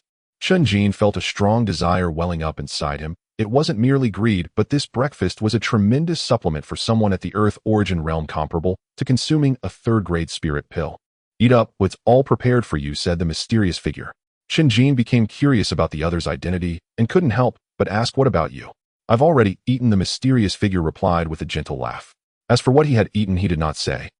At the Tianxuan Sect on the main peak, the head of the Tian Sect wore a dark blue Dao robe, his aura unfathomably deep like an abyss. He arrived at the Wan Rinxian platform, where several celestial cranes landed and food boxes flew onto the table by themselves. With no one around, the head of the Tian Sect remained calm and collected, his demeanor and actions quite proper. Until the food boxes were opened one by one, he paused, his hand holding the chopsticks suspended in midair, his expression one of shock. The golden ring chicken and spirit deer ribs were nothing but bones, and the box of cloud cow slices was completely empty. It was one thing for the meat to be gone, but even the bowl and spoon of his beloved porridge were taken away. The head of the Tianxuan Sect, who was accustomed to managing countless affairs, found himself at a loss at this moment. This porridge is truly delightful. Chen Jin was still relishing it, licking the bowl clean, leaving not a single grain of rice. He thought to himself that if he could have this meal every day in the future, it would be a joy akin to that of an immortal. Aren't you going to eat? Chen Jin began to peel the eggs, glancing at the mysterious figure beside him, feeling a bit embarrassed. I'm getting older, I can't get used to such lavish feasts. The mysterious figure smiled lightly, and then his eyes sparkled. He finally heard Chen Jin ask that question. So who are you? Chen Jin asked curiously. Finally, the mysterious figure felt a surge of emotions. Normally, anyone meeting him for the first time would ask. Yet this kid had held back until now. You answer me first, why didn't you ask earlier? The mysterious figure inquired. If you don't want me to know, asking is pointless. That kind of thinking won't do, it's too passive and evasive. You'll find it hard to locate a Dao partner in the future. The mysterious figure shook his head and said seriously, listen, well, my name is Lu Xianji, reputed as the most outstanding Tianxianzi of all time. Chen Jin nodded, continuing to peel the egg. This reaction was different from what Lu Xianji had anticipated. He had been waiting for Chen Jin to leap up in surprise, shouting, wow, you are the legendary Tianxianzi. Is this the first time you've heard this name? Lu Xianji asked, somewhat dejected. No. Oh, where did you hear it before? Lu Xianji widened his eyes immediately. The third place on the Tian Yao ranking is you, Chen Jin replied truthfully. He had a photographic memory and remembered the top 20 names on the Tian Yao ranking. Lu Xianji felt even more disheartened. This meant that before entering the spirit realm, Chen Jin had no idea who he was. It made sense that the sect had completely erased his existence. Long ago, the Tianxuan Sect had more than just 5 branches. There were 7 in total, and the main branch was not the current Xiantian Peak, but the Tongtian Peak. Lu Xianji was the chief disciple of Tongtian Peak, the top of both sect rankings, and even defeated that bratly Wu Ya at the Tianyun Grand Meeting. Lu Xianji began recounting the past, and Chen Jin listened quietly as expected. Decades ago, the mountains were engulfed in chaos, with blood staining the great river red. All major powers went mad, no longer merely competing for interests, but aiming to annihilate the opposing forces entirely. In the end, I was the only one left standing at Tongtian Peak. Guess what happened? A peace treaty was signed. The enemies who had harmed my master and killed my junior sister were seated at the same table signing a peace agreement. Peace. After not having vented for too long, or perhaps not letting go, Lu Xianji became increasingly agitated, his handsome face twisted with madness. Do you know what happened next? Lu Xianji asked. You killed all your enemies on the eve of negotiations, Chen Jin replied. It wasn't hard to guess, as the opponent's character suggested as much. Lu Xianji was momentarily stunned, not asking how Chen Jin knew, and nodded vigorously. Everyone advised me not to act impulsively, to consider the bigger picture. If I continued, killing the Tianxuan Sect would be erased. I understood the reasoning, but every time I closed my eyes, I would see my junior sister's face. Lu Xianji's eyes were bloodshot, filled with veins. He knew that continuing the slaughter would allow other forces to take advantage of the situation. It was also because he understood this that Lu Xianji willingly faced the wall on the thinking over cliff, remaining there for decades. A once exuberant and extraordinary prodigy, now with hair turned white, living in obscurity. Do you think I did the right thing or the wrong thing? For some reason, Lu Xianji asked this question.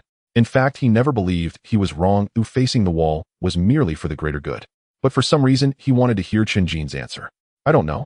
Chen Jin was still Chen Jin, shaking his head decisively, somewhat irritating. Lu Xianji forced a smile. Yes, what could a young man know? If it were me, I would do the same. Unexpectedly, Chen Jin then added, bringing a peeled egg before him. Have an egg, he said earnestly. Lu Xianji was taken aback. He understood Chen Jin to some extent, and for such a young man to share food was worth more than 1,000 words. What you said sounds like an insult. Lu Xianji took the chicken egg and swallowed it in one gulp. Perhaps he ate too hastily as he burped right after tasting not only the egg but also the flavors of roast chicken and ribs. The legacy of Tianxuan Peak rests with me. And to ease the awkward silence, Lu Xuanji immediately dropped a weighty declaration. In hearing this, Chen Jin grew wary once more, his expression grave and solemn. Your reaction is all wrong. What on earth have you been through? Lu Xuanji sighed wryly. Ni's implication had been unmistakable. Any other youth his age would long since have trembled with anxious anticipation. When fortune smiles upon me, it's almost certainly hiding a trap, Chen Jin replied. You're seeing only one side. Destiny unfolds in interlocking rings. You were sent here to serve penance, not because you erred but precisely because you did not, thus drawing you to me, granting you this rare opportunity. Seize it, and one day you shall shoulder its sacred responsibility. Chen Jin merely gazed at him in silence, as if silently urging him to continue weaving his tale. For years the sect master has visited me repeatedly to urge me to select an heir. I have refused each time. Lu Xuanji huffed indignantly. Why? Chen Jin asked, puzzled. Nothing profound, just plain resentment. I chose self-imposed seclusion willingly. I bear no guilt toward the sect. Why then must I be pressured to appoint a successor? Lu Xuanji declared. At these words, Chen Jin finally extended his hand. What for? Lu Xuanji asked, bewildered. Isn't the Tianxuan Peak legacy meant for me? Chen Jin asked, utterly serious. You little rascal. Hey, no way. Did I ever say I'd give it to you? Lu Xuanji's eyes twinkled mischievously. He knew Chen Jin's nature well and was deliberately provoking him. Chen Jin turned on his heel and strode calmly toward the door. If you neither contend nor claim, do you truly expect fate itself to knock politely at your threshold and beg you to accept? Lu Xuanji boomed. Chen Jin exhaled deeply. Knowing himself better than anyone, he understood the elder's intent. It wasn't prideful stubbornness, rather the celestial scripture within him ensured he never clung desperately to outcomes. I wish to inherit Tianxuan Peak's legacy. He pivoted back, speaking with quiet, unwavering sincerity. Speak louder, shed all shame. Utter what lies deepest in your heart. Lu Xuanji commanded. I wish to inherit Tianxuan Peak's legacy. I wish to grow stronger. I wish to command my own destiny. Chen Jin shouted all 3 lines in rapid succession, each born from the marrow of his soul. Excellent. Full of spirit. This is how a true youth should stand. Lu Xuanji nodded approvingly and said, Yet according to sect regulations, only inner disciple heirs may access the authentic cultivation manuals. By protocol, I must personally oversee your trial. Tianxuan Peak no longer exists, so we'll streamline the process. Meet my first condition, and you shall be recognized as Tianxuan Peak's official inner disciple. Deep within, he yearned to carry Tianxuan Peak's legacy forward, and Chen Jin might well be its final hope. Yet he could not simply pour forth everything at once. Such haste would draw stern rebuke from his master and senior uncles beyond the veil. Without that fierce tenacity and that quiet pride, Chen Jin would never have been chosen. What is the condition? Chen Jin asked. Capture a Yaogong within the spirit realm. Lu Xuanji had long prepared this answer and spoke it without hesitation. He had already confirmed Xuanya's 3 disciples were next targeting a Yaogong. Since he had chosen Chen Jin, he intended to make Xuanya understand how grievously foolish it had been to abandon such a youth. What exactly is a Yaogong? Chen Jin asked, perfectly earnest. Lu Xuanji, still brimming with lofty ambition, suddenly paused. Perhaps his expectations had soared too high. Pioneers attuned to the spirit realm's unique nature forged Yaogongs as sanctuaries for cultivation. Within them, practitioners forged Yaoyin seals. Chen Jin nodded. Even from description alone, he knew fierce conflict would inevitably erupt. Ordinarily, Yaogongs are dominions of the Tianyuan realm, but currently one Yaogong in the spirit realm lies fractured, its pathways collapsing and requiring reconstruction. Can Yaogongs even collapse? The pioneers underestimated humanity's selfishness. Yaogongs belong to no faction. Those who gain access rarely cherish them and often sabotage them for those who follow. Over the years, countless Yaogongs have crumbled, yet each in time is painstakingly reconstructed. Lu Xuanji shared all he knew. The Diuan realm being prepared for the Tianyuan Grand Assembly will certainly not be overlooked. Finally, he added with subtle implication. Chen Jin instantly grasped the meaning.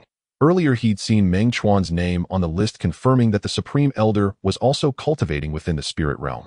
And from this remark, it was clear he would inevitably clash with those three. To this, Chen Jin could only think, let the contest begin, fierce and unreserved. And, how should I address you? Senior Brother Liu. And after all this talk, this question had lingered in his mind. If you call me Senior Brother, the current sect master would have to address you as Uncle. Liu Xuanji chuckled. And, well then, I assumed you were young, so I spoke casually. Chen Jin replied. And oh, very well, Senior Brother it is. From now on you and the sect master may address each other however you please. In hearing himself called young, Liu Xuanji's face lit up, his mood soaring. Senior Brother Liu, might I see Tianxuan Peak's legacy firsthand? Chen Jin asked. In privately, he schemed to use the celestial scripture to glimpse the peak's authentic transmission. Of course, watch closely. And Liu Xuanji raised his hand without hesitation. A flash of arcane light plunged the cave dwelling into profound darkness, and faint ethereal sword hums resonated through the air. Chen Jin's pupils contracted sharply. He beheld 24 beams of azure jade radiance, each appearing in turn like orbiting stars. In no larger than a palm, they shimmered with serene emerald luster, exhaling glacial light and razor-sharp aura, true divine weapons forged by heaven and earth. The Yutian art, the authentic legacy of Tianxuan Peak, was comprehended by our founding patriarch through deep contemplation of the 10 divine celestial arms. In cultivators who master it form a spiritual bond with their divine weapon, achieving perfect resonance, mind and blade as one, to unleash awe-inspiring power. These are my divine arms, the azure jade sword arrows. As Liu Xuanji finished speaking, the arrows blazed forth as streaks of light, arranging themselves into stellar constellations, like pieces arrayed across a celestial go board. Sometimes they darted like dragons through mist, sometimes they formed concentric rings sealing off all 8 directions. Chen Jin's heart surged. This technique seemed to synthesize the very strengths of the 5 great branches of Tianxuan Sect. No wonder Tianxuan Peak had once reigned as the sect's sovereign summit. Liu Xuanji smiled faintly and retracted the 24 azure jade sword arrows. Well, he asked, are the azure jade sword arrows among the 10 divine celestial arms? Chen Jin asked. He already knew the answer, but propriety demanded he ask. Certainly not. Your senior brother is formidable, but not that formidable. The divine celestial arms are primordial artifacts shaped by heaven and earth. Our patriarch gleaned insights from them to compose this art. We in turn forge our own destined divine arms through its practice. Is every divine arm truly unique? Yes. A flicker of regret crossed Chen Jin's face. He found the azure jade sword arrows deeply compelling. I thought you'd say wait until I'm dead, then pass them to me. Liu Xuanji teased gently. I'm not taciturn. I simply choose my words with care. Chen Jin felt a twinge of guilt. He had in fact just thought exactly that. Fear not. Many divine arms await your choosing. As he spoke, sorrow softened Liu Xuanji's voice. Only he remained of Tianxuan Peak, their divine arms now masterless, some even surpassing the azure jade sword arrows in excellence. First seize a Yaogong, become the nominal inner disciple of Tianxuan Peak, then begin cultivating the Yutian art. Chen Jin, touched by the elder's quiet sorrow, gently steered the conversation away. When the time comes, I shall guide you personally in selecting your divine arm. In the spirit realm, on the way to the Yao Palace, a 4-person team, 3 men and 1 woman, traverses the landscape. The young woman in her 20s is strikingly beautiful, her red skirt trailing behind her as she walks ahead. The 3 young men following behind are only 16 or 17 years old. The Tianxuan Sect has once again stated that Eugene is not one of their disciples and is not participating in the Tianyun Grand Assembly. Of course, they would say that to avoid the misfortune befalling their own talents. If that's the case, why did he claim to be a disciple of the Tianxuan Sect? The 3 young men were discussing the hottest topic in the spirit realm, which is the recent changes in the Tianyao rankings. Chen Jin initially deflected others by claiming to be a disciple of the Tianxuan Sect, but this has already been investigated by various factions. A stir arose within the Tianxuan Sect as they were completely unaware of this matter. The sect master clarified the situation to prevent any ill-intended individuals from harming their disciples. Now, regarding Eugene's identity, opinions are divided. Some say he is a disciple of our 6 major sects, otherwise he wouldn't appear on our initial stone platform. If he were from our Liang sect, he would surely be soaring high. Zhou Tong, what does he look like?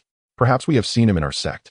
Several among them are disciples of the Liang sect, and one named Zhou Tong witnessed Chen Jin ascend the soul pillar on the initial stone platform yesterday. This became Zhou Tong's talking point, and he was animatedly about to recount the story for the 90-something time. Are you done? Are you here for a spring outing? At that moment, the young woman at the front interrupted him. Instantly, the three young men lowered their heads, not daring to offend this senior sister. Xiaolon, the pride of the Liang Sect, and its most outstanding disciple, is set to represent the sect at the Tianyuan Grand Assembly. This time, she is determined to become the master of the Yao Palace. Thus, Xiaolon does not wish to be distracted by irrelevant matters.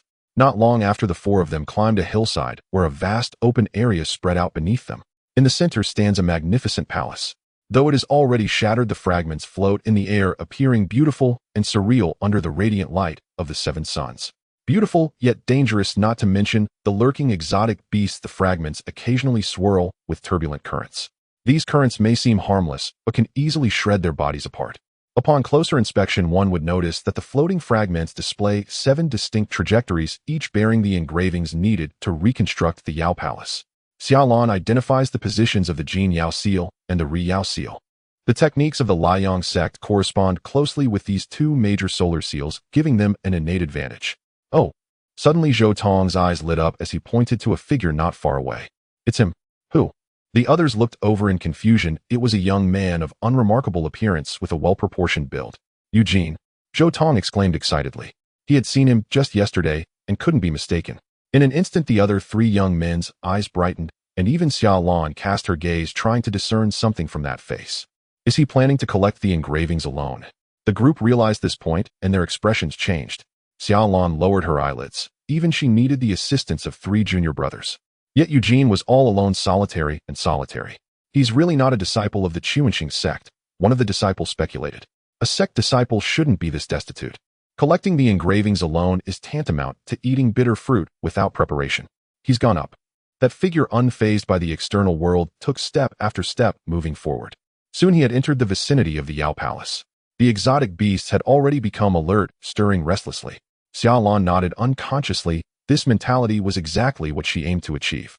At that moment, 7 or 8 exotic beasts locked onto the intruder and launched a fierce attack.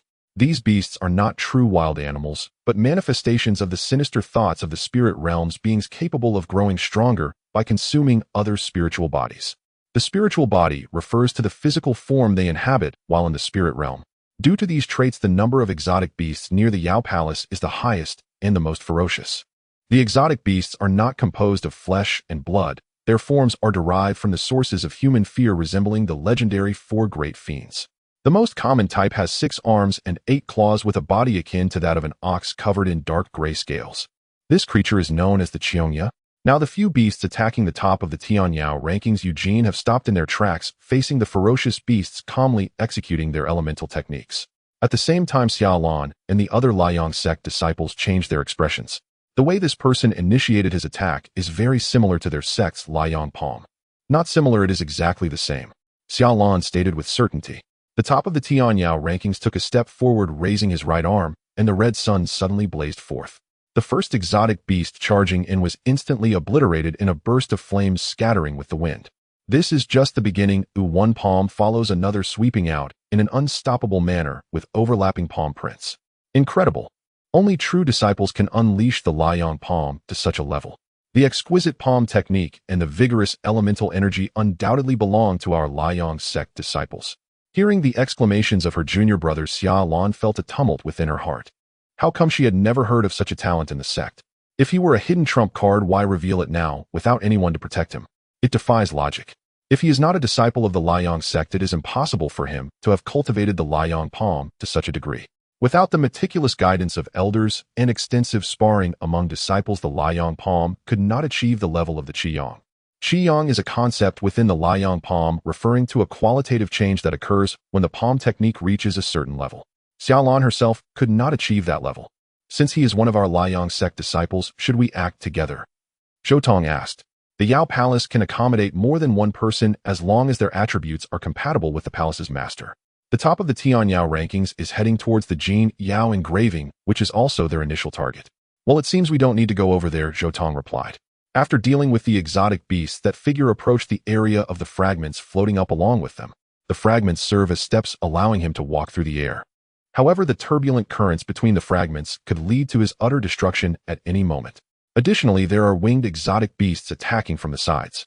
Xiaolon held her breath, contemplating what it would be like if she were in his position. From her serious expression, one could easily infer the outcome. Yet that person completely disregarded the swirling currents between the fragments, moving precisely with every step. It was as if he were strolling leisurely, soaring upward. As for the attacks from the exotic beasts, they were easier to handle. These beasts flying in the sky are not as formidable as the Qiongya. Ignoring the distractions, he dispatched the beasts one by one with a single palm strike each. Thus, the top of the Tianyao rankings made it to the end of the fragments, successfully acquiring the Jin Yao engraving. As expected of the top, Xiaolan's 3 junior brothers were thoroughly impressed. The Tianyao trial array is merely a test for newcomers, which is why many believe it does not represent everything. There are those who have ascended the Tianyao rankings that perform averagely in other areas of the spirit realm. However, now this Eugene has proven the value of being at the top through his actions. Is this it? Chen Jin gazed at the golden imprint in his hand, a luminous object that felt weightless, and upon closer inspection, he noticed patterns resembling snowflakes. After making arrangements with senior brother Liu, he immediately entered the spiritual realm to begin the trial for true disciples. He had expected it to be difficult, yet it turned out to be as calm as still water throughout. Between the floating fragments of the starry path, there were chaotic currents that could engulf spiritual bodies, presenting immense danger. This was something senior brother Liu had informed him about, but he found that he could easily discern the patterns without the aid of the heavenly book. A total of 7 imprints are needed to reconstruct the radiant palace. The real challenge comes from others. Chen Jin returned to the ground only to see 5 individuals approaching him. He thought they were there to snatch the imprints, preparing for a confrontation. Senior brother, was that the fiery sun palm you just executed? Unexpectedly, a young man asked excitedly. Chen Jin found the youth somewhat familiar and recalled seeing him yesterday at the initial stone platform where he had demonstrated the fiery sun palm on the soul pillar. The fiery sun palm was very similar to the 6 suns palm. Chen Jin did not want to reveal his identity, so he directly took it and used it. To his surprise, he was recognized by a disciple of the Fiery Sun Sect. Yes, Chen Jin nodded. Xiao Lan and Zhou Tong took a deep breath, not expecting Chen Jin to admit it so straightforwardly. Senior brother, are you a disciple of the Fiery Sun Sect? Zhou Tong boldly continued to ask. Xiao Lan widened her apricot-shaped eyes, observing Chen Jin's expression. Chen Jin's face was expressionless. He did not know how to answer this question. Understood. We understand. As a result, Zhou Tong was overly excited, interpreting something from his silence. Understood what? Chen Jin was puzzled and merely nodded in agreement. This nearly caused Zhou Tong and the others to cheer, as it was undoubtedly a secret weapon of their sect, a hidden card. Out of confidentiality, they could not ask too many questions. Xiaolan was not that naive, wanting to say something, but holding back. Just like the principle of hiding something, the more one conceals, the more it attracts attention. Yuan techniques and foundations are hard to hide. There was no need for unnecessary actions. Are you here alone? Xiaolan inquired. Chen Jin was again at a loss for words and remained silent. Xiaolan realized something. Just because he appeared to be alone did not mean he truly was. Perhaps some elder from their sect was secretly protecting him. Then let's work together to secure the sun imprint, Xiaolan suggested. Her reasoning was natural. Since they were fellow disciples, it was only normal to act together.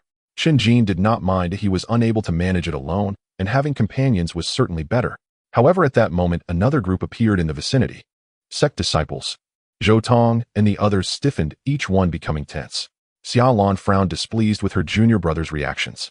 Looking at Chen Jin beside her, he remained unfazed. They are disciples of the Tianxuan Sect, Chen Jin stated calmly, though waves stirred within his heart. As anticipated, Yun Shuang arrived at the Radiant Palace with Meng Chuan, Hua Yunfeng, and Lei Long. Chen Jin noticed that considerable effort had been put into Yun Shuang's spiritual body. Outwardly, she embodied the image of a noble lady, while her spiritual body exhibited a touch of ancient charm. Her appearance had not changed, which could be understood as makeup. Among the other 3, Meng Chuan and Hua Yunfeng showed no changes, but Lei Long almost made him burst into laughter. This guy had made himself more muscular with prominent facial features. Yun Shuang, unaware of what the top of the Tianyao list looked like, assumed these individuals were all disciples of the Fiery Sun Sect. Have you already obtained the Golden Radiant imprint? Indeed, we are just waiting here to assist you all, Yun Shuang said, standing 5 or 6 meters away, her voice clear. It was a matter of course for her directly issuing orders to the Fiery Sun Sect. According to convention, the 6 major sects were to cooperate with the sect to reconstruct the Radiant Palace. Without special reasons, it was simply because they could not defeat them. They could only hope that after the sect disciples finished, they might get a share. To Yun Shuang's surprise, the Fiery Sun Sect did not respond for a long time. What's going on? She asked, displeased. Xiao Lan, as one of the disciples attending the Tianyuan Grand Assembly, felt a sense of pride. The main reason was that the Golden Radiant imprint was not in her possession, leaving her without a voice. She and Zhou Tong looked at Chen Jin, wanting to know how he would respond. Get lost. Chen Jin spoke the harshest words in the calmest tone. What the heck? Xiaolan's eyelids twitched, and Zhou Tong and the others almost shouted, becoming overly excited. The disciples of the 6 major sects were required to cooperate with their sect. Did they wish to do so willingly? Of course not. Senior brother, you uplift the fiery sun. Zhou Tong felt that Chen Jin's otherwise ordinary face had become much more handsome. What? Yun Shuang suspected she had misheard her face, showing irritation as she scanned the surroundings. Who did you promise first? The divine martial sect? Or perhaps one of the 3 major sects? Otherwise, how would the disciples of the 6 major sects dare to speak to her like this? Still being so self-righteous. Chen Jin felt both angry and amused, truly wanting to slap this woman's face. What is your name? Since you are so arrogant, do not use a false name. Yin Shuang, she replied. Chen Jin held no respect for her, but given the bigger picture, he decided to settle accounts later. This is our senior brother Yujin. Before Chen Jin could respond, Zhou Tong eagerly shouted. What? In an instant, Yun Shuang and Meng Chuan were both astonished. They did not know the person, but that name had become almost a household term. The top of the Tianyao list, the subject of discussion among everyone in the Dasha Mountain. Have we met before? Yun Shuang squinted, her eyes a hint of confusion and reluctance evident. She had hoped to get acquainted with this top-ranking individual, but instead she was scolded right from the start. Chen Jin remained silent, realizing that sometimes silence was more effective than lying. Or are you saying that the Fiery Sun sect harbors ambitions to ascend to the 4 sects this time? If so, then you better be prepared to wait, Yin Shuang sneered. Get lost, Chen Jin replied, irritably wondering what was going on in this woman's head. Dare to disrespect Sister Yun. At this moment, Meng Chuan, Hua Yunfeng, and Lei Long stepped forward. No need.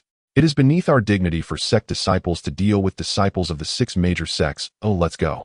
Yun Shuang called them to a halt, heading straight towards the nearby moon and earth imprints to begin collecting the imprints. Senior brother Yujin is so domineering. Once they left, Zhou Tong and the others exclaimed, feeling that sect disciples were nothing special. She will definitely resort to tactics. Xiaolan said. Yun Shuang walked away, not because she lacked temper or was easy to talk to.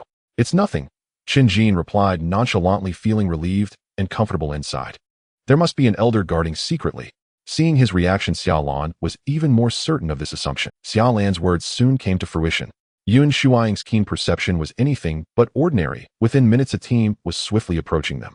He's Su of the Huoyun sect. Zhou Tong immediately recognized the young man at the forefront. He wore a magnificent long robe of fiery red with threads that seemed to be ablaze, exceptionally striking. When people first entered the spirit realm, they could customize the appearance of their spiritual body. For a time, flamboyance prevailed in the spirit realm. The men donned feathered battle armor, while the women wore palace gowns. One might mistakenly think they had wandered into the realm of immortals. Until a fierce individual emerged, unable to tolerate the ostentation confronting each one of them. He forcefully changed the atmosphere of the spirit realm, and now it was rare to find someone as conspicuous as Su. Xiaolan, is your Liang sect going to challenge the 4 sects again? Why didn't you call us? Exactly, we would brave fire and water for you. Su and another disciple of the Huoyun sect spoke in turn. The Liang sect once stood as the foremost among the 6 sects, but after failing to challenge the sects in the last Tianyuan Grand Assembly, they became a laughingstock. Their words were a blatant provocation. Xiaolan's delicate face tightened, her lips pressed together. Zhou Tong and the others also wore expressions of anger. Among the 4 sects, the Tianxuan Sect and the Xinwu Sect had the worst relations, being adversarial. Among the 6 major sects, Liang and Huoyun were almost equal. Hand over the Tianyao seal, and I want shatter your spiritual bodies, Su said with an air of entitlement, revealing his perfect white teeth. Xiaolan awaited Chen Jin's response as the seal was on him. Chen Jin was mistaken for a disciple of the Liang sect, but even without that he had to face Yin Shuang and the others. Additionally, due to the peculiarities of spiritual bodies, the spirit realm only distinguishes between major realms such as Tianyuan realm and Diuan realm without differentiating between early and mid stages. This seemingly narrowed the gap between individuals, but the rules of strength and weakness were quite similar to those in the real world. A spiritual body in the late Diuan realm was indeed stronger than one in the early stage, as they had already mastered their original life force. Both Su and Xiaolan were in the mid-stage, and in terms of numbers, both sides were evenly matched. The Tianyao seal is with me alone, you need not act so. Chen Jin did not want to implicate others, especially since the opponents mistakenly believed he was a fellow disciple. What kind of talk is this? Should we just stand by and watch? Xiaolan exclaimed excitedly. Exactly. Senior brother Yu, if we leave like this, we won't be able to hold our heads high among the 6 major sects in the future, Zhou Tong added. Then it's settled, we will enter the Yaogong together. Chen Jin, no longer hesitant, included them in the list for Yaogong. It's a deal? Xiaolon finally nodded in satisfaction. The group arranged themselves in formation ready to face the enemy. TSK Tisk, how passionate. I want to join you all. Hisu still wore that annoying expression. He was not in a hurry to attack, but was waiting for something. Before long, two more figures appeared. A pair of men and women, neither striking in appearance, yet both exuded an air of lethal intent. The woman cradled a sword in both hands while the man held a sword with one. The reincarnation twin swords of the Tianxuan Sect Ma Yang and Zhu Jinjin. Zhou Tong recognized quite a few people. Another reason was that these two had a considerable reputation among the 6 major sects. Once their twin swords combined defeated a mid-stage opponent while they were still in the early stage. Do not underestimate the challenges of small realms. Due to the peculiarities of original life force, there exists a vast chasm between early and mid stages in the real world. You two don't need the sun seal or the golden radiance. Xiaolon shouted. The Tianxuan Sect's favor is still worth acting upon. Ma Yang got straight to the point without beating around the bush. Zhou Tong recalled just moments ago when he had said that offending sect disciples was no big deal. The slap in the face came swiftly. Yun Shuang held considerable influence in the mountains, easily summoning others to surround them. It's a pity, even if you hand over the seal now it won't matter. I will still shatter your spiritual bodies, Hisu sneered. If a spiritual body is shattered, one cannot enter the spirit realm for a time, losing the qualification to vie for opportunities. There's no need to fight to the bitter and find a way to maneuver. As long as the Tianyao seal is on you, they can do nothing to you. Xiaolon immediately made the decision to prioritize Chen Jin's interests. Chen Jin, who initially felt guilty about deceiving others, was unwilling to agree. He'll handle those two, you all go on as usual, Chen Jin said. The two he referred to were the reincarnation twin swords. You alone, Xiaolon asked in confusion. Chen Jin had just experienced the Tianyao trial array, indicating he had not been in the spirit realm long, and the Tianyao rankings didn't represent true strength. However, seeing Chen Jin's determined expression along with the fact that his spiritual body was older than hers, Xiaolon was stirred. What realm are you in outside? She asked softly. She guessed Chen Jin might be in the mid to late stage, which was not unheard of in the spirit realm. Early stage. Xiaolon was at a loss for words. No need to worry, trust me. Chen Jin said no more of their enemies would not allow them to waste time, already closing in from both sides, forming a pincer attack. Before the encirclement was fully formed, he took the initiative to strike, charging at the Tianxuan Sect's Ma Yang. Ma Yang observed the movements of his spiritual body, confirming that his cultivation level was not much higher than his own. Let me gauge the strength of the Tianyao rankings top. He signaled his junior sister to watch from the side while he met the attack with his sword. In the spirit realm, one could not bring weapons, the sword in hand derived from one's own spirit. The stronger the spirit, the mightier the sword's edge. The sword in Ma Yang's hand glimmered coldly, and as he struck, a relentless killing intent surged forth. In the mountains, the consensus among sword cultivators was that they were fierce and lethal, showing no mercy when striking. However, faced with such a ferocious sword intent, Chen Jin remained unfazed, treating it as if it were nothing. As his palms revolved, it was as if the sun was rising, the intense solar waves rolling forth, momentarily halting the sword's momentum. Huh! Ma Yang exclaimed in surprise, momentarily struck by a premonition that this guy before him had considerable mastery in the sword path. Otherwise, he couldn't possibly respond so calmly. What he did not know was that Chen Jin's swordsmanship allowed him to execute the 9 stars convergence from the 7-star sword technique. The 7-star sword technique was far superior to the Tianxuan Sect's day and night reincarnation sword. Ma Yang's advantage as a sword cultivator was nullified before Chen Jin, as both were in the early Diyuan realm. In just a single exchange, Ma Yang suffered a significant loss, nearly struck by a palm. Senior brother, do not jest. Zhu Jinjin noticed the danger of the moment, but assumed her senior brother was not being serious, still standing there cradling her sword. Ma Yang twitched his lips. He certainly was not joking, he was clearly at a loss. Yet with his junior sister saying so, he felt too embarrassed to propose the combination of their swords. Hold out for a moment longer, then let my junior sister strike. With that thought in mind, Ma Yang gritted his teeth and continued to attack. Oh, Chen Jin hadn't expected his opponent to refrain from asking for help, thinking they might have some ultimate move yet to unleash. After several exchanges, he discerned Ma Yang's intentions, unable to suppress a smile. It was clear he had grown up in a sheltered environment, hence his naive thinking. He was more than willing to teach the other party what cruelty truly meant. 6 blazing palms. Chen Jin suddenly launched an attack combining the 6-yang palm and the Luyang palm. The attributes of the 2 palm techniques were identical, sharing the same principles. As the saying goes, one can learn by analogy. Chen Jin easily fused the essence of the 2 palm techniques together. In the next moment, flames erupted from his eyes and fiery patterns appeared on both sides of his face. He actually unleashed his divine talents. Junior sister. Ma Yang was taken aback, completely losing the composure he had upon entering. Zhu Jinjin, holding her sword, finally sensed something was amiss. By the time she intended to draw her sword, it was already too late. The 6 palms descended like 6 blazing suns, first shattering Ma Yang's spirit sword, then his spirit body. Senior brother. As Zhu Jinjin rushed over, her spirit body dissipated into the wind. How dare you? She was furious, realizing this meant her senior brother's months of training in the spirit realm were in vain. Suddenly a chill arose in her heart. Chen Jin looked at her coldly, and she reminded him of Shu Wonking. She blamed all the faults on others as if it were Chen Jin who had summoned her here. This senior brother here. However, Zhu Jinjin was smarter than Shu Wonking. She quickly forced a smile and removed her hand from the hilt of her sword. With the dual sword fusion no longer possible, she was no match for Chen Jin. He hoped she would draw her sword only to slap it away. Instead, she adopted a posture of surrender, as if inviting him to trample her. Chen Jin showed no interest and waved his hand dismissively. Zhu Jinjin felt relieved and hurriedly left.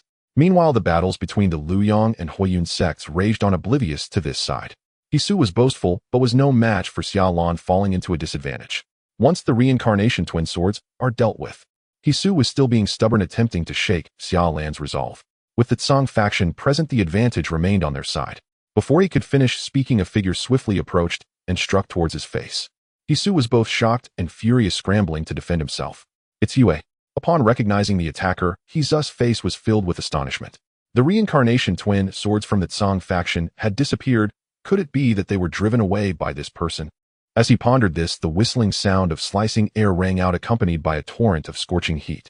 It was Xia Lan seizing the opportunity to strike, executing the 6 yang palm scarlet wheel slash. Hisu had nowhere to evade. Upon receiving this palm strike, his spirit body crackled loudly.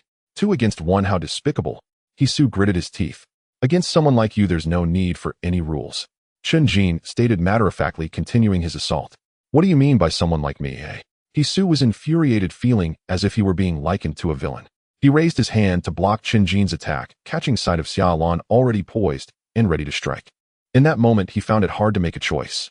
As a result, both Chen Jin and Xia Lan seized the opportunity to strike simultaneously. 2 consecutive loud crashes shattered Hizu's spirit body. Hisu often boasted about shattering others' spirit bodies. When it was his turn, his face reflected disbelief. He was in the midstage of the Earth origin realm, having cultivated his Yuan Ming through the Tian Yao technique. When a spirit body shatters, there's a high chance of dropping to the early stage. Even if he were lucky enough not to, it would take a long time to rebuild. Before he could even utter a harsh word, his spirit body shattered with a sound. Unlike Ma Yang, the light from his shattered spirit body revealed intricate patterns of the Yao Ming. To others, they appeared obscure and chaotic. In Chen Jin's eyes, it was like pages of a celestial book being recorded, as if dismantling a rune stroke by stroke with detailed explanations. Hisu had cultivated 3 types of Yuan Ming through the Sun Yao and Gold Yao. These patterns were a retrospective of the process. Chen Jin could extract their essence to accelerate his own progress. Chen Jin's heart stirred, as if he saw himself rampaging through the spirit realm. Speaking of which, with Hizu's defeat, the other disciples of the Huiyun sect scattered in all directions. Senior Yu, the reincarnation twin swords are no match for you. Zhou Tong was utterly impressed by Chen Jin. Xia Lan's eyes also sparkled with admiration. Chen Jin's spirit body had an unremarkable appearance with limited appeal to women. Yet people were drawn to strength, especially women. Chen Jin excelled in various aspects, and his stern face held a certain charm. They were unaware that the reincarnation twin swords had not joined forces, and Chen Jin did not explain, because he was confident that even if the twin swords fused, he could still handle it. In terms of swordsmanship, he had a handle on Zhu Jinjin and Ma Yang. Notably, even if the reincarnation twin swords worked together, Hisu might not be their match. If Chen Jin faced Hisu alone, it would be quite challenging. They countered each other. Let's continue. With Yun Shuang's help, Meng Chuan Hua Yunfeng and Lei Long acquired the lunar and wood seals. If the Huiyun sect secures the sun and gold seals, we will master the 4 celestial seals, and the Yao Palace will belong to us. Yun Shuang said. She led the 3 to the entrance of the Yao Palace. The main door was tightly closed, intact, with complex patterns and 7 grooves. Reconstructing the Yao Ming would take place here, requiring sufficient celestial seal engravings. According to the rules, whoever first masters 4 celestial seal engravings, the others must concede. Yin Shuang patiently awaited, not expecting any problems to arise. At that moment, someone approached from the left side. Seeing the newcomer, Yun Shuang and Meng Chuan focused their attention. The divine martial sect, a formidable rival to the Tianxuan Sect. Like them, a celestial origin realm genius accompanied by two earth origin realm prodigies. What a case of fate bringing foes together. The celestial origin realm member from the divine martial sect was a young man, always wearing a smile. Gao Shi, you're late. We already possess 4 celestial fate engravings. Yun Shuang replied. Oh, where are they? Gao Shi inquired. Just then footsteps approached from the right side. Yun Shuang smiled gracefully, coming from the direction of the sun and gold. It seemed that the Huiyun sect and Tianxuan sect had succeeded. Hand them over. She turned to look, her words caught in her throat. It was a group from the Luoyang sect, among them the top of the Tian Yao list whom she had told to leave. Additionally, she noticed that this top contender bore the seals of the gold and sun. She cursed silently, realizing that neither the Tianxuan sect nor the Huiyun sect could manage even this small task. No wonder they say the 6 major sects are a disorganized crowd. Oh, it seems things aren't going as you wished. Gao Shi quickly assessed the situation and said, that must be junior sister Xiao from the Luoyang sect. We encountered each other in a dangerous place before, remember? I remember senior brother Gao. Xiaolon responded. Collaborate with our divine martial sect. Once my 2 junior brothers cultivate their Yuan Ming, we will hand them over to you. How about it? Gao Shi chuckled lightly. Xiaolon remained silent as the decision still rested with Chen Jin. Previously, Chen Jin had once again showcased his exceptional skills acquiring the Sun Seal single-handedly. Everyone turned to look at Chen Jin. Leave. Chen Jin's response was simple and clear. In that moment, Yun Shuang was both astonished and felt a subtle shift in her mindset. It turned out he wasn't targeting her, he was equally attacking everyone. Thinking this way, Yun Shuang felt Gao Shi's smile froze on his face, leaving him somewhat dazed. Do I know this fellow? His words seem reasonable. Could it be that he possesses foresight, predicting that I would ultimately go back on my word? After confirming that he did not know Chen Jin, Gao Shi lowered his eyelids, his gaze turning cold. In the realm of spirits, it is against the rules for those at the Tianyuan stage to act against those at the Dun stage, but the rules become meaningless when strength is unequal. A disciple from one of the 6 major sects, if I were to shatter his spiritual body here, would the Luoyang sect really send the Xinwu sect to seek justice? The members of the Luoyang sect were equally astonished, with Xiaolon and Zhou Tong wide-eyed. With the premise of offending the Tianxuan sect, he now provokes the Xinwu sect, leaving no one satisfied. Could it be that this time the sect intends to direct its swords toward the 3 major sects, disregarding the 4 sects? Chen Jin actually had his reasons. He suffered various injustices at the Tianxuan sect, constantly targeted. However, his cultivation at the Dun stage was entirely derived from the Tianxuan sect. The Tianxuan sect and the Xinwu sect are mortal enemies. Even if he despises Yun Shuang, he would not ally with the Xinwu sect. This is a matter of principle and dignity. Moreover, since no one knows his true identity, he felt unabashed, showing restraint by not speaking out freely. I'll give you the chance to organize your thoughts. Gao Shi said coldly. Before Chen Jin could respond, Yun Shuang interjected. This is Eugene, the top of the Tian Yao list. Hearing this, Gao Shi looked bewildered, glancing around. There must be a protector nearby for such arrogance. The top of the Tian Yao list is a disciple of the Luoyang sect, he asked. Chen Jin remained silent while Zhou Tong and the others proudly straightened their chests, indirectly answering the question. So what now? What should we do? Gao Shi was addressing Yun Shuang, as they were the only 2 at the Tianyuan stage present, at least on the surface. Then, according to the rules, we should reconstruct the Yao Ming together and see whom the Yao Palace recognizes. Yun Shuang replied with a calm smile, lightly brushing her delicate hand over the grand door of the Yao Palace. In the next second, 2 door panels came down horizontally, opening wide to connect at the top. It was as if a scroll was unfurled, revealing a magnificent starry sky. You've calculated well, you have 3 people, the most in number. Though he said this, Gao Shi was actually quite tempted, yet he did not rush to express his position. Because Chen Jin had yet to express his stance, he held the seals of the Golden Yao and the Sun Yao. Reconstructing is akin to piecing together the seals. The more people, the greater the advantage. I will work with you, Xiaolon said softly. All right. Chen Jin thought for a moment and agreed, as there was no other choice. He handed the seal of the Golden Yao to Xiaolon. Then let's begin. Gao Shi smiled brightly, a hint of pride in his eyes.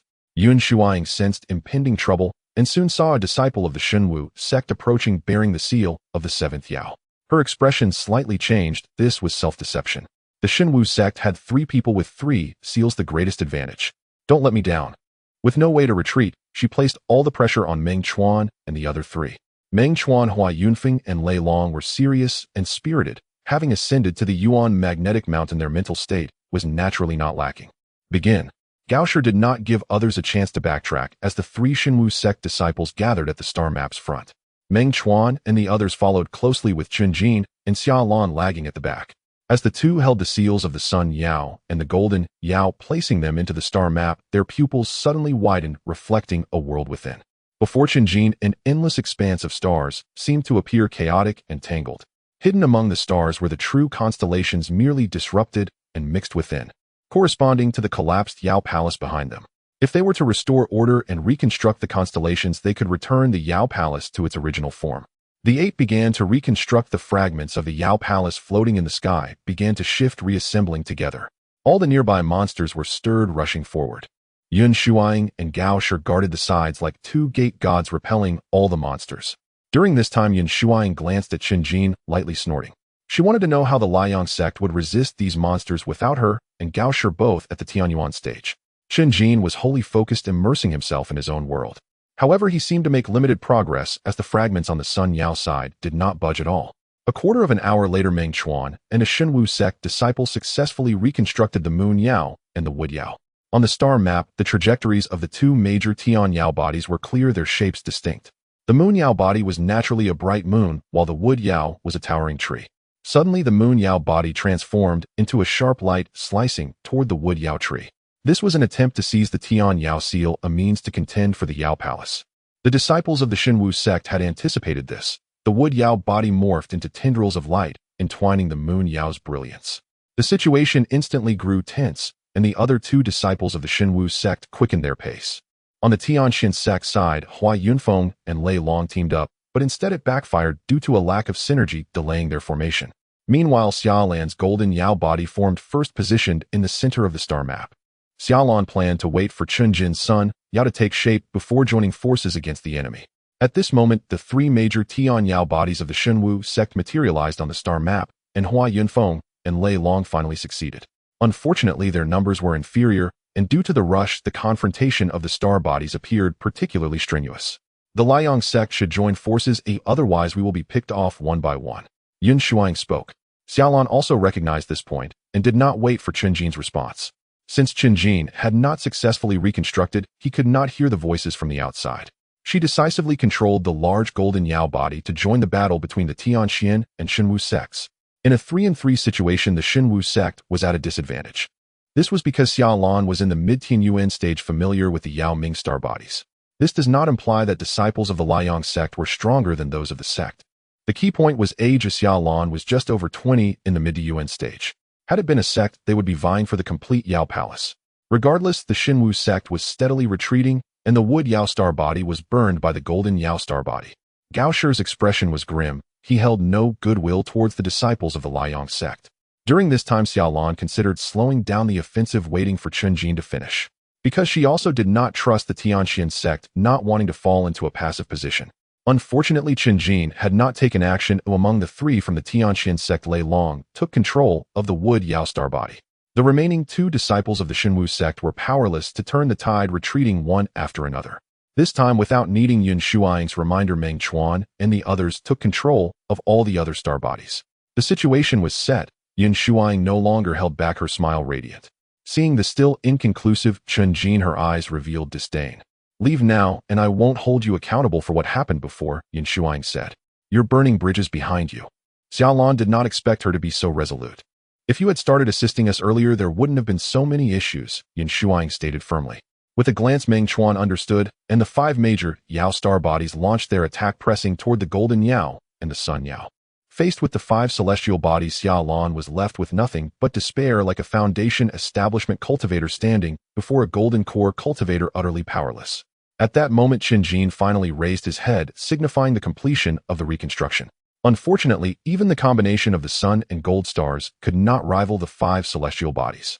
However, Xiaolan soon noticed that the brilliance of the sun star was rising continuously, almost illuminating the entire star map. It truly resembled the sun rising, dispelling the eternal darkness.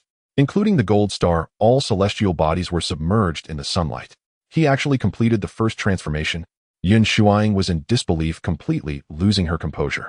The reconstruction and comprehension of celestial destinies were divided into 4 sections, with each 4 sections constituting a transformation. Completing the first transformation was akin to entering the threshold. The reconstruction requirements of the Celestial Palace were not high. There was no need to reach this level. Each celestial body corresponded to 3 celestial destinies, meaning that during the short time just now Chen Jin completed the reconstruction of 12 sections. The difficulty was several times greater than that of others. In exchange, the sun star seemed to break through the star map, invincible in the world. Under the sunlight, everything was reduced to dust. Meng Chuan and the others changed their expressions, simultaneously stepping back. Yun Shuang's face changed. This meant losing qualification and being unrelated to the Celestial Palace. Before setting off, she patted her chest and assured that she would definitely secure the Celestial Palace. Gao Shi, who had not yet departed, laughed heartily, stating that as long as it wasn't the Tianxuan Sect that secured the Celestial Palace, everything would be negotiable. The top of the celestial rankings indeed has some substance. As for Zhou Tong and the other disciples of the Fierce Sun Sect, they were overjoyed. At this moment, Chen Jin took control of all the celestial engravings on the star map, including Xiaolan's gold star engraving. Xiaolan thought he was blaming her for collaborating with the Tianxuan Sect. She quickly realized otherwise. Chen Jin began to continue the reconstruction, aiming to complete the first transformation of the other 6 celestial bodies. If he succeeded, it would not merely be the restoration of the Celestial Palace, but rather its transformation. He is definitely not at the early stage of foundation establishment. He must be at the peak or completion. You Fierce Sun Sect are cheating, Yun Shuang exclaimed excitedly. She could not accept that someone could possess such exceptional talent. If she were to find out that she had rejected such a genius, she couldn't imagine what her reaction would be. Without clear rules, what is there to say about cheating? Don't be a poor loser, Gao Shi remarked sarcastically. Poor loser? Am I a poor loser? Yin Shuang laughed in anger, forcibly controlling her expression, her gaze fixed intently on Chen Jin. The moment Chen Jin took over the 7 major celestial bodies, the celestial palace behind him had already returned to its original state, with those floating fragments restored to their positions. After Chen Jin began the impossible reconstruction, the celestial palace erupted with 7 dazzling beams of light, continuously ascending to connect with the heavens. The celestial palace rose into the sky, transforming into a colossal edifice. Xiaolan, Yun Shuang, and Gao Shi felt as if they were standing beneath a giant. Incredible! Xiaolan exclaimed sincerely. The 7 major celestial bodies were all completed in their first transformation, with no pauses or obstacles in the process. Observing his skillful demeanor, it was as if he had done this 1,000 times before. In the moment of success, the 7 beams of light converged at the center, shooting straight into the sky. The entire firmament of the spirit realm faded in color. Everyone looked up to see it. A spirit-grade celestial palace. Whose handiwork is this? Many were curious, pondering various names, all prominent figures from the mountains. The celestial palace is classified by rank as human, spirit, earth, and heaven. The earth-grade celestial palace could no longer be opened, only the human and spirit grades remained. Foundation establishment cultivators resided in human-grade celestial palaces, while Tianxuan cultivators were in spirit-grade celestial palaces, a consensus in the spirit realm. The spirit realm's celestial palaces were in high demand. For every new one that appeared, Tianxuan cultivators would flock to them, eager to enter and cultivate. Meanwhile, on Chen Jin's side, Yin Shuang's full lips slightly parted. She mentally retracted her earlier statement about Chen Jin being at the later stage of foundation establishment. At this level, even a Tianxuan cultivator at the initial stage could not achieve. This top of the celestial rankings was indeed extraordinary. Thinking of this, Yun Shuang felt somewhat aggrieved. Why was such a person not more amiable, leading with a request to leave? She would be very willing to make friends with such a person. Not just her, but Gao Shi from the Divine Martial Sect felt the same. The spirit-grade celestial palace controlled by the Divine Martial Sect had true disciples queuing to enter. The one before them was still empty, with plenty of space available. Despite being restless, Yun Shuang and Gao Shi did not attempt to forcefully seize it. If Chen Jin became the master of the celestial palace, it would collapse again once the spiritual entity shattered. Seeing that it was almost time, Yun Shuang twirled her hair, wanting to strike up a conversation. However, Chen Jin didn't even glance at her as he entered the celestial palace. Xiaolan and the others were anxious. Although they had initially agreed to collaborate, the spirit-grade celestial palace felt somewhat extravagant for them. What are we waiting for? Only when Chen Jin's voice reached their ears did they hurriedly rush inside. The 2 gates returned to their original positions, blocking the Tianxuan Sect and Divine Martial Sect from entering. They stared at each other, utterly perplexed. The most awkward part was that many had arrived here first, including several Tianxuan cultivators. Senior brother Gao, what is happening here? A Tianxuan cultivator inquired. Gao Shi could only brace himself and answer. After he finished speaking, the reaction from the newcomers was considerable. They all spoke at once, confirming what they had heard. A foundation establishment cultivator reconstructed the celestial palace, directly reaching the spirit-grade celestial palace. Are you joking with me? Some Tianxuan cultivators were furious, feeling they had been made a fool of. This person is the top of the celestial rankings. Gao Shi could only reveal this point. Oh, everyone elongated their words, feeling that this made sense. The top of the celestial rankings, which changed only once in decades, must be extraordinary. Following that, they also learned that the top of the celestial rankings was actually a disciple of the Fierce Sun Sect. The little western heaven couldn't seal the true great sage. The Fierce Sun Sect has produced a true prodigy. A Tianxuan cultivator from the Tianxuan Sect teased. Why are you all standing outside? Did you not establish a good relationship with him? Others were confused. There were still many positions in the Celestial Palace, yet Yun Shuang and Gao Shi were blocked from entering. Yun Shuang and Gao Shi felt awkward. They hadn't realized Chen Jin had such great capability and hadn't taken the top of the celestial ranking seriously. You all just watch me. The Tianxuan cultivator from the Tianxuan Sect shook his head confidently and walked towards the Celestial Palace. Senior brotherly. Gao Shi thought of Chen Jin's personality, wanting to remind him, but not knowing how to say it. This senior brotherly approached the main gate of the Celestial Palace and said, You right. Your senior sister from the Fierce Sun Sect is the Dao partner of my senior brother from the Tianxuan Sect. We are all family. Get lost. Before he could finish speaking, an impolite voice from inside interrupted. Senior brother Li's expression froze. What was going on? Gao Shi nearby couldn't help but chuckle. What did he say? This top of the celestial rankings did not care who you were. Let's go. Yun Shuang was unwilling to stay here any longer and led Ming Chuan and the others out of the spirit realm. Within the Sun Palace there lay an empty expanse devoid of even a single pillar. The ground was adorned with a brilliant star map with the 7 celestial bodies encircling a central ring. Chen Jin, as the master of the Sun Palace, presided over the golden sun and the sun itself, thus the 6 types of celestial fates corresponding to the central ring were spectacular. The disciples of the Fire Sun Sect, including Xiaolan, were also able to benefit here.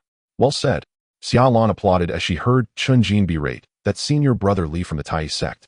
It turned out that the senior sister of the Fire Sun Sect was indeed the companion of a true disciple from the Tianxuan Sect.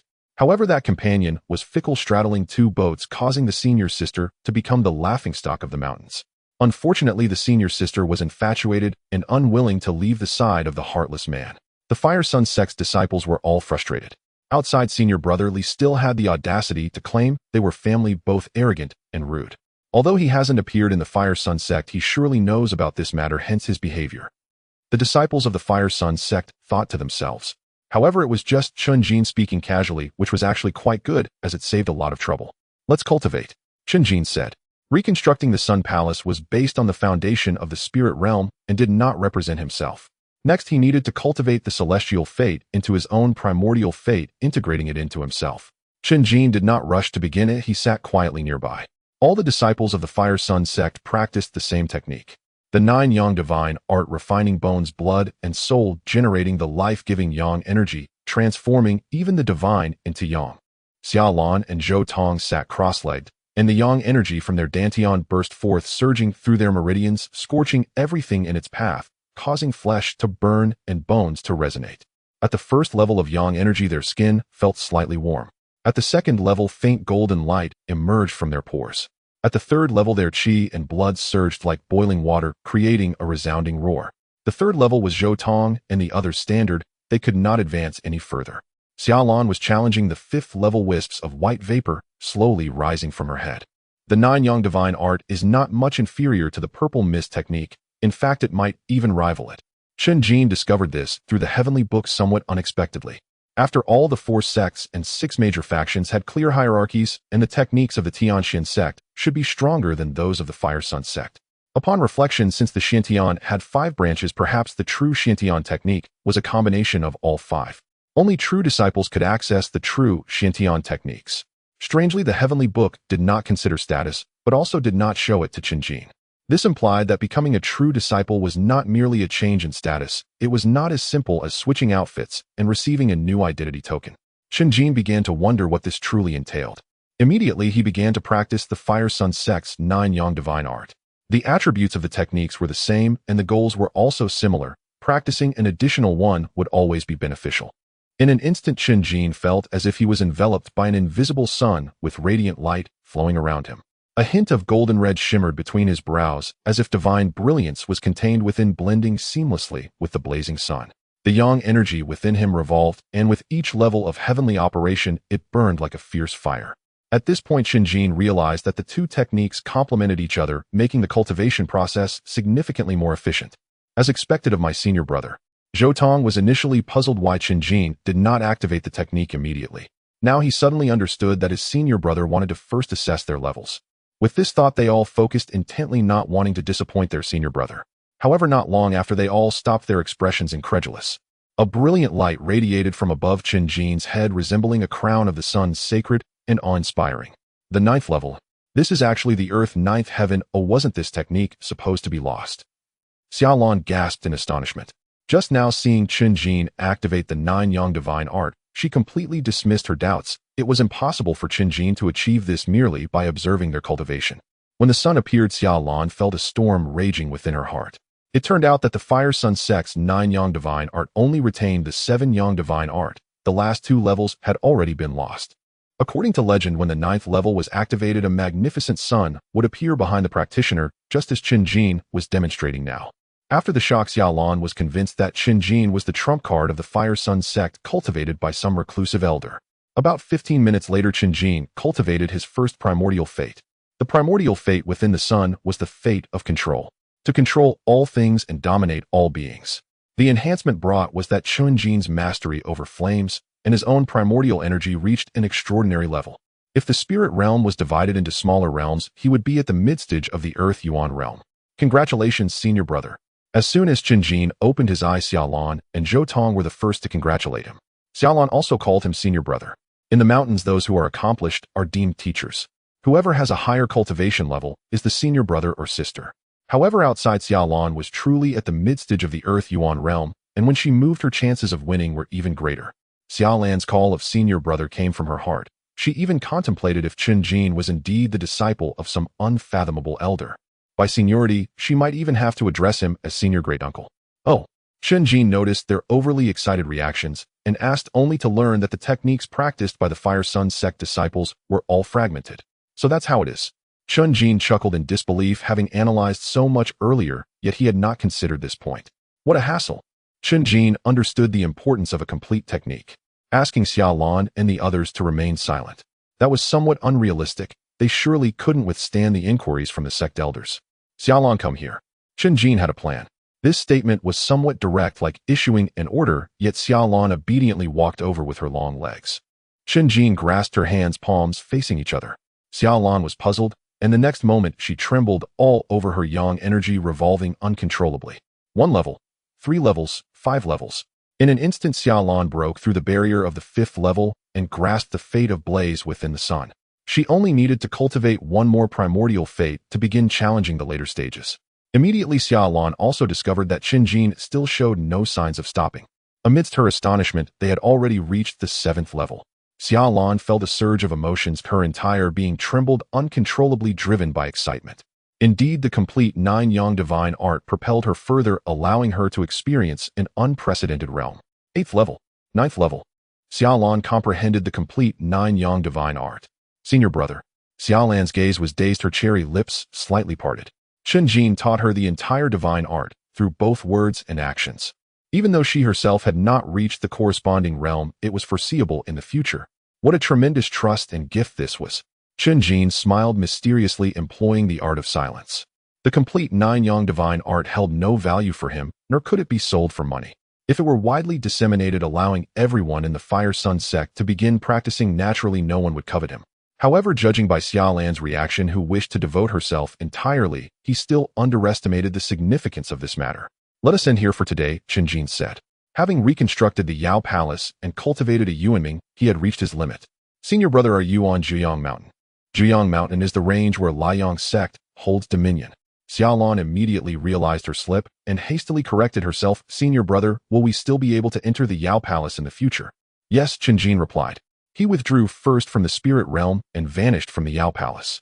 With its master gone, Xiaolon and the others were forced to leave as well. Next time they entered the spirit realm, they would only appear outside the Yao Palace. Liang Sect, Tianyang Peak. At the summit, the sky burned with rosy light, crimson clouds like living fire, as if true yang were ablaze. In the next instant, golden radiance burst forth, heat rolling like a tide. 7 layers of fire patterns spun and flowed in the air, coalescing into a blinding, illusory sun. The sect master Yue stepped out with steady hardened features and a gaze as deep as an abyss. Yue suddenly halted, seeing the supreme elders lined on either side, their expressions solemn. For the first time, all four supreme elders had gathered together. Having been in seclusion for many days, Yue assumed some great event had occurred at such a display. Elders, what has happened? He asked.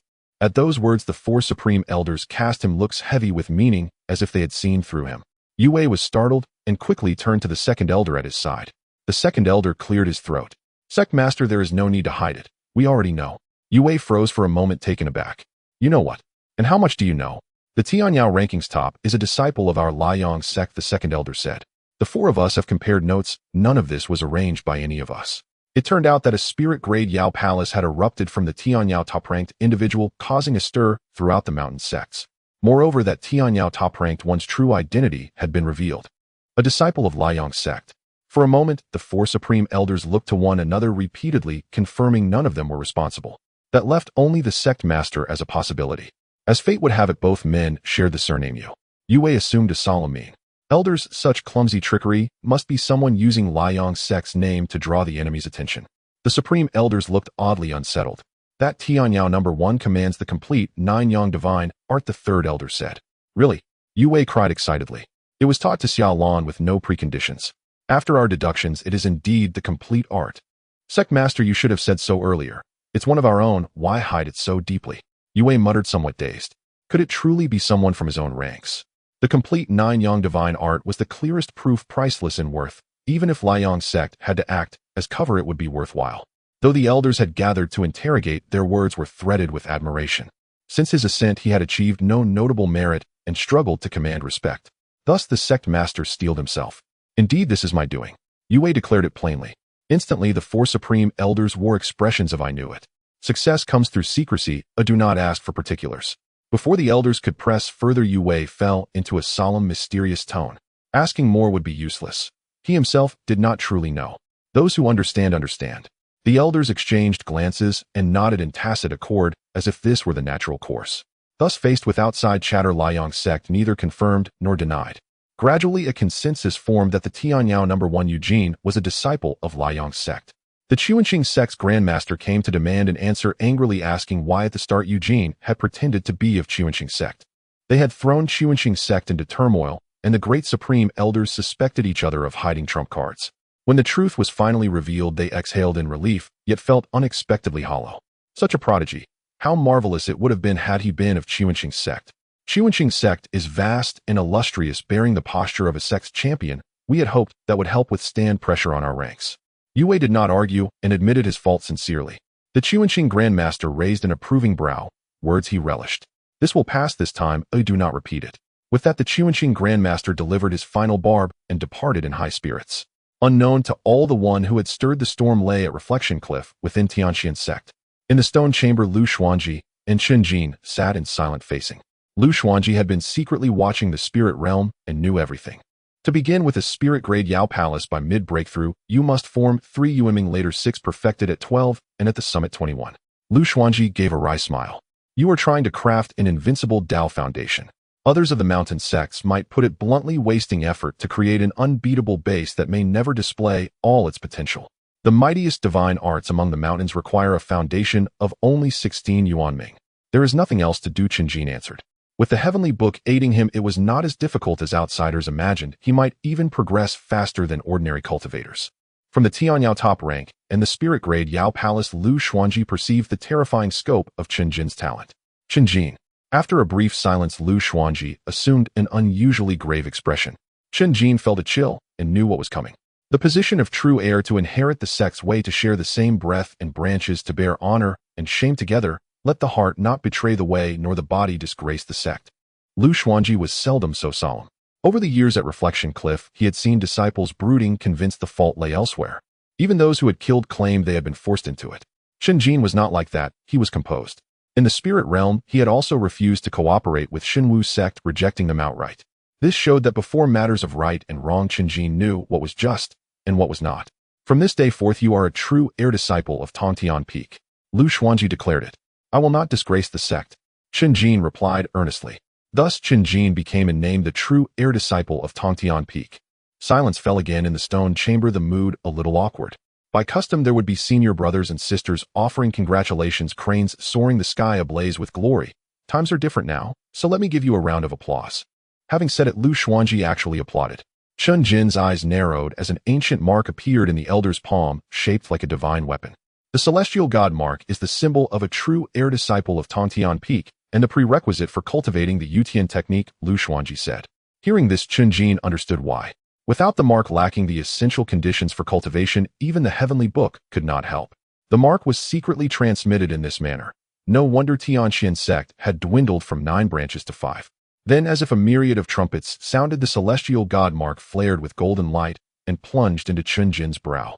He felt a strand of gold explode outward, faintly manifesting countless illusory divine weapons. Swords, blades, spears, halberds, hammers, and more. Are these the 10 celestial armaments? Chen Jin looked at each in turn. Every one shone with cosmic splendor, its aura sweeping through heaven and earth.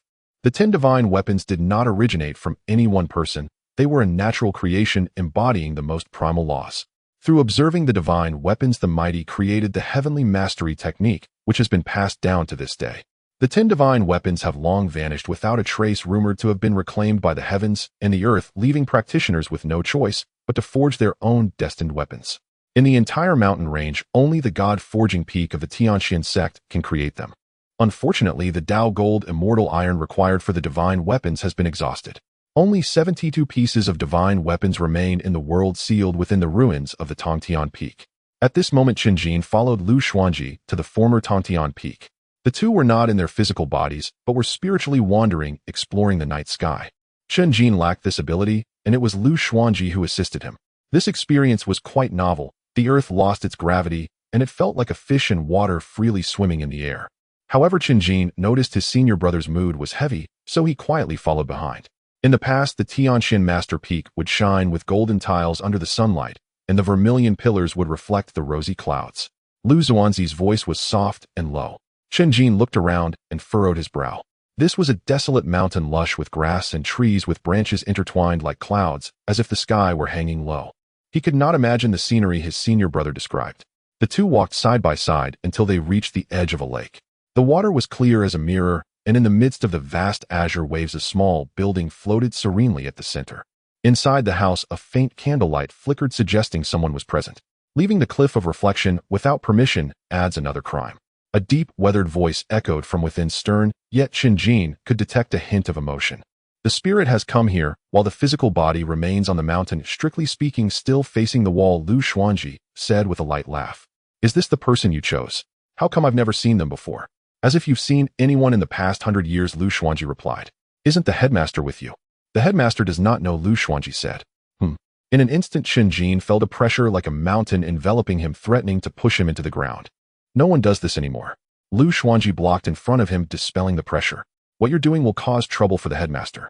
The inheritance of Tianxuan Peak lies with me. I choose whom I will. It has nothing to do with him, Lu Xuanji declared. Do as you wish. The candlelight in the room extinguished, and no further sounds followed. The next moment, a low rumbling sound emanated from the depths of the water, and the calm surface of the lake became tumultuous.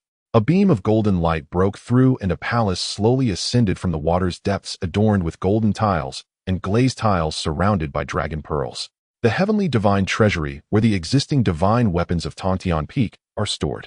As he spoke, the doors of the heavenly divine treasury opened, and dazzling light enveloped the two. Chen Jin's vision blurred, and in the next moment, he found himself within the treasury. Inside, the space was layered like an illusion, one layer after another, as if it contained the universe. 72 divine weapons floated in various places, their cold light shimmering with continuous ringing sounds. Chen Jin was dazzled, unable to take it all in. Let's begin, Lu Xuanji said.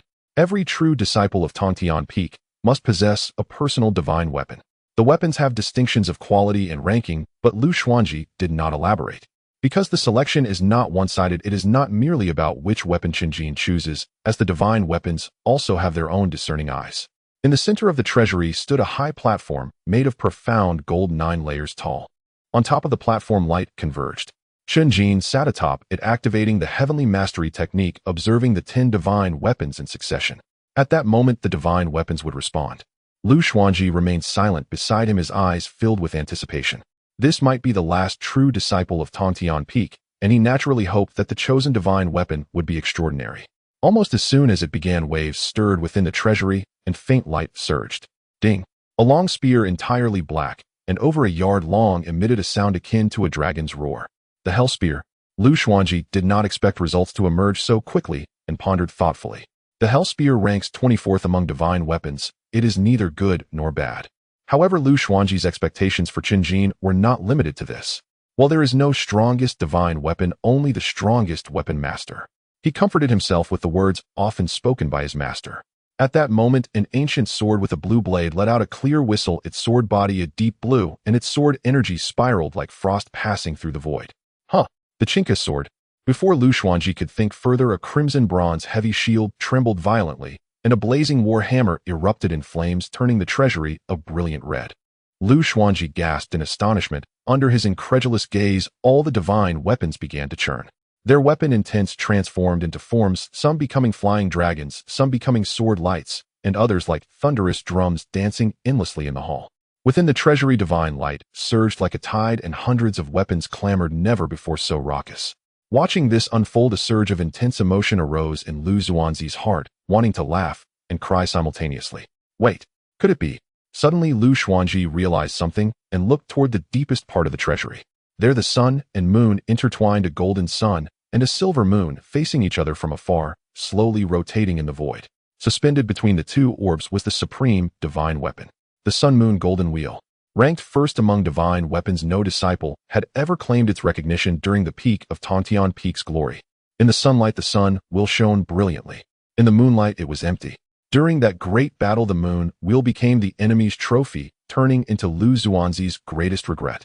Lu Xuanzi's pupils constricted suddenly. The golden radiance of the sun and moon trembled gently, a faint intertwining of golden and silver light, as if opening its eyes slowly, gazing at the young man on the platform. In the next moment, not only did the treasury experience an anomaly, but even outside, the night sky was abruptly swallowed by a golden fire wheel, its brilliance dazzling, as if it were daylight. Why hasn't the rooster crowed at dawn? Today we're cooking soup with chicken. Many disciples awoke in a daze, preparing to start a new day. Only after stepping outside did they realize something was amiss. The sun overhead was clearly not right. The flames blazed fiercely, and the young generation was left dumbfounded, completely unaware of what was happening. The great elder and those with higher seniority felt a tumultuous wave in their hearts. Has the one with the surname Lu finally figured it out? Where did this inheritor come from, capable of gaining the recognition of the Sun-Moon Golden Wheel? In the treasury, an additional figure appeared. It was the elder who had previously said, "Do as you wish." His face was filled with shock and excitement, and even the air of decline around him had dissipated significantly. The sun wheel had already reached Chen Jin's side, its sunlight swirling, appearing impatient. "Did you see? This is the inheritor I chose. Does the headmaster still need to agree?" Lu Xuanji said excitedly. "I thought you were aware that your time was short, and in a desperate bid, you randomly found someone to please the headmaster. How is that possible?" "I meticulously selected this person, having expended countless efforts," Lu Xuanji said with confidence, his face brimming with pride. "Weren't you always at the cliff of reflection? Where did you find the time to select carefully?" Elder Mo was not so easily persuaded. "That's none of your business." Lu Xuanji waved his hand, unwilling to discuss the details. On the high platform of the treasure vault, a dazzling light shone. Chen Jin gazed fixedly at the sun ring, a divine weapon forged entirely from the golden flames of the sun. Its shape resembled a curved sword akin to the arc of a blazing sun, its brilliance condensed. With a thought, the sun ring slowly unfurled, straightening until it transformed into a single-edged longsword. Radiating with the brilliance of golden sun flames, it was exceptionally extraordinary. Chen Jin reached out to grasp it, only to find his hand passing through empty air, realizing he currently lacked a physical form. However, at the moment his arm passed through the sun ring, a violent tremor shook his mind. The sun ring soared upward, bursting out of the treasure vault, tracing a magnificent light trail above the mountains. In the end, all the brilliance converged, and darkness once again enveloped the earth. It was as if the lights had been suddenly extinguished, leaving everyone unable to see anything. The sun ring silently merged into the thought reflection cliff, precisely locating Chen Jin's true body and entering his being. Chen Jin opened his eyes, his gaze ablaze with flames. The figure in the treasure vault vanished amidst the flames. Inside the vault, Lu Xuanji knew this was the consciousness returning to the body and felt no concern. Suddenly, he felt a sense of urgency and left the treasure vault with the old man. Within the lakeside cottage, an imposing figure appeared, a middle-aged man standing tall like a spear. "Master, The old man identified the person who was indeed the current master of the Tianxuan Sect. Lu Xuanji showed no response, merely standing there. Uncle Master. The Tianxuan master spoke first. Lu Xuanji slightly nodded, acknowledging him. The sun and moon golden wheel is a divine weapon. The moon ring resides in the forbidden area of the Tianxuan Sect, and they must know that there is a successor at Tongtian Peak. The Tianxuan master said, "What? Are you afraid? Do you want me to surrender the sun ring? To show our peace?" Lu Xuanji replied. The Tianxuan master did not get angry. Instead, he asked, "Then what are your plans, Uncle Master? Do I look like someone who has plans?" Lu Xuanji questioned. This was the truth. He had no idea that Chen Jin would acquire the recognition of the sun and moon golden wheel. The sun ring and moon ring are a pair. One can imagine that the moon ring had also erupted with anomalies earlier, attempting to fly out from the forbidden area of the Tianxuan Sect. The Tianxuan Sect would never allow such a thing to happen. The moon ring essentially serves as a hostage, determining the upper limit of the Yutian inheritance of the Tianxuan Sect. Furthermore, the Tianxuan Sect will not take this lightly once they know that someone is inheriting the Yutian legacy. Uncle Master, I initially planned to let the divine mark be passed down, taking a long-term view and waiting for the right moment. The Tianxuan master stated. The divine mark does not represent the sun and moon golden wheel. The master originally intended to find someone to inherit the mark while casually searching for a divine weapon, preparing for future eventualities.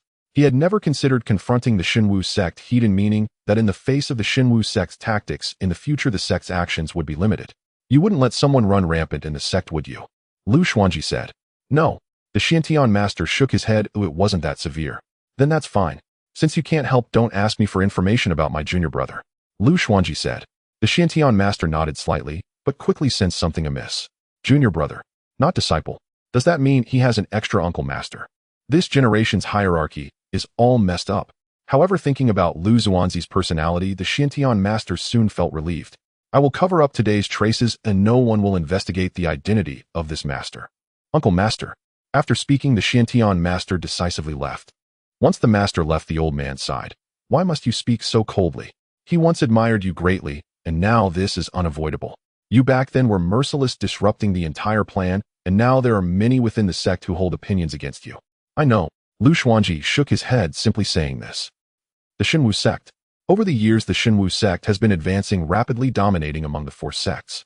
The disciples of the sect have been behaving tyrannically outside, boasting that apart from the three sects, they regard no one with respect. But at this moment, the Tianxuan disciples were not their usual arrogant selves. Each one was anxious, focusing on the same direction. In the forbidden area of the back mountain. Just moments ago, two bright moons appeared in the night sky, standing off against each other. The protective array of the mountain fully activated, layers upon layers of barriers enveloping the entire mountain range. Those unaware would think a great enemy was invading. Immediately after, terrifying noises erupted from the forbidden area, as if a giant dragon were breaking free from its restraints. The ground shook, and several peaks collapsed. The disciples at least saw the figures of three supreme elders, showcasing the seriousness of the situation. Fortunately, the situation did not worsen, and regardless of what was in the forbidden area, the sect had already controlled it. At this moment in the Martial God Hall, the master of the Tianxuan Sect and the supreme elders gathered here, each with serious expressions. The disturbance caused by the moon ring indicates the talent of the disciple who recognized it. In the misfortune, there is a blessing. The moon ring is in our possession, locking down that person's upper limit. The Tianxuan Sect is unyielding, attempting to reactivate Tongtian Peak. The elders were all indignant, feeling this was an affront from the Tianxuan Sect. Fortunately, they had the moon ring under control, equivalent to controlling the lifeline, giving them the advantage. Issue a message to the outside. On the day of Luo Yu's coming of age, hold a grand sword forging ceremony. The master of the Tianxuan Sect directly announced a decision, his face stern, his brows sharp as blades, his demeanor unyielding. In other sects, masters would speak with respect and seek opinions from the supreme elders. In the Tianxuan Sect, however, this master's words were like orders, as unyielding as a mountain. Excellent. The elders present immediately agreed with this decision. Luo Yu was the master's beloved daughter, the pride of the sect. The so-called Comingafage Day is the day she turns 18. The master had always been thinking of melting down the moon ring to forge a new sword as a Comingafage gift for his daughter. Now, with the inheritance of Tongtian Peak reappearing, it was a perfect opportunity to force her to reveal herself, killing two birds with one stone. If she does not come, then she will just have to watch them melt down the moon ring. If she comes, then she won't be able to leave. Just at that moment, Luo Yu arrived at the Tianxuan Hall, dressed in light purple gauze, her garments fluttering. Her face was extraordinarily beautiful, exuding an innate arrogance. When the corners of her lips curved upward, it resembled an iced lotus blooming atop a cold mountain. "Father, what just happened in the forbidden area?" Luo Yu inquired. The master of the Tianxuan Sect briefly recounted the events. "They dare to covet my sword." Luo Yu raised an eyebrow, her face filled with anger. She had been longing for an exceptional sword for a long time. Her father had promised her that he would forge a new sword from the moon ring. The moon ring contained the legendary Dao Gold Immortal Iron, which was extraordinarily precious. To Luo Yu, the moon ring was something that belonged to her family. Hearing it had nearly been stolen, she was especially furious. Upon hearing about the sword forging conference, her eyes lit up, nodding repeatedly. That girl did not want to be in the spotlight on her birthday. If it was simply because of her birthday, it would be inappropriate to invite various factions. However, the sword forging conference was different. "If anyone dares to come, I will stab him with the sword, making him regret coveting my belongings." After speaking, Luo Yu coldly snorted. At the cliff of reflection inside the stone chamber, unaware of the turmoil outside, Chen Jin's thoughts were entirely focused on the sun ring, akin to a child captivated by a beloved toy. The circular shape could strike enemies from a distance, centered around Chen Jin, within a radius of 10 zhang, more formidable than flying swords. Coincidentally, the mastery of the Yu of Yuanming was a prerequisite for using the sun ring. In its straight blade form, it resembled an unparalleled sword, allowing the full display of the 7 stars sword technique. When not in use, the sun ring could be retracted into his dantian. Moreover, the sun ring was not a cold, lifeless object. Chen Jin could sense its emotions. Initially, the sun ring was exuberant, then it turned sorrowful, and finally it expressed indignation. The sun and moon golden wheel was a pair only when the two rings combined could it be deemed a golden wheel. Chen Jin could also sense the general direction of the moon ring calling out to him with a sense of urgency. At this moment, Lu Xuanji returned to the stone chamber. Before Chen Jin could speak, he raised his hand to unfold a special talisman with runes twisting like snakes, golden light flickering. Transformation talisman. Lu Xuanji gently shook it, and the talisman fluttered in the wind, transforming into a semi-transparent mask that adhered to Chen Jin's face. The runes rippled like water waves, and Chen Jin's face gradually blurred as his features began to change. Finally, it transformed into a handsome, yet unfamiliar countenance. But in the next moment, Chen Jin resumed his original appearance. "From now on, when you wield the sun ring, you will take on that form, and no one will recognize you," Lu Xuanji said. Chen Jin nodded, able to guess the reason. That battle years ago, the moon ring became a trophy of the divine martial sect. It truly is a twist of fate. "The divine martial sect will definitely take action, so you must conceal your identity," Lu Xuanji said.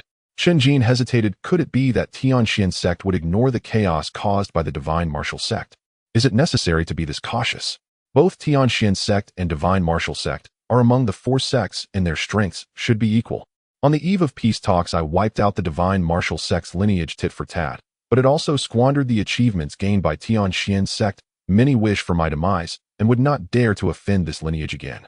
Lu Xuanji saw what he was thinking and sighed with a wry smile. In the great battle, all lineages suffered heavy casualties, and they finally persevered until the end. Just as victory was within reach, he intervened, causing them all to lose. Right and wrong, Lu Xuanji understood clearly, which is why he willingly faced the wall. Yet he had no regrets. "You are still Chen Jin, an inner disciple of Danxia Peak in name. It would be best if you could advance to a true disciple and obtain the divine fire mark of Danxia," Lu Xuanji said. Among the 5 lineages, Danxia Peak's attitude towards him was relatively mild. If Chen Jin became a true disciple of Danxia Peak, Tianxuan Sect would not stand idly by. At the very least, it would secure a lineage of support. "Senior brother, do all peaks have true disciple marks?" Chen Jin asked. "Yes, after all, the law is not lightly passed down." Chen Jin pondered. From his senior brother's words, it seemed that he still needed the help of the sect. Unfortunately, he lacked the ability to split his body, though otherwise he would gather all 5 lineages' true inheritance. "Take this time to master the 3 great Yuanming. I will help you choose an auspicious day," Lu Xuanji said. The Yuanming Chen Jin cultivated in the spirit realm must be elevated to the midstage through a selection ritual to be truly mastered. The more Yuanming one masters, the more complex the ritual becomes, and the greater the difficulty. But this was not something Chen Jin needed to worry about. That responsibility lay with his senior brother. Even if he found himself in dire straits, he would see it through. This was the responsibility of a senior brother. For the next 2 months, Chen Jin practiced in the Lingjiao Palace. During this time, disciples from the 3 sects and 4 schools gathered outside the Lingjiao Palace, eager to enter. Chen Jin completely ignored them, and over time people came to know that this top of the Tianjiao list was unapproachable and had a fiery temper. Only disciples like Xiao Lan from the Fierce Sun Sect were allowed to enter and exit the Lingjiao Palace. Chen Jin successfully mastered the 3 great Yuanming of the Sun, Yu Yin and Hui. Once he broke through to the mid-stage of the earth element realm, not only would he be able to unleash powerful yuan arts, but the might of the same yuan art would also surpass others. Additionally, using the sun ring would become even more intuitive. On this day, Chen Jin's 3 months of facing the wall came to an end. He followed the law enforcement disciple down the mountain, turning back occasionally to glance at the cliff. Initially, the days felt like years, but upon conclusion, he felt a sense of reluctance. What is there to miss about the cliff of reflection? The law enforcement disciple was curious. Other disciples, after finishing their wall facing, dashed out like untethered wild horses, while Chen Jin looked back every few steps. Chen Jin shook his head, saying little. His senior brother could not leave the cliff of reflection, but he carried the soul stone, allowing them to reunite in the spirit realm.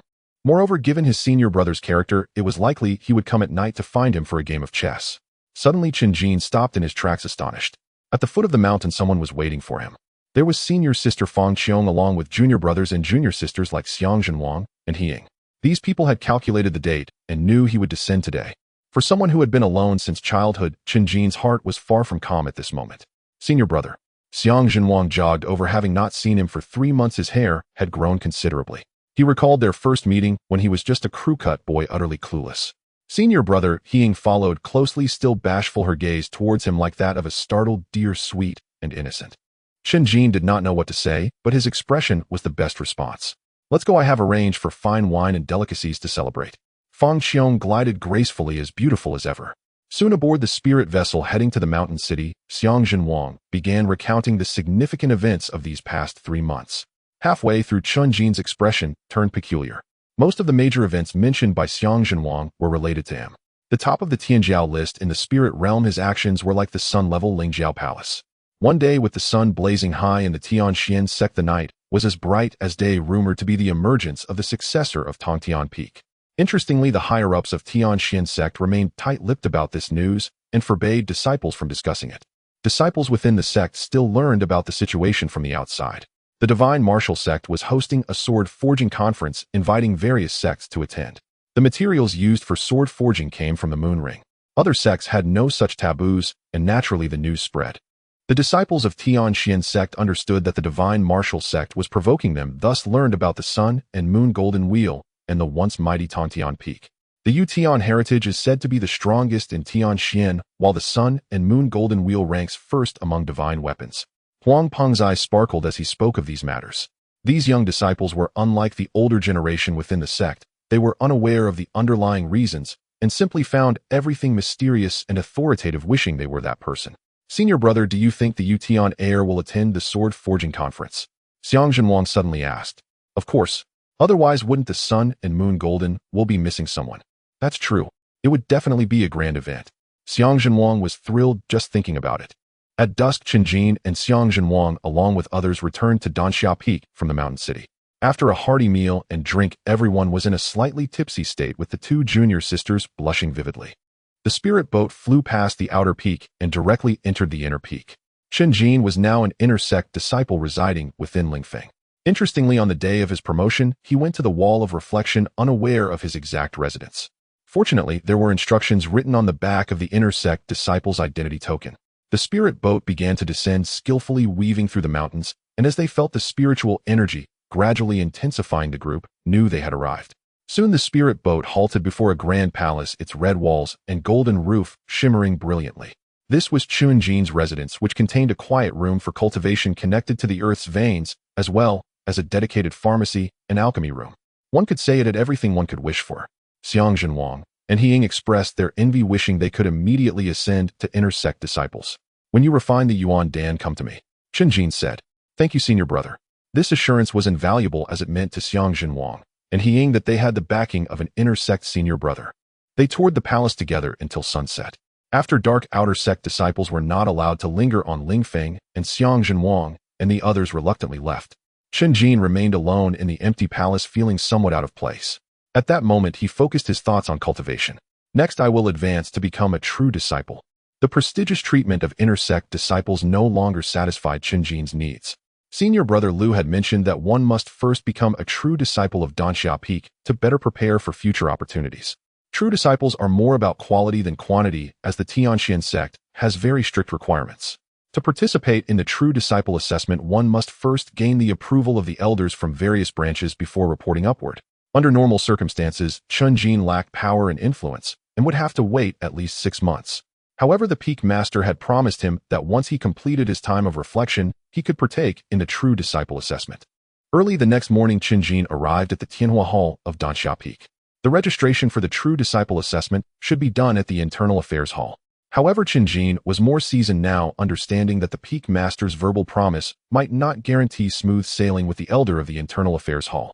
The elder of the Internal Affairs Hall might not be aware of this matter and could end up giving him the cold shoulder. The peak master was also not at Tianhua Hall, but the peak master's daughter Xiao Xiao was a disciple there. As soon as Chen Jin arrived at Tianhua Hall, Xiao Xiao happened to walk out from inside. Dressed in a red skirt, she was stunningly beautiful, exuding an innate grace. "Oh, it's you. You're Chen Jin, right?" Xiao Xiao was equally surprised to see him. Yes, Chen Jin nodded, indicating his purpose for being there. "Are you sure? The assessment content for each batch of true disciples is different, and this time the difficulty is unprecedented in the past decade," Xiao Xiao said. "Since my father has promised, you can use this opportunity anytime until the next batch." Chen Jin had already inquired, and the next batch would be next year, while this current batch would take place in 10 days. Has this year's assessment content been announced? Hearing her words, he was somewhat puzzled. The specific assessment content was different every year, and he had yet to learn what this year's assessment entailed. "It will be announced in the coming days." Xiao Xiao lowered her voice, her tone mysterious. "Let me tell you first, this time, the true disciple assessment for the 4 sects will commence at the same relic. Not only will you have to compete with the other 4 branches, but also face off against disciples from the other 3 sects." It was easy to imagine how unique this assessment would be. Regardless, Chen Jin was determined to participate. "Senior sister, please inform the peak master," Chen Jin said. Xiao Xiao furrowed her brows, slightly thinking that Chen Jin was ignoring her advice, which could be seen as foolishness. However, she recalled the day on Yunci Mountain when Chen Jin was the first to reach the summit. "All right, leave it to me. Perhaps you'll manage to impress others." Xiao Xiao smiled, revealing her white teeth. "Thank you, senior sister." Chen Jin returned to wait for news. He could not sneak in this time. He had to register to be assigned a task in order to participate in the assessment. "Father." Xiao Xiao hurried back to the cave realm, seeking out Peak Master Xiao Yang to convey the news. "Did you tell him about the differences in this assessment?" Xiao Yang asked. "I did, and he showed no fear at all. I believe he could succeed in refining the Xinyuan Dan," Xiao Xiao replied. The slots for true disciples were limited, and the 5 branches competed together. Having one more true disciple at Danxia Peak meant more resources in the future.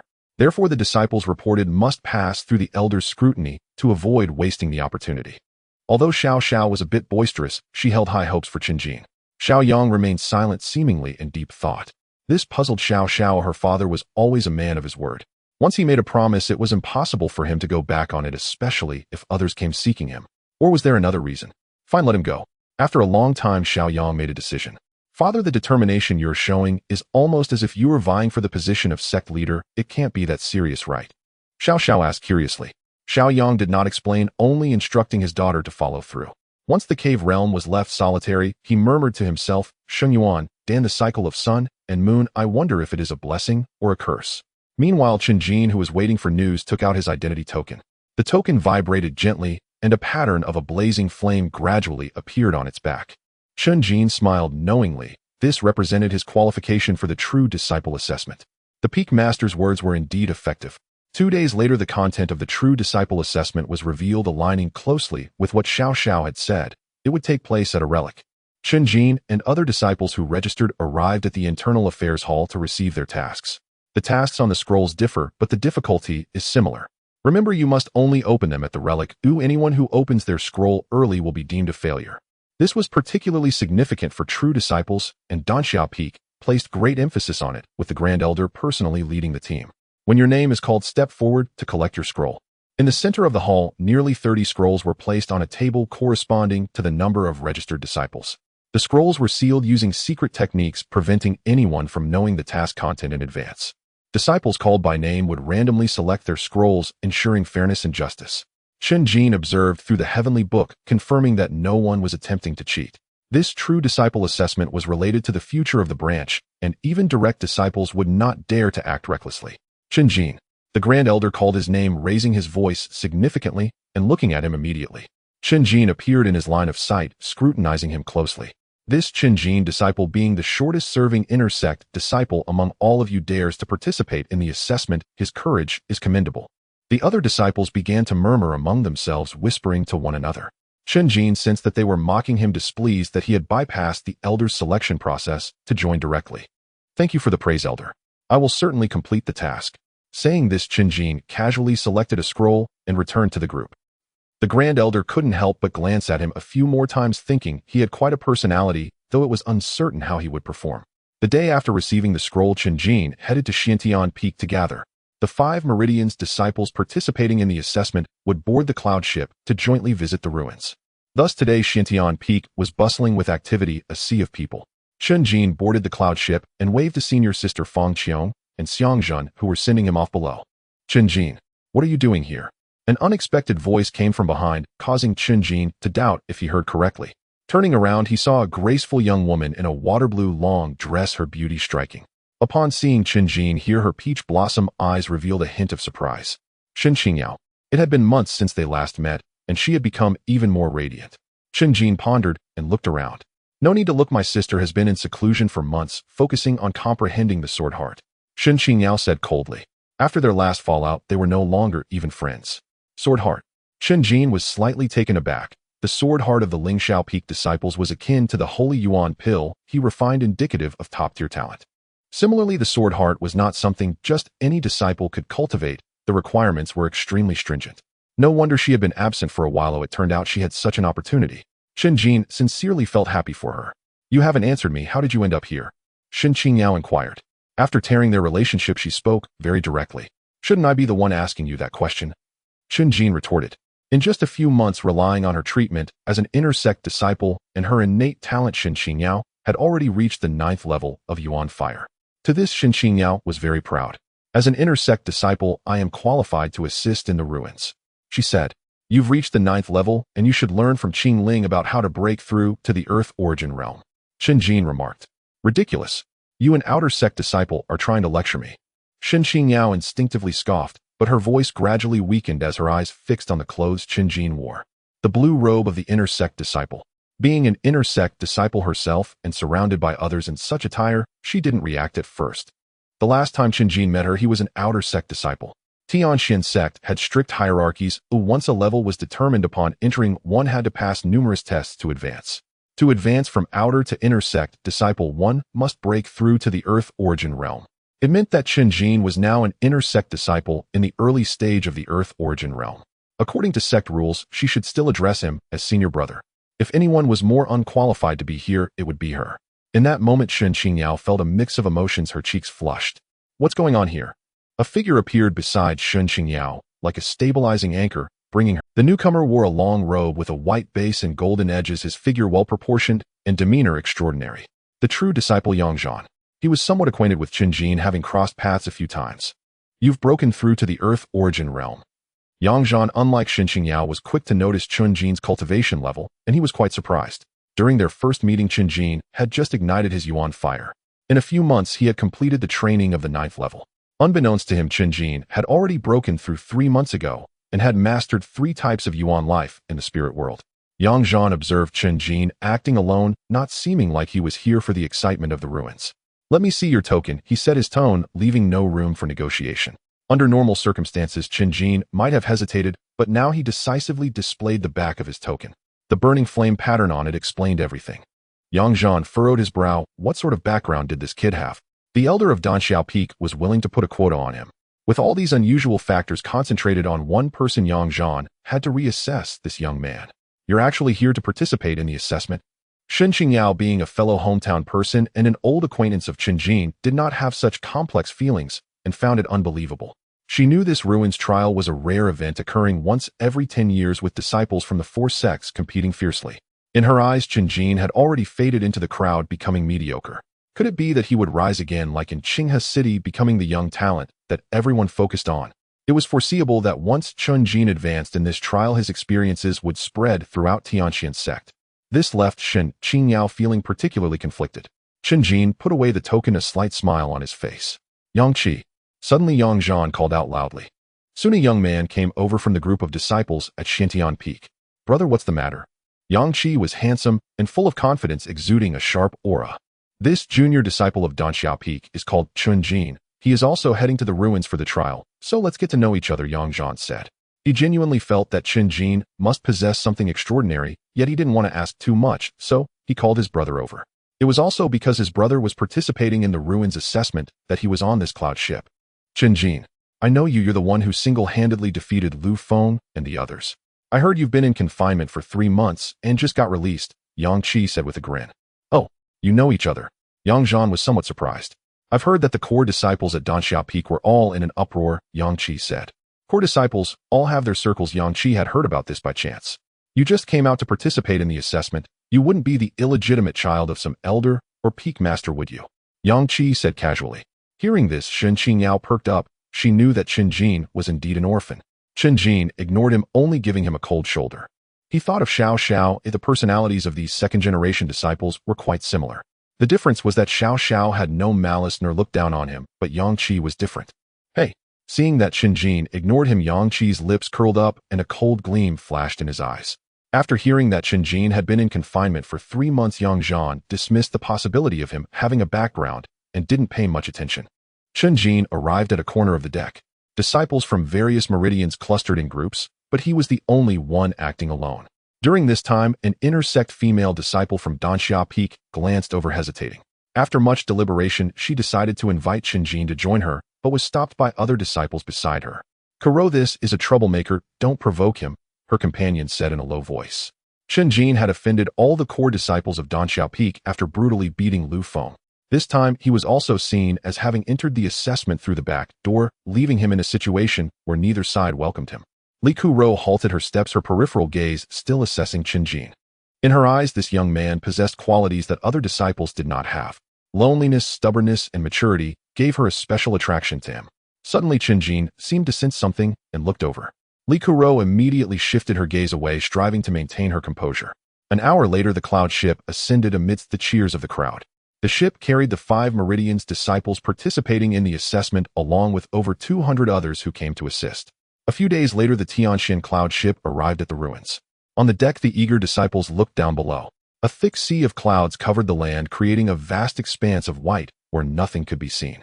Only the peaks of towering mountains broke through the clouds, stretching for thousands of miles and surrounding the ruins in a perimeter. Look at the area on the outskirts.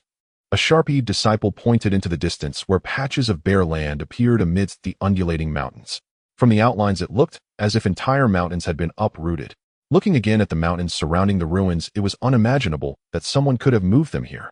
What kind of realm does one need to reach to accomplish such a feat of moving mountains, eh? At most, someone at the Qiyang realm could crush a mountain, but they couldn't possibly move it intact. Then it must be the Yang God realm. The last time the Yang God realm clashed was in that great battle 100 years ago. The disciples on the cloud ship gasped in astonishment, imagining the vast powers of the strong. The cloud ship began to descend, heading towards the summit of one of the mountains. On the mountain, there was a large area of houses comparable in scale to a town. People were active within, and their numbers were quite substantial. The ruins were opening with 4 gates for the true disciples' assessment, and others had come here for training. The Tianxian cloud ship landed against a mountain wall, the gangway parallel to the ground. Interestingly, the true disciples on the deck stood apart, forming a wall to block the other disciples. Subsequently, at their signals, several disciples from each lineage stepped out one after another to disembark. It's the Xiantian twin pearls, Li Jun and Lu Tian. They are said to have cultivated the profound heart secret technique, sharing a deep connection, making them invincible together. The Lingxiao 3 swords, masters of supreme sword intent, and the Chaoyang 4 heroes. As these groups of disciples appeared, a wave of discussions arose below. As one of the 4 sects, the Tianxuan Sect had a lineage of 1,000 years and had always been of great interest. Disciples who had made a name for themselves in the Duan realm were all elites among elites. After all these disciples had disembarked, Chen Jin and the other disciples stepped off the ship together. The grand elders of each lineage counted heads and began their final reminders of important matters. The entrance to the ruins is located on the cliff. Just jump down to enter. You needn't worry about falling to your death. The mist contains special energy that will transport you to various locations. The Grand Elder of Xiantian Peak had only said half of this when a shadow broke through the clouds, descending like a meteor. It was a massive warship, its entire body gleaming with a dark golden hue, sharp-edged and exuding an aggressive aura. A large golden flag flapped in the wind, depicting a rising sun. It's the Divine Martial Sect's Divine Martial Ship. Quick scatter. The cloud ship showed no signs of slowing down, nor did it dock at the mountain wall, crashing down on the mountaintop and crushing several houses. Flying stones erupted, dust swirling and causing chaos. Fortunately, they were all cultivators, and there were no casualties. With a loud crash, the gangway of the divine martial ship smashed to the ground, and a burly middle-aged man stepped down, his head full of fiery red hair, clad in battle attire, exuding a commanding presence. He was Wan Lishan, the Grand Elder of the Divine Martial Sect. Why are your eyes failing you? Your Divine Martial Sect's mountain is in the southwest. Why have you come crashing here? The Grand Elder of Xiantian yelled angrily. The ruins were surrounded by mountains, with each sect occupying a peak. What? Are you afraid of my Divine Martial Sect, thinking to avoid its edge? Wan Lishan's voice boomed like thunder, echoing in everyone's ears. This statement ignited anger in the Tianxuan Sect, and the atmosphere turned tense. If you're not afraid, it makes no difference where you enter, just that you'll be closer to my Divine Martial Sect. Wan Lishan, the Grand Elder of Xiantian, snorted coldly, waving his hand to signal others to remain calm. That's more like it. Wan Lishan waved his hand and said, time to disembark. Nearly 100 disciples of the Divine Martial Sect streamed out, one after another. Although they did not make individual appearances, some disciples still drew gasps from the crowd. Ascending Dragon Pattern. 7 Ascending Dragon Patterns. And 3 Cracking Sky Patterns. The clothing of the Divine Martial Sect disciples was not categorized by color, but by the sword patterns on their attire. Outer Sect disciples had a single sword pattern on the hem of their left sleeves, depicting a plain sword, unremarkable. Inner Sect disciples sported a crossed sword pattern located on their shoulders or chests. In the Divine Martial Sect, there were life and death trials, and with each trial passed, a sword pattern would be earned. The sect's ethos was represented by 4 words: wild, cruel, greedy, violent. They were not only ruthless towards their enemies, but also to their own. Countless Divine Martial Sect disciples perished each year in the life and death trials. The 5-sword Ascending Dragon Pattern, with 5 swords coiling upwards like dragons, indicated that one had passed 5 trials. The 6-sword Cracking Sky Pattern, with 6 swords piercing the heavens, was surrounded by patterns of thunder, fire, and clouds. This was also why these 9 disciples did not make individual appearances. Even among other disciples, they could still be recognized at a glance. Especially those 3 disciples with Cracking Sky Patterns, they exuded a significant sense of pressure. If one did not know they were from the Divine Martial Sect, they might think they were assassins from somewhere. Disciples of the Tianxuan Sect silently prayed not to encounter them inside. The disciples of the Tianxuan Sect are still too comfortable. It's time they witnessed bloodshed. Wan Lishan walked at the forefront, his eyes revealing a greenish flame as he swept over the disciples of the Tianxuan Sect. A large number of Tianxuan Sect disciples lowered their heads, with some tensing up, struggling to maintain their composure. Suddenly, Wan Lishan noticed a disciple standing there in boredom, unaffected by the atmosphere. Before he could scrutinize further, the Grand Elder of Xiantian waved his hand, and a pressure like a mountain and sea enveloped the area. Despite the fact that the disciples of the Divine Martial Sect were fierce characters, they could not withstand the difference in realms, and several even collapsed to the ground. Ha, don't be tense. Wan Lishan was the first to withdraw his gaze, dispelling his pressure. The Grand Elder of Xiantian snorted coldly, his gaze unfriendly. The disciples who fell just now need not enter the ruins. There were 7 Divine Martial Sect disciples who had collapsed earlier. Hearing this, they wore faces full of unwillingness, but obediently returned to the worship. The disciples of the Tianxuan Sect exchanged glances, wondering if it was really that unusual for the Diuan realm to be unable to withstand the pressure of the Qiang realm. Was this severity really necessary? By this standard, at least half of the Tianxuan Sect disciples who had lowered their heads earlier would be disqualified. Fortunately, their Tianxuan Sect had not yet gone so insane. Disciples of each lineage prepare to enter the ruins. Wan, if your Divine Martial Sect wants to enter from here, just obediently line up behind us, the Grand Elder of Xiantian said. No problem. Wan Lishan was quite agreeable this time, but his expression was uncomfortable. It was like a vicious wolf waiting to pounce. Then the disciples of the Tianxuan Sect jumped off the cliff one by one, following the order they had disembarked. After the Xiantian twin pearls, Ling Xiao 3 swords, and Chaoyang 4 heroes had gone down, the Grand Elder of Xiantian suddenly decided to have the other disciples wait for a quarter of an hour. This was to prevent the Divine Martial Sect from using any tricks, and to provide the 9 elite disciples with some buffer time. As for Chen Jin and the other ordinary disciples, they could not be accommodated. A quarter of an hour later, Chen Jin and the other disciples jumped off the cliff. Finally, Chen Jin sighed. This farce had nearly made him yawn. One by one, the disciples leaped from the cliff, their figures swiftly disappearing into the sea of clouds. The descent suddenly halted, and Chen Jin floated amidst the mist, feeling a chilling sensation enveloping his body. In the next moment, the other disciples transformed into points of light and vanished. Chen Jin realized something and prepared himself. With a buzzing sound, it was as if he had plunged into water and the scenery before him drastically changed. A primordial world suddenly came into view with rugged mountains and towering ancient trees. Streams cascaded down from high places, the water surging with mist and spiritual light. This sense of dislocation was not only spatial, but also temporal. It felt as though he had crossed the river of time and arrived in a distant prehistoric era. No wonder it's called a relic. Chen Jin understood the meaning of this name. It was in fact a small world seemingly forgotten by time, preserved in the primal atmosphere. Chen Jin took out a scroll, and within the relic the seal on the scroll shimmered brightly. He reached out and gently touched it, causing it to open by itself, revealing the details of his mission. Search for any one of the following: blaze gold, silver heartgrass, or divine bone wood. Below there were details of 3 heavenly materials, all extraordinary treasures hard to come by in the outside world. Chen Jin raised his eyebrows. This mission was tailor-made for the disciples of Tianxuan Peak and suited him perfectly. Finding things was his forte. Suddenly a piercing sound pierced his ears. It was as if someone was scraping a knife against hard stone with great force. The noise grew louder, and in the next moment a streak of silver light darted out from a pile of rubble. It was a gigantic centipede longer than a python, its entire body shimmering like silver covered with cold hard angles. The sound just now was produced by this centipede as it moved. A second-tier demon insect, silver sky centipede. The classification of insects and beasts ranges from 1 to 9, similar to the small realms within the grand realms of Yuan masters. Each tier is further divided into soldier, general, marquis, and king. This silver sky centipede is a second-tier insect general. It would pose a danger to someone in the early stage of Earth origin realm, and the standard response is to team up with 3 people. Chen Jin sheathed his spiritual sword, as weapons were not suitable for dealing with insects. At the moment the silver sky centipede charged at him, he punched towards the adjacent granite. The granite shattered into pieces, fragments flying out engulfed in roaring flames. Each piece of stone shot like arrows, piercing through the body of the silver sky centipede and igniting it. After struggling on the ground for a while, the silver sky centipede ceased its movements, turning into charred remains. Although Chen Jin was confident when he struck, he did not expect it to go so smoothly.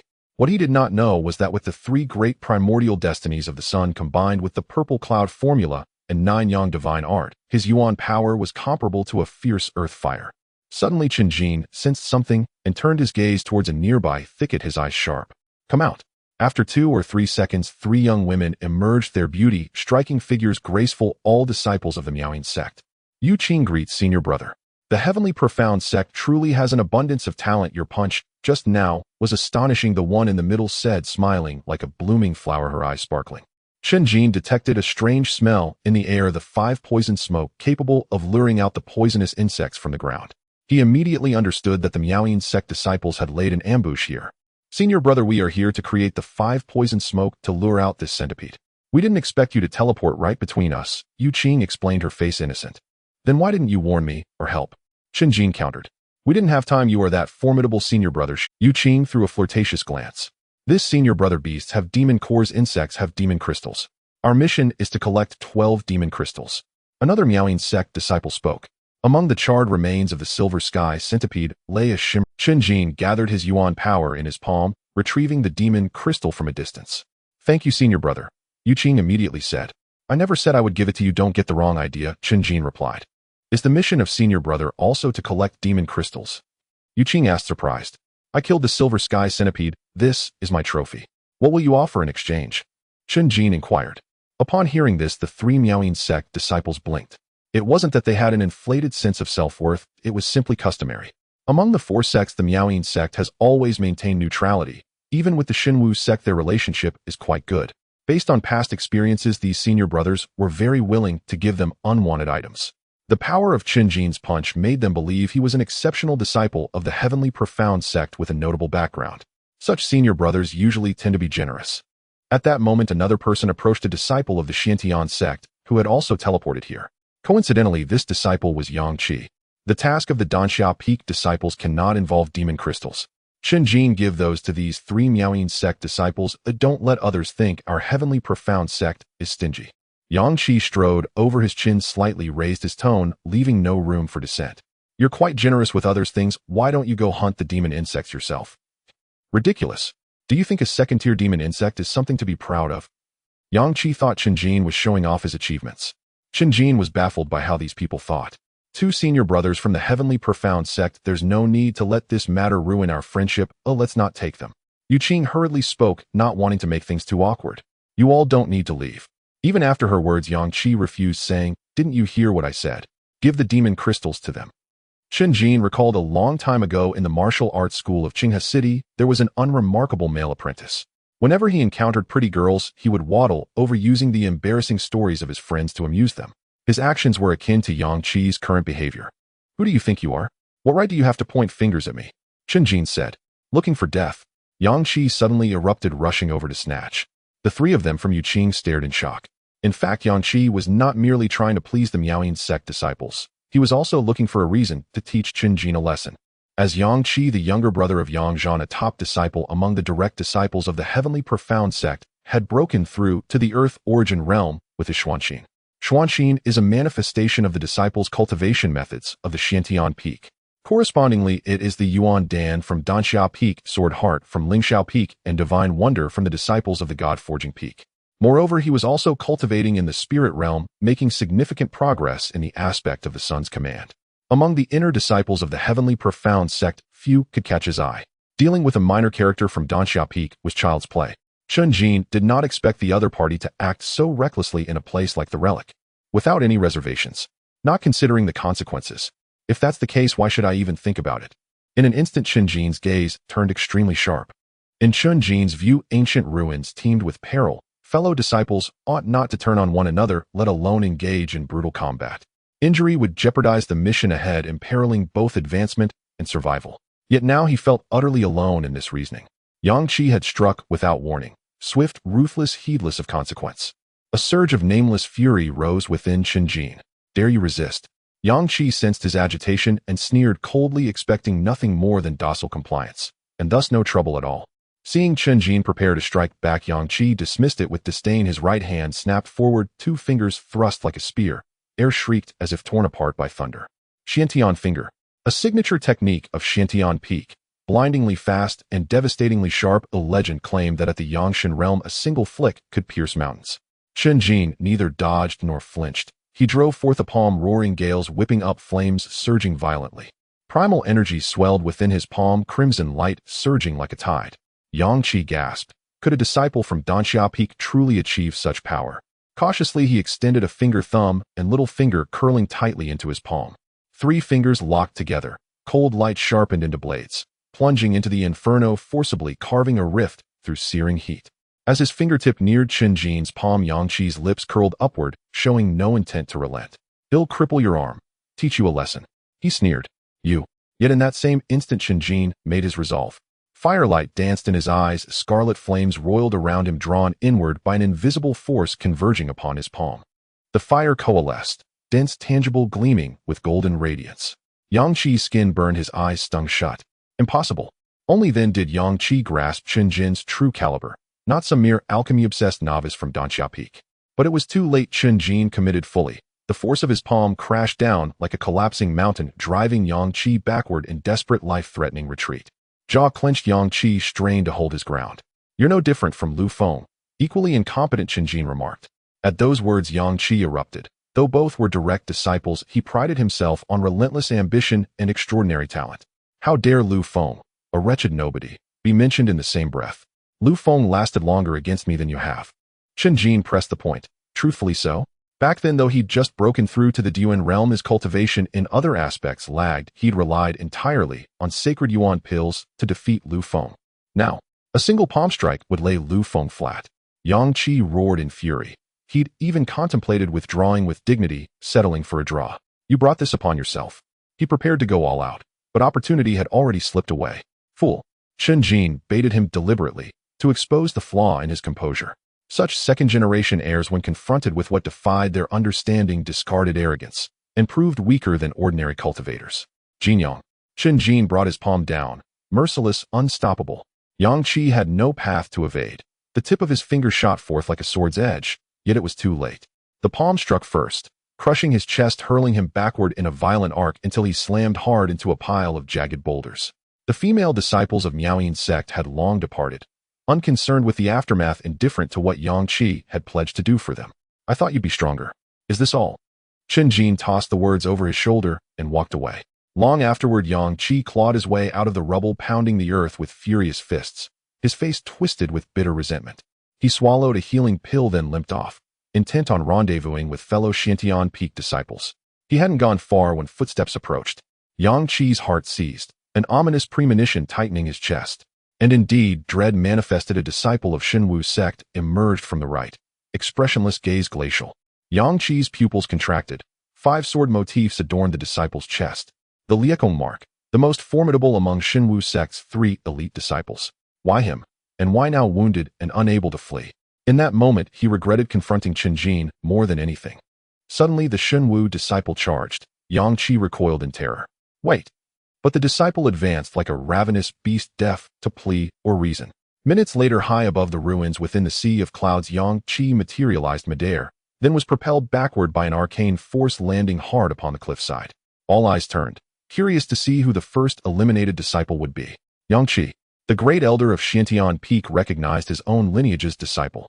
From Tianxuan Sect, one Lizhan burst into mocking laughter. Yang Zhan's brow furrowed. He'd come for his younger brother only to witness his abrupt, ignominious exit. Yang Qi stared blankly, realizing his wounds had vanished, understanding at last the ruin's nature. Elder, Chen Jin betrayed our brotherhood. He injured me, leaving me defenseless against Tianxuan Sect's disciple. Yang Qi wailed, rushing forward to lodge his complaint. Before the assembled crowd, he could not bear being the first failure, so he cast blame squarely upon Chen Jin. And truthfully, had Chen Jin not struck him, he might at least have escaped. Who is Chen Jin? The great elder of Xiantian Peak had never heard the name. Accusers bear equal guilt. Think carefully before speaking. The great elder of Danxia Peak stepped forward. He remembered Chen Jin vividly.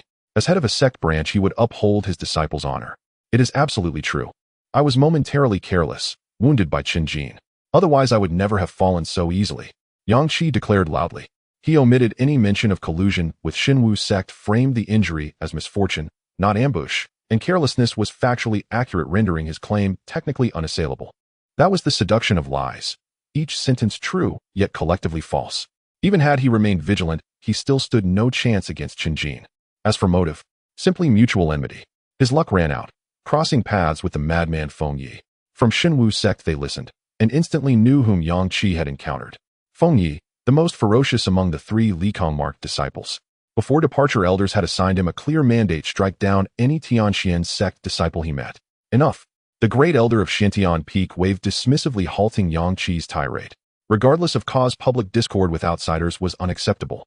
Yet this spectacle etched the name Chen Jin indelibly into every witness's memory. Yang Qi strode sullenly toward his elder brother, humiliation burning in his eyes. Tell me the truth. What really happened? Yang Zhan murmured low. I simply disliked him.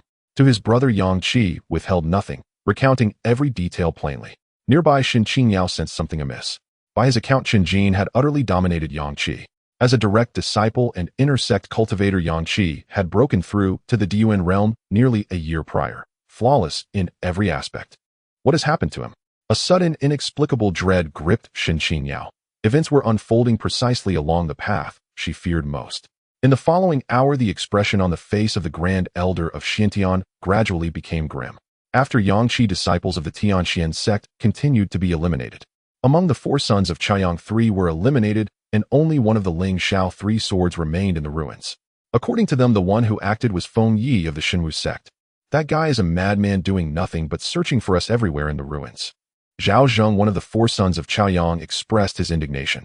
The Grand Elder of Chaiyang signaled him to calm down because Zhao Zheng and 2 others had been defeated by Feng Yi at the same time.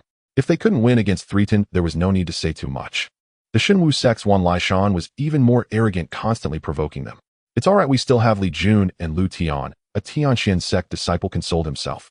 The status of the Xiantian twin pillars in the hearts of Tianxuan Sect disciples was no less than that of Feng Yi in the Tianxuan Sect. However, the Grand Elder of the 5 Veins was not so optimistic. The Tianxuan Sect had not only Feng Yi but also 2 disciples of the Split Void pattern and several disciples of the Rising Dragon pattern. Which of you from each vein can go find Li Jun and Lu Tian to meet?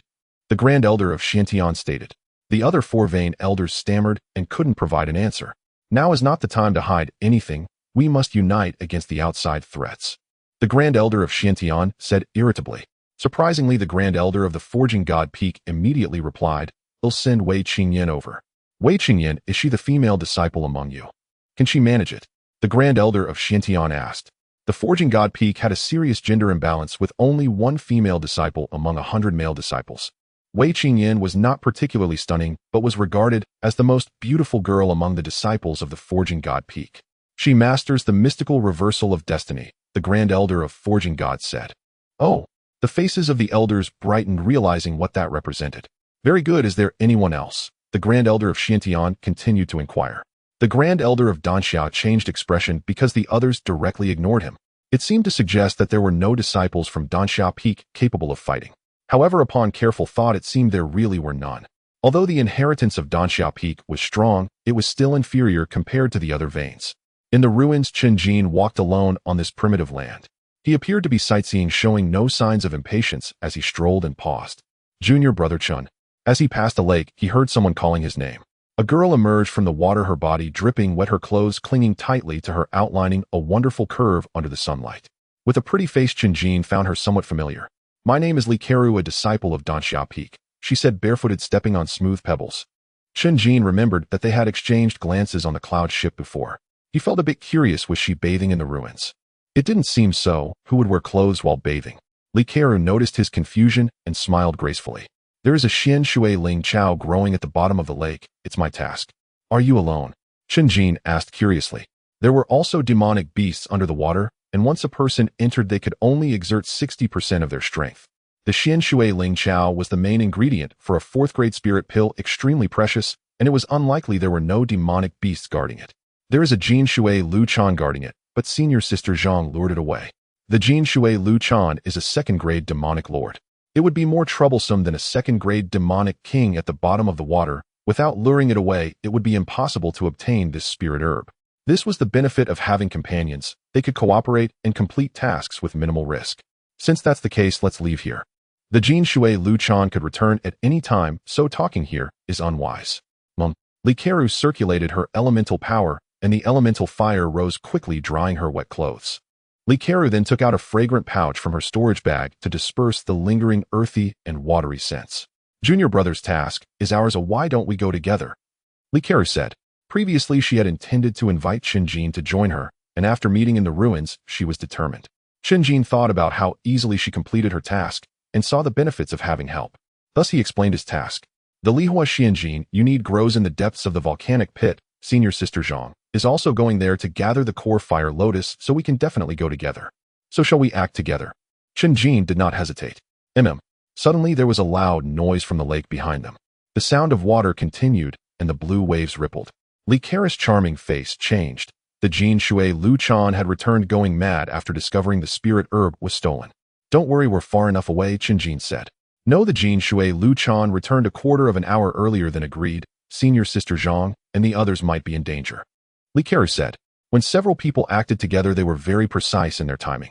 Otherwise, she wouldn't have the leisure to chat with Chen Jin. Chen Jin did not expect Li Keru's first reaction would be concern for her companion's safety, rather than blaming them for making a mistake that caused the demonic beast to return early. Indeed, without such a heart, one wouldn't think to care for their fellow disciples. Chen Jin said, then let's hurry over. Influenced by Li Keru, he acted decisively. 10 miles away from the lake on a small hill, 3 female disciples of Danxiao Peak stood back to back. The hill was steep, barely allowing them to stand, and provided natural protection. Enemies had to gather strength to charge up. The Earth Origin Realm was not like the Heaven Origin Realm, which could escape the constraints of terrain. They would be hit as soon as they came up. Having the high ground still held an advantage. However, their expressions were grim, as if facing a great enemy. There were too many foes. 8 disciples of the Tianxuan Sect, 2 of whom were of the Rising Dragon pattern, while the others averaged the 3-sword pattern. If they acted recklessly, the outcome would have been decided long ago. The disciples of the Tianxuan Sect were not impatient. They did not want to take the risk of injury and took turns attacking. Be direct, give me a quick end, Zhang Lan said angrily. She knew there was no hope. If she could choose to withdraw actively, she would have left the ruins long ago. The disciples of the Tianxuan Sect all looked at a disciple with 5-sword patterns. A young man of about 20 with pale skin and narrow eyes. He took out a long chain from his storage bag and said, I only have 1 chain. I can only lead 1 person by the neck. Who will volunteer? Upon hearing this, the disciples of the Tianxuan Sect burst into disgusting laughter. The 3 female disciples of Zhang Lan were filled with anger. This was not just a humiliation, it would also completely disgrace the Tianxuan Sect. You Tianxuan Sect have gone too far, Zhang Lan said. They had heard of the Tianxuan Sect's notorious deeds before, but they never expected it to be even more outrageous in reality. At this moment, two figures rushed in from a distance. Reinforcements. Zhang Lan's eyes lit up. With this, they could coordinate an attack. However, upon seeing that it was only Li Keru and Chen Jin, she became both angry and anxious. Don't come over. Run. You are no match. She knew Li Keru's strength, and regarding Chen Jin beside her, his combat power was negligible and couldn't change the situation. Li Keru came to a sudden halt on the hillside with 8 disciples of the Tianxuan Sect, standing sideways like wolves and tigers. The disciples of Danxia Peak excelled in continuous and overwhelming techniques. However, against such a large number, and considering that she and Zhang Lan were not skilled in fighting, Li Keru was still hesitating when Chen Jin shot out like an arrow, his figure blurring with speed. Get him! The 2 closest disciples of the Tianxuan Sect sneered, their steel knives slicing down as the blade light resembled lightning tearing through the night. Those possessing the 3 sword marks were no ordinary opponents. Chen Jin evaded the knife's edge like a specter, maintaining his speed. With a brilliant flash, Chen Jin opened his hands as if 2 radiant suns were rising from his palms, dazzling to the point of blinding. The 2 disciples of the Tianxuan Sect instinctively closed their eyes, their hearts racing as they sensed the imminent danger. In the next moment, a powerful palm strike sent them flying. While still in midair, their tokens shattered with a sound, causing their bodies to transform into streams of light and disappear. Just like when they entered, each person was transmitted into the mist as a dot of light. So impressive, Li Keru exclaimed, her eyes filled with surprise. She referred to Chen Jin as junior brother based on age. In terms of realm, they were both at the initial stage of the Earth origin realm, but considering the current situation, she would have to address him as senior brother. Seeking death. Impudent. Altogether, the other disciples of the Tianxuan Sect were furious and prepared to attack en masse. Everyone stop. Keep an eye on the others, this one is ours. The disciple with the rising dragon mark retracted his chains and leaped down. His name was Zhao Lei, skilled in boxing. 8 Desolations Fist. The fist moves through the 8 desolations. Chen Jin did not retreat, his waist sinking as an invisible magnetic field enveloped him. Rise. He thrust his palm forward, and raging flames erupted, scorching the ground flat. Zhao Lei raised an eyebrow, but chose to strike down with a punch, his hands glimmering with a dazzling azure golden sheen, accompanied by the sound of metal clashing. Beneath his robe, there was a pair of arm guards. As the primordial power surged, a strong buzzing sound could be heard, and his fists gradually shone, the fierce wind whipping up to suppress the flames. In the next second, the fists collided, resembling 2 heavenly bulls clashing, creating an astonishing commotion. Zhao Lei launched a fierce offensive, unleashing dozens of punches in a single breath, the shadow of his fists overlapping so rapidly it was hard to see. Chen Jin blocked each one, the red flames transforming into a crimson haze, enveloping an ever-expanding area. Finish it quickly, don't confront him directly, reminded another disciple with the rising dragon mark. The characteristics of the Danxia Peak disciples were similar to fire. They needed to extinguish it before the flames grew, or else it would spread uncontrollably. Li Rui, do you think I don't want to? Zhao Lei replied irritably. He was aware of the Danxia Peak disciples' characteristics, which is why he started with his strongest technique. Yet he still couldn't secure a victory and found himself in a deadlock. He could already feel the heat waves burning against his skin, causing a faint pain. Li Rui's eyes glinted coldly as he charged in, wielding a spirit knife. Help! Zhang Lan came to her senses and prepared to counterattack. Get back! However, with Chen Jin already having eliminated 2 disciples of the Tianxuan Sect, their numbers were still at a disadvantage. Li Keru could intervene, but she lacked complete confidence. It wasn't out of fear, but rather the concern of becoming a hindrance. If that happened, Chen Jin would have to protect her, which could leave him vulnerable to the enemy's attacks. Skywind Blade. Li Rui, usually taciturn and reserved, transformed completely when he began to fight, wielding his blades and launching a flurry of chaotic strikes. It appeared to lack any form, yet it harmonized with the essence of the raging winds. Just don't hit me. Even Zhao Lei had to be cautious, as the 2 fellow disciples were still unable to coordinate seamlessly. Flames. Chen Jin remained composed. The 3 great primordial commands of the sun brought him endless benefits, causing the fire to swell, the crimson haze enveloping the entire mountain peak. Within a radius of 10 feet, the flames were fierce and consuming. Zhao Lei and Li Rui were in agony, feeling as if their undergarments were soaked. Can the 6 harmonies palm reach this level? Zhang Lan and Li Keru, the disciples of Danxia Peak, were dumbfounded. The 6 harmonies palm was the primordial technique of the Zixia art, capable of manifesting the essence of the technique in a continuous flow. Though it was said like that, no disciple had ever truly pushed the palm technique to its limit. No one knew that Chen Jin had fused the primordial techniques and methods of the Liang sect. Otherwise, the fire would not have surged so rapidly and Zhao Lei would have suppressed him from the very beginning. At this moment, with the blazing red light, Chen Jin's cheeks bore burning fire patterns. With the right timing, his innate divine patterns were activated. It's my turn now. Igniting the flames, Chen Jin shifted from defense to offense, his palms aimed at Zhao Lei as he struck down forcefully. A stream of red flame surged forth from between his palms, striking Zhao Lei's chest in the blink of an eye, creating a hole that burned at the edges. What the heck? Zhao Lei was baffled, unable to comprehend how someone at the initial stage could achieve such a feat. Could it be that he had been cultivating primordial techniques since birth? In the next second, his body made a loud bang and disappeared from sight. Retreat. Li Rue decisively turned and fled. This was simply impossible to fight against. Chen Jin's left palm's 5 fingers slightly bent as he made a grabbing motion towards a nearby diamond. The diamond immediately cracked and large shards flew towards him. At the perfect moment, Chen Jin thrust his right palm forward. All the diamond fragments ignited with flames and splashed towards the fleeing disciples of the Tianxuan Sect. In the next moment, one by one, disciples of the Tianxuan Sect fell to the ground, crying out in agony, some with broken arms. A shard struck Li Rui's knee, shattering his lower leg. Zhang Lan stood atop the mound, speechless.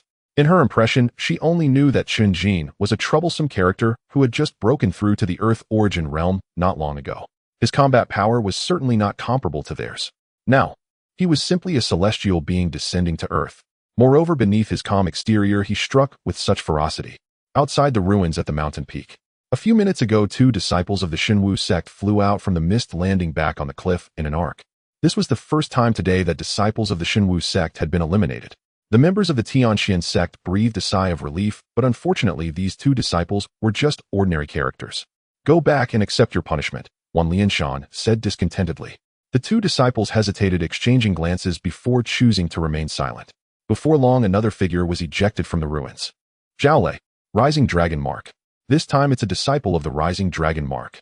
A disciple of the Tianxuan Sect exclaimed excitedly as they had finally seen a significant disciple of the Tianxuan Sect eliminated. Were you together? What happened?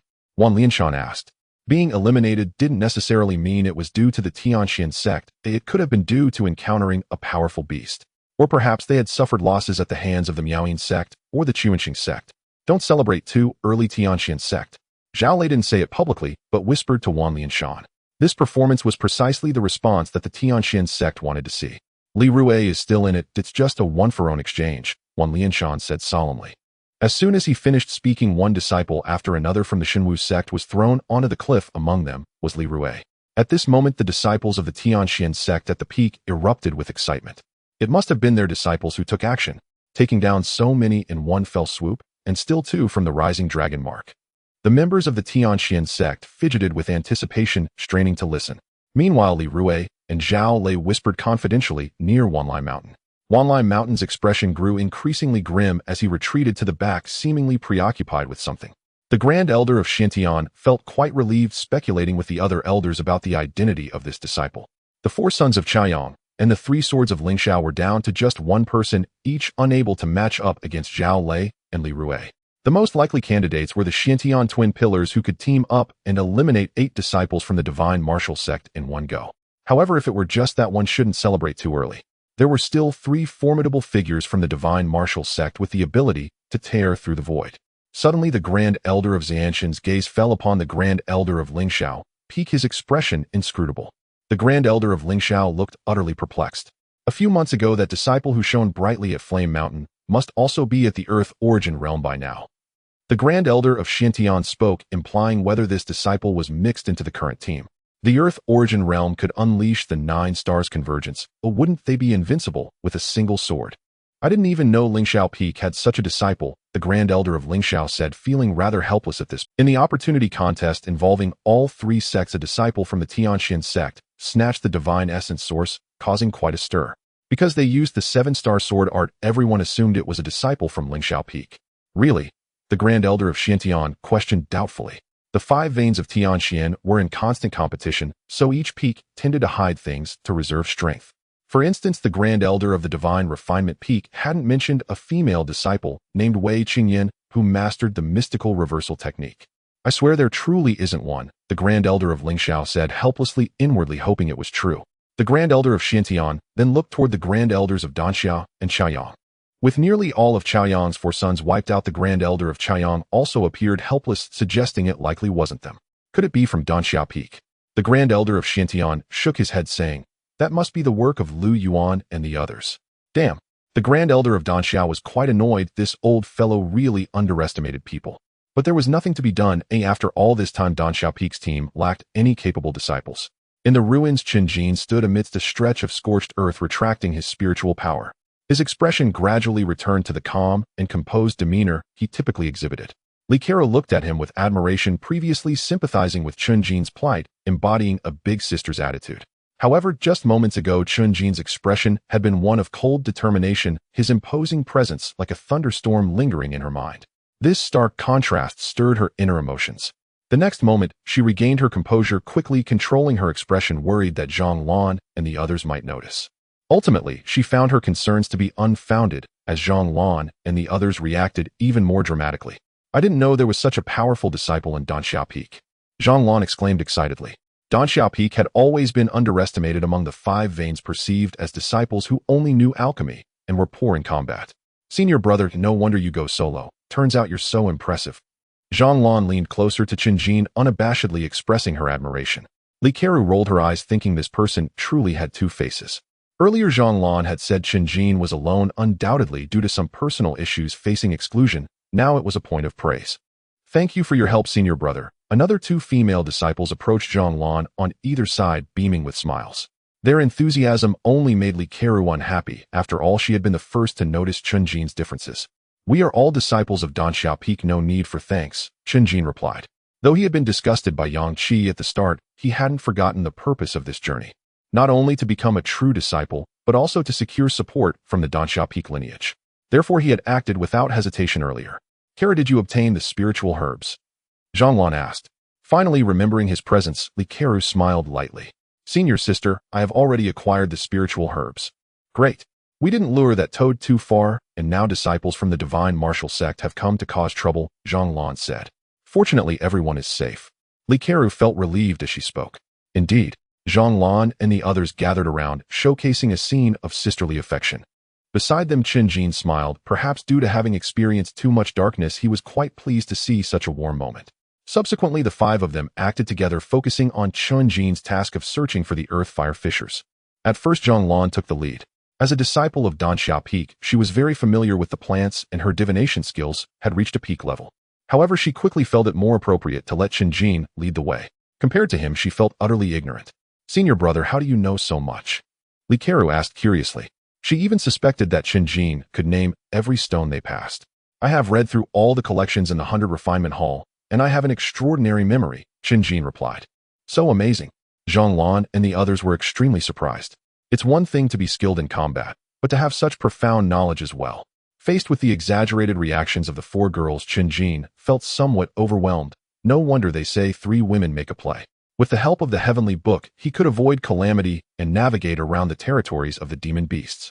However, unexpected events always occurred. When faced with unpredictable situations, even the heavenly book had its limitations. For instance, people, unsure how long had passed, someone blocked the path of the 5. Judging by their attire, they were disciples of the Tianxuan Sect, so they stood still without taking any action. Disciples of the divine refinement peak. There were 3 in total, all tall and robust. Chen Jin instinctively assumed they were all male disciples, only to discover that the one at the forefront was a girl. Taller than most youths, her round face was so large that one hand couldn't cover it, yet her features were quite well defined. Moreover, it was evident that she was not confused by her appearance. Confidence radiated from her entire being. Disciples of Danxiao Peak. That's fine, join us to deal with the divine martial sect, Wei Qingyan proposed. Chen Jin and the others frowned, having never considered taking the initiative to provoke the divine martial sect. Their focus was solely on completing the task. The threat posed by the disciples of the divine martial sect was akin to the demon beasts in the ruins.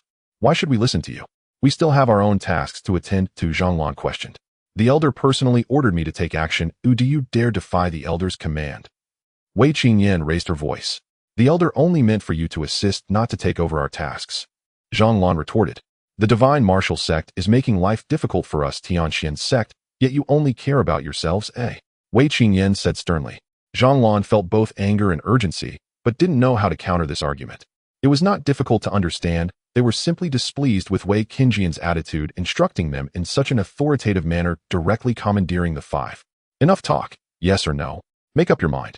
Wei Qingyan demanded, her impatience palpable. At this, Zhang Lan and Li Keru hesitated, their gazes converging simultaneously upon Chen Jin. From the earlier quarrel, Chen Jin had gleaned subtle clues. Even the most basic principle, unity against a common foe, proved impossible to agree upon effortlessly. The crux of the conflict lay in one question: why should we obey you? Zhu Xin Peak forged weapons, Dan Xia Peak refined pills. Neither held inherent superiority over the other. Though Wei Qingyan invoked the authority of an elder, that elder certainly knew nothing of their small group. Should Dan Xia Peak disciples be sacrificed as cannon fodder, there would be no guarantee of recognition or reward. What is the plan, and precisely how will it unfold? Yet Chen Jin did not refuse outright. He chose first to hear the full details. If they refused even to disclose that, then there was truly no reason to go. Wei Qingyan studied him for a moment before replying. Feng Yi of Xinwu Sect has been hunting down disciples of Tianxuan Sect across the land. An elder ordered me to head southwest, to rendezvous with the twin pillars of Xintian and join forces against him. In that case, I shall lend my strength, Chen Jin declared. Hearing this, Zhang Lan and Li Keru offered no resistance. In fact, they visibly relaxed. For them, participation was optional. But once Chen Jin had made his decision, there remained nothing more to debate. Zhang Lan thought inwardly this was the perfect opportunity for Dan Xia Peak to rise and reclaim its honor. What is your name? Chen Jin. Wei Qingyan paused, searching her memory. She had never heard of such a figure from Dan Xia Peak. Then it struck her, perhaps like herself, he had been deliberately kept in obscurity by the senior elder. No time to waste. Let us depart immediately. And so the group surged forward toward the southwest. Within the ruins, deep in a secluded valley, mountains gathered like an advancing host. Waves roared as if enraged. A desperate chase unfolded. A disciple of Tianxuan Sect fled blindly, pouring every ounce of his strength into flight. Behind him, a lone figure pursued, unhurried yet unrelenting, keeping his quarry perpetually within sight. His face bore no expression, his gaze cold and razor-sharp, swept across heaven and earth with sovereign disdain. It was Feng Yi of Xinwu Sect, his aura blazing, his presence incisive and overwhelming. Suddenly, the fleeing Tianxuan disciple halted before a slab of azure stone, and dared to turn and face his hunter. Feng Yi stopped mid-stride and glanced left and right. From both flanks of the valley, Tianxuan disciples emerged, one after another, over a dozen in all belonging to the Xintian lineage. Two figures advanced side by side, the twin pillars of Xuantian, Lu Tian and Li Jun. Lu Tian wore pristine white robes, his features were strikingly handsome, his bearing vibrant and youthful. Li Jun's flowing silken garments fluttered lightly, her skin was smooth as congealed cream, her spirit luminous and keen. Mad dog, do you truly believe Tianxuan Sect has no one left to stand against you? Lu Tian's voice cut through the air, icy and sharp. Feng Yi remained silent. His hands slid into his sleeves and withdrew two blades, black-hilted, silver-edged, one long, one short. Twin serpents coiling in lethal harmony. He narrowed his eyes, a fierce, defiant smirk curling at his lips as he strode forward. Arrogant fool. Lu Tian's brow furrowed. He stepped forward to meet him. Senior brother, do not act rashly. The greater strategy must prevail, Li Jun interjected, restraining him. They were now the last hope of Xintian Sect, while Xinwu Sect still had two disciples bearing the rift space mark. Very well, attack together. Lu Tian nodded. A flicker of spiritual light sparked at his fingertips, then coalesced into a blinding silver radiance. As if grasping a star, he leapt skyward, enveloping his enemy in a halo of profound celestial luminescence. Li Jun raised both palms, guiding torrents of incandescent energy, each stream condensing into razor-thin beams of sword light.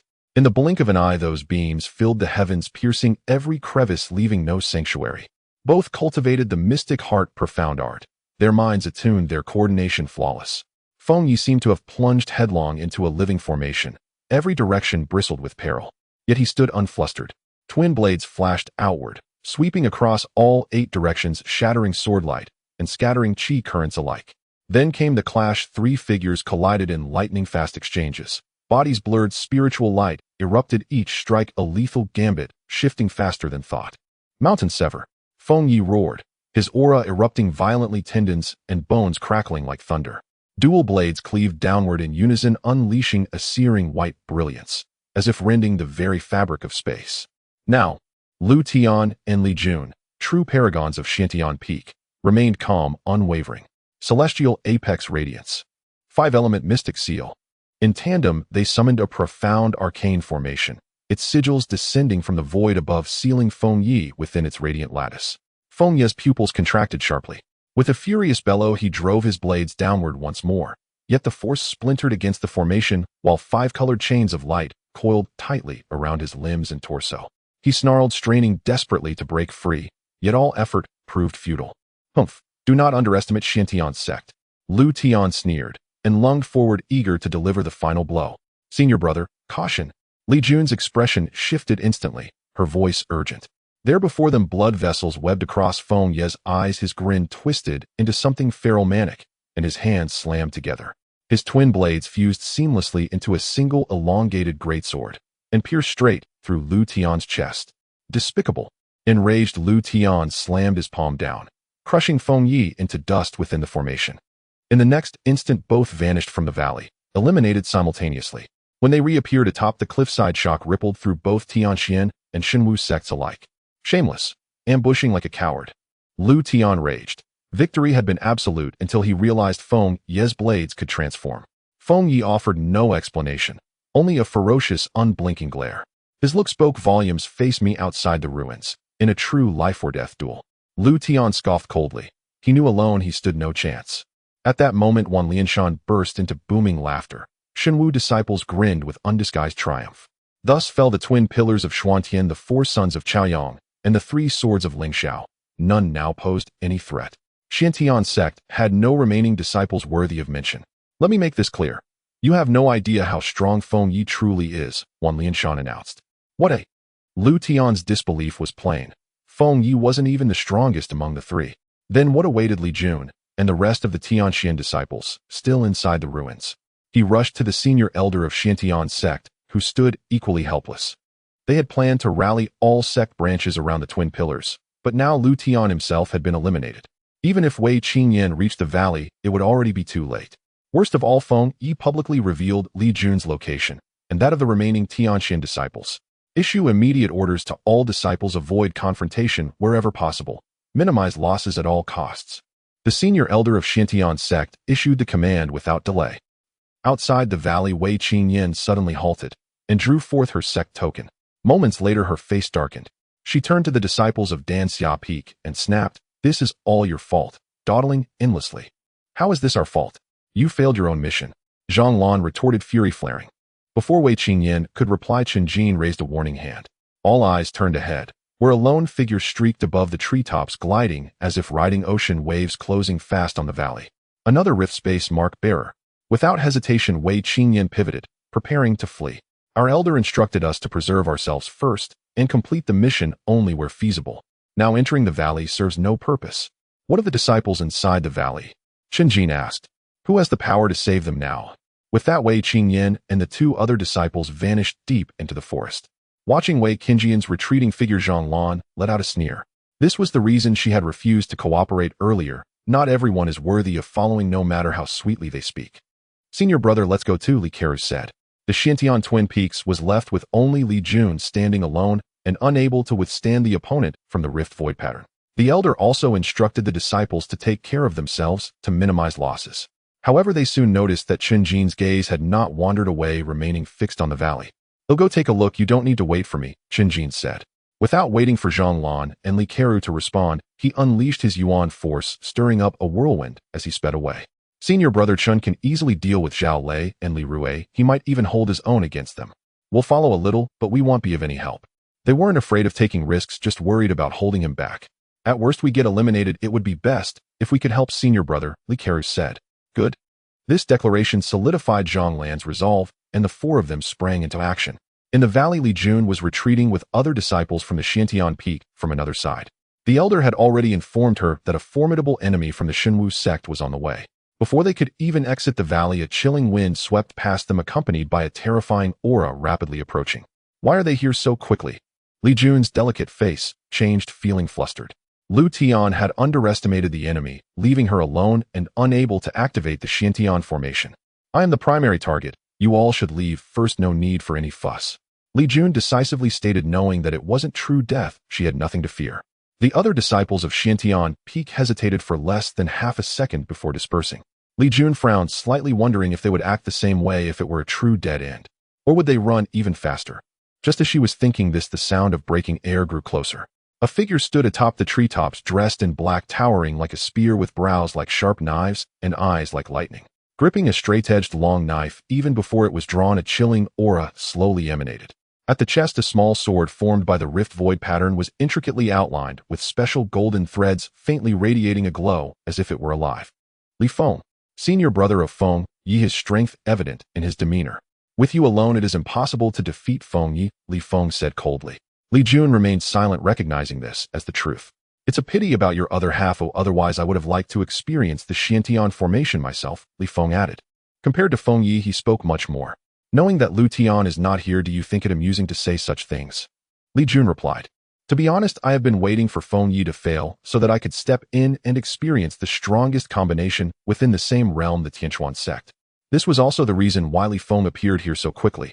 Who knew that Feng Yi would ultimately take Lu Tian away, leaving him rather disinterested? You talk too much nonsense, Li Jun snapped. I am trying to communicate with you sincerely, yet you are so rude. I truly wonder if it were real death, would you still have the courage to speak like this? Li Feng replied. He appeared much more composed than Feng Yi, but deep within he hid a more terrifying beast. You all in the Tianxuan Sect are targeting me at every turn, yet you still expect me. Li Jun said. Before she could finish her sentence, a cold flash swept by, leaving a bloody wound on her thigh. Li Jun felt a sharp, pain-cold sweat streaming down her face as she gritted her teeth, forcing herself not to scream. While the ruins may not lead to death, everything else feels very real. Li Feng's wicked blade seemed to have been drawn at some point, his gaze gradually turning crazed like a bloodthirsty beast catching the scent of blood. Li Jun then recalled that the disciples of the Tianxuan Sect were all abnormal. The most wonderful part is that suicide is not permitted in the ruins to end it, which means I can listen to your screams of despair. Li Feng raised his hand for another strike, this time the chilling light aimed at her abdomen. Li Jun feared she would be cleaved in two. Unfortunately, this strike was simply too swift, as she could not evade it at all. Bang! Just then a figure descended from the sky, standing in front of her, and a sword light shattered the chilling flash. One of the 3 swords of Ling Xiao. Li Feng was somewhat surprised. Only those 3 could shatter his chilling flash with a sword. However, this face looked somewhat unfamiliar. He was a bit face-blind and could not recall clearly. Who are you? Li Jun was certain this wasn't one of the 3 swords of Ling Xiao, but she only knew he was a disciple of the Tianxuan Sect. His facial contours were distinct, handsome, yet rugged, but she had no impression of him, which often indicated the other party was obscure. However, it could also be a hidden trump card of Ling Xiao Peak come to provide support. The one who arrived was naturally Chen Jin. As the enemy wielded a knife, he also took up the spiritual sword. The mastery of swordsmanship and palm techniques was quite similar, but if one were to ask which was more advantageous to people, it would naturally be the sword. Achieving the same level in swordsmanship as in palm techniques required significantly more effort and talent. You hold on for a moment, I will join you shortly. After giving a brief instruction, she began to tend to her injuries.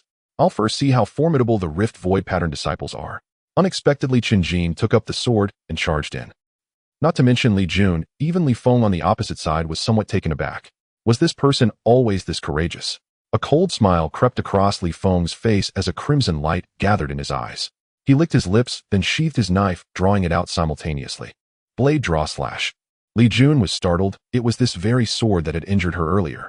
This was the Tianxuan Sect's ultimate skill. Their disciples' knife sheaths were specially crafted spiritual artifacts capable of unleashing all their yuan force at the moment of drawing the blade. Fast and fierce, its power was immense. The solid blade light shot forth in an instant, descending vertically, aiming to cleave Chen Jin in two. Disciples of the Tianxuan Sect truly were ruthless and brutal. Yet Li Feng's pupils suddenly constricted. Chen Jin seemed to predict this, stepping forward slightly, tilting his body, perfectly evading the strike, the blade light merely tousling his black hair. It was as if Chen Jin had done something trivial, and his subsequent actions were even more fluid and natural. He raised his hand and drew his sword. 7 stars align.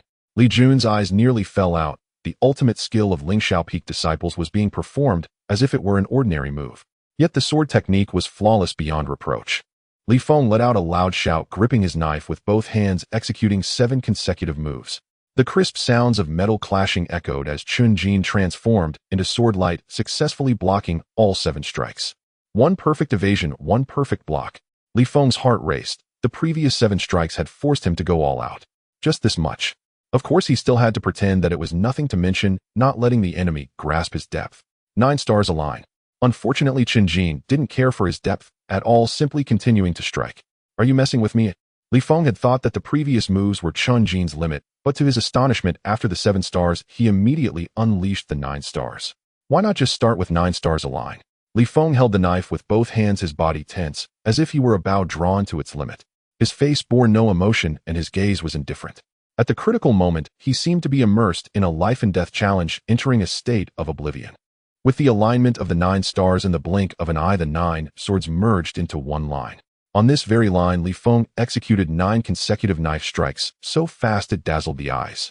In Li Jun's eyes, it was as if there were 9 Chen Jun's, 9 Li Fengs clashing at the same time. Their figures overlapped, appearing like a dream. After the crisp sounds of the 9 strikes, Chen Jin appeared behind Li Feng. Li Feng also turned around immediately. Li Jun took a deep breath, marveling at how the disciple of the rift void pattern could explode with such power in a dire situation. Li Feng awoke from his previous state, his face filled with fervor. I must thank you. After returning, I can challenge the 8th life and death trial. Powerful opponents can inspire one's progress. He lamented, regretting that no disciples of the divine martial sect were around to witness this moment, no one to applaud his splendid performance. Suddenly, Li Feng realized that he had unknowingly regarded this Tianxuan disciple as a formidable enemy. He began to feel proud for having withstood a few strikes from him. Looking at Chen Jun's seemingly indifferent demeanor, it was clear he was still holding back. Li Feng shook his head, his determination to win solidified as he actively sought opportunities to break the deadlock. Chen Jin felt a bit surprised. Among the many opponents he had defeated, this one had the best temperament. The divine martial sect indeed had a way of training their disciples. However, he was not worried. Although the 9 stars convergence had been blocked just now, it did not mean that the transition from offense to defense would allow Li Feng to threaten him. On the contrary, the attacking side was more prone to exposing weaknesses and flaws requiring immense strength. Li Feng's endless knife strikes, while dazzling, could not find a way to deal with Chen Jin. Unleash your sword heart and settle this. Li Feng gritted his teeth. Sword heart? What sword heart? Chen Jin appeared quite perplexed. Disciples of Ling Shao Peak must cultivate the sword intent or sword heart to break through the earth origin realm. In the realm of swordsmanship, it would allow for uniquely fierce transformations. Chen Jin had never displayed it from beginning to end. Was it possible that he lacked a sword heart? Otherwise, how could he have reached such a level in swordsmanship? Li Feng snorted coldly, interpreting this as mockery. It was as if he was saying, do I even need a sword heart to deal with you? If that's the case, the first slash of the 8 desolations and 6 harmonies. Li Feng disregarded how Chen Jin felt and unleashed his Yedoba-mastered ultimate technique. This strike had a probability of failure, but having entered a state of oblivion earlier gave him enough confidence. Confidence is a mysterious force aiding him in successfully executing this strike. The knife's momentum was boundless, upheaving the heavens. Numerous astonishing knife lights enveloped Chen Jin from all directions, descending simultaneously. I can win. At that moment, Li Feng saw hope. Until Chen Jin drew his sword as he had blocked the 9 stars convergence, he swung his sword at the knife's tip. Although Chen Jin lacked a sword heart, he maximized the potential of the sword in his hand. Not only did he block the first slash of the 8 desolations and 6 harmonies, but he also began to counterattack, his sword darting forth like a dragon, breaking through Li Feng's knife momentum. The ruthless sword edge instantly left Li Feng battered and incapable of continuing the fight. Li Jun exhaled, knowing that the outcome was determined. Now he only needed to eliminate Li Feng. This senior brother. Do not be careless, Li Jun thought of Immortal, hoping not to suffer a setback and be taken away by the opponent. Fortunately, due to Chen Jun's nature, he sent his spirit sword into Li Feng's chest from a distance. Li Feng's body exploded with a bang, disappearing without a trace. Senior brother, why didn't you use your sword heart just now? Were you using him as a whetstone? Li Jun asked curiously. If he had used his sword heart, the outcome would have been revealed long ago, and she would not have been so anxious. The sword heart can only be cultivated with the sword cannon of Ling Shao Peak, Chen Jin replied. So, Li Jun blinked, not understanding what this meant. I am a disciple of Dan Shao Peak, Chen Jin, and I do not have a sword heart. Chen Jin chuckled lightly. Dan Shao Peak. Li Jun was about to say it was impossible when she saw Zhang Lan and Li Keru rushing over.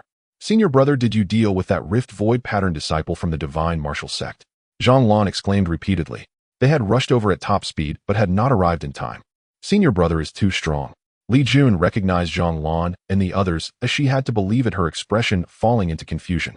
When did the disciples of Dan Shao Peak become so outrageous? An invisible force hurled Li Feng from the clouds onto the cliff.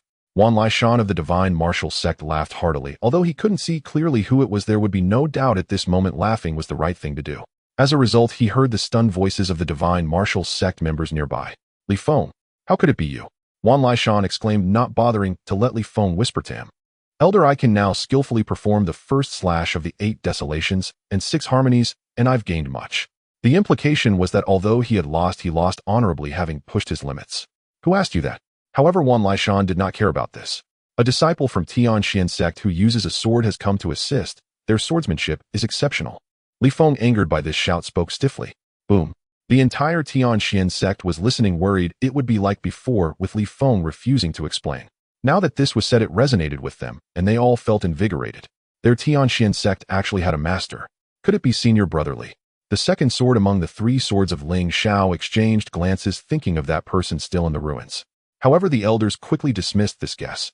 From Li Feng's tone, it was clear that the sword disciple was formidable enough to make him feel proud despite losing, celebrating his breakthrough. The least surnamed disciple among the Ling Xiao swordsmen did not possess such strength. The next second, the Grand Elder of Xiantian looked at the Grand Elder of Ling Xiao with a face full of grievance. Do you still want to say there is nothing hidden? Don't you know who that disciple is? The Grand Elder of Ling Xiao opened his mouth. He truly did not know. What is that disciple's name? The Grand Elder of Ling Xiao asked Li Feng, but he received no response as Li Feng's figure vanished among the disciples of the Divine Martial Sect. Old Xiao, stop pretending. There's no need to at this point. The Grand Elder of Chaoyang patted his shoulder. Since the sword had been revealed, why conceal it? I swear I truly do not know. The Grand Elder of Ling Xiao, a sword cultivator, could not bear being wronged. Just as this was said, a thunderous roar echoed from the heavens. The Grand Elder of Ling Xiao. At this moment, the Tianxuan Sect believed that Ling Xiao Peak had a powerful disciple not weaker than the ruthless characters of the Rift Void pattern. Xin Qingyao suddenly smiled self-deprecatingly and shook her head. What is it? Yang Zhan asked beside her. I was just thinking, could that person be him? Xin Qingyao's heart raced at this possibility. Although she did not name anyone, Yang Zhan knew who she was referring to. It shouldn't be. Xin Qingyao smiled faintly, as she did not know why such an absurd notion had occurred to her yet. She had indeed been closely attentive to Chen Jin's progress within the ruins. A moment of sober analysis made the impossibility clear. In this trial of the ruins, Danxiao Peak was merely a foil. Throughout, it had no opportunity to take the stage. At that instant, a roar rent the air through the ruins. The sea of clouds convulsed violently, waves billowing and tumbling, magnificent and terrifying. Look! A sharp-eyed onlooker cried, pointing as the clouds peeled back at one corner to reveal a great mountain within the ruins where 3 fiendish beasts clashed, and their war cries shook the sky. Most conspicuous was a fire qilin, its body all aflame with crimson, its mane like living fire. It stood among shattered rocks, hooves treading on fire. Its twin horns seemed forged of red gold, casting a blinding brilliance of fierce flame. Opposite it was a beast shaped like a tiger, and leopard ears pricked, golden eyes cold and forbidding. Lithe and agile, it threaded and slipped like a phantom amid the pillars of flame the qilin spewed. Not far from the 2 beasts, a great black serpent waited for its moment, scales heavy and pupils like needles. Xian beast. It's a Xian beast. Seeing the beast standing against the fire qilin sent a tempest through the hearts of Tianxuan Sect's 5 Grand Elders. No wonder Shenwu Sect has targeted you at every turn. They do not want us to obtain the Xian beast. The Xiantian Grand Elder barked the command. That Xian beast shared a deep bond with Tianxuan Sect. Once Tianxuan had risen to become the foremost sect on the mountain through the aid of an auspicious beast. This Xian beast was of the same species as that auspicious creature. A former Tianxuan leader had once proclaimed that when a Xian beast appears, Tianxuan Sect would ascend.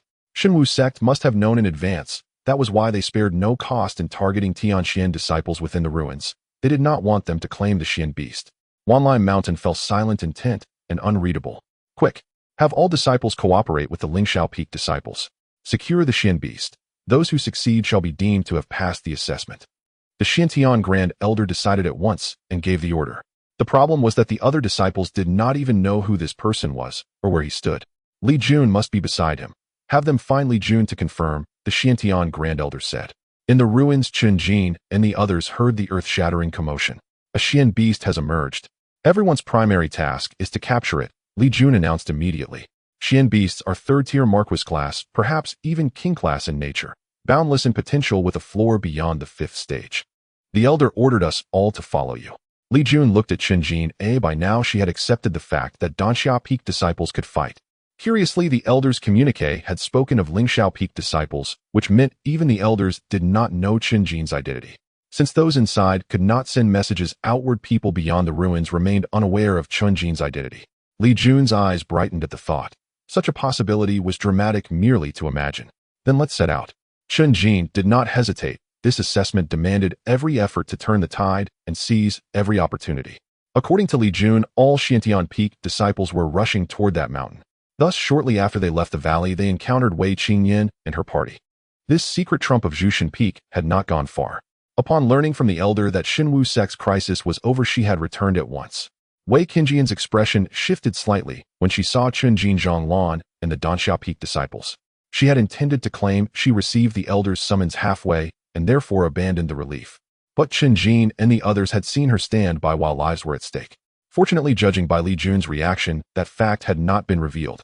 The Xian beast is of great significance. Danxia Peak will not be of much help. Do not hinder us, depart quickly. Wei Qingyan made no effort to be polite. She did not fear Chen Jin and the others discovering her intent. Her gaze carried threat and warning. She was not afraid of future retribution and spoke plain truth to Li Jun. Li Kero laughed angrily. Wei Qingyan presented one face outward and another behind her back, yet she wore an air of frank magnanimity. Having seen through Wei Qingyan's scheme, they were in no rush to expose her. Instead, they wore the amused expressions of those awaiting a spectacle. What are you standing there for? Wei Qingyan urged. Do you know them? Li Jun sharpied, sensed that something was off. Senior sister Li Jun, where is that Ling Xiao senior brother? Wei Qingyan quickly diverted the topic. There is no Ling Xiao senior brother. The elder was mistaken. It was this senior who defeated Li Feng, Li Jun replied. Him. Wei Qingyan's pupils narrowed suddenly, as if she understood Zhonglan's reaction. A Danxia Peak disciple. But didn't the elder say it was by sword? Each branch Grand Elder had relayed the message to their disciples. Wei Qingyan had learned it from the Yushan Grand Elder. That is a question I would like answered as well, Li Jun continued. The elder aired. Were you traveling together? Yes. Senior sister Wei summoned us midway to help. Upon seeing Xinwu Sect disciples outside the valley, she departed at once, Zhonglan said. The merciless unmasking left Wei Qingyan unable to maintain face. The elder's missive told each to mind their own affairs. If he possesses such strength, why was it not stated earlier, she complained. Wei Qingyan spoke with vexation. Before senior brother Chen acted, he may not have known exactly the caliber of Xinwu Sect's disciples. Li Jun said, saying it that way, we truly owe senior brother Chen our thanks. Her genuine gratitude made Wei Qingyan even more ill at ease. Let's go, we'll head over. Chen Jin was not particularly concerned with such trifles. Along the way, they encountered Li Xiao, one of Ling Xiao Peak's 3 swords. Which of you is my Ling Xiao senior brother? Li Xiao cried, eyes shining with excitement. The elder had already sent a message to him instructing him to determine who this mysterious disciple truly was. Li Jun was silent. Chen Jin was silent. Li Xiao was puzzled, wondering whether the senior brother had not come. After a brief explanation, his reaction was much the same. He stared at Chen Jin in disbelief. He sized him up and asked, what kind of Jian sword intent does senior brother command? Is it swift wind raging wave or the boundless Jian Xian sword heart? No Jian Xian, no Jian, Chen Jin replied. Then how is the sword art employed? Like this. Chen Jin performed Qixing Lianzhu 7-star linked pearls before him. How did senior brother learn it? Li Xiao felt he could barely keep up. I have a friend who is a Ling Xiao Peak disciple. He saw her practice the sword. Later forced to enter perilous places and having to take up arms, he chose the sword as well. Chen Jin answered plainly. Thus there is only the form, not the intent. He strove to appear ordinary, yet each word struck Li Xiao like a blow. How can senior brother be a Danxia Peak disciple? Is this not misleading others? They protested. Such a gift in the way of the sword ought to have been taken directly into Ling Xiao Peak's true transmission, should it not? I do not know. Chen Jin shrugged. Some matters need not be explained to perfection, leaving a measure of mystery allows others to imagine. Time is of the essence, do not dwell on this, said Li Jun. Li Xiao and several disciples from Ling Xiao Peak joined the group and continued on their journey. On the way, they encountered Song Hong, one of the 4 sons of Chaoyang. Which senior brother from Xiaoyao Peak is this young Woshan renowned for his might? Song Hong exclaimed with great excitement. The other 3 members of the 4 sons of Chaoyang had already fallen to Feng Yi, leaving him feeling a sense of unexpressed frustration. Li Jun, Chen Jin, and Li Xiao exchanged silent glances, sensing that they would encounter similar situations on this journey. Indeed, every time a disciple from Tianxuan Sect joined them, they would inquire about this matter. Upon learning Chen Jin's identity, they would be astonished that a disciple from Danxia Peak could be so formidable. Additionally, they encountered a group of disciples from Tianxuan Sect on their way. This group had not received any communication from the elders and was nearby, completing a task in search of heavenly materials and treasures. Indeed, they were disciples from Danxia Peak. Upon seeing the large group, they exchanged glances, unsure of what was happening, but aware that they had been left behind. However, as disciples of Danxia Peak, they felt a sense of pride and did not find it inappropriate. They intended to watch the group leave. That was until they recognized Zhang among the group. Zhang, what are you all up to? One of them stepped forward to ask. Just keep up, we will explain on the way, Chen Jin. Thus this group of Danxia Peak disciples joined in. The leader named Chao Cheng, upon learning from Zhang that they were going to capture a mystical beast, questioned, what does that have to do with us disciples from Danxia Peak? None of us are capable of fighting. Do you remember who allowed you to join just now, eh? Zhang replied. Chao Cheng furrowed his brow, looking on in confusion. Earlier when Chen Jin permitted them to join, no one had objected, indicating that he held significant influence and was the core of the group. But what did that have to do with them from Danxia Peak? As Chao Cheng pondered, his expression suddenly changed. Isn't that one of our Danxia Peak disciples? Chao Cheng exclaimed. Earlier in the Inner Affairs Hall, the Grand Elder had deliberately mocked Chen Jin, leaving a lasting impression on them. Indeed, senior brother Chen eliminated 8 disciples from the Divine Martial Sect with his bare hands, including 2 with the Ascending Dragon mark, and then defeated the fierce foe who bore the Split Sky mark with a sword. Zhang recounted Chen Jin's achievements with pride, as if detailing treasured memories. Meanwhile, Li Keru silently lamented that she was the one who first recognized Chen Jin's extraordinary talent.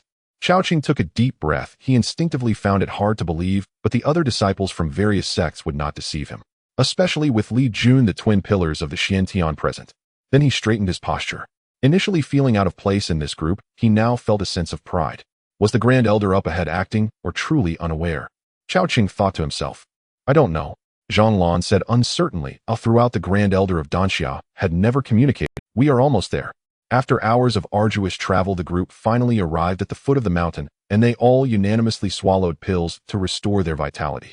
3 fierce beasts were still battling atop the mountain, causing quite a commotion, shaking the ground and sending rocks tumbling down. Senior brother Chen, what should we do next? Li Jun asked. Everyone turned to look at Chen Jin, certain he would have a plan. Little did they know this was the first time Chen Jin had encountered such a situation. Of course, he did not reveal this, as showing uncertainty as the leader would affect morale. At this moment, he needed to appear confident, maintaining his expressionless demeanor and remaining silent. Although Tianxuan Sect regarded the mystical beasts as auspicious creatures, they were ultimately third-tier monster kings, and it was unreasonable to expect them to be captured alive.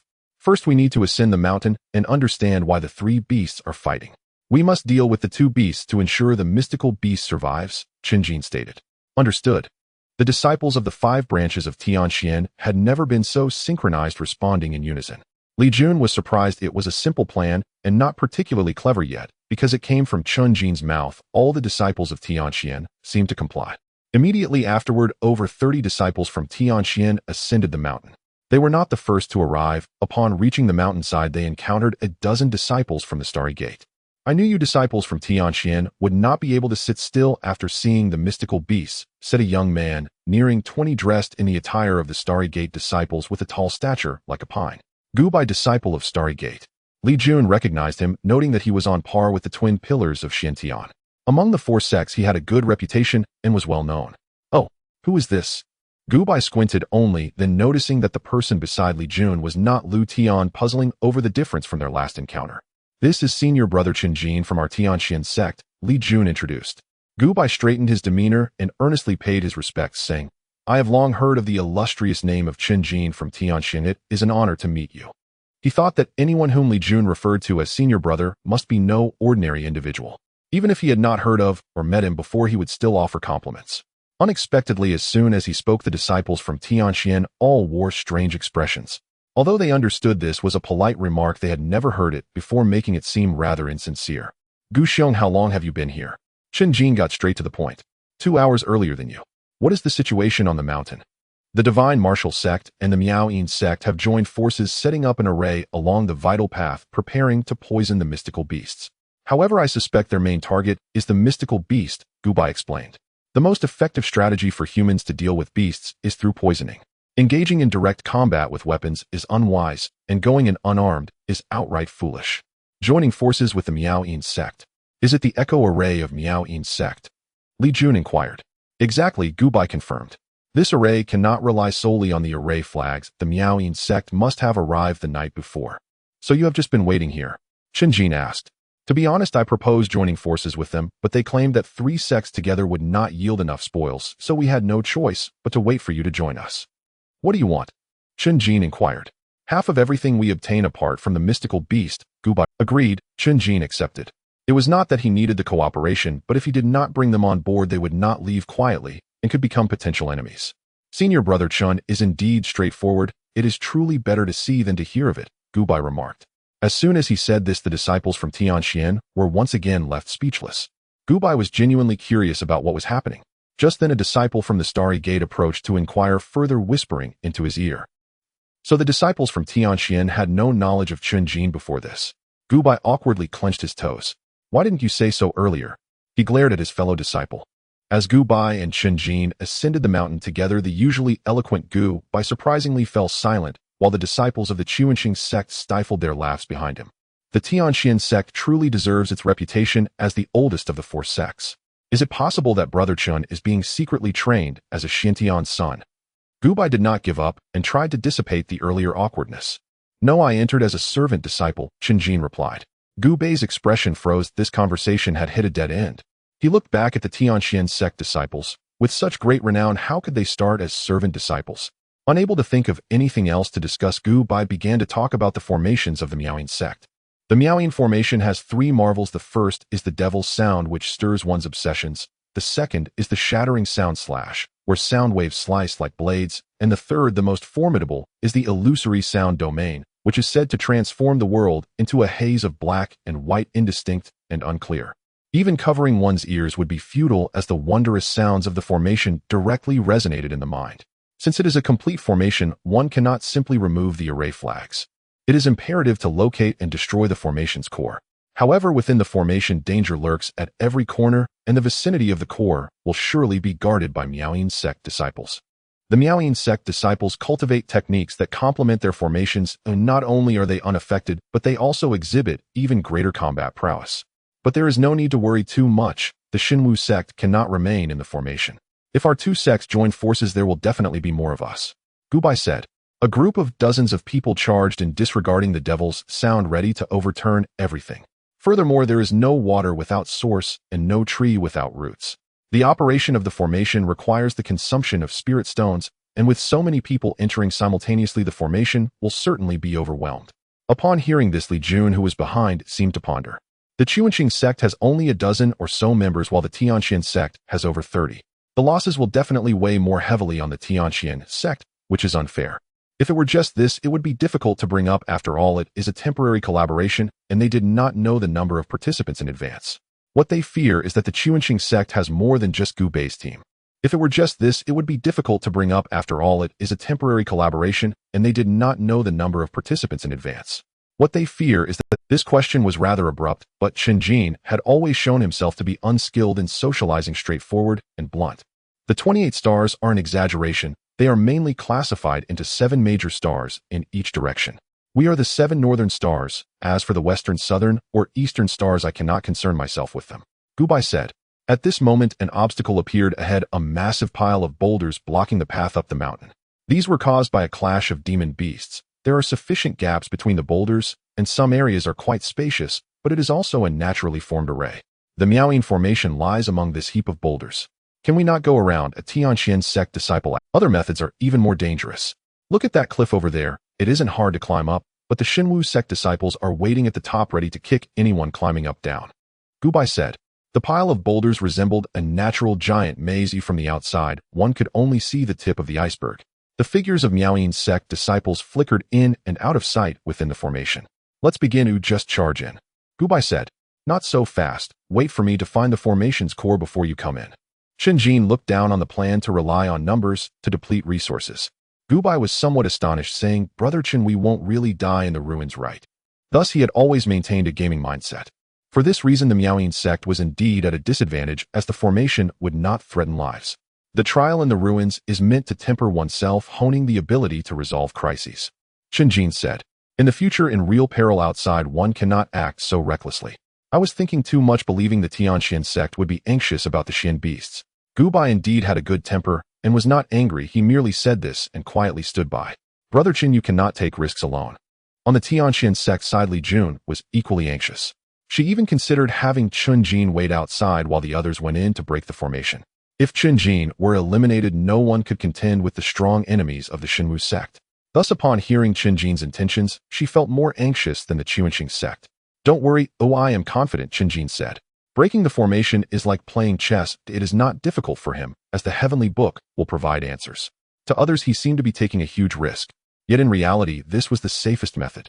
Chen Jin did not elaborate further, nor did he like to explain, and directly walked toward the pile of boulders. Li Jun was helpless and came to understand Chen Jin's personality. Truly the style of my Lingxiao peak. Li Xiao looked at Chen Jin's graceful figure, wishing he could follow him in. Shameless Brother Chen is a disciple of Danxia Peak, Song Hong ruthlessly exposed.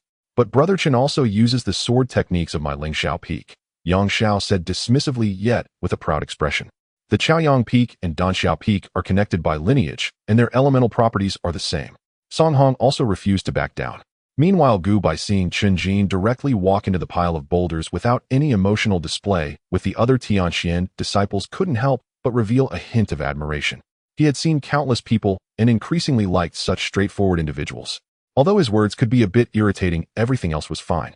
Within the pile of boulders at the formation's core, there was a pair of stone tables and chairs crafted from local materials, their surfaces smooth as mirrors, shaped through the shattering sound slash. A slender figure quietly sat on the stone steps, appearing to be around 17 or 18 years old, with a beautiful face and a voice like a clear valley. On the stone table lay an ancient zither, its body as steady as ink, intricately carved with cloud patterns and phoenix silhouettes. 13 strings in total, each one extraordinary. Transparent and crystalline with a faint chill, it was forged from 1,000-year-old cold iron wire. Sister Dong, they have entered the formation. At that moment, a Miaoyan Sect female disciple stepped forward. Directly activate the three marvels and eliminate everyone at the first opportunity. The girl's voice was cold and her expression showed no change as she spoke. Sister Dong, they haven't all entered. Quite clever, leaving some outside to await the opportunity. Dong Yingying gently nodded and asked, how many have entered? One person. One person. Dong Yingying raised her long and delicate chin, her eyes widening. Soon she lowered her head again, her tone indifferent. It seems a formation master has arrived. One person entering means they either are purely offering themselves or are confident in finding the core to guide the others. The issue is, as array creators, they have no confidence in breaking the formation alone. What makes this person so special? Do not end it too quickly. Oh, let him understand what the wonderful sound is. Dong Yingying said. Yes, sister. Chen Jin stepped into the colossal boulder and discovered it was far vaster within than it appeared from the outside. Towering stones had stacked themselves into a natural labyrinth, winding, twisting, and unfathomably deep. Its narrowest fissures permitted only a sideways passage, while its broadest corridors could accommodate several people walking abreast. Far from a mere two-dimensional maze, it unfolded in 3 dimensions, layer upon layer like an intricate ant colony. A thought struck Chen Jin. He softly called out, and instantly heard his voice echo back from every direction. The resonance harmonized with the melodious sound. Sect's formation was flawlessly seamless. Suddenly, a faint, almost imperceptible hum reached his ears, a sound imbued with an uncanny rhythmic cadence. Instinctively attuning himself, he realized it was no accident. The formation itself had been masterfully engineered. The more intently he listened, the more deeply the formation ensnared his senses. He discerned that someone was playing the zither from all directions, the notes weaving between mournful whispers, sorrowful sobs, and eerie, mirthless laughter. At the critical threshold, Chen Jin's spirit recoiled violently. He halted mid-step, brow furrowed in sharp concentration. If this is all it offers, what confidence could possibly justify entering? Dong Yingying observed him covertly, detecting nothing extraordinary about him. She couldn't help but wonder, had he been chosen as mere cannon fodder? Then abruptly she saw Chen Jin stride forward unimpeded, no longer affected by the demon sound piercing his ears. He clearly heard the demon sound. Dong Yingying and the other disciples of the melodious sound sect exchanged bewildered glances. Logically, Chen Jin should have collapsed into agonizing recollection, trapped on the spot, wrestling helplessly with his own torment. The demon sound was designed to dredge up the memories one most dreaded confronting. Never imagined the divine sealing needle would ever serve me again. Even Chen Jin himself hadn't anticipated it. The needle embedded at the base of his skull now pulsed with warmth and pressure, forming an impenetrable barrier against the formation's influence. He couldn't even summon memories if he tried. Viewed another way, the divine sealing needle truly was formidable. It shielded him not only from external manipulation, but also from any attempt to weaponize memory itself. Of course, even without the divine sealing needle, the celestial scripture offered countermeasures: the calm mind mantra, the ice heart technique, the spirit cleansing method, or the silent sound art. All available for selection. Though none were needed, Chen Jin memorized each meticulously, preparing for contingencies. Given the celestial scripture's unique nature, querying such techniques without precise conditions would flood his mind with thousands, then millions, of cultivation arts, drowning his consciousness in infinite chaotic data.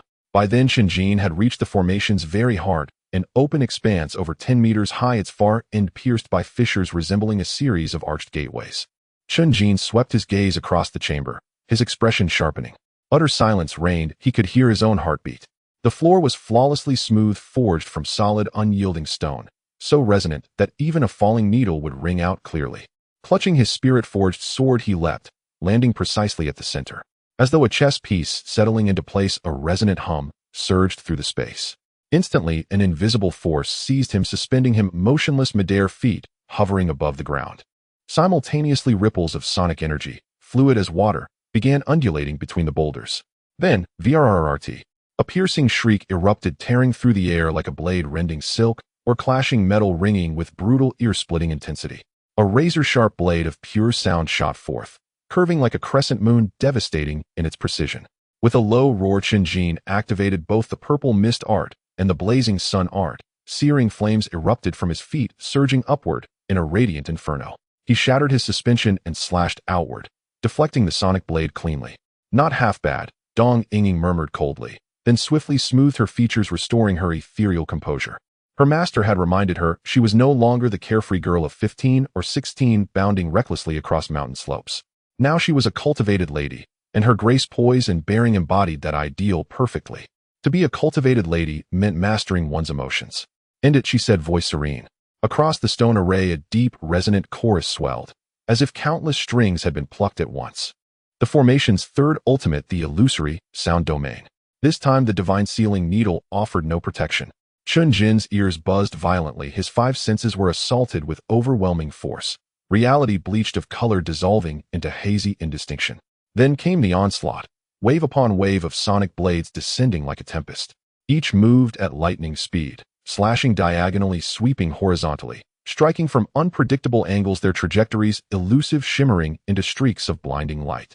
Chen Jin roared, a torrent of primal energy bursting forth, blazing like a rising sun, enveloping him in waves of scorching heat.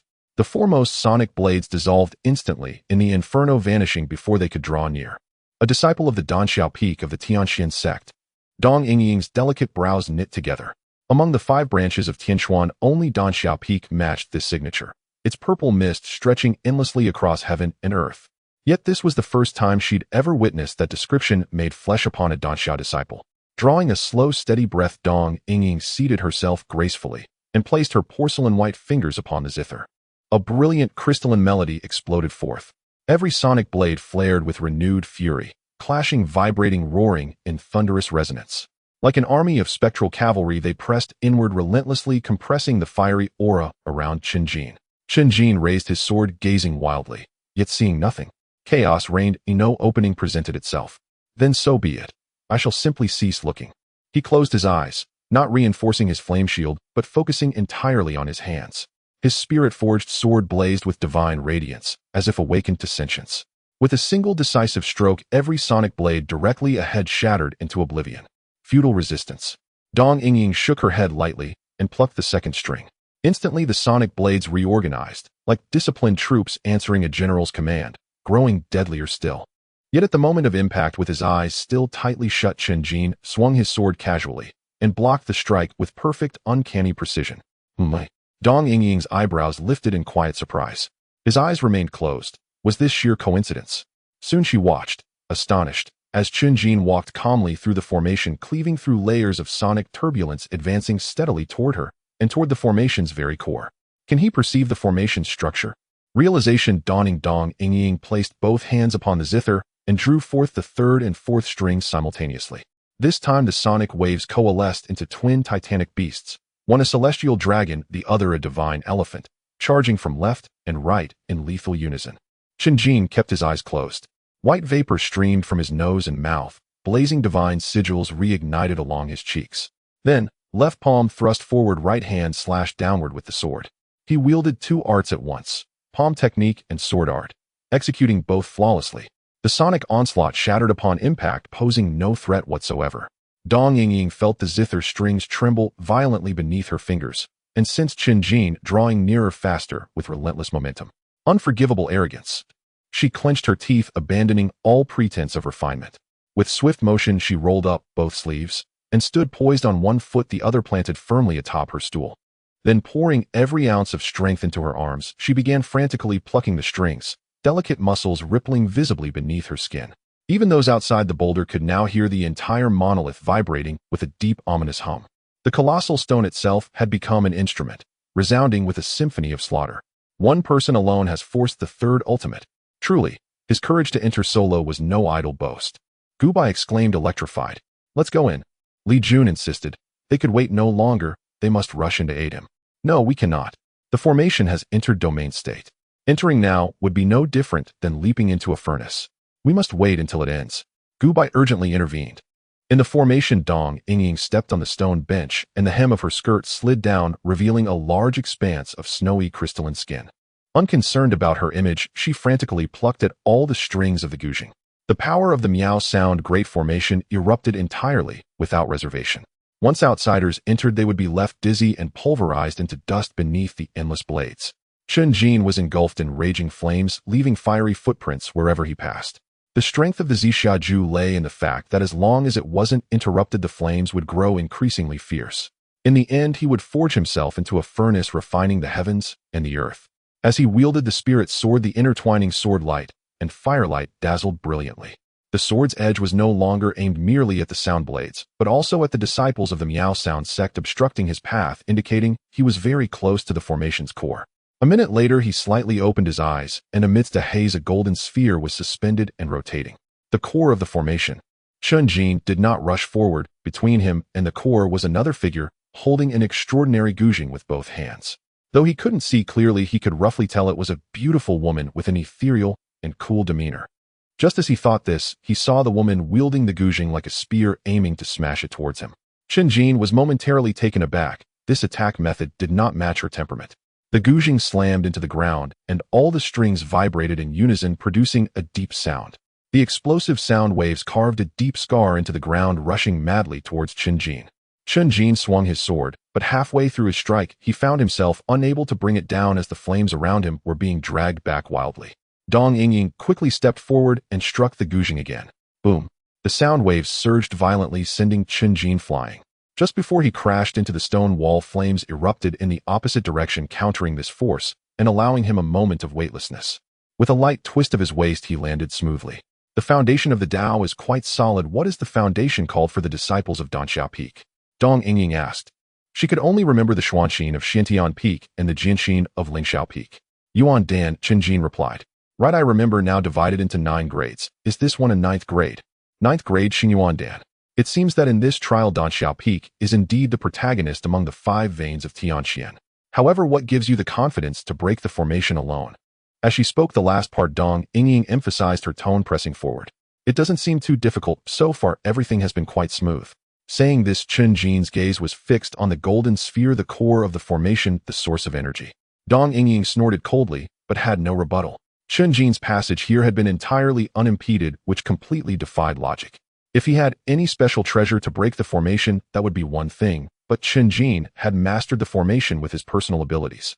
If it weren't for his own protection of the formation, he might have succeeded. You are still within the domain. How do you intend to contend with me? Dong Yingying questioned. Chen Jin had been squinting his eyes just to barely make out his surroundings. Like this. Chen Jin smiled, relaxing his fingers on his right hand, allowing the spirit sword to naturally fall. Just before it touched the ground, he kicked the hilt. The spirit sword shot forth like a rocket, accurately striking the golden sphere. Half of the sword blade sank into the golden sphere, jamming the rotating axle inside. In an instant, the entire formation plunged into chaos, and the chaos of the Miao Sound domain receded like a tide. Dong Yingying was both shocked and furious, lifting the guzheng and charging over to smash it. Fortunately, this guzheng was no ordinary item, otherwise it wouldn't withstand such treatment. This was a method Dong Yingying had discovered herself. The guzheng was indestructible, and its vibrations would also pluck the strings, proving advantageous. However, when she first demonstrated this usage to her master had a pained expression, unable to bear to watch. She was strictly forbidden from using this method in front of outsiders. This became Dong Yingying's unique skill, as she smashed wildly in a fit of rage. at the same time utilizing the vibrations to unleash the Tianxuan Sect's foundational techniques through the strings. The sound waves varied, endlessly manifesting various divine weapons and legendary ferocious beasts. The most formidable aspect was not just their appearance. Each transformation contained corresponding attacks, making it impossible to guard against. Chen Jin found his hands full, so he decided to concentrate all his firepower. Flame. In an instant, golden light flickered within the flames, and the released fire waves melted away all the attacks. Dong Yingying felt as if fire tongues were licking her cheeks. You are being unreasonable. She had no choice but to retreat, looking at Chen Jin, who resembled a furnace, feeling helpless. How could one fight like this, turning oneself into a ball of fire, making it impossible to approach? Fortunately, this state could not be maintained while moving. The burning state wouldn't last forever. You can burn slowly. Dong Yingying planned to first pull the spirit sword out of the golden sphere. Control. Unexpectedly, the nearly fiery Chen Jin could still move, racing towards her. Dong Yingying's expression turned pale, not due to carelessness. There exists a balance to all things. A Chen Jin state should have made movement impossible. Otherwise, Dan Xiaope's status would not be so low in Tianxuan Sect. This was indeed the case. Disciples of Dan Xiaope, before reaching the Tianyuan realm, could only burn in place as a furnace. But Chen Jin, being a 9th grade Shenyuan Dan, and having comprehended the 3 great celestial commands in the spiritual realm, could achieve short-distance dashes. At this moment, he did not need to use both palms, but directly embraced Dong Yingying. Dong Yingying felt as if she was about to melt. She was unwilling to give in as sound waves roamed her entire body, pushing the flames at bay. However, she soon discovered something even more terrifying. Her clothes began to burn, turning to ashes in large patches. In just a few breaths, only a few scraps were left on her, revealing infinite spring scenery. You bastard! Dong Yingying was almost in tears from anger. Even her typically tomboyish nature couldn't handle this. The only relief was that Chen Jin was within the Miao sound domain with his eyes closed, and even if they opened, he couldn't see clearly. Despite this, being held in this state was unbearable for Dong Yingying. You wait. I won't let you go. Dong Yingying, in a fit of rage, bit down on Chen Jin's arm, which held her tightly. After leaving deep bite marks, she withdrew her sound waves, allowing herself to dissipate in the flames. The next moment, outside the ruins on the mountain where the Tianxuan Sect was located, the instant Dong Yingying's figure appeared amidst the sea of clouds. Her master sensed it and waved her sleeve, sending forth a stream of light. As Dong Yingying was thrown onto the cliff, she immediately crossed her arms and squatted down. Thankfully, she found a brand new piece of clothing on her. Others did not understand her reaction. Master. She looked gratefully at a beautiful woman. Who did this? Was it the Tianxuan Sect? Her master approached with a mix of shock and anger. How dare they strip someone and then eliminate them? Such behavior could only be done by the Tianxuan Sect. Just thinking about it made Dong Yingying's cheeks flush, and she felt utterly uncomfortable. In the ruins, the onlookers outside the array saw a blaze of fire erupting from the giant stone. Accompanied by a dull rumble, a fierce wind howled, as if a deflating leather ball was releasing air madly. Everyone was filled with excitement, crowding forward to observe the commotion inside. It broke. It really broke. The disciples of Tianxian were all in an uproar, originally thinking that Senior Brother Chun had found the array's core, allowing them to strike directly. Who knew that Senior Brother Chun, with just his own strength, had broken the array? Is this Chen really someone who started as a mere servant disciple? Gu, by seeing that the array had truly been broken, could hardly believe it. Those entering the ruins for the trial had similar realms and cultivation levels. He racked his brain, but could not fathom how Chen Jin accomplished it. Everyone was of the same age and cultivation level, so how could only he stand out? The crowd carefully navigated through the pile of giant stones, successfully passing this obstacle and reaching the opposite side. Senior Brother Chun. Chen Jin was not far away, regulating his breath to recover his energy. The disciples of Tianxian rushed forward but stopped a few meters away, signaling each other to be quiet and not disturb their senior. Breaking an array consumed vast energy, and there were cuts on Chen Jin's clothes caused by the sound blades. However, he was unscathed with not even a scratch. Is it just a matter of excessive consumption? Gubai took a deep breath filled with admiration.